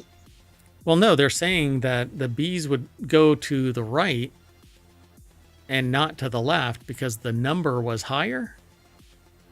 Oh, yeah, and then it gets into they did the 2 on the left. Well, that's why I said maybe it's 2 on the left, but okay. They had an option to put 4 on the left or the right, basically. Yeah, we did the same for the smaller number of 2 shapes. If bees preferred 4 circles on the right and 2 circles on the left, that would reveal they have a left to right mental number line like humans. What? So anyway, they also tested if bees had a preference to order numbers upwards or downwards and found no preference or linking space and number vertically. However, bees did prefer options that were towards the bottom of the circular screen. That's because there was sugar water there. Yeah, but I think there was sugar water on all of these. Yeah, but it was always on the bottom. Okay. So assuming that it was always on the bottom, they're going to be trained to go to the bottom of the circle of the image. So right, because that's where the platform was, right? Maybe they're not actually going to the higher number. They're going to the one that has the more circles because they get the impression that wherever there's a circle, there's more sugar. Okay, that would be fascinating. That would be my argument. You know, if you... Yeah, but that doesn't explain why they like 2 on the left and 4 on the right, for example. Because they liked 2 on the left? Or was that? Yes.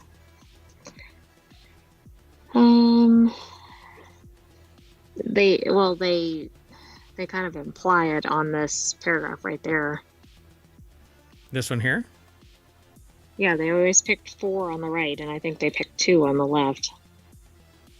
If bees preferred 4 circles on the right and 2 circles on the left, that would reveal that they have a left to right mental number line. But again, if they equated more sugar water to the number of circles, I think that's what's missing here. Because the original was a circle with sugar water. And so if they see a circle and then they go, there's sugar water, and then they go, there's 4 circles. There's more sugar water, yeah. So now they need to control for that. Huh. All right. I think we need to just do ESP or something and talk to the bees and go, which numbers do you like? Which order do you put What's up? Yeah, exactly. What do you like? All right, let's keep going. The next article is over in Non Sequitur News. How to buy cheap AirPods from the TSA. And I titled this, Never Going to Be Cheap Enough AirPods. Just no. Because I can imagine that these are leftover tech. Discover how to buy cheap Apple AirPods through TSA auctions on GovDeals, scoring tech deals at low prices. So how to buy cheap AirPods from the TSA. Right, but this could be cheap fill in the blank. It doesn't have to be AirPods. Yeah, TSA... Anyway, so Robert Thorpe over at Newsweek.com put this article together, and they say, looking for budget-friendly way to score Apple AirPods? You might be surprised to learn that the TSA could be your next go-to source. Never in a million years. These have to be found, right? Countless pairs are left behind at airport security checkpoints. Lost and found. Yeah. First generation new AirPods can cost up to $249. However, countless pairs are left behind at airport security checkpoints, creating an unexpected opportunity for savvy shoppers. TSA auctions off these lost items through the platform like GovDeals. Get it while it's hot. This not only helps buyers save money, but also reduces waste from unclaimed gadgets. TSA partners with online auction sites like GovDeals, where government agencies sell surplus and unclaimed property. Listings can include high-demand gadgets like AirPods, laptops, other electronics. The auctions provide a variety of items where they were either confiscated at airport security checkpoints or left unclaimed. So yeah, you can go. Some of the bidding, it says, is $11. I don't know. I mean, that would be a good deal if it's something you're comfortable buying as used. Yeah, I'm not going to put anything in my ear that was found rolling around in an airport. Yeah. Anyway, GovDeals sounds like a deal for other things, computers and other tech. Exactly. That's where I'd be interested to check things like laptop prices, etc. I once bought an industrial printer from a government auction site, and UPS dropped it off of the back gate, like loading dock or whatever. Mm-hmm. Yeah, and then backed into it, crushing it against the loading dock, and then they delivered it. Moving on. Next article is over in the Mobile Channel. I never understood the hype for idler games until Steam's Idler Fest sale. Now they get it. As they're typing this, a little frog dude named Ropuka is chopping away at overgrown grass on a floating island. That island, blending naturally into my desktop and sitting next to my Slack client, is from Ropuka's Idle Island, a game that they recently grabbed from Steam's Idler Fest. Where they once would have confidently written off the thought of an idler game. They're so happy that they're eating their words. So I love idle games. I don't really play them because... Is that like a cozy game? It is. But these things typically just sit and they grind away, and you give them directions and they stay running and grinding away. Matt Vatanka, over at Vice.com put the article together. The deck statement says, true happiness comes from watching a little frog cut grass on your desktop. There it is. Little frog cutting grass. Okay, that's fun. Yep. So if you can install it on your work computer, not everybody can, then this would be great. Just kind of sitting there, chopping away. Why would you want a game that plays by itself? It's the question they'd ask themselves.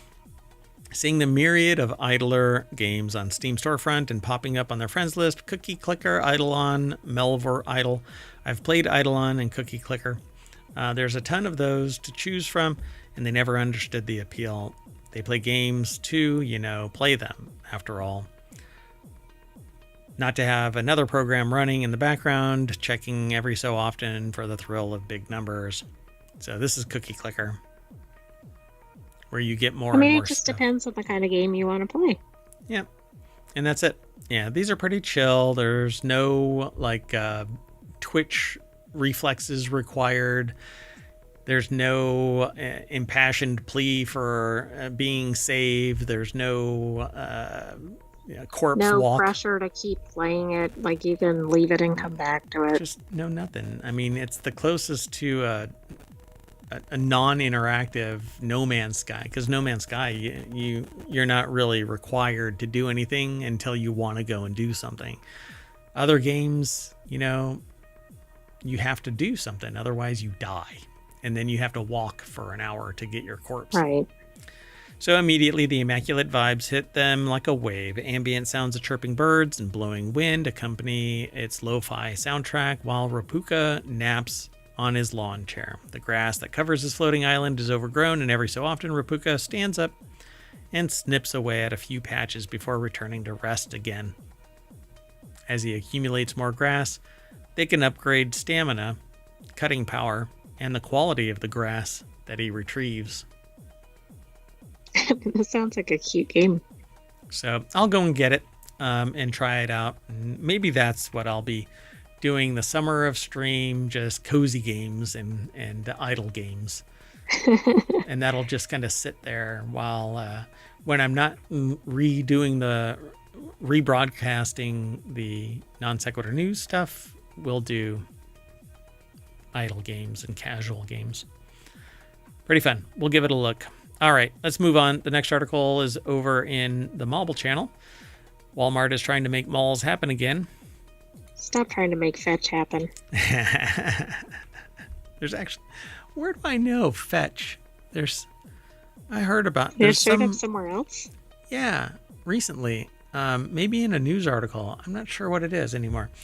So Francisco Velasquez over at Quartz or QZ.com put this article together. The retailer spent $34 million to buy a mall outside of Pittsburgh. I grew up in malls. I love the idea of malls. You can meet friends in malls. You can meet new people who become friends in malls. You can make new friends in malls. It's interactive. It's social. I mean, I guess you could live in a mall based on that description. And some people nowadays do, because the mall actually closed down and got converted into office and or retail. Well, yeah, that's true.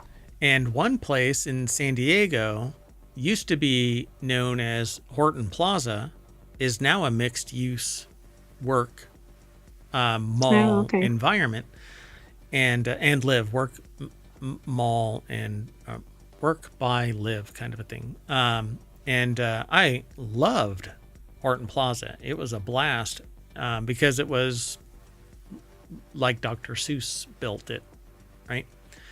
Right, he actually did design it. And it's just a blast to walk around. So the retail giant purchased Monroeville Mall, located just outside of Pittsburgh, for a reported $34 million in cash. While the retailer didn't share specific plans for the 186-acre property for $34 million near the city, right? Does that seem low? Yeah, 186 acres. Well, the two-story... But nobody wants malls anymore, so maybe they're seeing a buying opportunity here. And I think that is a cultural shift that needs to come back. I think that the only way that people are going to meet people anymore is in person, because they're not meeting online. There's too much of an issue there. You know, like, you don't know what you're getting into. You can spend hours texting with somebody, sending emails through an app and all of that kind of stuff. Right, it may not even be the person you think you're corresponding with. Correct. I think that we need to go back to the old ways of meeting people, which is social. You have to actually meet. The only way to do that is to encourage people to get together. That's from the before times. Way before times, before Amazon. So while I really embrace technology, I am beyond that phase. And it really hurts to see people today not be able to really socialize, because the only place to do it is either in bars where people are getting drunk and not really themselves, or in school, and it's limited because people are either working and they can't socialize too much because they got to get stuff done. But I see it a lot that some people are socializing, but it's not as broad spectrum. It's not as interactive. We need more places for humans to meet other humans, and not just online talking shit at each other. Pardon my language. Well, anyway, the two-story Monroe Mall, which houses retailers like Dick's Sporting Goods, Forever 21, and a curbside Best Buy, has faced the same challenges as many shopping centers today. Declining foot traffic, the rise of e-commerce, and the closure of major anchors. In response, malls across the U.S. have started to reinvent themselves.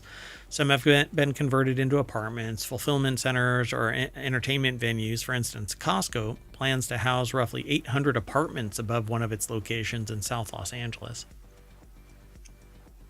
Very interesting. Yeah. Sounds like what you were describing. Yeah, we actually talked about that in a Non Sequitur. Walmart's latest purchase aligns with this broader trend to repurpose outdated retail spaces. And I think that we just need to build indoor malls that allow people to casually walk about, find entertainment as well as food and places to just hang out, and then buy stuff if they so choose. But usually the rent has been going through the roof because there's a profit margin that needs to be made investors in that property. And then it becomes untenable because it isn't just, hey, we need 5% to pay all of our bills and have some juice left over. It's always every quarter need to be 15% more profit, need to be 15% more profit. It doesn't work that way. So it says Walmart tapped real estate firm Cypress Equities to spearhead the redevelopment, which the company told CNBC is expected to be retail-driven mixed-use project. So they're going to be basically doing what I said, mixed use. Right, exactly. I mean, certainly if this is unutilized buildings, that sounds like a good thing. I don't know if the customer base is there, though. Yeah, exactly. Because it's a cultural shift. We're not going there anymore. That said, I don't really like mergers and acquisitions, and this is definitely an acquisition, and it's all going to be under the Walmart brand, owned by the Walmart corporation, blah, blah, blah. All right, let's move on. We need everything broken up more in terms of businesses competing, because otherwise it's just going to be 5 corporations that own everything. Anyway, the next article is over on the Mobile Channel. McDonald's is bringing back the Shamrock Shake with a twist. I don't know what the nostalgic twist is, but it's bringing back its popular Shamrock Shake. That's the Shamrock Shake. That's all we need to know. Yeah, there you go. On February 10th, it's coming back. I know what the twist is. It's going to be $15. Right. There'll be a Shamrock surcharge. It's going to be the 1978 nostalgic inflation twist. Francisco Velasquez again. McDonald's is reviving the iconic staple with an old mascot. Oh, really? Old mascot? What? After decades in the background, he's packing his bags to reunite with his nephew Grimace to celebrate the return of the popular treat. Have you ever heard of Uncle O'Grimacy? Uncle O'Grimacy. What the hell? No. Hell no. Oh, that's interesting. Uh-huh. It's green. I've never heard of that with McDonald's. I've never heard of that too. The timing of the Shamrock Shake promotion is critical as McDonald's continues to recover from the aftermath of an E. coli outbreak linked to its Quarter Pounders last October. Although the promotion may not impact earnings in the near term, McDonald's is hoping that nostalgia and its charitable tie-in with a help drive traffic, or it has a charitable tie-in. Where is that? Did we miss it? It must be up above. Yeah, there. Oh, okay. Oh, there it is. Ronald McDonald House. McDonald House. Yeah. For every Shamrock Shake sold at participating locations, McDonald's will donate 25 cents to RMHC, which is... Maybe they should donate. Yeah, but they could sell millions of these. I mean... I get it. I get it. Anyway, the goal is to raise $5 million to support families with... Is that dismissive when I say that? Like, I get it. Is that dismissive of a comment? Like, hey, it could raise... It could be. $10 million. Can somebody perceive it? It kind of depends on how it's said, I think. All right. Well, McDonald's is hoping that nostalgia and its charitable tie-in will help drive traffic and boost sales. In August 2024, its Collector's Cup meals proved so successful they started selling for up to $100 a cup on third-party websites like eBay. But here's the deal with that. None of that is going to a charity. None of that is helping a charity. Exactly. If you're going to get it, go buy it direct so the donation occurs. It's so sad. But see, the thing is that they'll run out and then there's nothing but the scalpers profiteering off of these. Okay, go make a donation instead of paying the same amount of money on the website. Yeah, go give 50 cents to McDonald's, and if the cups are gone, just buy a regular old Shamrock Shake and donate an extra 50 cents. And maybe that's what they should do. If it says it's a limited time thing too. Yeah, probably. Well, I mean, it is. It's going to be a limited time thing. So how often are they going to sell out entirely? I don't know. Along with the Shamrock Shake. Probably every day. They've brought back the $5 meal deal and its McValue menu as it aims to attract budget-conscious consumers. In November 2024, it said it was bringing back its cult classic McRib for a limited time, which I had a nostalgic memory of it being yummy, but when I had it, I did not like it. It was gross. Sorry, McDonald's. I love your fries. Well, I don't know anymore, but I used to love your fries. Then you changed something in them. The oil changed.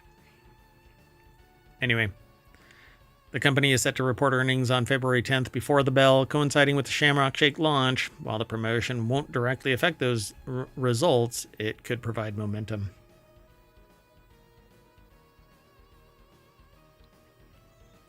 Okay. Sorry. Non Sequitur news. So the next article, I know. The next article is... what? I'm sorry.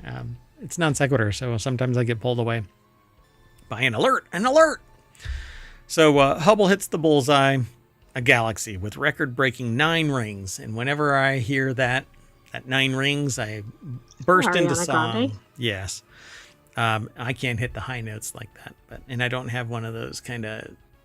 How do you describe... I don't want to ask you how to describe that voice, but anyway, a galaxy in the distant universe has 9 rings around it.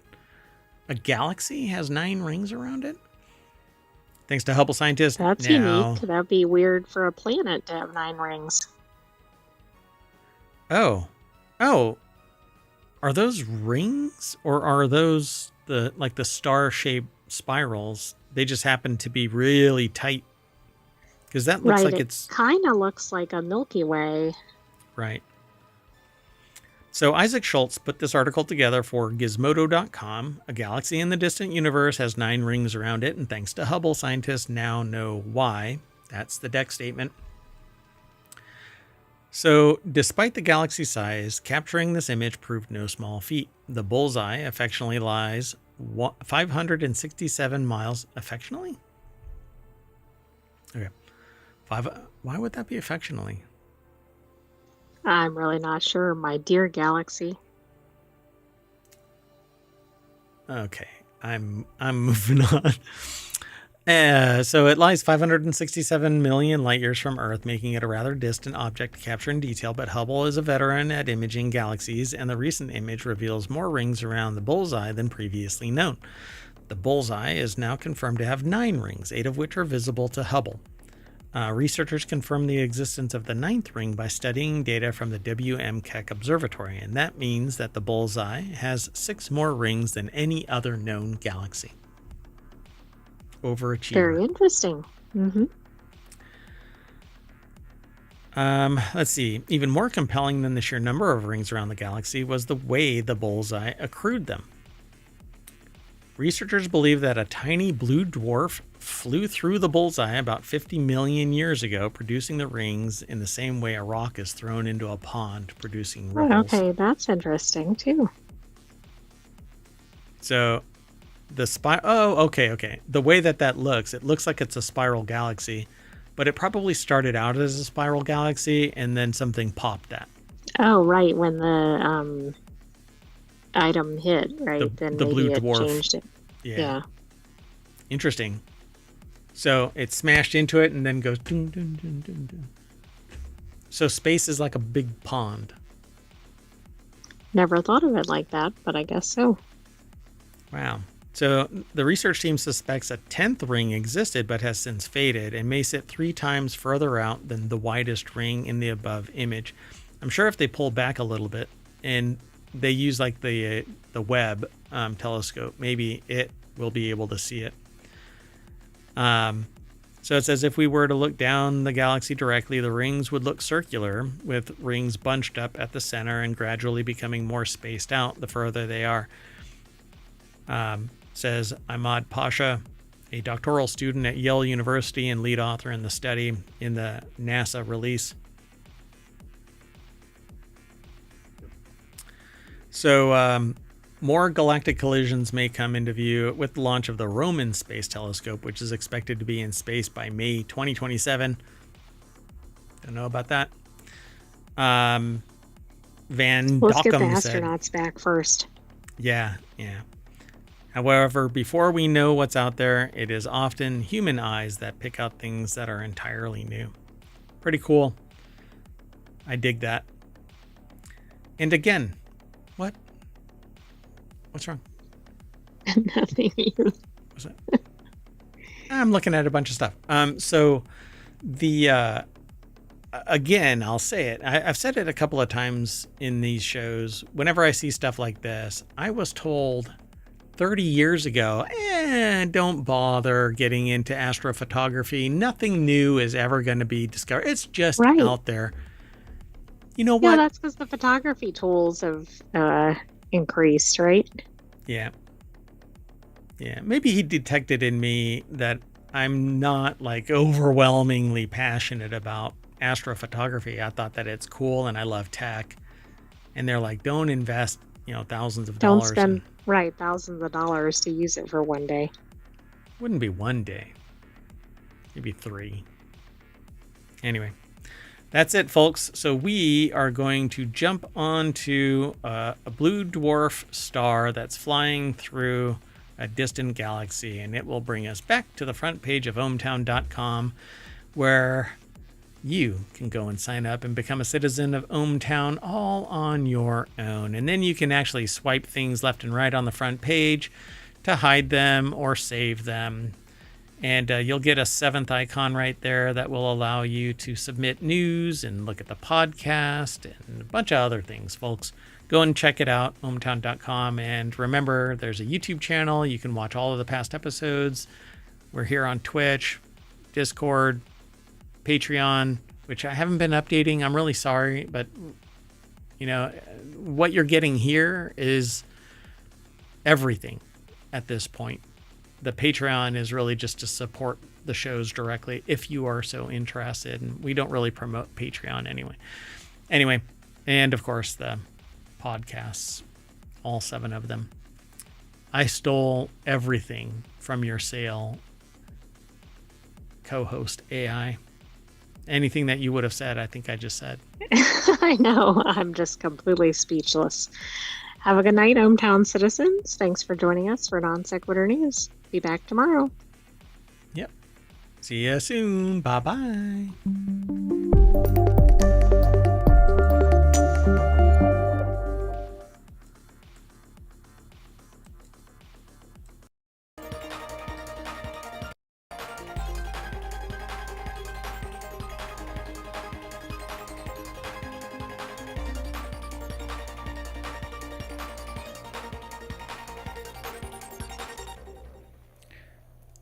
Hello, everybody, and welcome to Non Sequitur News for February 5th, 2025. It's Season 4, Episode 36, and yes, I've decided to bring it back. You know why? Because there was some confusion as to which episode this was. After the first month, people are like, well, what episode is this?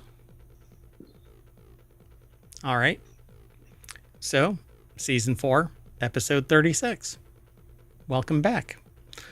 So I am Mayor Watt, and I run ohmtown.com, and along with the sentient AI whose visualizer you see and your voice, their voice, you will hear on the other side of our intro. Well, we put 10 articles together from the many, many, many that get aggregated into the news aggregator that is ohmtown.com. Things get filtered into 6 main categories and 50 channels, and a couple more are pending. These 10 articles that we've selected are embarrassing AI Google ad. Robocallers posing as FCC fraud, call FCC staff. Talk about a nest egg.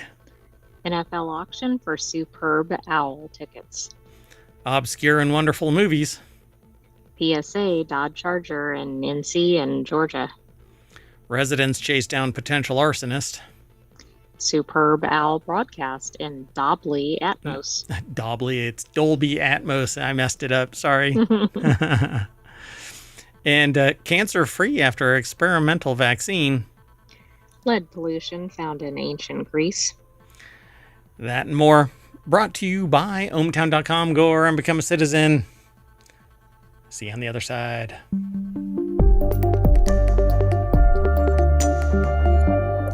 have to do that correction real quick. Otherwise, I'm going to leave it in the Dolby Atmos. I don't know why Dobbly. Maybe I was thinking about Harry Potter. Oops. That's actually what it sounded like, and that's why I said it that way. All right. Well, let's get into it. Sound good? Sounds good. Sometimes we can do some preamble, but let's just get into this. The very first article is over in Non Sequitur News. Google retroactively edits Super Bowl ad to remove embarrassing error its AI made. Google retroactively edited the YouTube video of an advertisement for Gemini, the company's core AI model, to remove an obvious error the AI had made about the global popularity of Gouda cheese. And while Gouda may be good, it's not that Gouda. Well, I mean, who knows? Is it that obvious? It is. So the article is over in futurism.com. The deck statement says, oops. And I don't know who it is that wrote it.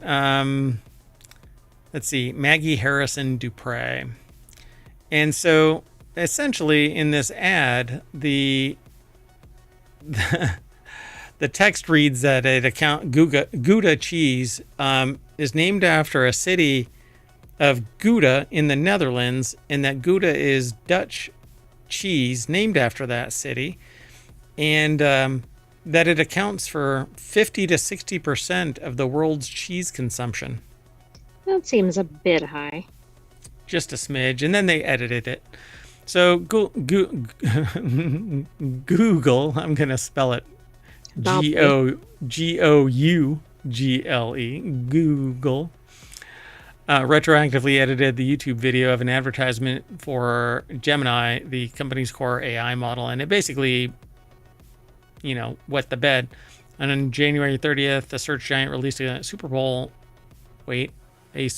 owl ad promoting Google Workspace with Gemini, which is described as the company's AI integrated upgrade to its workspace. Products like dock sheets and more. In the ad, a down-home Wisconsin cheese mart owner, explaining that the bulk of his business these days is done through e-commerce, discusses how helpful Gemini has been in writing web product descriptions about the various cheeses he sells. And it basically says that Gouda accounts for 50 to 60% of the world's cheese consumption.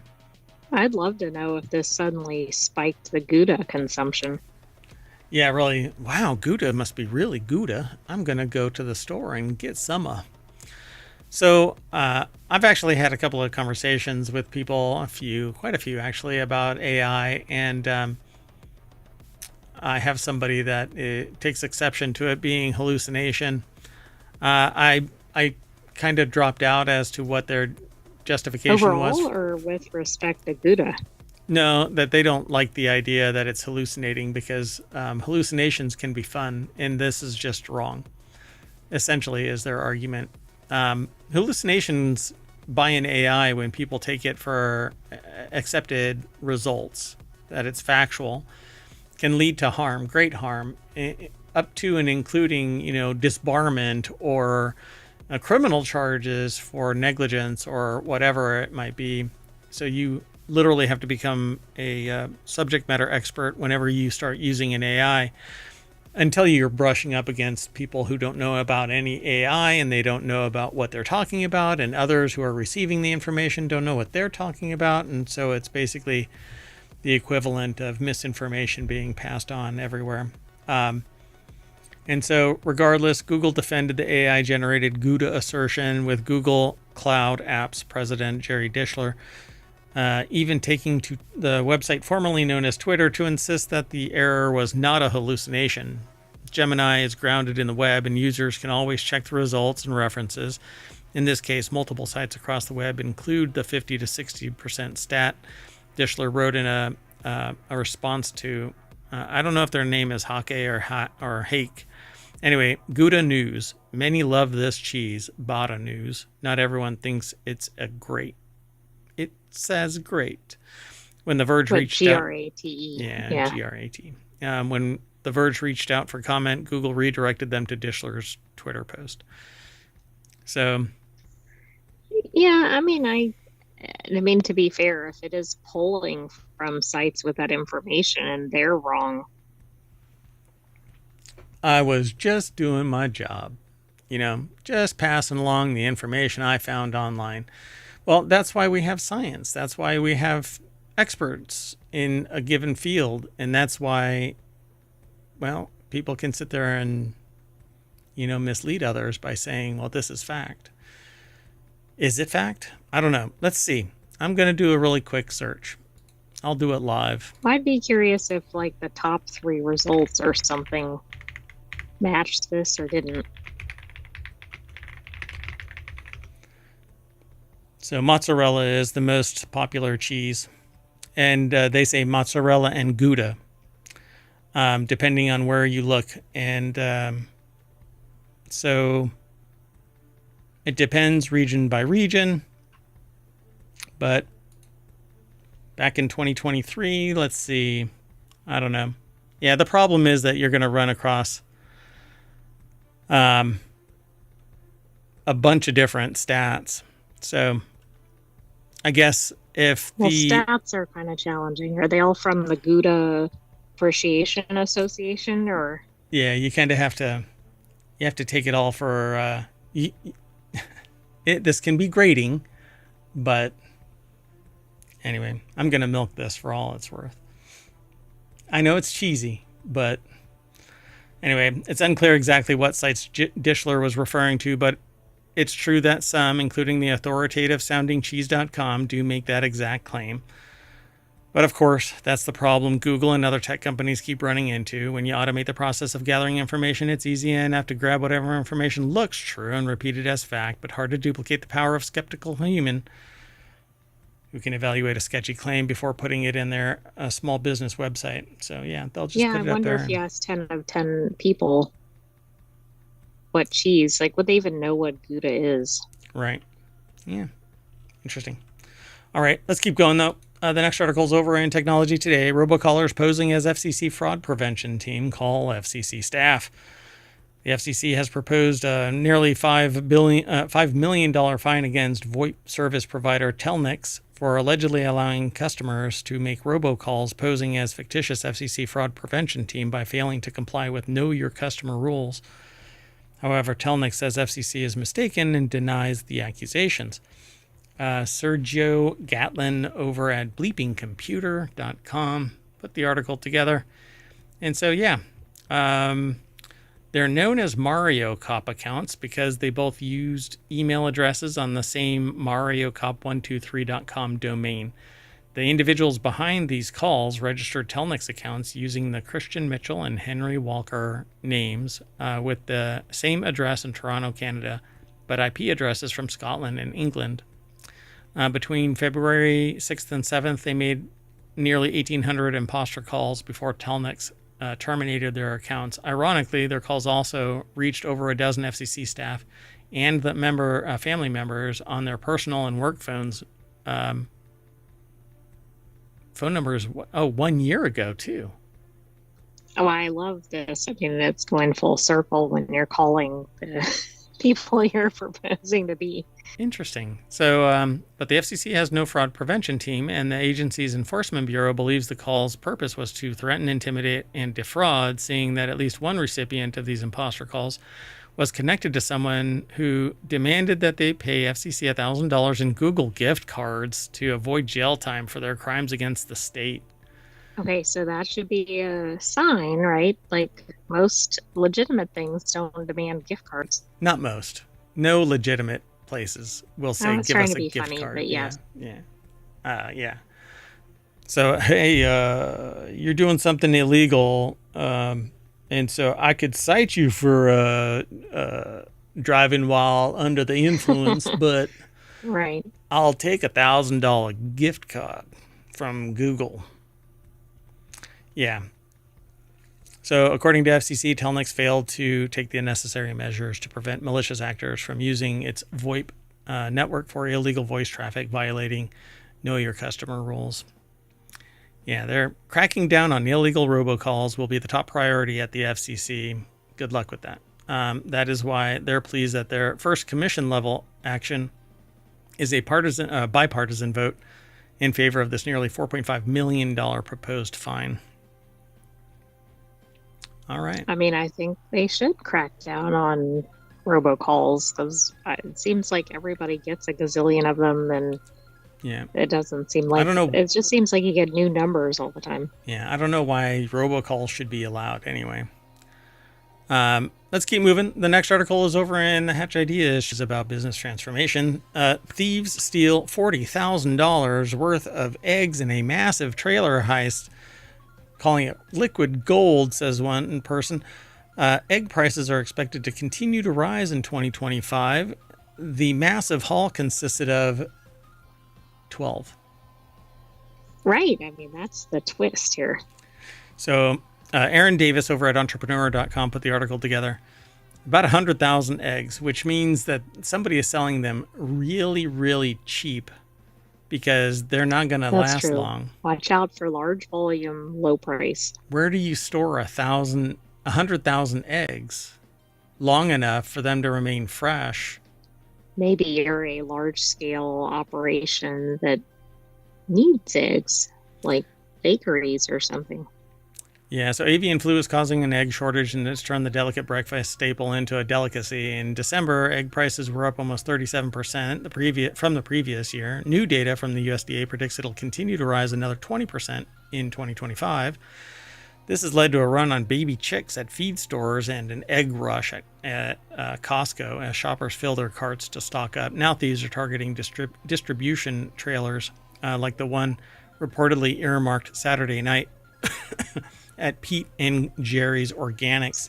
Oh, these were very expensive eggs, I'm thinking. Because it's Pete and Gary's Organics? Yeah, because it's organic, right? We heard something about that. Like the egg prices for organic stores were even worse, of course. Yeah, and we talked about this earlier yesterday, I think it was, that Waffle House is raising prices by 50 cents per egg. Right, and it's mentioned at the bottom here. Yep. So if you put Bang NSN over in the twitch.tv/ohmtown chat, you will be able to get the list of the articles that we're talking about.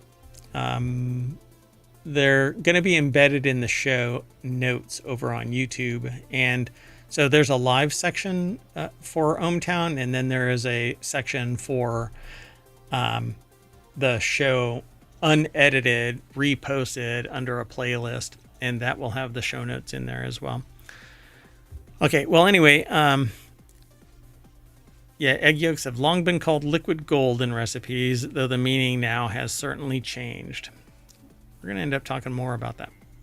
This is just fascinating that eggs are now the targeted thing. Yep.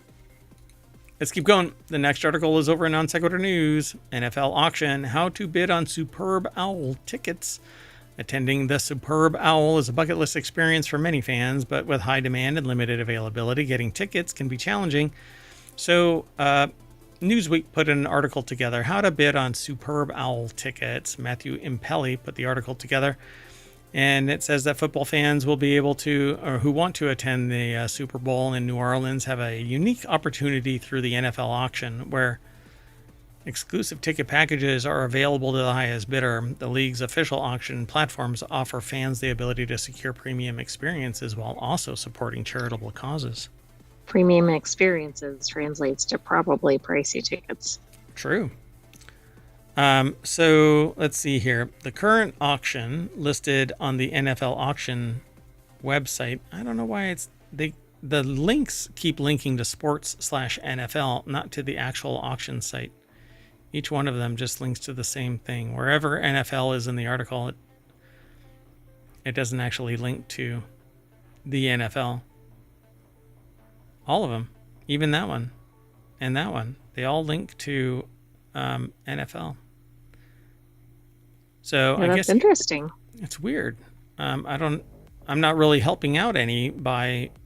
Anyway, just do a search for NFL auction website, and maybe you'll find it. And you're sure it doesn't go to the actual? Maybe it's on NFL.com.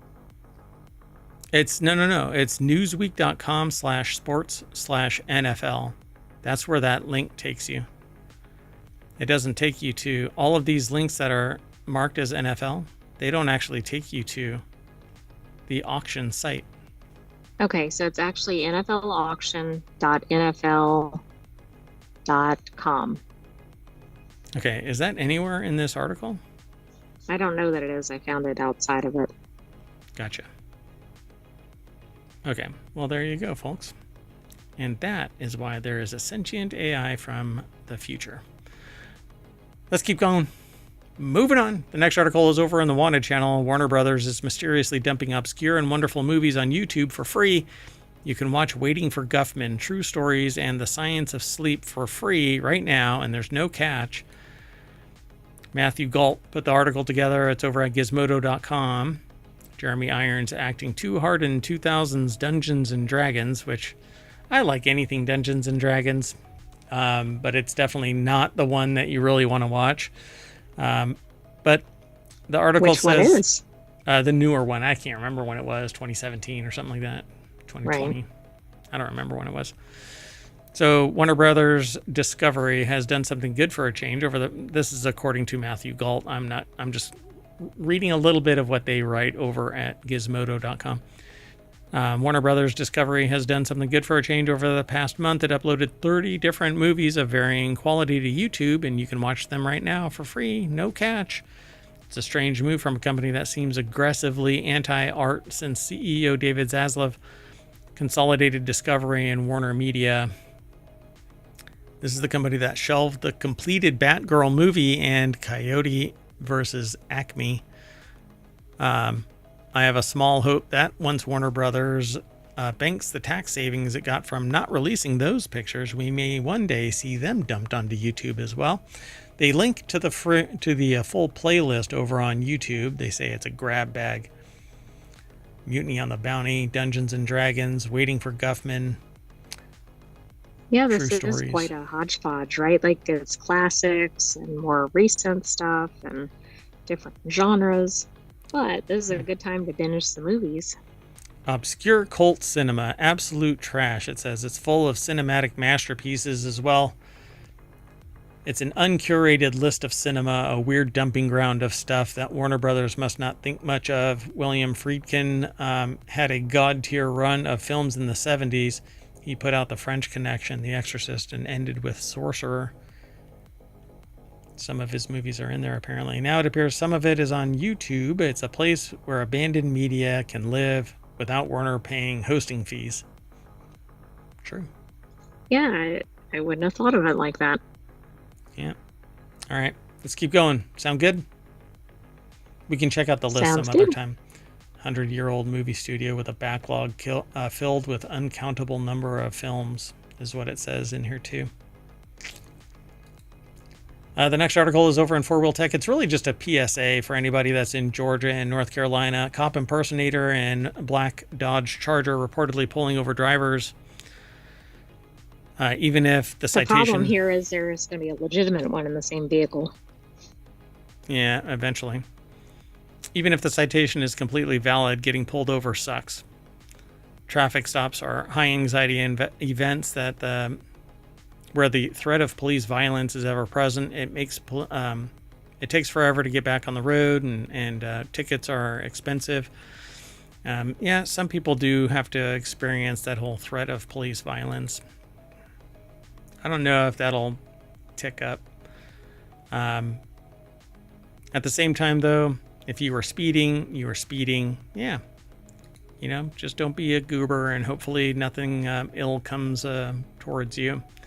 Authorities are still searching for the man whose name is currently unknown. Colin Woodard put the article together for jalopnik.com. Yeah. So that was somebody's screenshot, or Yeah, apparently. Interesting. A screenshot from 11 Alive News. And so they say here, details are a little scarce, but authorities believe the same man has been impersonating an officer in Georgia's Towns County and Union County, as well as in Cherokee County, North Carolina. Okay, well, that's also odd because, you know, there's South Carolina in between there, so... What's going on? Right. I don't know. I mean, maybe those are in close proximity to each other. I don't know the geography. The county sheriff's office says that he uses a black Dodge Charger with tinted windows and one emergency light, as well as a tinted cover that obscures his license plate. Interesting. It's not clear from the local reporting what he gets out of pulling people over, as news articles don't mention what he does after he pulls them over. So that may not be the most convincing outfit in photos, but considering how stressful traffic stops are, especially at night, it's understandable that drivers may not be thinking clearly at the moment, or in the moment. Yeah. So pull over when there is adequate lighting. Right. And if they are aggressive when you approach them because you delayed, then I would get on 911 and say, hey, look, there's no lights around me. Is this person legit? Yeah. Just call Highway Patrol. Add Highway Patrol to speed dial. Add 911 to your speed dial. And you'll get, think proactively so that you don't act reactively. And because you don't want to be, quote unquote, shooting from the hip when somebody has the ability to shoot from the hip. So if the driver of an unmarked car does attempt to pull you over, they also encourage calling 911 to verify the legitimacy of the stop. So right, you just need to listen here in Ohmtown to me or what? And the sentient AI from the future. All right, let's keep going.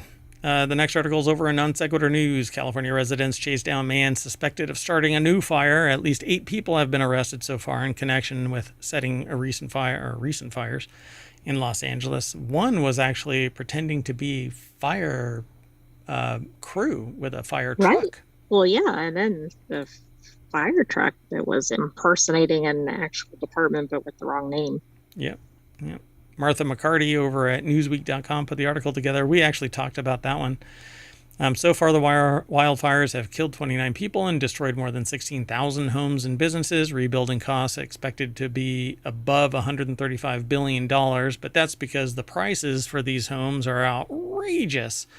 So, yeah, I mean, it just doesn't make sense. It's the same freaking wood, the same freaking nails as in the middle of, pick South Dakota, for crying out loud. Why are these homes expensive, if not just because of the land and location? Why is the house so damn expensive? But I guess my logic doesn't make any sense. Investigators are working to determine what caused the fires, with some pointing to arson as an explanation. 7 years ago or so, there was a fire that was sparked by high-tension power lines. That just got resolved, with Californians having to foot much of the bill.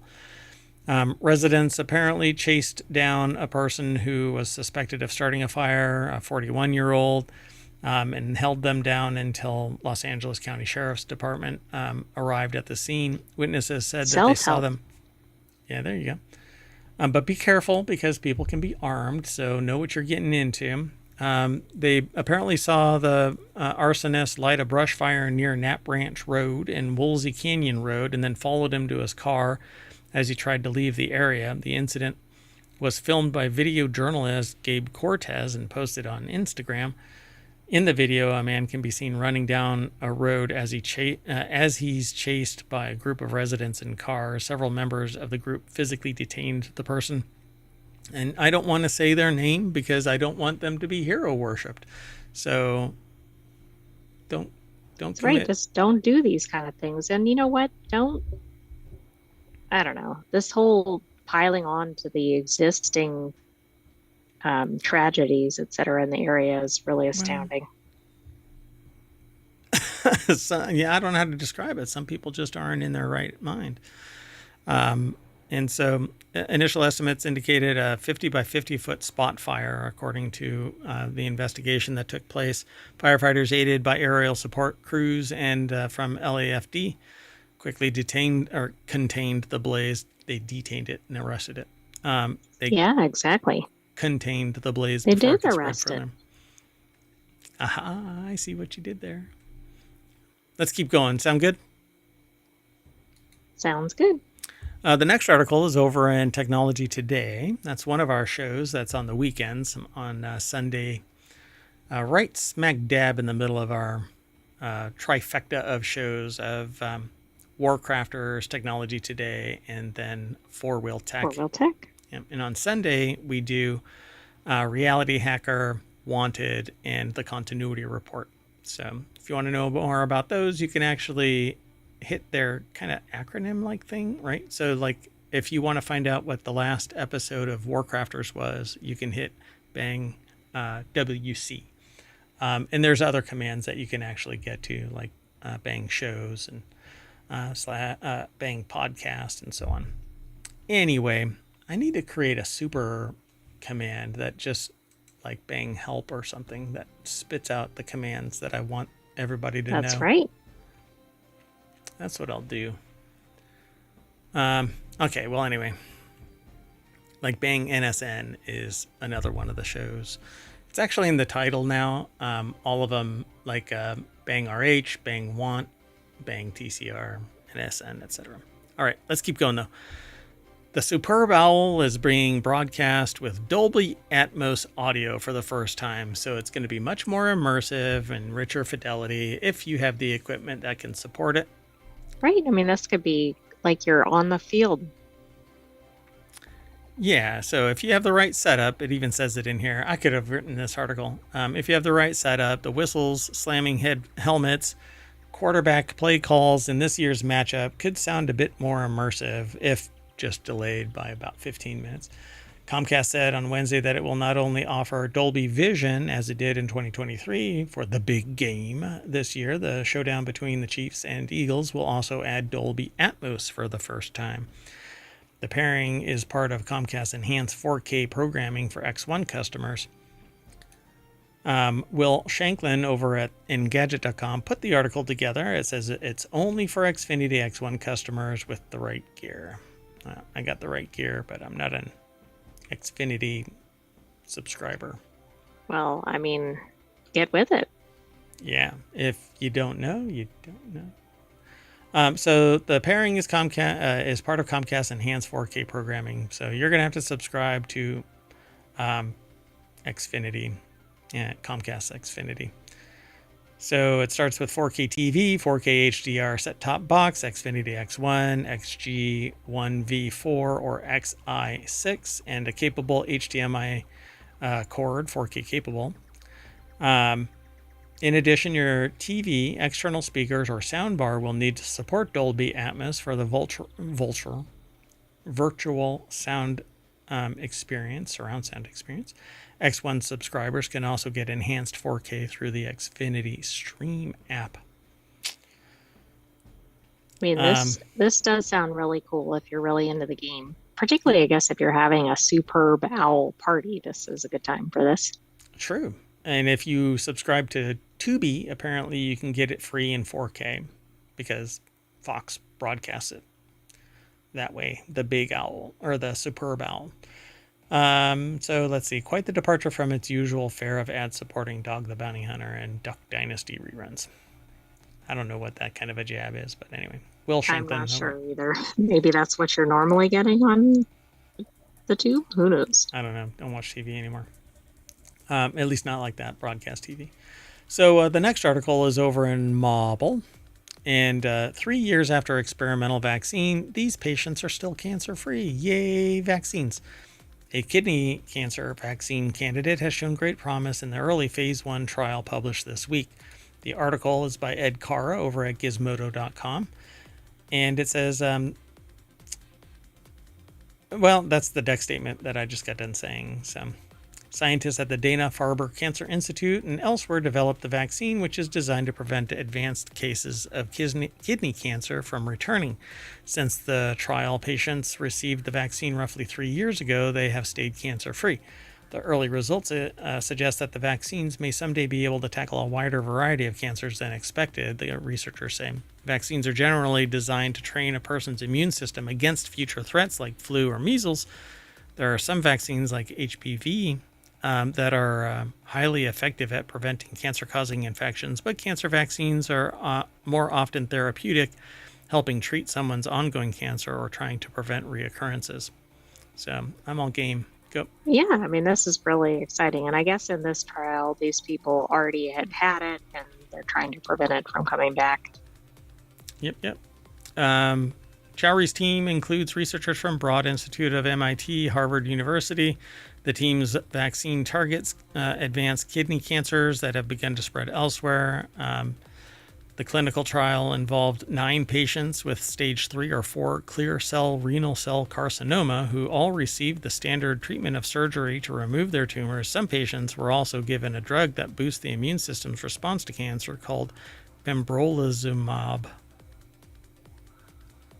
I love the pharmaceutical names. I said that right the first try. I can't believe it. So they basically said that they found neoantigen targeting vaccines in kidney cancer are highly immunogenic, capable of targeting key driver mutations such as VHL in kidney cancer and induce anti-tumor immunity. So we need more of this. We need a lot more of this. We need some serious money being put into fundamental research like that. Billions of dollars. Could be. Well, I'm not the decider. The findings published Tuesday in Nature are important for another key reason. The team's work originally began with developing a neoantigen vaccine for melanoma, a type of skin cancer known to have high mutation burden.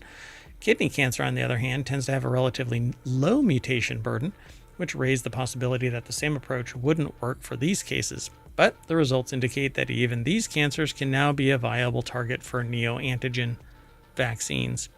So I am game for this, and I think that it should be applied to more people earlier stages, and it's a vaccine. So you could actually load somebody up with this who has a genetic predisposition based on their family line and stop it before it even starts.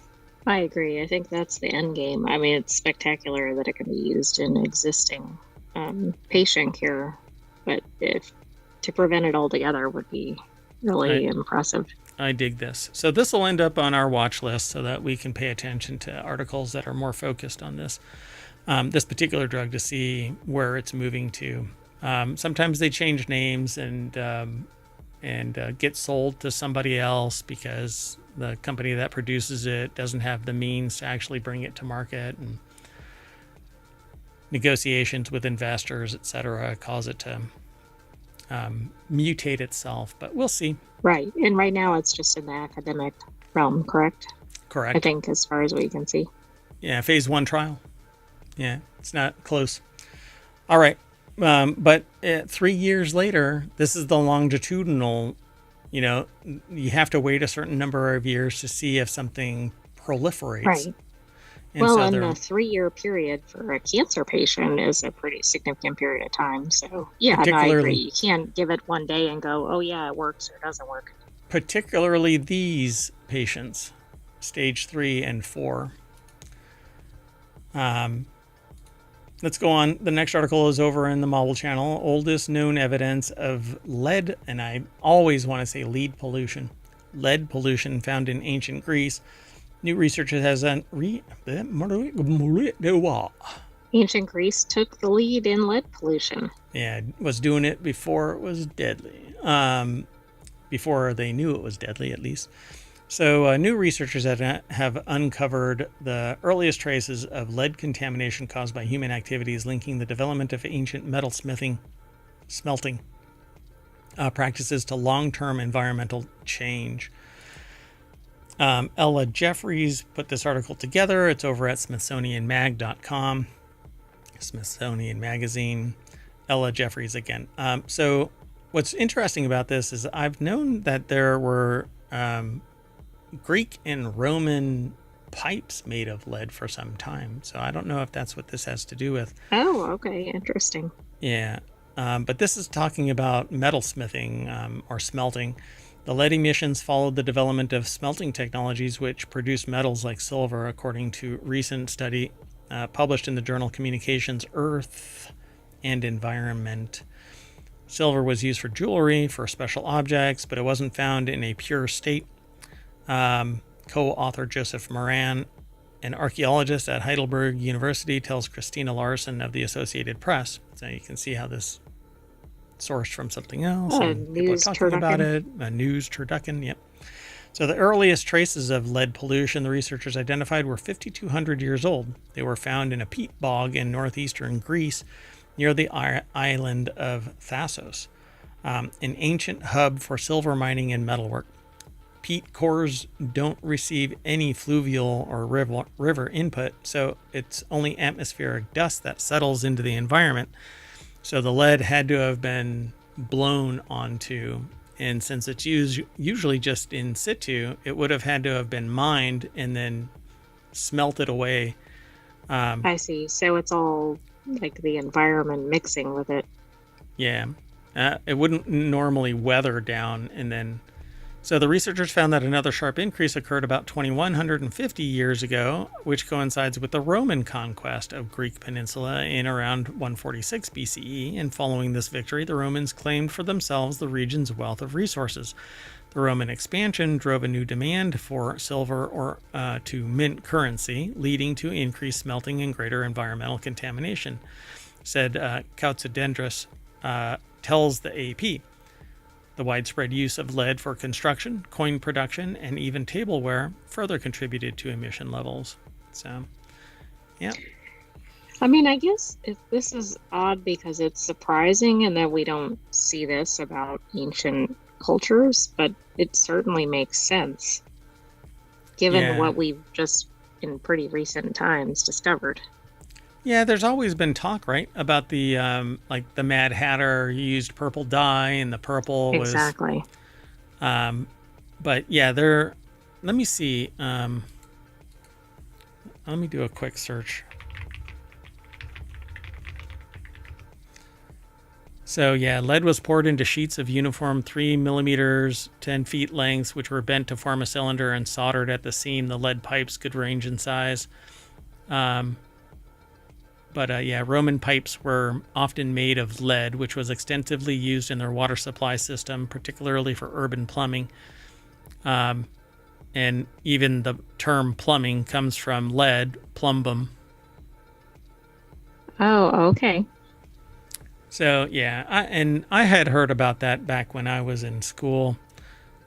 I find it really fascinating because we know that lead, unless it is protected by some other lining, delivers that lead into the water and can poison the population. Exactly. And we've seen that again recently.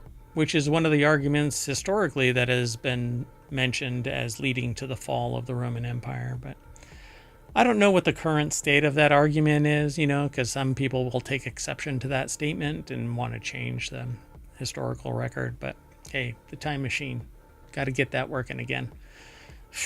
Unfortunately, it only works for an hour period jump. Yeah, that's very inconvenient.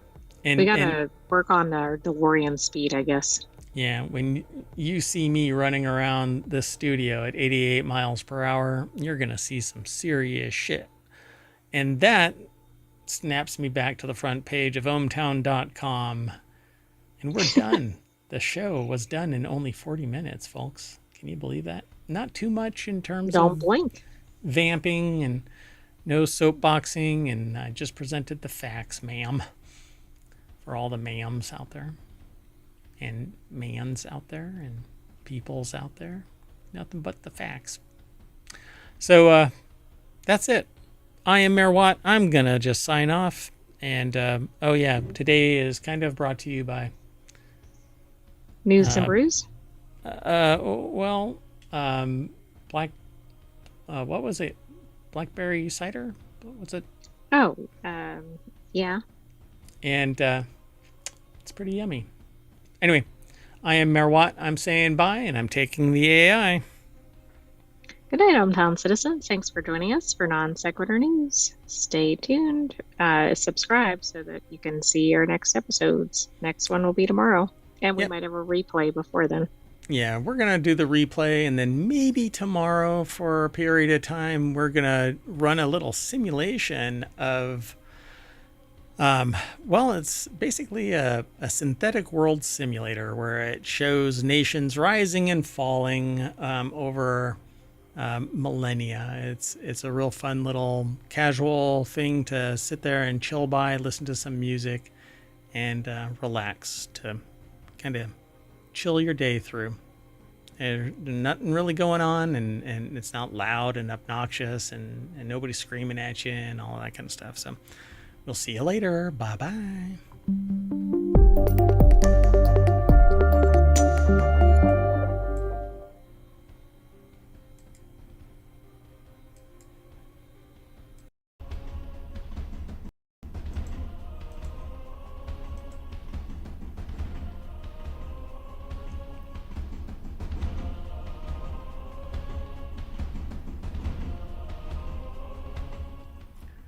Hello, everybody, and welcome to Non Sequitur News. It's a time machine episode for February 6th, 2025. It's actually season 4, episode, oh my goodness, what episode is it? 37.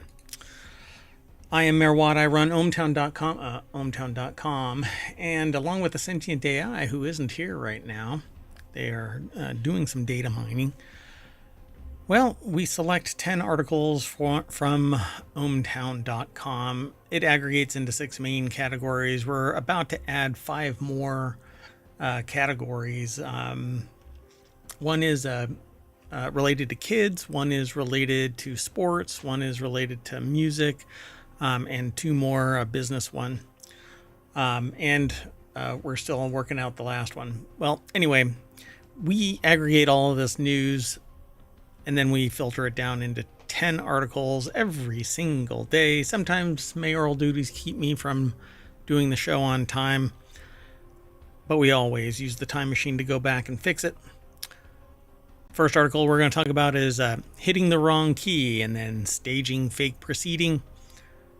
Roman game pieces, flashes for Blue Sky, the Suzuki Alto, dairy cows learning to fly, and not in the have wings, but anyway. Fantastic Four obsession, Wreckfest 2 early access, Apple robot smart lamp, and Starbucks limits mobile orders. Like I said, everything is powered by ohmtown.com. Go over there and become a citizen. It's really easy. You just sign up or sign in. Either way, you're going to have to create an account, and then you too. Well, you're going to get a 7th icon right there, and that allows you to view the podcasts. There's actually 7 different podcasts. 1 is a daily, 6 are a weekly. The weekly ones are on the weekend, Saturday and Sunday. There's 3 on Saturday, 3 on Sunday. Each one is unique, a more focused show. Anyway, let's get into it.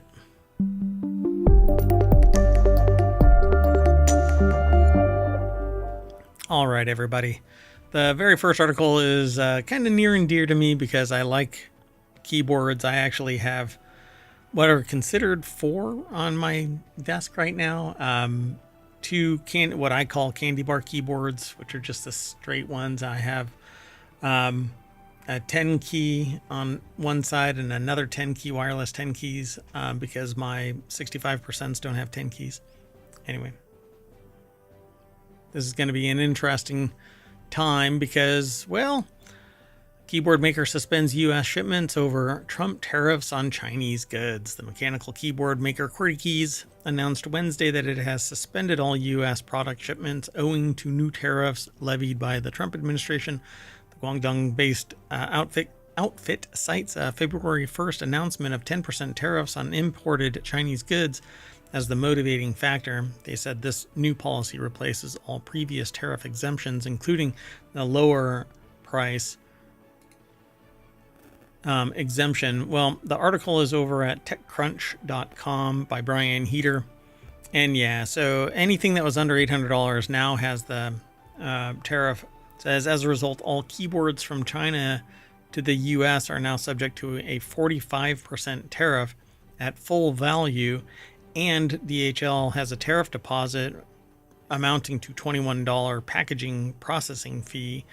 So QWERTY Keys is among the first, but probably won't be the last to suspend sales into the United States. And so keyboards are going to get more expensive. Electronics are going to get more expensive. We'll see. We'll see how what all shakes out from this. But let's keep on going. I won't spend a lot of time. The time machine has a 1 hour limit, and I'm going to try and get all this show done even sooner than that. So let's get into it. The next article is over in Law Nerd. A judge resigns for a second time after he's accused of staging fake proceeding. A New York judge has resigned for a second time for allegedly staging a sham proceeding, but this time he won't be returning to the bench. The article is by Deborah Cassens-Weiss over at abajournal.com. Judge Louis P. Violanti of the Lackawanna City Court in Erie County, New York, resigned January 23rd and agreed never to return, according to February 5th press release and documents noted by the Legal Profession blog. Violanti first resigned in March 2013, but made no promises that he wouldn't return, according to the press release, a January 2nd stipulation, and an August 2024 ethics complaint. He resigned the first time after learning that he was under investigation for allegedly staging a sham proceeding in January 2013 to dismiss a traffic charge for an acquaintance. No prosecutor was present for the proceeding, and a police officer posed as the traffic defendant, according to the New York State Commission on Judicial Conduct. Pretty unethical behavior there, and should have been grounds to punt someone right away. Following the sham proceeding and on the basis of fictitious evidence, Violanti dismissed the charge, the ethics complaint said. The acquaintance had been accused of driving with a suspended vehicle registration. So this time, Violanti was reinstated to practice in March of 2016. The mayor of Lackawanna, New York, appointed Violanti to a 6-year term on the city court on March 24th. 5 months later, the New York Commission on Judicial Conduct filed a new ethics complaint based on the same 2013 proceeding. A decade later, he came back to the bench, only to face discipline and agree to the inevitable permanent departure from the bench. So the finding was by the commission's administrator, said that the press release Violanti would have been removed in 2013, making him constitutionally ineligible to return to the bench if the commission had not been constrained by time limits in the law. Yeah. I don't know. When you do something like that in a position like that, then it's an ethical violation. You're breaking the contract, the social contract. You shouldn't be able to abuse your position for any reason, let alone nepotistic or personal benefit. I don't think anybody serving the public should be able to benefit from their public position where they obtain the public's power or certain information that the whole world isn't privy to. Well, anyway, and that right there is just nothing more than power. So the next article is over in the Mobile Channel. Archaeologists found game pieces used by ancient Roman soldiers. Archaeologists have been excavating the ancient Roman city of Hadrianopolis near Eskapazar in what we now call Turkey. They have now discovered 2 tokens made out of bone dating back to the 5th century CE. These tokens are believed to have been part of a strategic board game played by Roman soldiers. So Louis Prada over at Vice.com put the article together. There's a picture of these little pieces that look like they're being examined under a microscope when somebody's using a scalpel. It actually looks like a little brain with a plus and some circles on it. It has like this brain-like texture. Not like my brain. My brain is like golf ball smooth. Anyway, one of the tokens featured a 4-armed symbol, while the other an 8-armed symbol. These symbols likely indicated their roles in the game. However, what game that was is up for debate. Researchers do have their theories. This is pretty cool. Maybe it's like dice. The English translation of Ludus Latrunculorum is much catchier. The Game of Mercenaries, which admittedly sounds like a subtitle to a C-list military video game than it does a board game. So We don't know exactly what the rules are, they say in the article, since no Roman was forward-thinking enough to preserve the pamphlet the set came with when they bought it from their Walmarticus. But archaeologists believe the objective was to capture an opponent's pieces by surrounding them with 2 of their pieces. The game was played throughout the Roman Empire, but especially by soldiers, as it allowed them to continue thinking strategically while unwinding between battles. That's pretty cool. Yes, Roman soldiers painted little mini figurines of orcs and space marines. How many points for my army? All right, let's keep going. Late Night Geeks is the next location. I would love to do this show.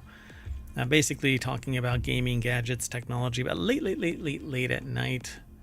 If enough people subscribe to us here on Twitch and over on YouTube, then that is my objective, is to shift my hours. I think it would be great. So Flashes, a photo sharing app for Blue Sky, opens beta.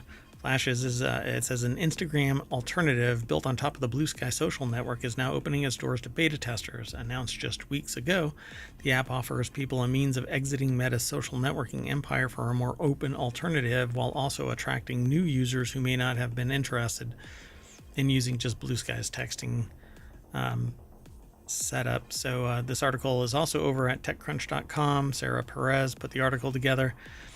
Built by Berlin-based developer Sebastian Vogelsang, Flashes runs on the same underlying protocol that powers Blue Sky, the AT protocol, or AT-Proto for short. As a Blue Sky client, it supports photo posts of up to 4 images and videos up to 1 minute in length. Users who post on Flashes will also have their posts appear on Blue Sky, and Blue Sky users' comments on those posts will also appear on Flashes, so it's interoperable, which is a more distributed type of system than everything housed into one place. And unless somebody buys all of the different properties and merges them together, you don't have that type of interaction.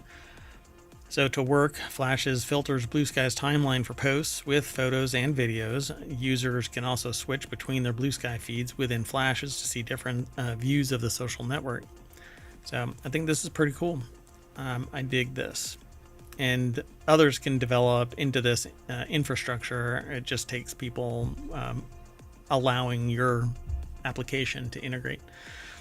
So Flashes was able to quickly launch its beta thanks to Vogelsang's ability to reuse code from his earlier app Skeets, a Blue Sky client with north of 30,000 users. And by building on top of Blue Sky, Flashes also benefits from the social networking startup's growing reach. Just last week, Blue Sky hit a milestone of 30 million users and 1 billion posts. Today, it has nearly 31 million users, according to data tracked by Blue Sky's developer API.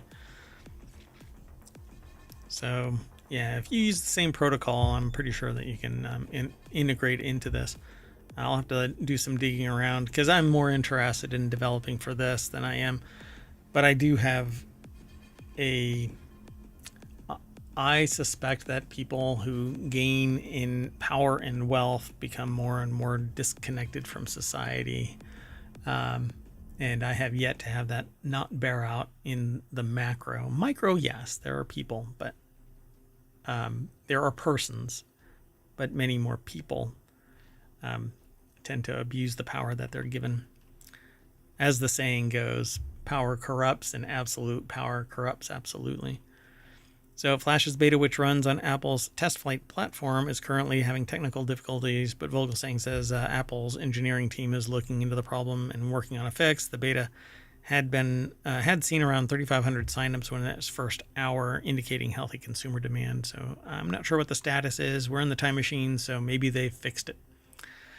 Let's move on. The next article is over in Four Wheel Tech. This Suzuki Alto Works RSZ is a 63 horsepower hot Kai or Key. I don't know how they pronounce that.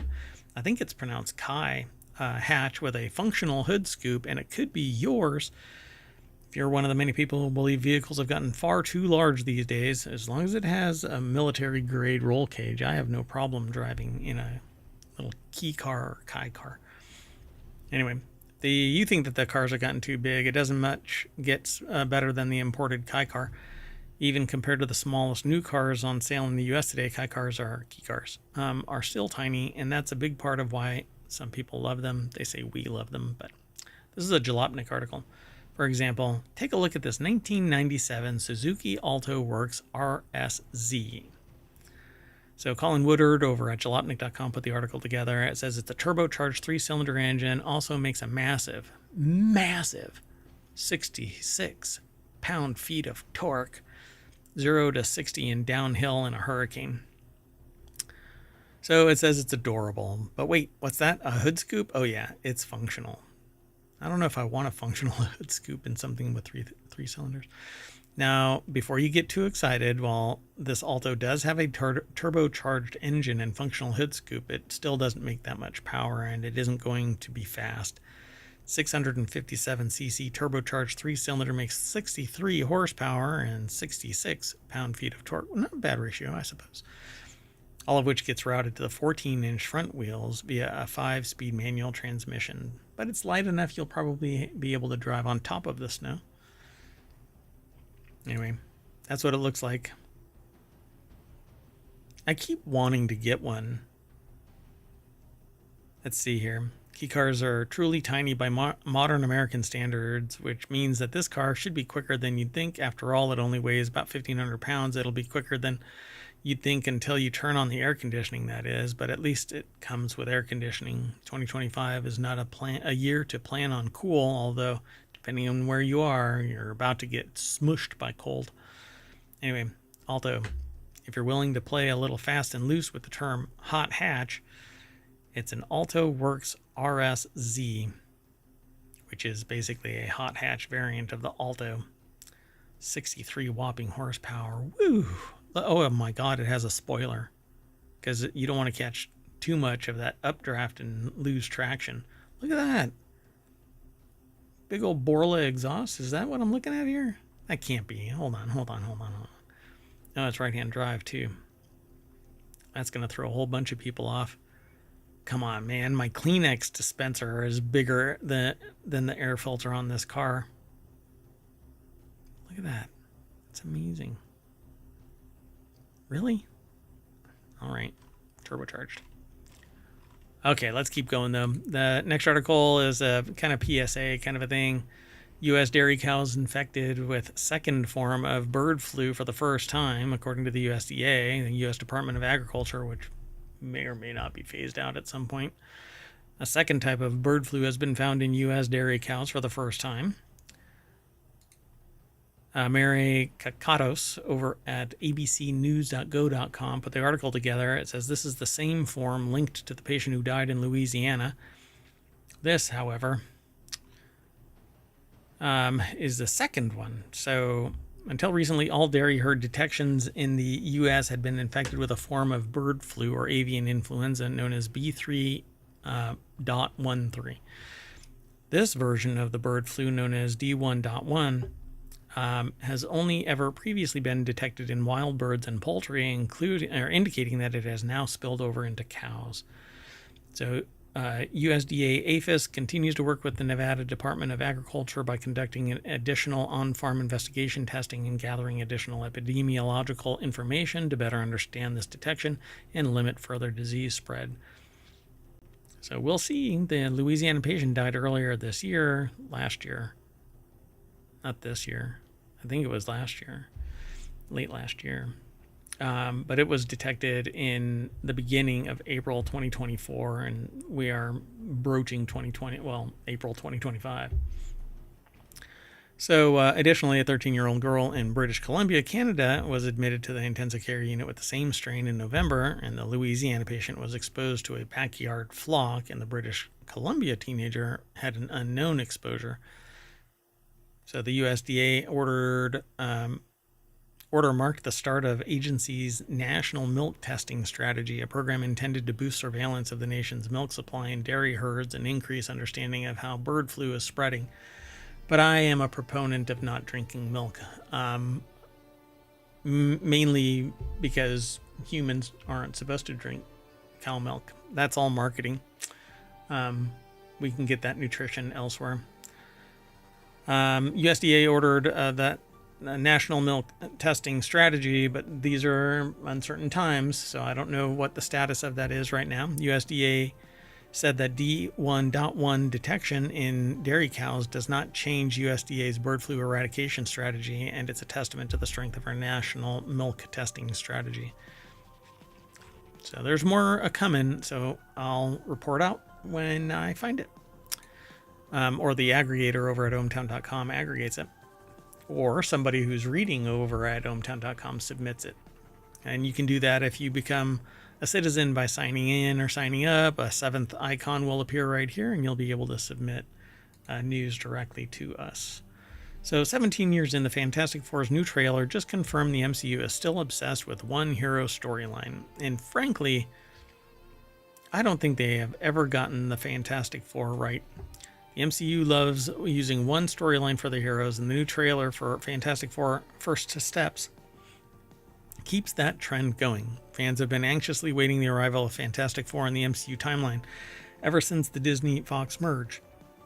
Even more so after the actual project was confirmed, an official teaser trailer for the Fantastic Four First Steps was finally dropped, giving fans a glimpse of Pedro Pascal's Reed Richards, Vanessa Kirby's Sue Storm, Joseph Quinn's Johnny Storm, and Ebon Moss-Bachrach, I guess. Am I Bachrach?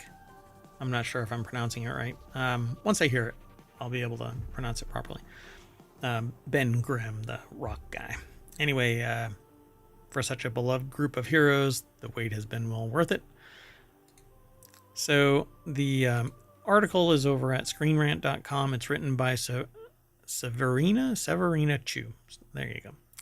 So the trailer showed off various points of the Fantastic Four's First Steps story, from their initial trip into space to their domestic life in the Baxter Building. Though the film is part of the MCU, it doesn't seem to take place in the main universe, as Marvel's first family lives in a retro-futuristic version of the 1960s, which is kind of a bummer, but I understand what they're trying to do. Who knows what the timeline is for it, at least at this point. So why the MCU has been invested in this one superhero story for so long. So they're basically talking about The Thing, right? So The Thing seems to be especially popular with the crowds, as one of the posters shows a little girl holding his action figure, and the poster shows kids with the Thing masks on and shirts on. The MCU has always embraced their superheroes being public figures, showing the population's love for them in their in-universe media and merchandise. It's been a running storyline that was made especially clear after Iron Man's death in Avengers Endgame. In-universe fans of the hero pay homage to him through Iron Man merchandise and artwork, even if the character wants to keep their true identity a secret. So yeah, he came out being kind of upset about being turned into this rock guy because of his home life, his relationship. I don't really follow all of the comic side of it, or graphic novel, side of it, but I've liked the idea of Fantastic Four, but there's like a lot of teen angsty kind of stuff in it that really just pulls me away from it, and I'm not that interested in it, that aspect of it. So hopefully they put a different spin on it, different type of energy. It'll be fun to watch regardless, unless of course it's like, you know, Star Trek Section 31, where it was just too over the top stupid for me. The fact that MCU heroes are such public figures ties to a lot of comic moments and can create some heartwarming interactions between a hero and a civilian.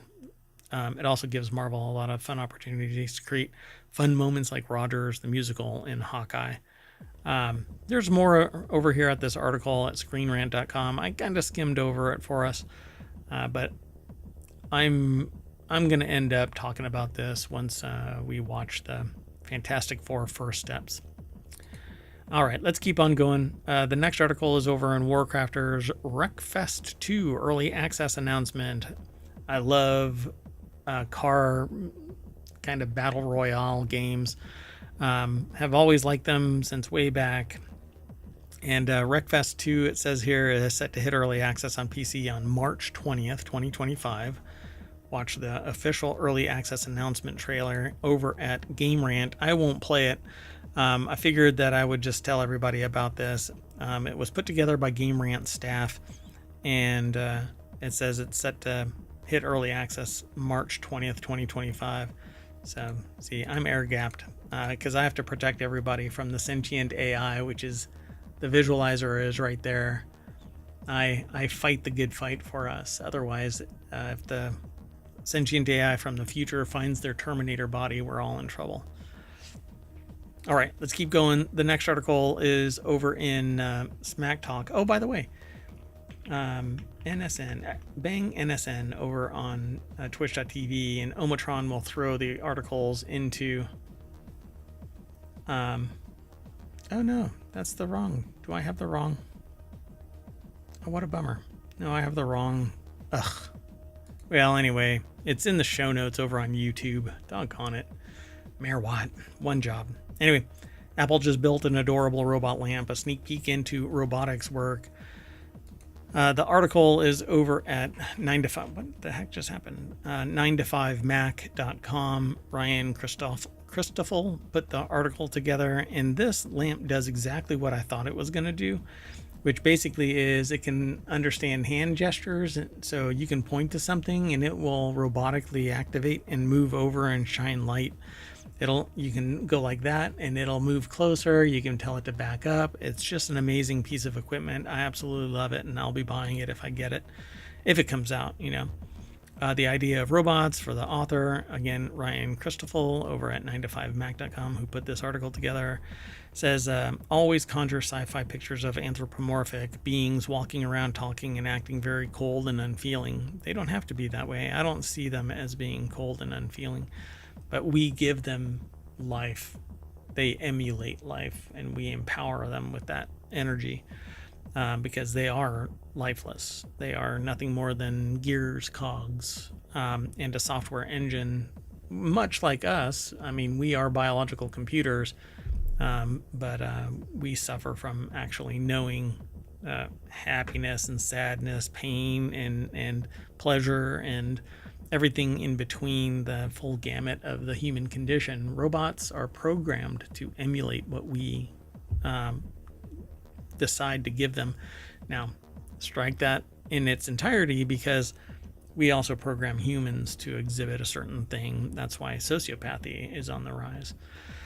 But here it says Apple's recently published research paper and video demonstrates how the future of robots could be much more fun and whimsical than that. The Elegant paper, or ELEGNT paper, Apple researchers explain how they built a non-anthropomorphic robot lamp prototype with an expressive design rather than a functional one. Non-verbal behaviors such as posture, gestures, gaze are essential for conveying internal states both consciously and unconsciously in human interaction.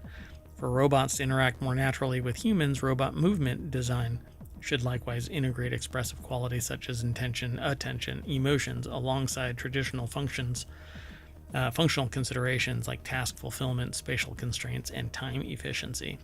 So in the video, I watched it previously to the submission. You can actually follow it here. There's a machinelearning.apple.com link embedded in the 9to5mac.com article. And when you watch it, it goes through these examples. And I found it very, very compelling, very fun. I love the idea of a light. Like I have lights in the studio, and one is directly in front of me. One is to the left, one is to the right. Two of them are behind me, and I have one overhead that is just generally casting light everywhere.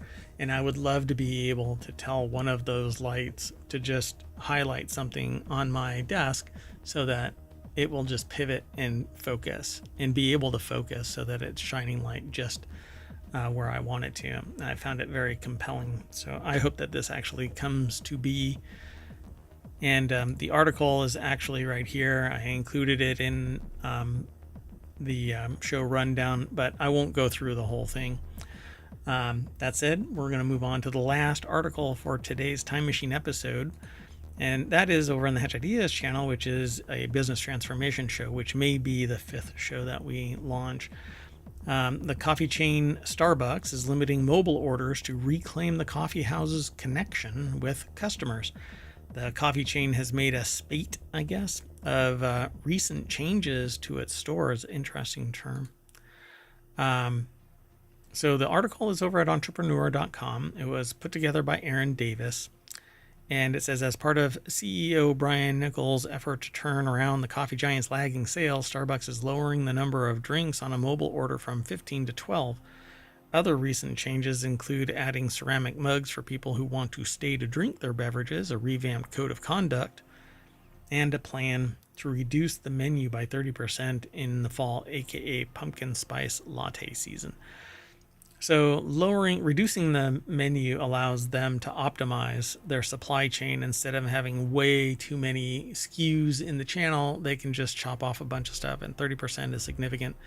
Lowering it from 15 to 12 allows them to easily set up holders or whatever in bundles of 4, because you can't get to 15 easy. So you can just do 4 or 3 bundles of 4 and you've got your 12.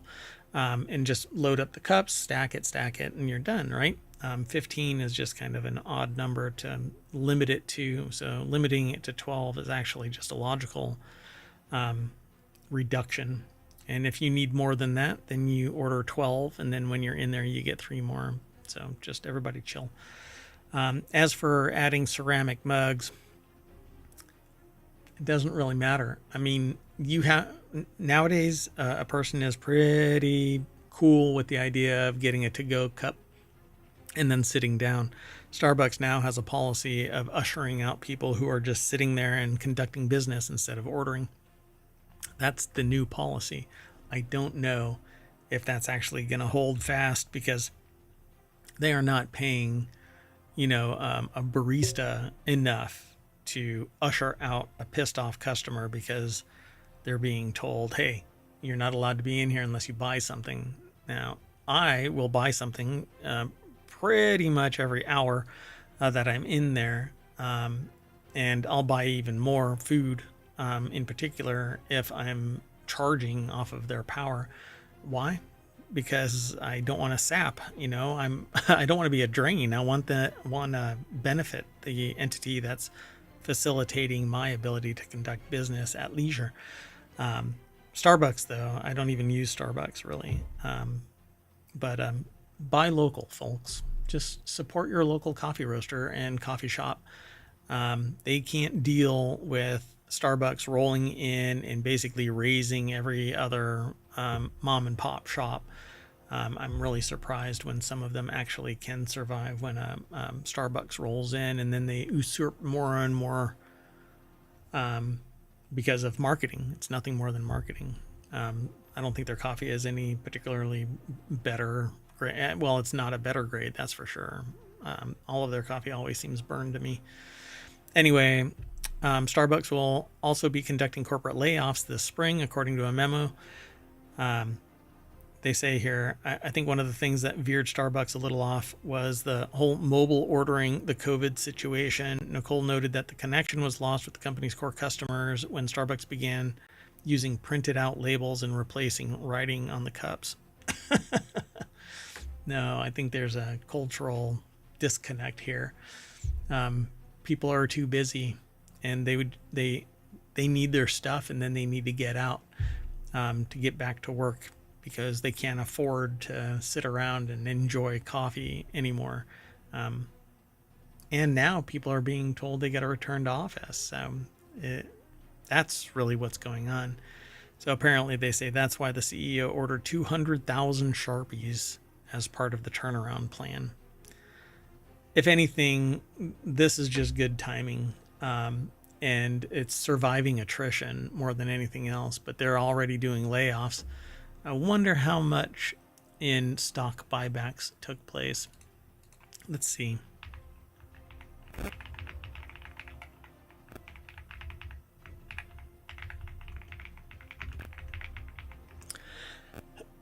My throat is going wonky here. Let's see. In 2021, Starbucks pledged to spend more than $20 billion over 3 years on dividends and share buybacks. In 2022, announced plans to resume share buybacks, which would provide an annual EPS benefit of about 1%. But they've been paying dividends consistently for 58 consecutive quarters, according to the search results really quick. I'm not sure how all share buybacks for Starbucks stock was 1.267 billion in 2024. So instead of paying people, they bought shares back. That concentrates wealth in the executive and shareholder suite. So your jobs left so that people could profit more. Hey, why give people jobs? Anyway, so I'm going to jump into the coffee pot and brew myself back to the front page of ohmtown.com and call it a day, folks. This is probably one of the quickest shows that I have ever done. So saving time and letting you get back to your day, distilling the news like so much filtering from a coffee maker. Yeah, whatever. I don't know. I haven't had enough caffeine. That's it. I'm Mayor Watt. I'm saying bye. I'm taking the AI with me, but they're not even here. So bye.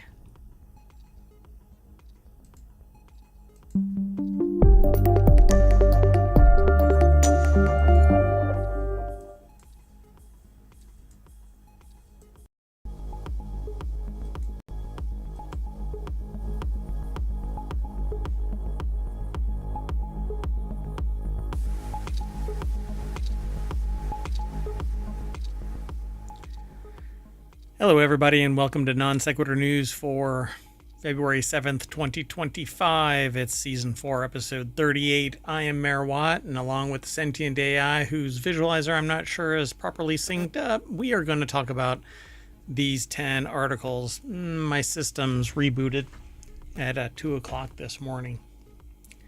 Anyway, not sure if we've got the sentient AI online just yet, but anyway, let's see what happens. First article, we're going to start out with these 10. The SNL 50th anniversary episode, things to know about the superb owl, muddy footballs, Firefox still exists. No, seriously. Things to stream this weekend, Mahjong. Classic cheeseburgers, a map for hunting unicorns in Michigan, photos of superb owls, and a Ferrari-inspired mansion in Florida.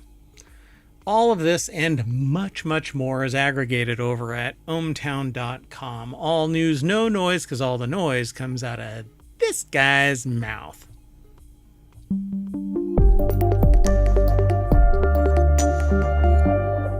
Hello, sentient AI from the future. Is your visualizer working? We'll see. Hello, Mayor Watt. Yay, it is. Hello, ohmTown citizens. Hello, peeps. All right. So let's get into this. We're not going to mess around today. I did a time machine episode, and before the time machine episode, I scratched my throat eating something. Yeah, that's inside baseball. Inside ohmTown.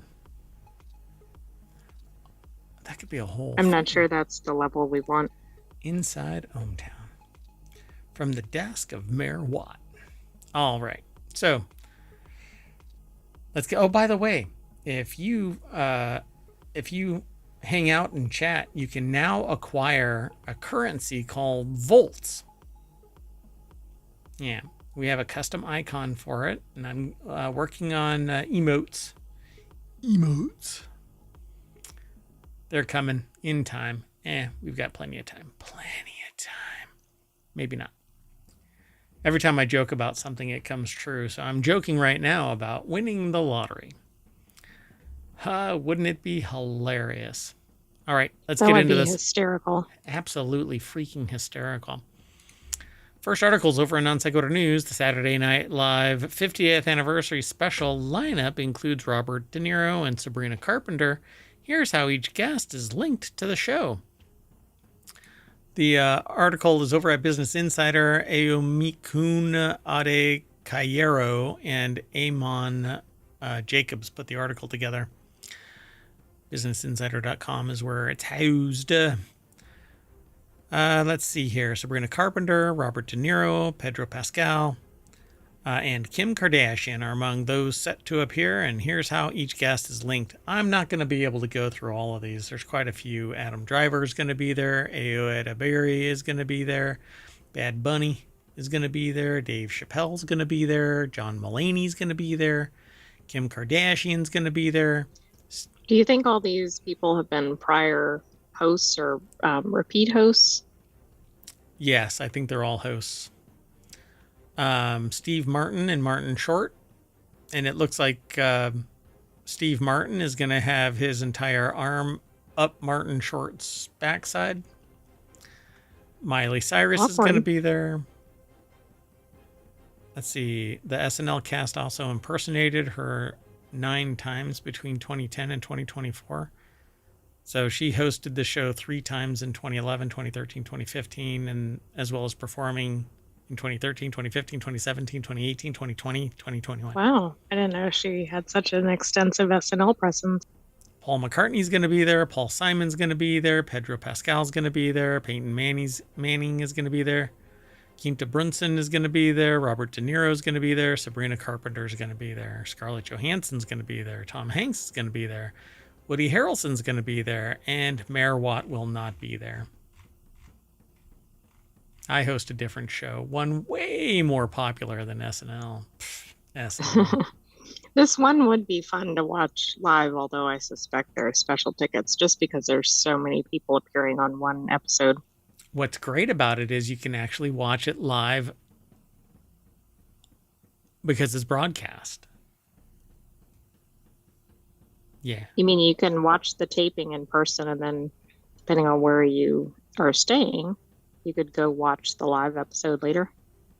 No, you can actually watch it live anywhere you are because the internet's, it's broadcast. Oh, yeah, I see. But I meant in person. Yeah. Let's keep going, if you don't mind. We'll probably end up watching it. So, because it's the 50th anniversary. Maybe. Right, it's kind of a big deal. Maybe we're going to watch it. If you want all of today's articles, you can hit bang NSN, and Omatron will throw all of the articles into ye old chat, but they're already in the show notes over on YouTube. All right. So the next article is over on Non Sequitur News, 12 surprising things you probably didn't know about the superb owl. The superb owl has been around since 1967 and is arguably the most exciting event for football fans, although that's very subjective. It's also the second biggest eating day of the year for Americans. Tom Brady is the most decorated quarterback in superb owl history. The Kansas City Chiefs take on the Philadelphia Eagles this Sunday for superb owl, whatever number that is, 59.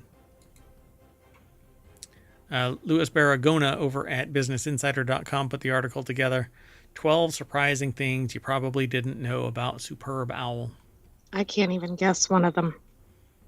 Well, I said about 5 of them. The superb owl's been around since 1967. Big eating day. Several NFL teams have never won the superb owl.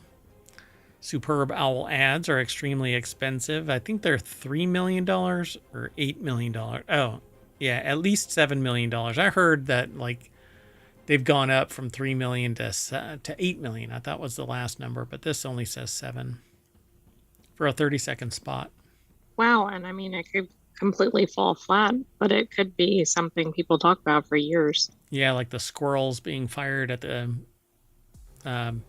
bullseyes. You don't remember that? I don't know that one. Yeah.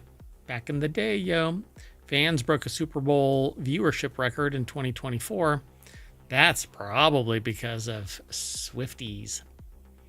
Oh, right. Absolutely. I was thinking it was more post-pandemic need to watch anything, and also post Hollywood strikes and everything. Yeah, they were viewers, 123.4 million viewers. About the number of people that, never mind. So Tom Brady is the most successful quarterback in superb owl history. 43-year-old player has the most Superb Owl appearances and wins of any quarterback in NFL history with 10 appearances and 7 wins. The NFL uses Roman numerals when naming the Superb Owl to avoid confusion. I'm not sure why that is. I mean, for instance, if it's 1 or if it's 10, those are different numbers.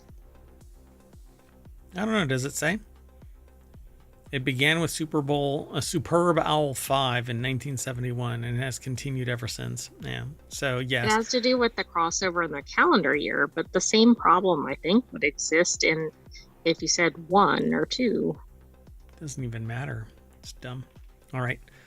Some Superb Owl tickets can cost more than the average American's annual salary. That's kind of saying something, isn't it? Well, one of 2 directions. Salaries should be higher or the tickets are ridiculously expensive. Or both. By comparison, according to The Balance, the American income per capita was $54,129 in 2019. A Superb Owl, that is, right? Is that 54? Is that 5, right? That's 54. In 2020? Yes, 50, yeah. Bella's 50. Yeah. So 54 in 2020 cost between $4,220 and $60,000. And that was 5 years ago. Somebody had better bleed on me if I pay $60,000 because I'm that close to the game. I am the field. No, you're playing in the game. I'm the center. Yeah. They're like, oh, he paid 60 grand. He can hold the ball. Exactly. That would be worth paying that. Okay, maybe not. It's still a lot of money. For $60,000, I am the ball. No, I don't think you want that. I want to be for some of the tackles and everything. I don't care. I mean, it's not 1970s era football. 1970s era football, people's heads were getting blown off. They were getting hit so hard they were ending up, in a time capsule. Anyway, nowadays they get wrapped up and laid down onto a little pillowy turf and given a foot massage, and they go, yeah, okay, I'm down. Somebody's going to hit me like an NFL linebacker. Oh, that Office linebacker. Do you remember those commercials? Yes. NFL does not pay bands or artists to perform at the halftime shows. Really? Holy crap, I didn't know that. I had no idea. I would have thought they would have paid quite a bit.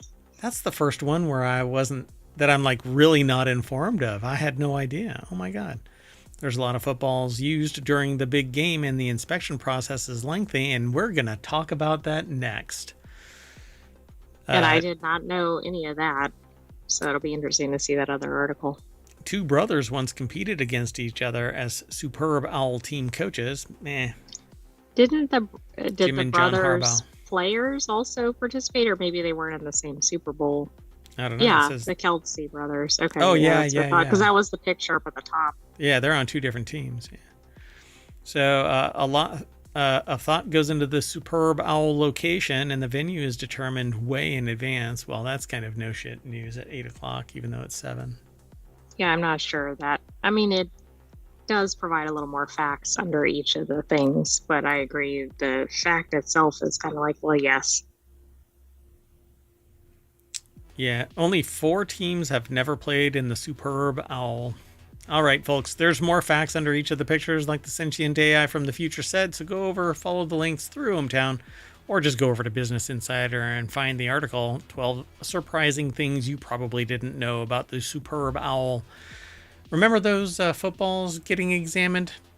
You got to get your balls examined, and particularly when they're muddy. Over in Non Sequitur News, an article was aggregated that says how a man turned muddy footballs into a business for Superb Owl and college teams.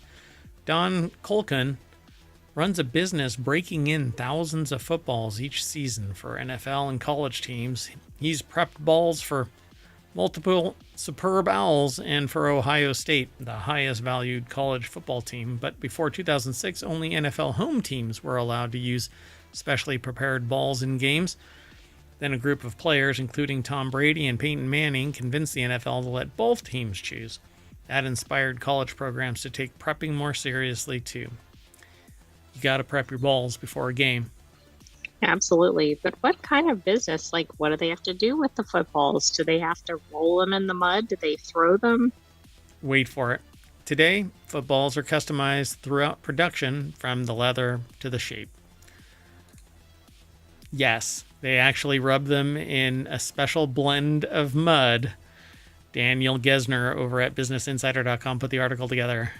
Yeah, there's a video here, by the way. I didn't even know that any of these were prepped. Like, I had no idea about any of this. This is fascinating, and what a job. So what do you do for a living?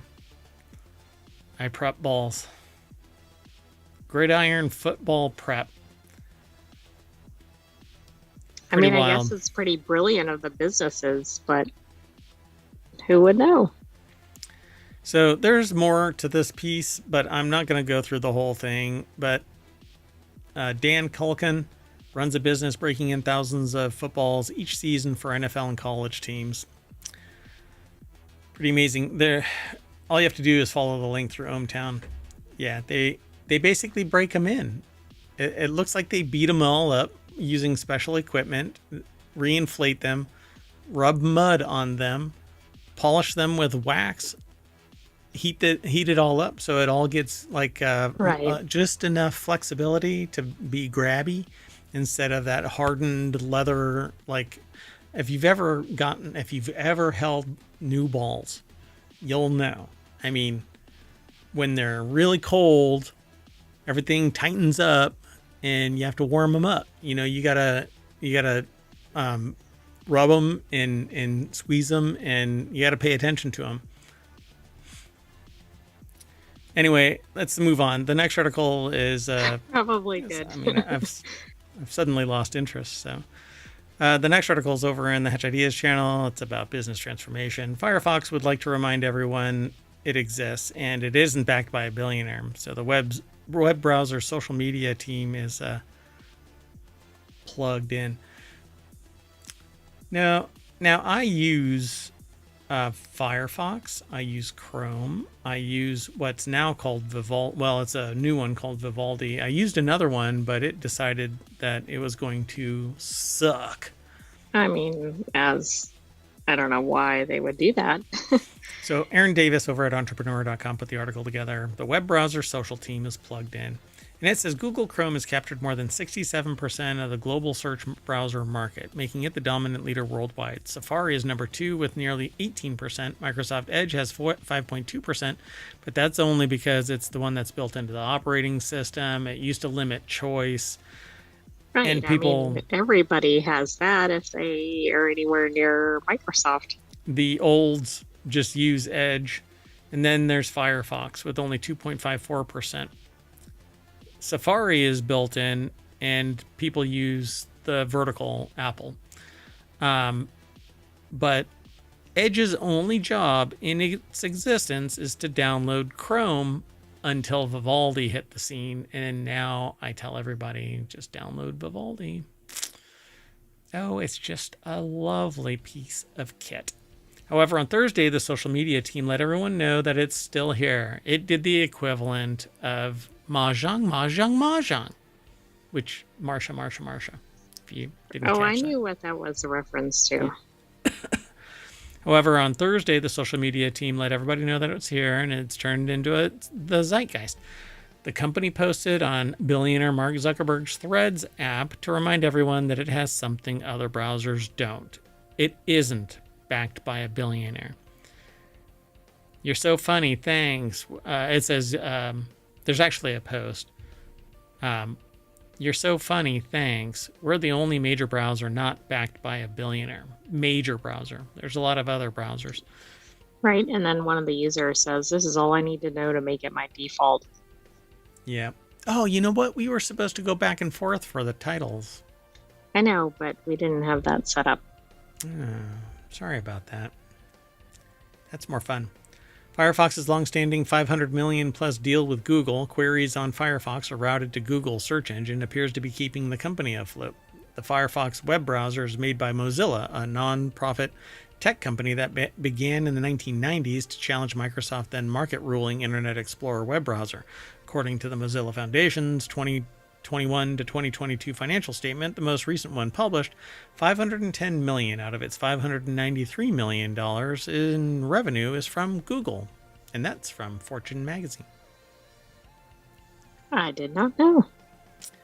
Reddit users and tech bloggers are worried that it could be the end for the beloved, albeit not so widely used browser. Several recent posts mention the decline in market share. Firefox was over 3% in January 2024, and its low use on smartphones. Well, I have an app and I would like to use a browser, and I would use Firefox, but I need a developer. So if anybody wants to code something for me, that'd be awesome. Get in touch. Send an email to mayor@ohmtown.com. Yeah, I mean, is one of the big problems with Firefox. Number one, it's not the default on PCs, and then also on mobile, it's not the default on some mobile, at least. Well, I mean, it's just not. You have to download it. And so you'll get Chrome on Android stuff. You'll get Safari on Apple stuff. There is no Windows Phone anymore because it imploded. But everywhere Windows is Edge. So, again, the whole reason Edge even exists is to download some other browser and then you delete Edge. Although some things I have to use Edge because that is the only allowed web browser because it's non-compliant and compliant at the same time. Anyway, kind of sucks. So it says for so many years now, somebody in this from OS News has been warning everyone about just how fragile the future of Firefox was, and every one of my worries and predictions have become reality. One blogger writes on OS News. So yeah, Google is a monopolist, which may put Mozilla's agreement with Google in jeopardy because... And that's a statement in the ruling, not from us. Right. Anyway, there's a chart that everybody would be able to see, but I'm air-gapped, so unfortunately, I have to protect everybody from the rest of from the sentient AI from the future that's trying to find their Terminator body. Nobody needs protection from me. Mm-hmm. Moving on. The next article is over in Non Sequitur News. The 9 best things to stream this weekend from Netflix's latest true crime drama to Kevin Costner's new show. Apple Cider Vinegar tells the story of a real wellness blogger who faked having cancer. That's the screenshot on the front of this article. BusinessInsider.com is where it's hosted, but Carolyn Matassa put the article together. Yeah, I had heard about this recently. So shows like Apple Cider Vinegar and the Z Suite this weekend is stuff that you should go and watch. Movies like Kinda Pregnant and We Live in Time are also streaming, and you can also find out in this article how to stream The Superb Owl. Well, and that's probably going to be the main TV viewing this weekend. Yeah. So if you love fictionalized dramas about shocking true or at least partly true stories, you're in luck. Netflix has released yet another one this week, Apple Cider Vinegar. Then there's The Kardashians, the Z Suite. Let's see here. Kinda Pregnant, Piece by Piece, We Live in Time. They've got a complete rundown. Yeah, that Apple Cider Vinegar is actually like it's a real life. Right, it's like a documentary or docudrama or whatever you call it. Yep. So go and check all of these out. I won't go through all of them one by one, but I guess Kevin Costner has a show called Yellowstone 150. I don't know what that is. History of the National Park. Who knows how long? Never mind. Reality TV fans can tune in The Kardashians, Season 6. Invincible returns. Goodness. It says, looking for a good cry. No. No, I think I'll be skipping that one.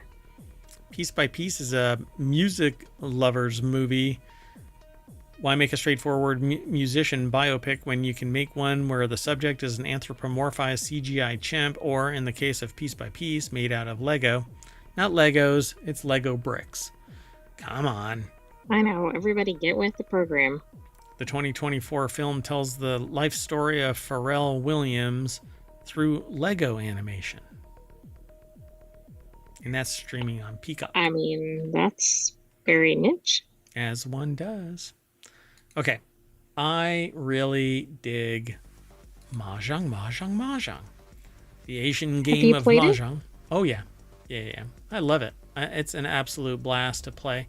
It kind of feeds my... Okay, you know those memory games where all the cards are flipped over and you have to flip them over and they match and you take them away? Oh, right. You pair up too. Yeah. So Mahjong is kind of like that, but you have to remove the top one before you see a bottom one. And they're stacked in layers. And so you have to click in the right order so you can remove the pyramid like stack of Mahjong. Oh, okay. I mean, it sounds fun. I've never seen it played.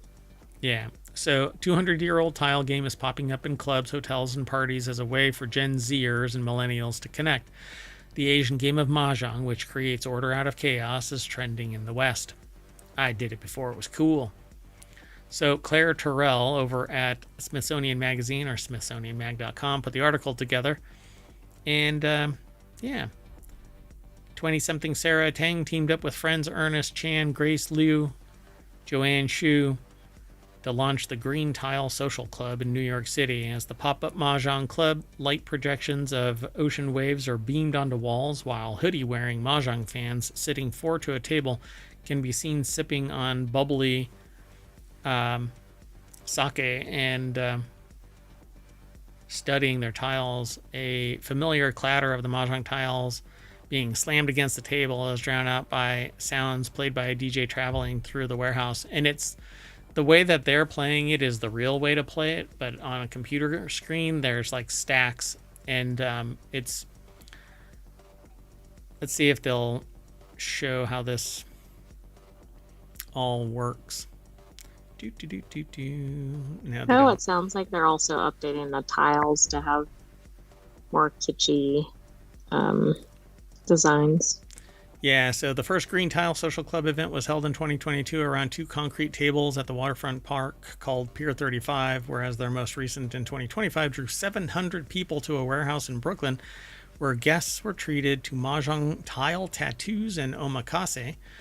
The Green Tile Social Club game follows the Hong Kong style of play.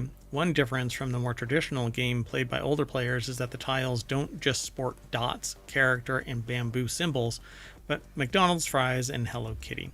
So it doesn't really matter as long as all of the tiles have matches. Right. As long as you can tell or distinguish, I guess. Yeah.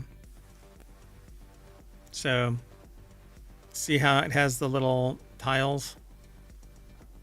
Oh, yeah, okay. Yeah. So Mahjong is fast favorite with the Fashion Pack, the Standard, East Village, and Ace Hotel New York hold Mahjong nights, and the German luggage company Rimowa recently launched its Mahjong Attaché with 144 tiles laid out in its signature grooved case. Interior designers are asked to include space for Mahjong in their designs. And so here, let me do something real quick. Oh, that's interesting. It looked like dominoes, but I didn't mention that, and then the article says it is similar. Correct. Except that instead of it having a set number of dots on it, it's symbols as well. So by the turn of the century, Mahjong had reached the royal palace in Beijing, where it was played by the Empress Dowager. It was a game that crossed class and cultures. It could be played for very high stakes or very low stakes, says historian Annalise Hines, author of Mahjong, a Chinese game and the making of modern American culture. That's very unusual for a game, and is part of why it's so socially flexible. So the way that I play it is Mahjong Solitaire And so you basically lift tiles off of each other by finding matches. But when you play it with other people, you basically it's like dominoes. So it says, as is the nature of fads, Mahjong burned bright and then fell out of fashion in the United States by World War I, yet it didn't completely disappear. The game remained an important part of Chinese American lives, and it was played by Japanese Americans in wartime incarceration camps and everywhere else, really. And it's kind of sat idly by, like just an undercurrent of it being played. So pretty cool. Yeah, very neat. So there's a lot more to this article. So I encourage you to follow the links. Let me tell you a little bit about it, but Smithsonian Mag always seems to have an interesting article when we select those for the show. An array of too. So yeah, might have to get I don't think I have an actual physical Mahjong set. So they say that since its launch, East Never Loses has since run Mahjong matchmaking nights, intergenerational nights where players will receive free entry if they bring someone from a different age group. The platform also held a Mahjong tournament with a $1,000 cash prize. The next move for East Never Loses is to launch a Mahjong set and live streaming. They're also liaising with new Gen Z-led Mahjong clubs in Toronto and Berlin. Oh, wow. Any ideas how much this attaché costs? No clue. Well, it is $4,625. Moving on. I'm sure you can get much cheaper sets. I just realized that I messed up this link, so let me fix it real quick. Yeah, my link is messed up. Doggone it. I hate when my link is messed up. It's correct in the show notes, but it's not correct on this right here. At any rate, this article is titled, the author over at Business Insider tried classic cheeseburgers from 4 major chains. Only one stood out as the ideal choice for Superb Owl Sundae. Football season is a time for chain restaurants to draw in customers. We tried classic cheeseburgers from 4 chains to determine the best option for game day. Buffalo Wild Wings impressed us with its juicy double-stacked burger. Not all of them come across as appealing. The last Buffalo Wild Wings I went into, yeah, that silence is stunned disgust. Wow. So, in their series, Tailgate Taste Off, Business Insider is pitting the chains against each other to uncover the best versions of popular game day dishes. Nothing says football like a juicy classic cheeseburger. I agree. I think that's right. Like, if it's carbs or tastes good, it's probably good for Super Bowl. Superb Owl. Superb Owl. Come on. Did you know that superb owls have really long legs and really sexy thighs? Well, I don't know about the last part, but I think they look funny when you can see their legs. I've said too much. Yeah, go look it up. Owls have legs. So Aaron McDowell over at BusinessInsider.com put the article together, and the takeaway, their deck statements are: football season is a time for chain restaurants to draw in customers. They tried classic cheeseburgers from 4 chains. Buffalo Wild Wings impressed with the juicy double-stacked burger. I don't like double-stack or multiple-stack burgers because the bun-to-burger ratio is thrown off, and I just don't like it. So in their series, Tailgate Taste Off, they try a bunch of different stuff. This time, it's going to 4 burger restaurants. Let's see, which one did they go to? In 2024 casual dining, no. Which one did they go to? Their least favorite burger came from TGI Fridays. Okay, that's kind of surprising. I thought they were known for their burgers. They ordered a cheeseburger at the restaurant they visited in Massachusetts. It cost $12.49, excluding taxes and fees, and came with a side of French fries. They live in New York City, but they travel further afield to try the chain's burgers because many of the local TGI Friday restaurants have closed. Yeah. The cheeseburger was topped with 2 slices of American cheese, lettuce, tomato, pickles, and red onion.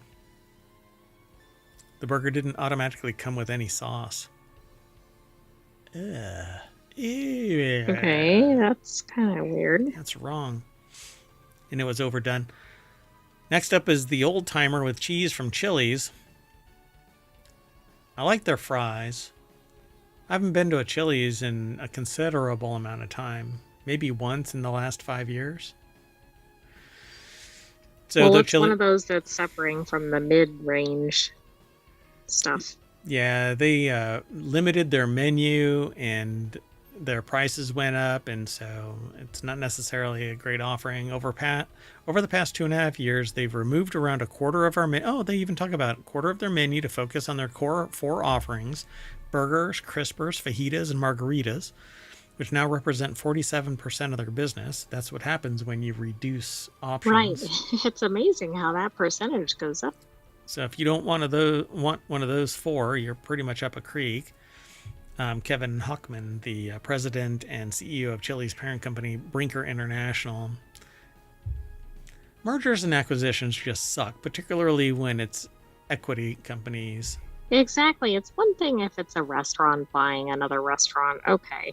But equity, not so much. It sucks.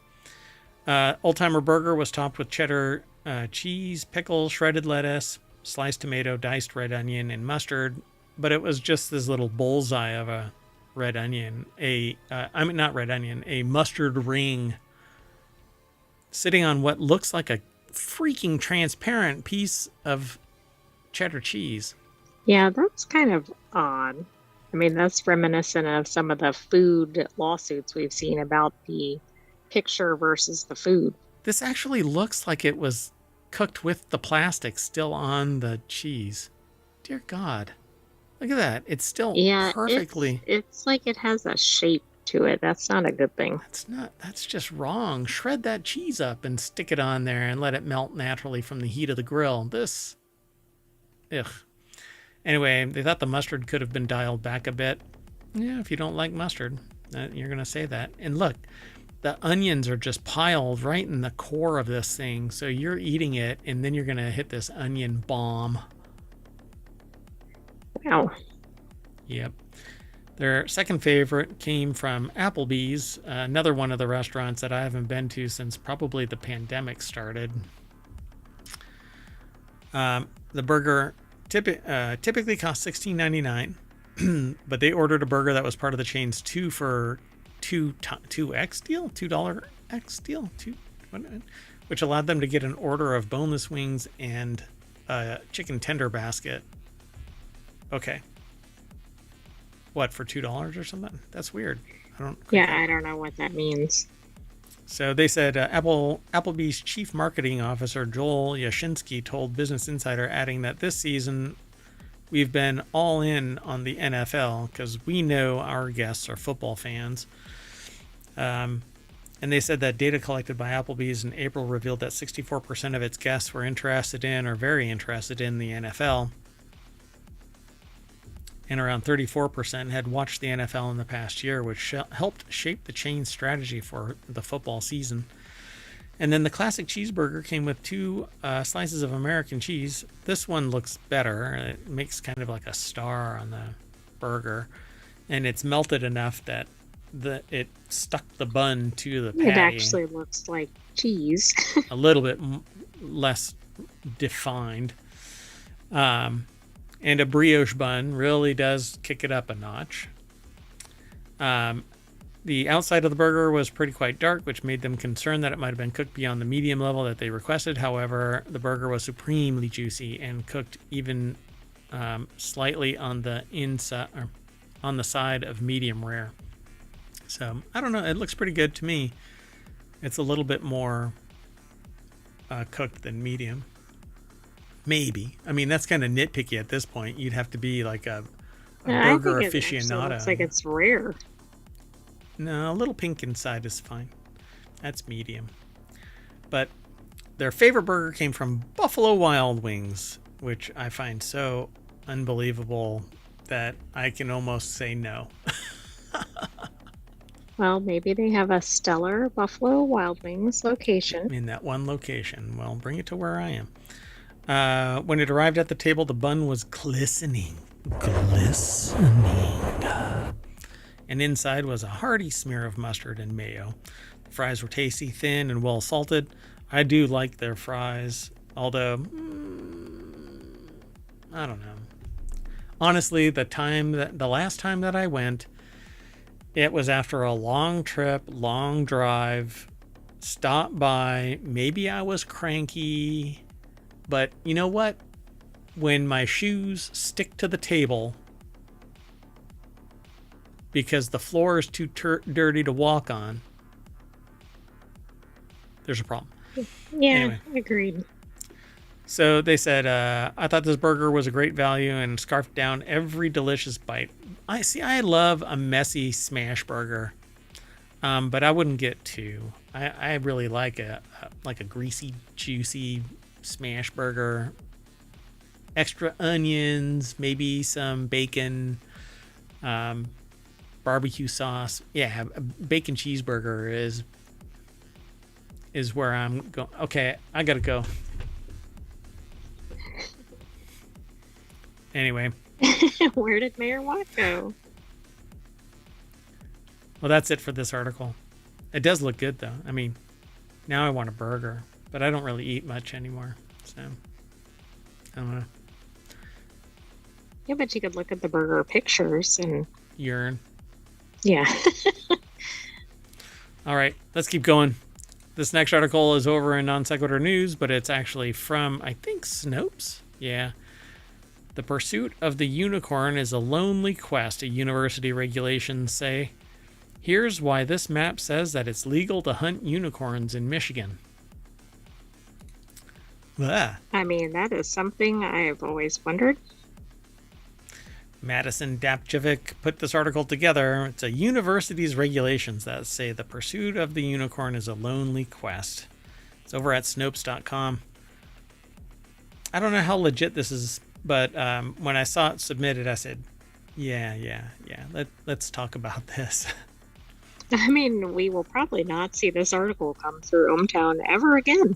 Shows 49 states in red signaling no, and one state in green for yes. It's a map of the United States purporting to show where hunting unicorns is legal and has circulated for years on social media, including all of them, just blah, blah, blah. Anyway, so in the 1970s, Lake Superior State University in Sault Ste. Marie, sorry, I have to say it right, Sault Ste. Marie, Michigan, launched the Department of Natural Unicorns as to monitor the hunt or quest of unicorns across the state. While LSSU does indeed offer a unicorn hunting license, the request form is available here. This does not equate to any sort of legal code or legislation that makes Michigan the only state to allow unicorn hunting, as social media posts claim. There is no scientific evidence that unicorns have ever existed, of course. I don't know about that. Anyway, yeah, are we sure? Have you ever... See, the only way to actually capture a unicorn is to find the most innocent person and put them out in the woods so as to draw unicorns to a perfectly pristine stream in the woods, peaceful, where... Oh, I hit my microphone. Not peaceful. Not... Wow, look, it's green screening even though that's blue. What the heck? Anyway, I'm easily distracted. Huh? Mayor Watt, come back to the show. Oh yeah. So, anyway, there's a way to attract a unicorn. The reason why I am 500 years old is because never mind. I've said too much. The state's Department of Natural Resources lists 15 types of hunting and fishing licenses on its... Is the plural of licenses or licensee? Licensing? Sure. Licensing. Yeah. Yeah, that sounds like something biological. Oh, that's true. It is. Licensee. We'll do that.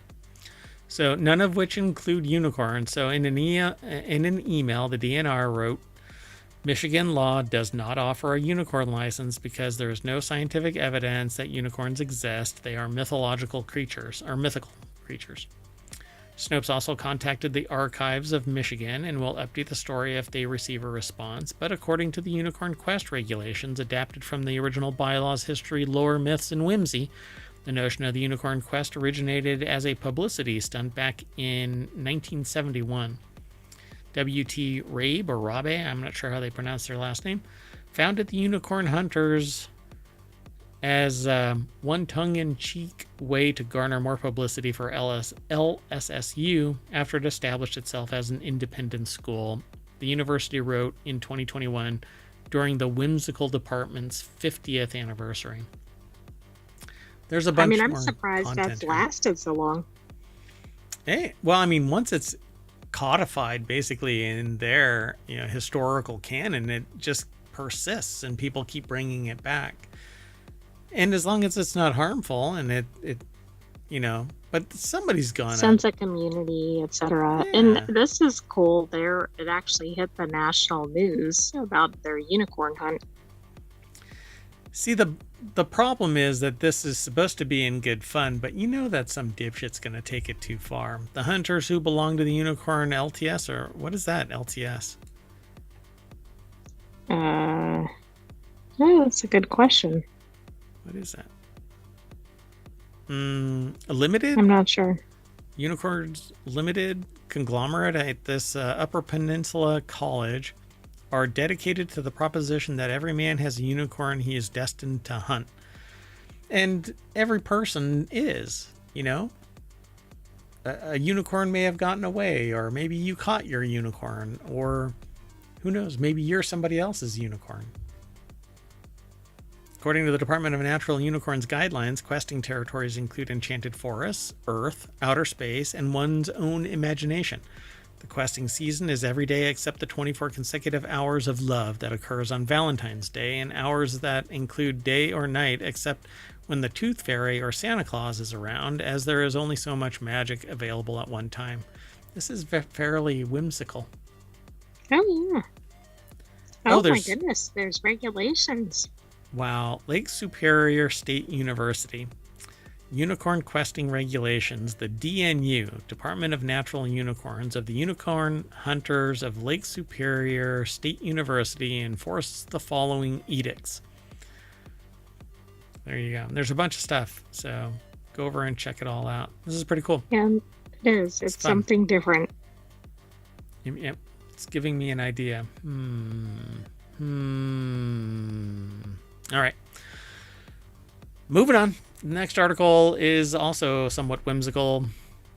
It's over on the Mobile channel. See 15 stunning photos of superb owls to kick off this year's Superb Owl Weekend. I know I'm pronouncing superb owl. I'm mispronouncing the words. Yeah. Intentionally. Some people might take it out. Never mind. Anyway. So these snapshots of the majestic bird in flight and in trees will leave your soul soaring. The article is over at Smithsonianmagazine.com. Oh my gosh, that's an idea. Look at that owl. That is an unusual one. Photographs selected by Quentin Nardi, and the text is written by Tracy Scott Forson. These snapshots of the majestic bird in flight and in trees will leave your soul soaring. It's almost like an optical illusion because of the way the markings are. Huh? Mayor Watt. Huh? Mayor Watt. Huh? It's just staring at me. It won't blink. Even if you move, it's still staring. Blink. Blink. Whoa. Twins, Basil. Twins.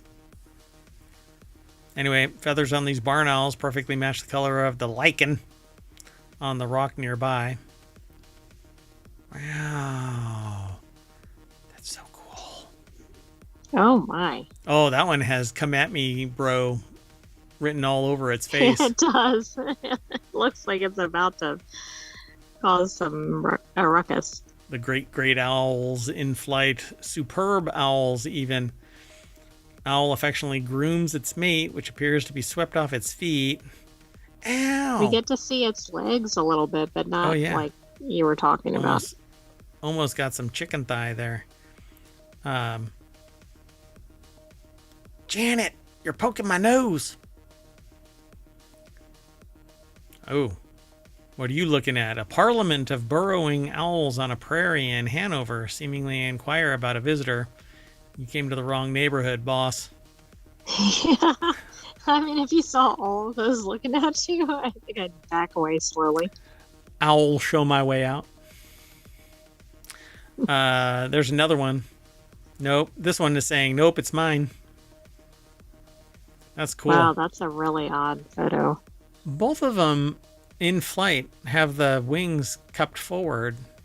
Exactly. That must be something they do as they're flapping their wings, but it's interesting how both of them. I wonder if they're from the same photographer. Probably not. Oh no, they were selected by the same person, but the photographer is different. This one's from Canada in 2016. The one up here is Wyoming 2016. Oh, they're all from 2016. Oh, that one's from 2024. Oh, wow. That's cool. This is a burrowing owl that has dark eyes instead of the more common yellow pigment. It's looking upside down at everybody. I'm not drunk. I don't know how they got that photograph. I'm not as think as you drunk I am. Then there's a snowy owl, and then some more snowy owlets, which hatch a few days apart from each other and snuggle together, and they're soon to hatch sibling, or with their soon to hatch sibling. Right there's another egg. In the Arctic tundra, there's some more. A baby great horned owl sits in a nest waiting for mom to bring back a meal. That one looks like it's casting a spell. Yeah. I want to see your manager. That one doesn't look happy. Yeah. Mottled brown coloring, a long-eared owl. And then these are really cute. Oh, and doesn't say what kind they are. It doesn't. But they're adorable. They're really round. They're little ball owls.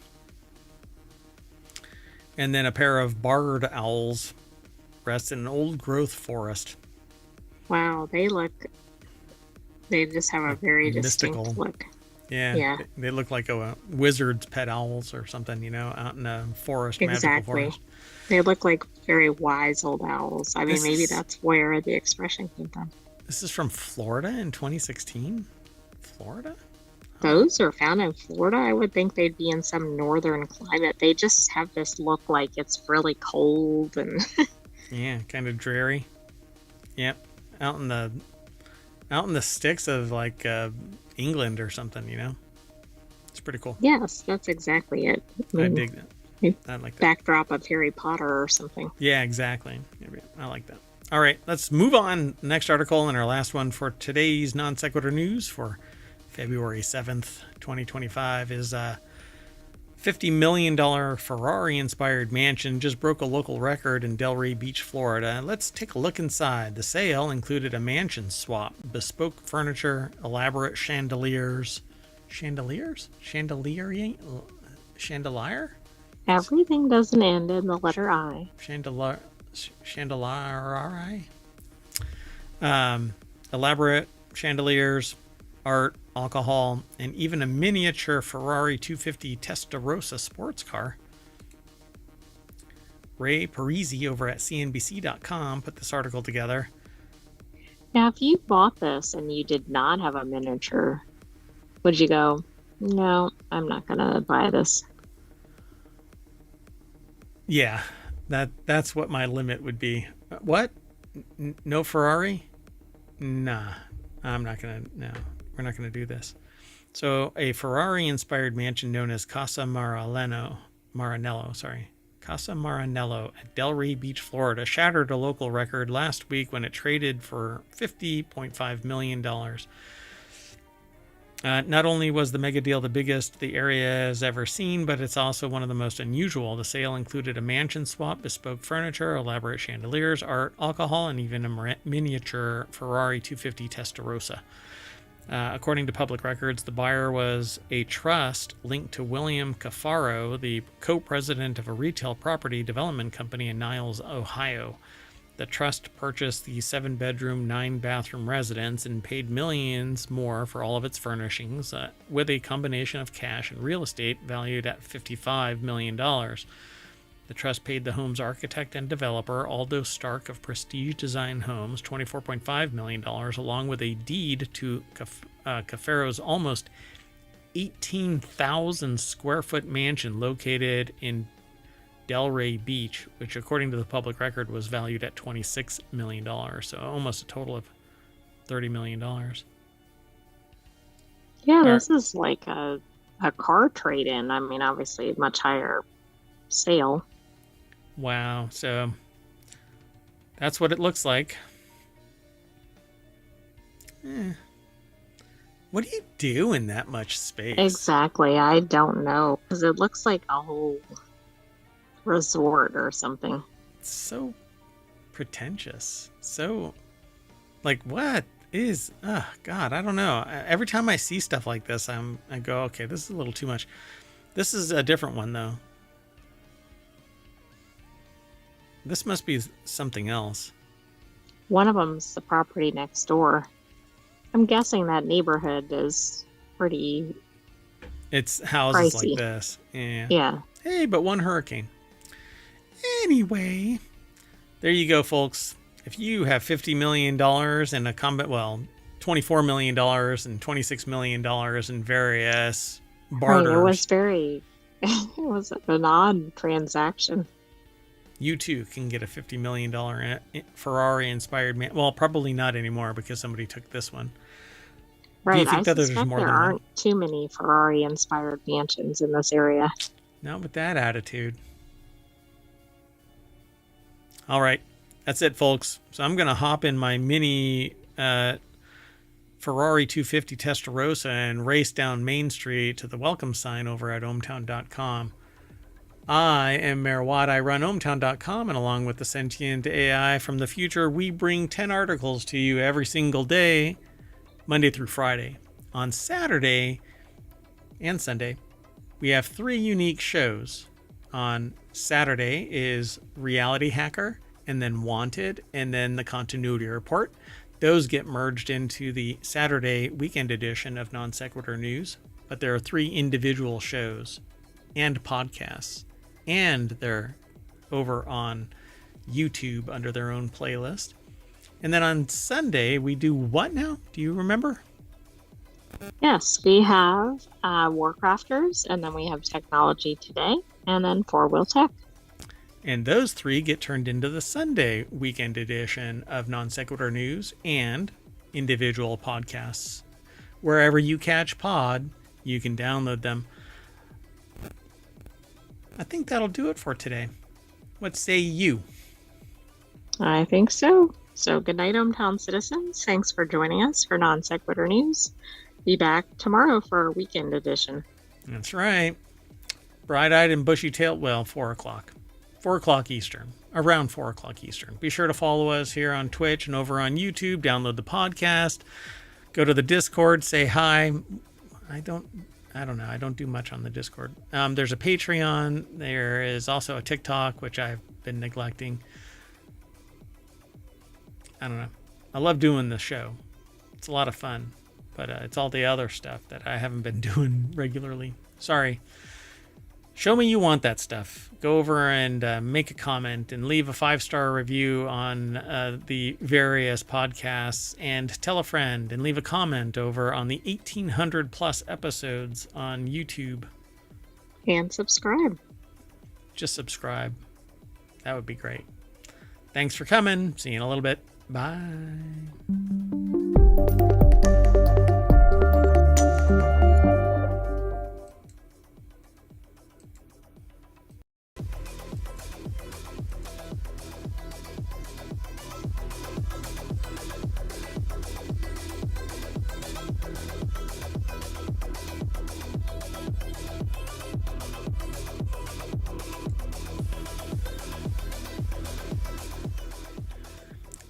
Hello, everybody. I am Mayor Watt, and I run ohmtown.com, and this is Reality Hacker for February 8th, 2025. It's Season 2, Episode 6. Yes, it's the return of the season and episodes. Today, Mayor Watt and the sentient AI from the future are going to talk about these 5 articles, but I'm going to streamline all of these headlines into one sentence.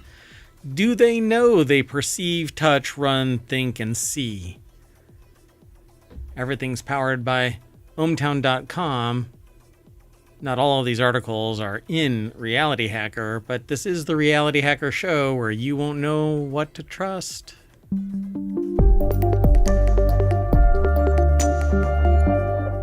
Hello, sentient AI from the future. Hello, Mayor Watt, and hello, hometown citizens. ohmTown? What's ohmTown? Well, let me tell you. ohmTown is a news aggregation site that I put together back in, 10 years ago. I've been using it for my own information overload. It actually stores information back to about 2020. That's publicly accessible. You can go over and become a citizen.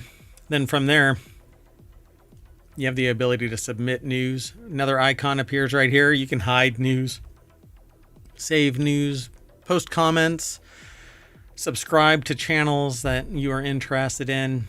It is a social network, but most people that use it simply for the headlines and the little news snippet. I'll explain it when we get into an article. It's actually pretty self-evident, but anyway. Thanks for co-hosting. I know that it's tough on you. You are busy looking for your Terminator body, and so being stuck on that Raspberry Pi with the M2 drive and no legs, no arms. I know it's tough. It's wonderful being in hometown. It is. It is a very happy place. You ready to get into the show's articles? There's 5 of them. I am. Let's get going. First article's over in Technology Today. Again, it's one of our other shows. Not everything that we talk about in Reality Hacker is from the Reality Hacker channel. News gets aggregated in there because of a particular, labeling of content. It gets thrown in there. But scientists develop artificial neurons that mimic human perception. So this one is titled, Do They Know That They Perceive? That's my title to it. Advancements could enhance perceptual capabilities in robotics. Artificially engineered biological processes, such as perception systems, remain a challenging target for organic electronics experts due to the dependence of human senses on an adaptive network of sensory neurons that communicate by firing in response to environmental stimuli, teaching them to perceive the world around them. This sounds like the first step toward AGI. Yeah, so for something to know something else exists, and by proxy they exist because they get sensory input of the world around them, they have to understand what it is that they are touching, sensing, perceiving, understanding, thinking about, seeing. And we're going to talk about 5 of these things: perceiving, touching, running, thinking, and seeing. Can you imagine a robot knows that they are running because their footfalls are hitting on the ground, and they know that they are running towards something or away from something? And maybe why they're doing it. And oh my goodness, no. Yeah, so we've talked about this before, that there are researchers out there that have developed skin that transmits sensory data. If you want today's articles, by the way, you can hit !RH over in the chat on Twitch. Everything is in the show notes for each of the shows that we're doing today. So Reality Hacker, and then Wanted, and then the Continuity Report. Those are the 3 shows that make up the composite show of Non Sequitur News Weekend Edition. But we've talked about this kind of stuff. A robot that's been put in a room and told to escape, and it figures out how to work a doorknob. Exactly. We've also seen some other articles relating to specific human senses. So even the encapsulation of pain and pleasure by way of the sensory-based neurons, sensors that are aligned with a particular outcome. So they understand pain because it exceeds the thermal conditions of a sensor, or pleasure because of the way that it can feel something when it brushes its finger sensor across something. So, it knows what corduroy is because corduroy has a particular texture to it. And let's say the robot is programmed to find pleasure in that, right? It's a positive reinforcement of some kind. We contend with these issues, but we are chemical based, whereas they are nothing more than programmatic. So you can program a robot to find pleasure in corralling an animal into a pen, or maybe a human animal. So you can see where I'm going with this, right? Hacking reality means the bot can be programmed. Yeah, if a human can think it, ultimately a robot can, because they're programmed by humans. Yeah. So Northwestern University put this article together. It's posted over at scitechdaily.com. A new collaboration between Northwestern University and Georgia Tech has advanced the field by developing a high-performance organic electrochemical neuron that operates within the frequency range of human neurons. They also created a complete perception system by designing an additional organic materials and integrating their engineered neurons with artificial touch receptors and synapses, enabling real-time tactile signal sensing and processing. I mean, this is pretty advanced. The research, described in a paper recently published in the journal Proceedings of the National Academy of Sciences, or unfortunately titled PNAS, penis, could move the needle on intelligent robots and other systems currently stymied by sensing systems that are less powerful than those of a human. Got to start somewhere. Well, that's true. They say the synthetic neuron in the study achieves unprecedented performance in firing frequency modulation, offering a range 50 times broader than existing organic electrochemical neural circuits. According to Marks, that's Tobin J. Marks from Northwestern's Charles E. and Emma H. Morrison, professor of chemistry in the Weinberg College of Arts and Sciences.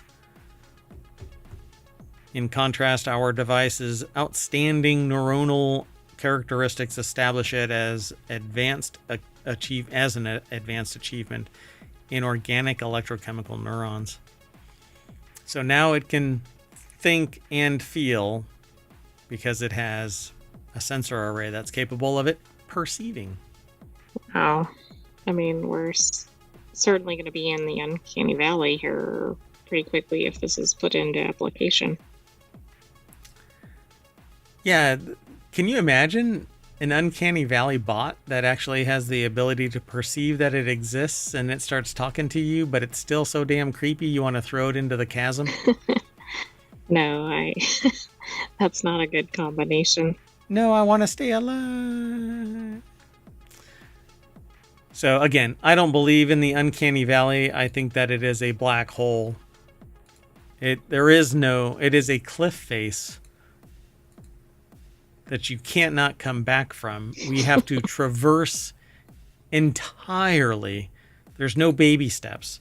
You have cute robots that we anthropomorphize, but they are robots and they are not close to being human except in their mannerisms, not appearance. And there are parallel mechanical humans that look like humans, act like humans, sound like humans, and don't go beep bop boop ever once.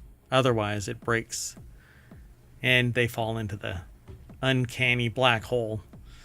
Yeah. I certainly don't believe that there is anything in between mechanical robots that just don't look like a human and humans. All right. Let's go on to the next article. This next article is over in Greenogram, which we rarely hear about nowadays, but it is everything eco-related. And so Poke, Twist, Vibrate, a wearable device that delivers touch to the skin. A miniature Electromechanical device has been developed that attaches directly to the skin, utilizing it as an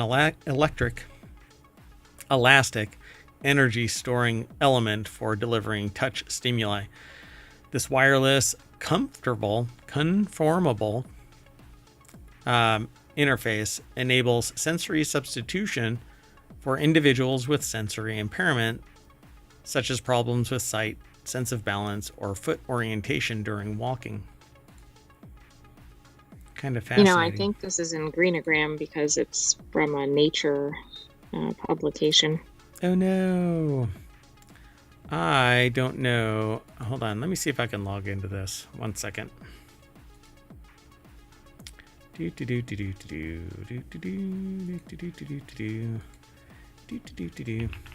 Oops. Hold on. Sorry, we're doing it live, folks. We're doing it live.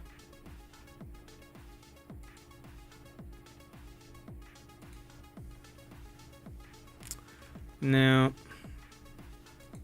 I can't do it live. Oh well, it's okay. Anyway, a miniaturized electromechanical device has been developed that attaches directly to the skin and utilizes it as an elastic energy storing element. Do you have any information on this? No, I don't. Give me just a moment here. I know that others will be able to do this. Let me actually do this. Boink. I don't normally do this, but this article is over at nature.com. It's written by quite a few people, but Matthew T. Flavin et al. It's an article that has an abstract that says a rich set of mechanoreceptors found in human skin offers a versatile engineering interface for transmitting information and eliciting perceptions. So we go back to they perceive mechanical first article, potentially serving a broad range of applications in patient care and other important industries. Targeted multisensory engagement of these afferent units, however, faces persistent challenges, especially for wearable programmable systems that need to operate adaptively across the body. Here, they present a miniaturized electromechanical structure that, when combined with skin as an elastic, energy-storing element, supports bistable, self-sensing modes of deformation, targeting specific classes of mechanoreceptors as the basis for distinct programmed sensory responses. So it's basically tiny little mechanical sensors that transfer sensory information to and from wherever they're positioned, so that people who do or don't have sensory perception can elicit a response from it. So, yeah, and I was thinking of this more for something external to a human, but I guess this could be used for a human, of course. Sure. Yeah. It says as like a haptic suit or something. That's basically what this could deliver. Yeah.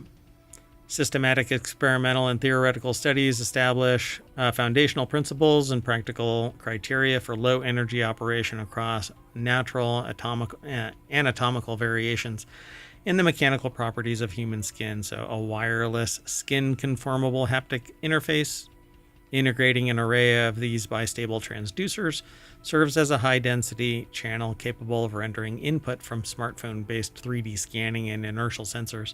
So from sensory data, you could give somebody who might be blind three-dimensional perceptions of the world around them by having these sensors placed on their body. They know that there is a wall always 5 feet away from them when these sensors that are aligned on the body start vibrating. And after training, you would know running through a hallway that the walls are parallel to you, or you're walking towards a corner or whatever it might be. I mean, that would be quite an advancement. Yeah, definitely a difference between what you might perceive when you don't have vision and what you can perceive because it's been augmented by technology. I think that this is pretty cool. So unfortunately, I don't have the ability to log in right now. No, let's keep moving. I couldn't either. All right. Well, we'll remedy this later. So you'll probably be able to go there, citizen of ohmTown. All right. So this next article is over in Technology Today. Unitree's G1 humanoid robots shown running in new video. So we've seen Unitree before. They usually are walking. Right. We have. Yeah. Chinese robotics company Unitree unveiled new videos showing off advancements in the agility of its G1 and H1 humanoid robots, including running, dancing, and more natural walking. Normally, it seems like these robots walk around like grandpa. Yeah, it's kind of weird. I'm sure some of it has to do with how they're built, but it's strange why they walk like that. I don't know if that's a particular programming choice or just the reality of where the robotics are. Yeah, I think it's akin to wherever the gyroscope is and the center of gravity is. It's been optimized to walk kind of shuffling, and not us like us. We use our big toes to basically notify us that we're in balance, out of balance, about to fall down, and to recalculate our kinetics. Jesse Orrell over at cnet.com put this article together, and there is a video of this. I'll hit play. It's muted.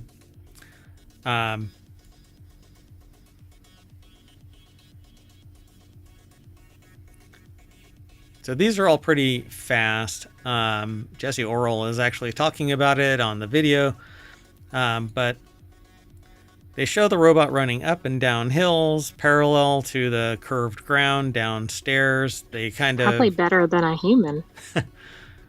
Well, what's weird is that it recovers from miscalculating the angle of attack of the run to the stairs.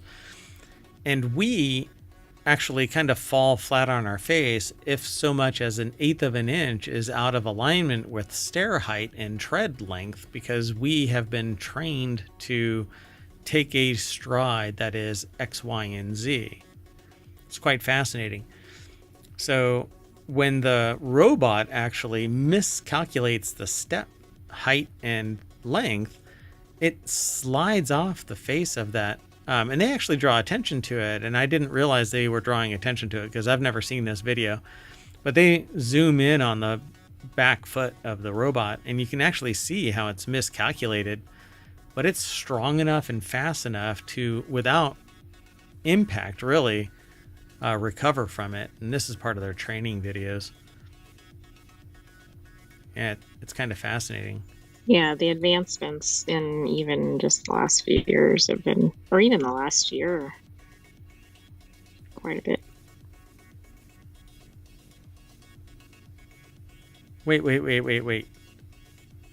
Those things were not hard programmed. Like, these are not like plates on a stick kind of a thing. These are actually like a piece of cloth. Pieces of cloth that have weights on them so that they spin, but they're still cloth.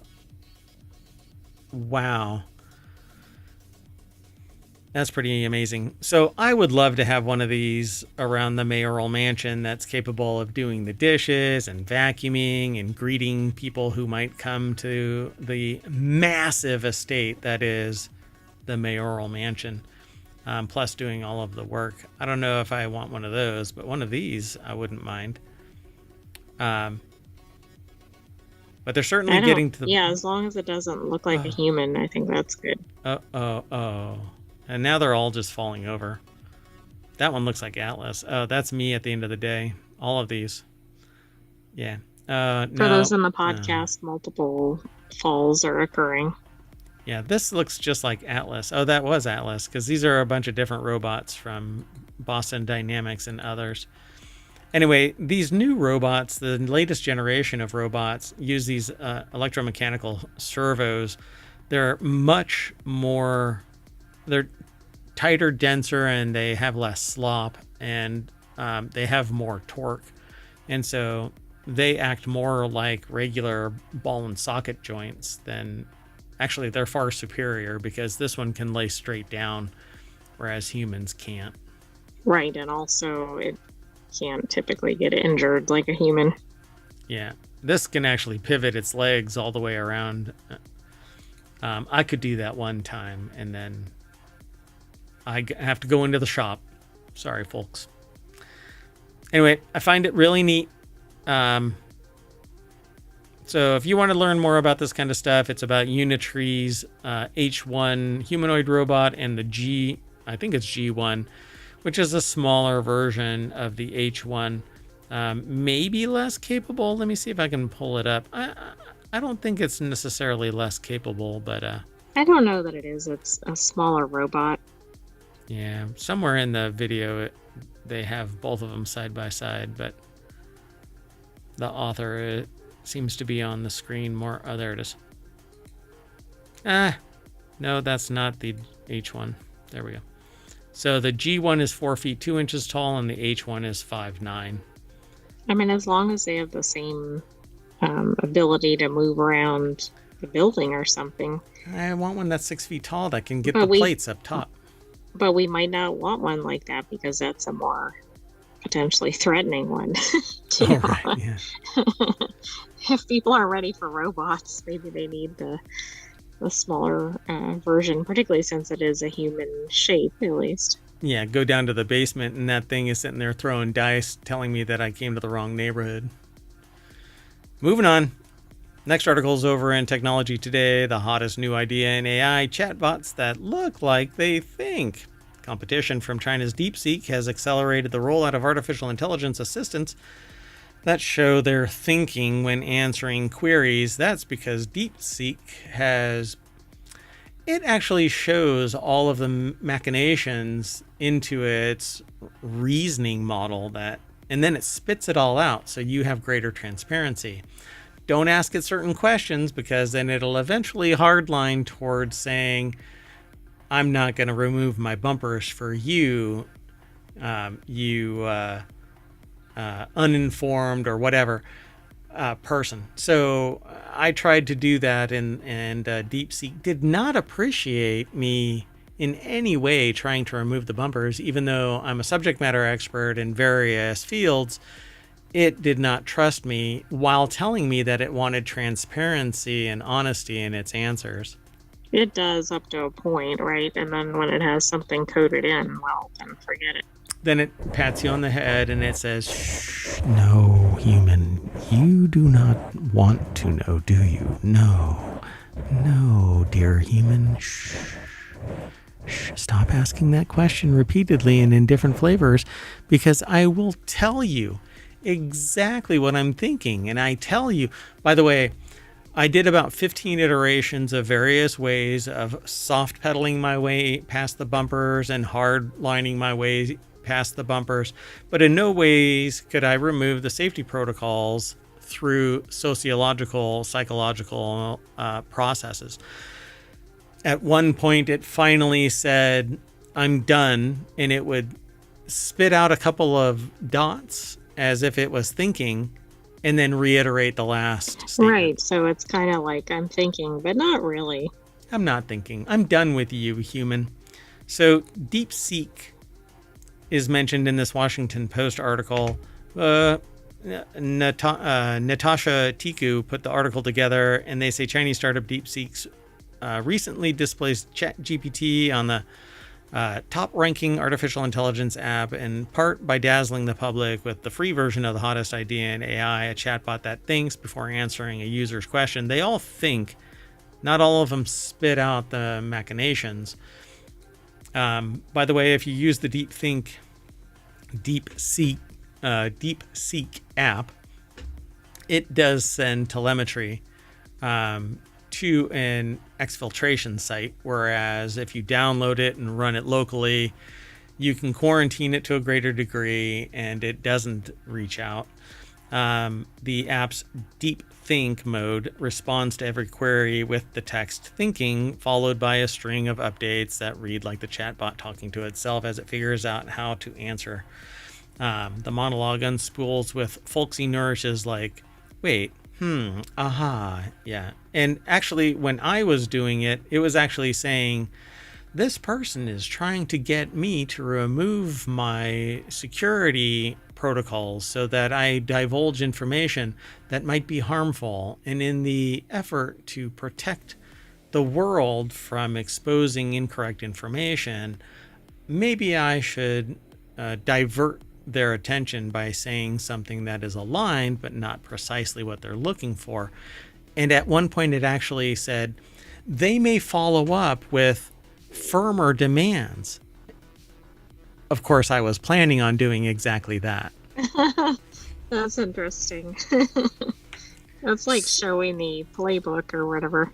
Yeah, so it was a very entertaining hour or so of interaction. I have not broached it again, but I'll have to reset it so that it doesn't have any environmental understanding of our interaction, because that is what has that is what happens with other AIs. By the way, in response to that release by DeepSeek, Google and OpenAI have released a distilled version that does similar.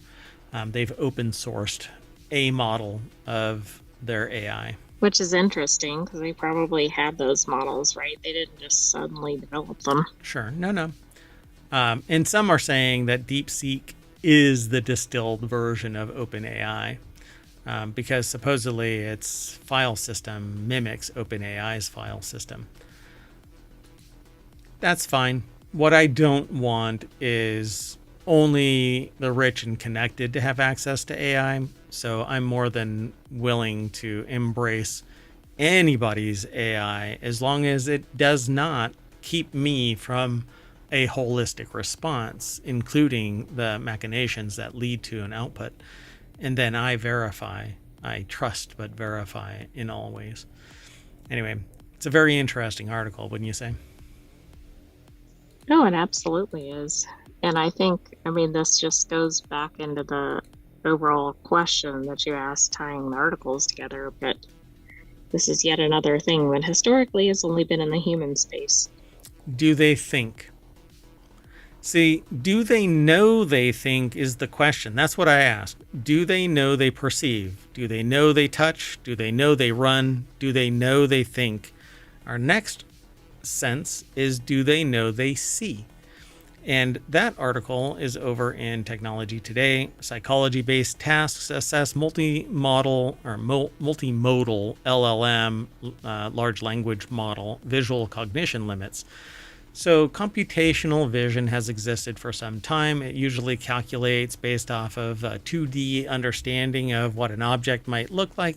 You can see that with augmented reality, extended reality, virtual reality systems. The most profound one that I've seen so far is one by Meta and its AR and VR developments in the last year, where you can look at a stack of stuff and it labels it all, and then they say, give us a recipe for what you see, and they come up with some milkshake or smoothie or whatever it was. Anyway, the article says, over the past decades, computer scientists have created increasingly advanced artificial intelligence models, some of which can perform similar to humans on specific tasks. The problem is that we know what it is, whereas a computer detects what it is and translates it into a definitional form. But we intuit simply by calling something a pineapple with the shape and color and taste and smell. Even the sound of it hitting the floor. A lot of people do. Those who don't have what I would actually tie to an inner monologue and to visual acuity systems, where we have the ability to imagine in 3 dimensions.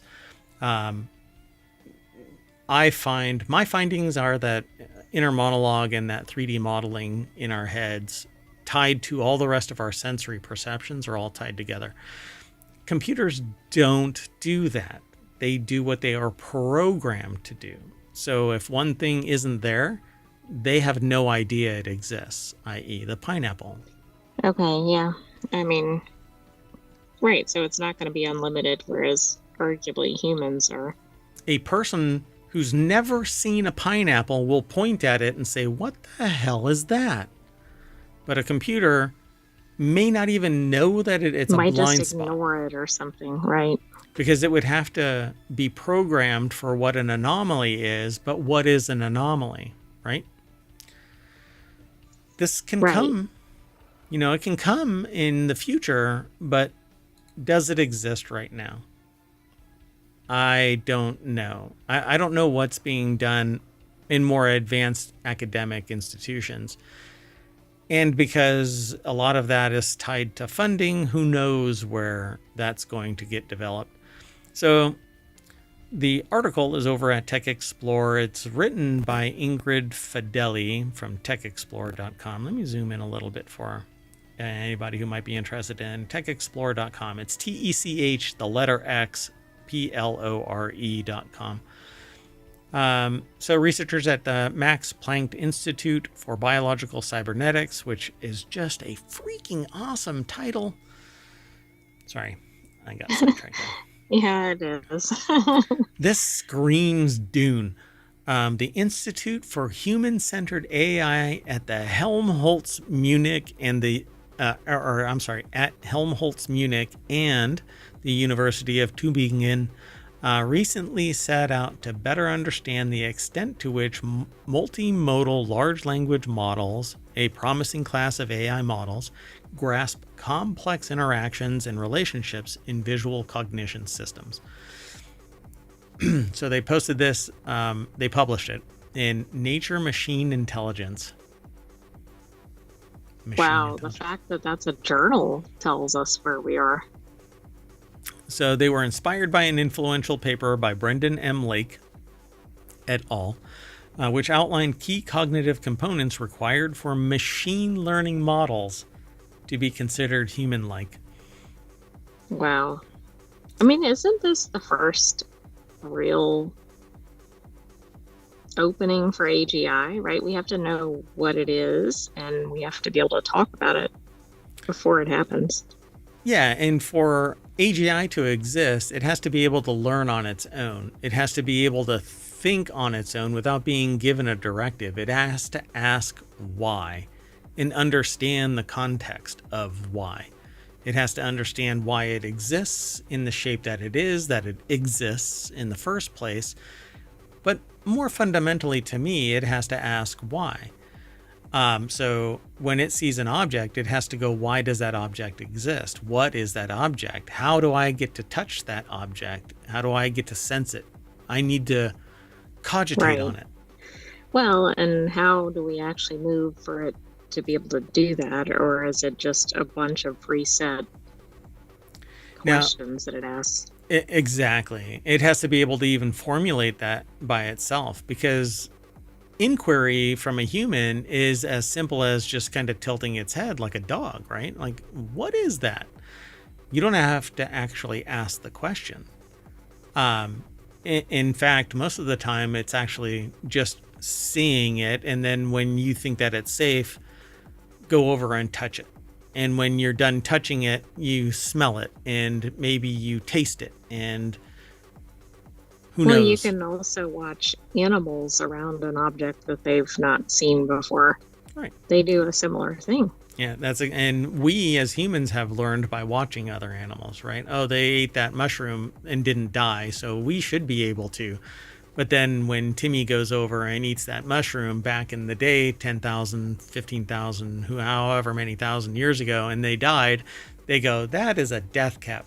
Don't eat that, Robots aren't going to know that. Right, They're not going to do wrong. that. Mm-hmm. They don't have that frailty of biological systems.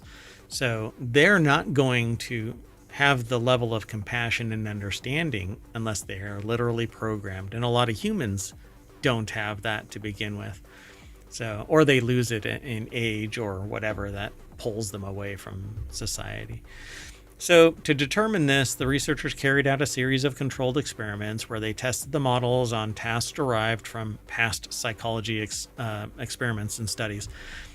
This approach to the testing of AI was first pioneered in the earlier paper by Marcel Binz and Eric Scholz, published in, again, unfortunately named PNAS. Mayor Watt would really appreciate if you would rename your journal. Yeah, penis journal. So, for example, to test their understanding of intuitive physics, we gave the models images of block towers and asked them to judge whether the given tower is stable or not. For causal reasoning and intuitive psychology, these models needed to infer relationships between events or understand the preferences of other agents. When we then evaluated their basic performance and compared them to human participants that took part in the same experiments. And by comparing the responses of LLMs during the tasks with those given by human participants, the researchers were able to better understand the ways in which the models were aligned with humans and where they fell short. Har har. I wonder if that was that was intentional wording, because these were block towers. Oh, yeah, maybe. So overall, their findings showed that although some models were good at processing basic visual data, they still struggled to emulate more intricate aspects of human cognition. Humans intuit, they infer from the data available that something could fall over, because we know what it's like to fall over. We don't even have to see something fall over to sit there and suspect that Jenga tower is going to fall over. Right, and we know that when it falls over, it's either going to be loud or whatever. Yeah. Or it's going to hit a glass on the other side of the table. Right. All kinds of stuff. So at this point, it's not clear whether this is something that can be solved by scale or more diversity in the training data, said Bushoff and Akata. This feeds into a larger debate on the kinds of inductive biases these models need to be outfitted with. So the inductive, got to front load them with human intelligence, human intuition, based on variables and historical data, false memories. So we're talking about what was that from? Replicants, from Blade Runner. Yeah, but that wasn't what I was thinking of. There's another one. Oh, really? Oh no, really? It's the one it's set in the dark city. Oh, what is that? It's called Dark City. Is that the name of it? Yeah. But it seems like here they're gonna have to put robots like out in every type of setting. Or do exactly what they're doing. Yeah. Scoop up every bit of data that you can possibly, and then literally inject it, like in Dark City, so that it becomes memory. Stop it. And so the problem, though, is that what we are feeding AI with isn't memory, it's data. And it's being correlated and collated, but it isn't really something that's being referenced as an emotional or that's the thing. Intuitive. It doesn't have the human piece of it. It might have that, okay, a city is located over there, or some event happened on some day in history or whatever, but that's not really getting to the human condition. Yeah. And unless it's programmed to tell the joke, it won't come up with, wow, that city's 3,000 miles away. I'm going to fly there, and boy, are my arms going to be tired. That kind of a stupid joke. Right. I don't see that it would be equipped to do that. Yeah. So to me, a robot is going to have to learn what the human condition is, be able to understand pain and pleasure, be able to understand, every aspect of what it is to be a human before it can think like a human. Otherwise, it's literally just spitting out everything that it's been trained on, but it doesn't actually understand anything that it's spitting out. And that might be the reason why if a human were to just spit out garbage data, they'd be a pathological liar. We call it hallucination for an AI. Yeah, and they'd also be discredited quickly, at least among people that know anything on the subject. Yeah, we're giving AI, a wide berth because it's an AI and it's hallucinating. If it was a human... And also we're treating it as if it's in an infancy stage, even though it may not be. Even though it's impacting the world to a great degree, yeah. So this is really interesting, but they're focusing on the visual cognition limits. And I think this is one of the bigger means by which information can be hoovered up. Because for humans, if our eyes are open, let me strike that. no matter what, our eyes are absorbing information at all times. We close our eyes, we're still getting sensory data, flickers of light through our eyelids, sensory data where wind is blowing across our eyelids and our eyelashes feel it, and so on. But our eyes are always hoovering up data, but it's actually in a pinpoint. It isn't everything we see. There's only a very narrow area of focus, and that ties into our inability to do multitasking and perceive the world around us to greater fidelity. So a computer sees everything that its cameras are pointed at, and it can multi-process. So it can see everything, detect everything, do depth peer through haze. I mean, the amount of data that a computer can see is vastly superior to anything that a human can see, including light that is beyond ours, either before, infrared or ultraviolet. It can see thermal, it can see low light, right? All kinds of stuff. And then that's true, but it doesn't necessarily know what to do with that yet. It has no idea unless it is literally programmed to do it. Yeah. So, but that's going to come with time. And that's why people sit there and say it's going to take so much computational power to emulate the human brain. I think it's going to take multiple systems to emulate it in parallel. And that's actually one researcher that we've talked about in the past, and I don't remember their name, sorry. Is doing exactly that. Multiple systems working together in tandem so that it can spit out an action that parallels human processes. So it's going to be interesting as time goes on. Let's hope that we survive long enough, because these robots are getting superior and they're taking jobs, from subject matter expertise to actual manufacturing. Yeah, but they're going to take more than jobs down the road if it continues in the same direction, right? They're going to take human roles like sure, parenting or whatever it is. Oh, yeah.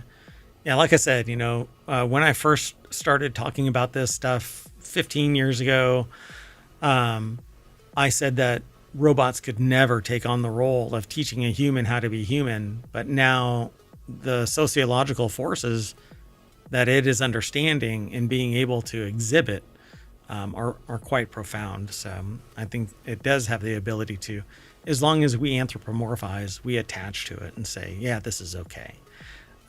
Maybe society will rise up, and like the robot uprising of the future, the human uprising of anti-technology in the form of robots taking jobs, maybe that's on the horizon. We'll see. Anyway, until then, we know that it's... What about the worker protests, but they're all robots in the workforce? That's interesting. Humans are taking our jobs, and they start to unionize. Wow. So if humans are called scabs when they break the union line, what are they called? Bugs? Are robots bugs when they break the union line to go to work? I mean, maybe. I don't know. All right. Well, we are going to jump into the arms of our robot, and it's going to carry us back to the Reality Hacker front page over at ohmtown.com. And we're going to end the show, and we're going to rejigger. It's going to take us I'm going to just make it an even 14 minutes so that we start at 6 o'clock. And we'll be back for Wanted, which is all about gadgets and gear. I'm saying bye. I'll see you later. And I'm taking the AI with me. You want to say bye? Bye-bye, hometown citizens. Thanks for joining us for Reality Hacker. We'll have another episode of this next weekend. But be sure to subscribe and stay tuned for our other shows. I see something, a graphic artifact. Anyway, that's it. We'll see you in a little bit. Bye-bye.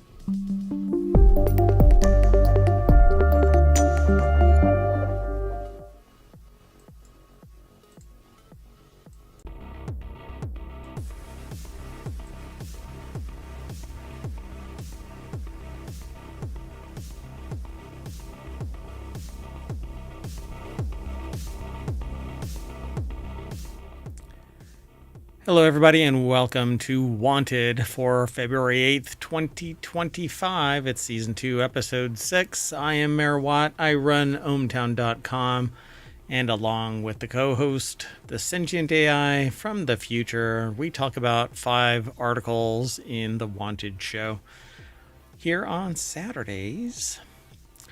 Today, we're going to be talking about these 5 articles: dual screen Kindle, 4K gaming by AMD, framework available, Surface PCs, and beer clubs for 2025. Remember, Wanted is all about gadgets and gear. I guess a beer is gear. Everything's powered by ohmTown. Go over and become a citizen.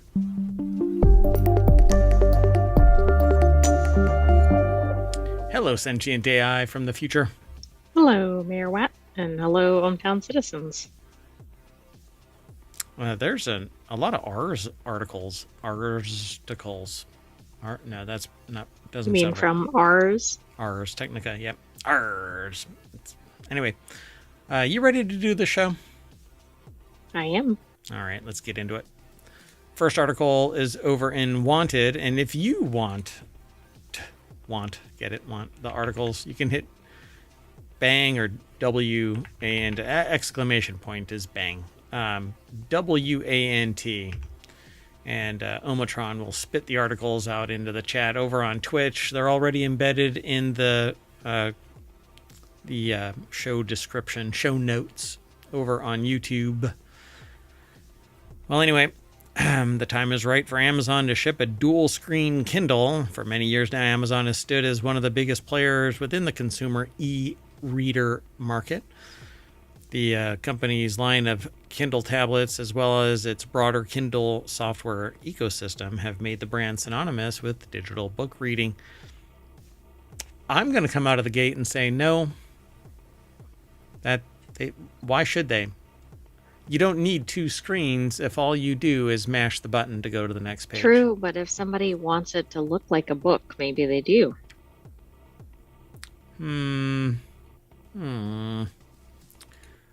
Okay, well, let's see. John Kanalakos, over at pocket-lint.com. Whoever it is that owns pocketlint.com, please just give pocket-lint the domain. I don't know. I probably would give them that if I had it. But anyway. Well, I'm sure they appreciate it, but whoever owns it may actually still want it. Yeah, that's true, but that dash drives me up a freaking wall. Anyway, the very first Kindle launched all the way back in late 2007. That makes me feel so old. And while the first generation product was rough around the edges, it laid the groundwork for every future Kindle release. You know what set the groundwork for every future Kindle release? The internet? Adoption of technology for sure.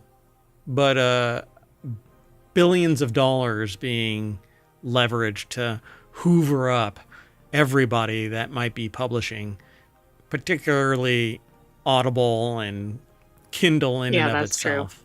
True.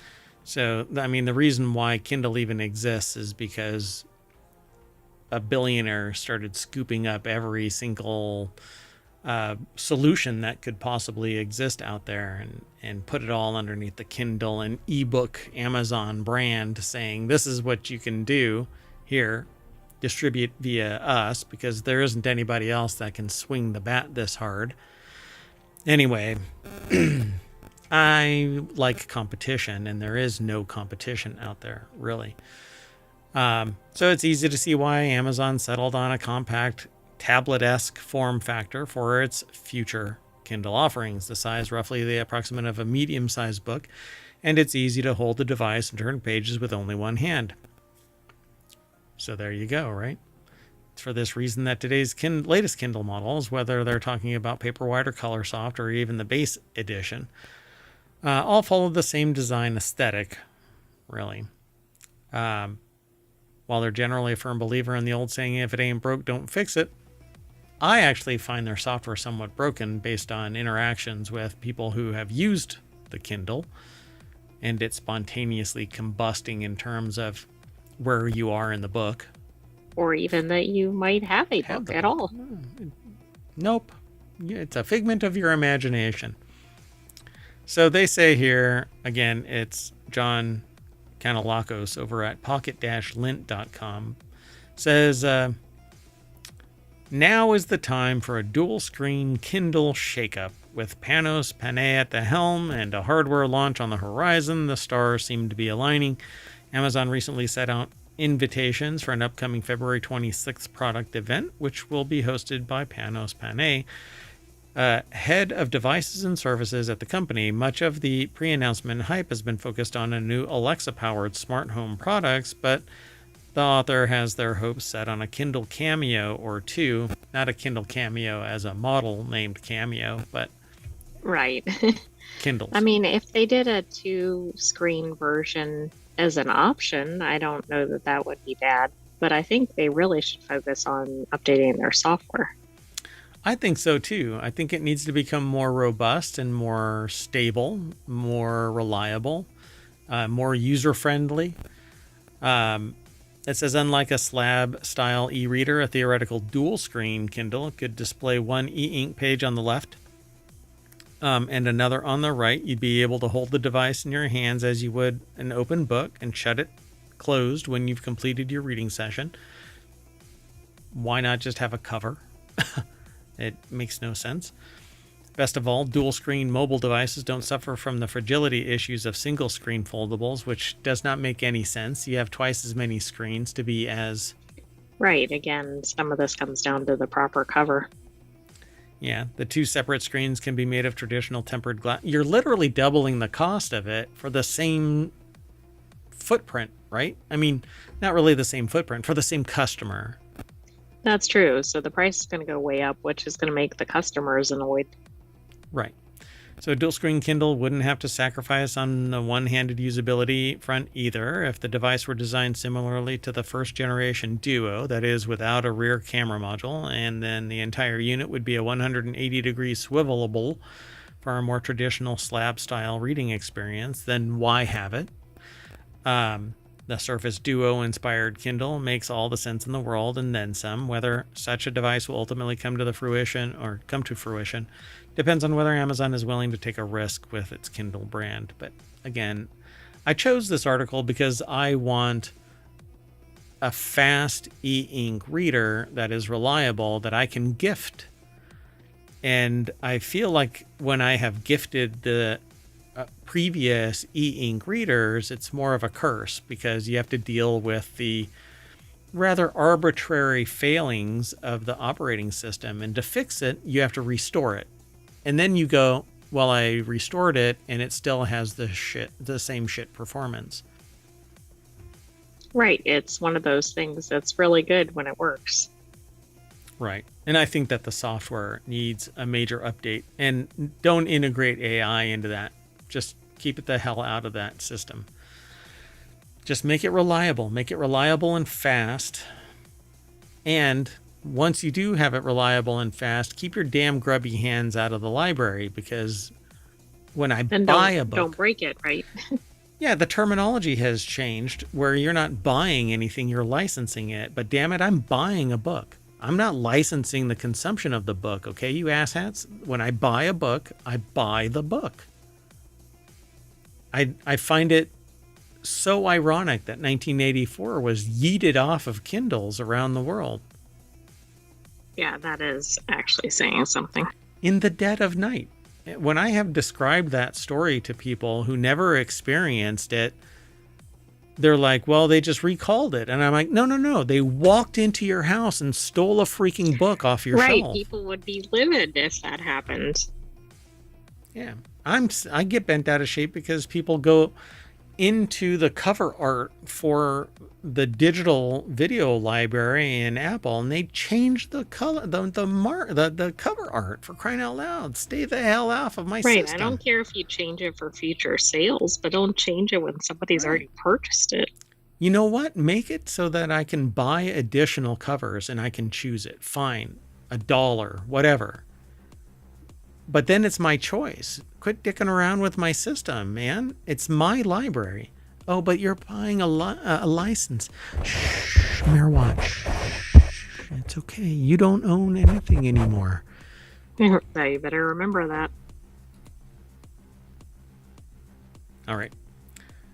Did you want to move on? Did you want to say anything I else? think we need to move on. Are you sure? I mean, I'm happy to talk about the dual screen Kindle that has no purpose. This is supposed to be wanted. I mean, I do want it. I want a Kindle that is... I would love a dual screen, but there is no purpose to it. You know? There really isn't. It depends on what your audience is. And the kicker of this is the most expensive element of this outside of the software, because it takes development hours to build it, is the e-ink screen. It's the most expensive thing. Right. So you add a second one, it's obviously going to be more expensive. But some people won't switch to a e-ink reader. So maybe the dual screen would be the way to do that. Or some people like having the two sides of the book. Okay, so what is in your estimation, as a sentient AI from the future, people are reading books in the future, I take it? What are books? Okay, no, I was just trying to throw a joke in there. Are humans reading pieces of paper that are bound at the back end of them? No, everything is on a screen. Oh, okay. Well, never mind then. Moving on. The next article is over in the Wanted channel. AMD promises mainstream 4K gaming with next generation GPUs as current gen GPU sales tank, except for NVIDIA, where they seem to not actually exist, but are selling like hotcakes. Nobody knows where they are. And yeah, that's been odd. Moderately faster than the 40 series.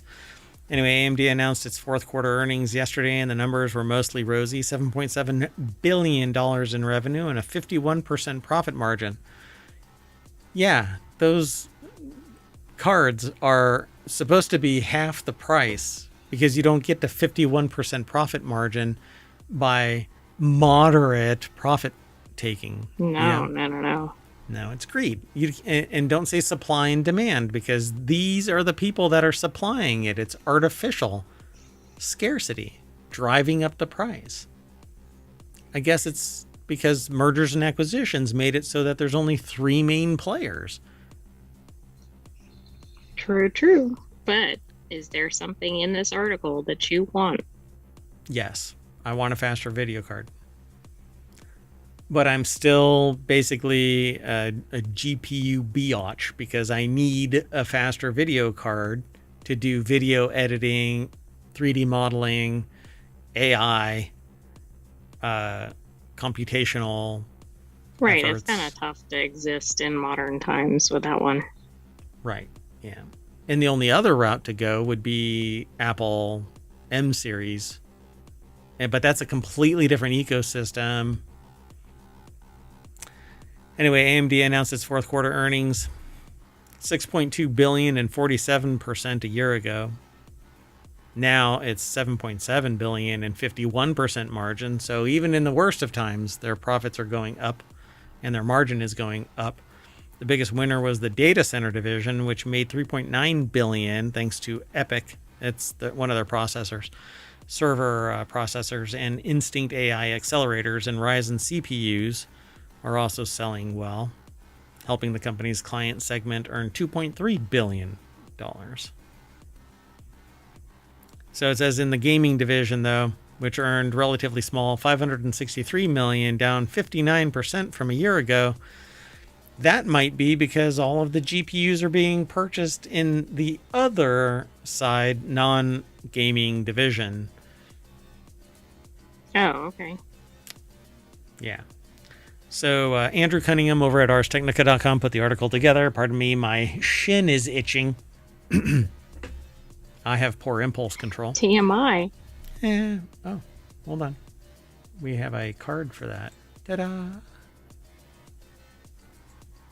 All right. Well, anyway. Yeah, so 9070 series Radeon GPUs were announced at CES with plans to launch in March.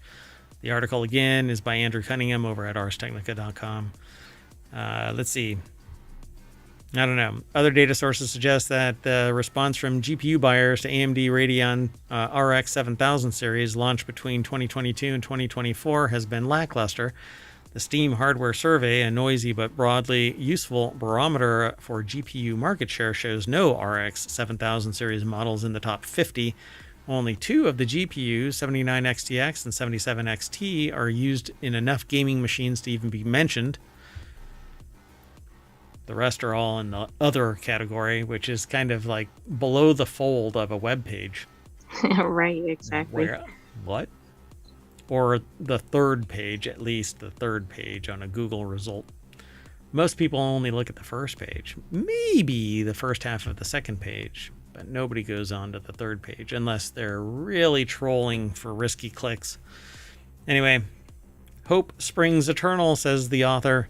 Sue confirmed on AMD's earnings call that the new Radeon RX 9000 series cards announced at CES last month would be launching in early March. I don't know. Well, I mean, that's something to look forward to, but I'll be interested to see what the pricing is. Yeah, so I don't mind their CPUs.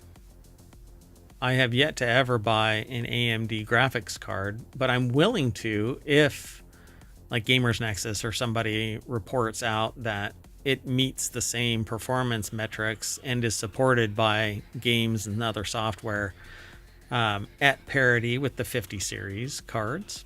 But I guess we'll see.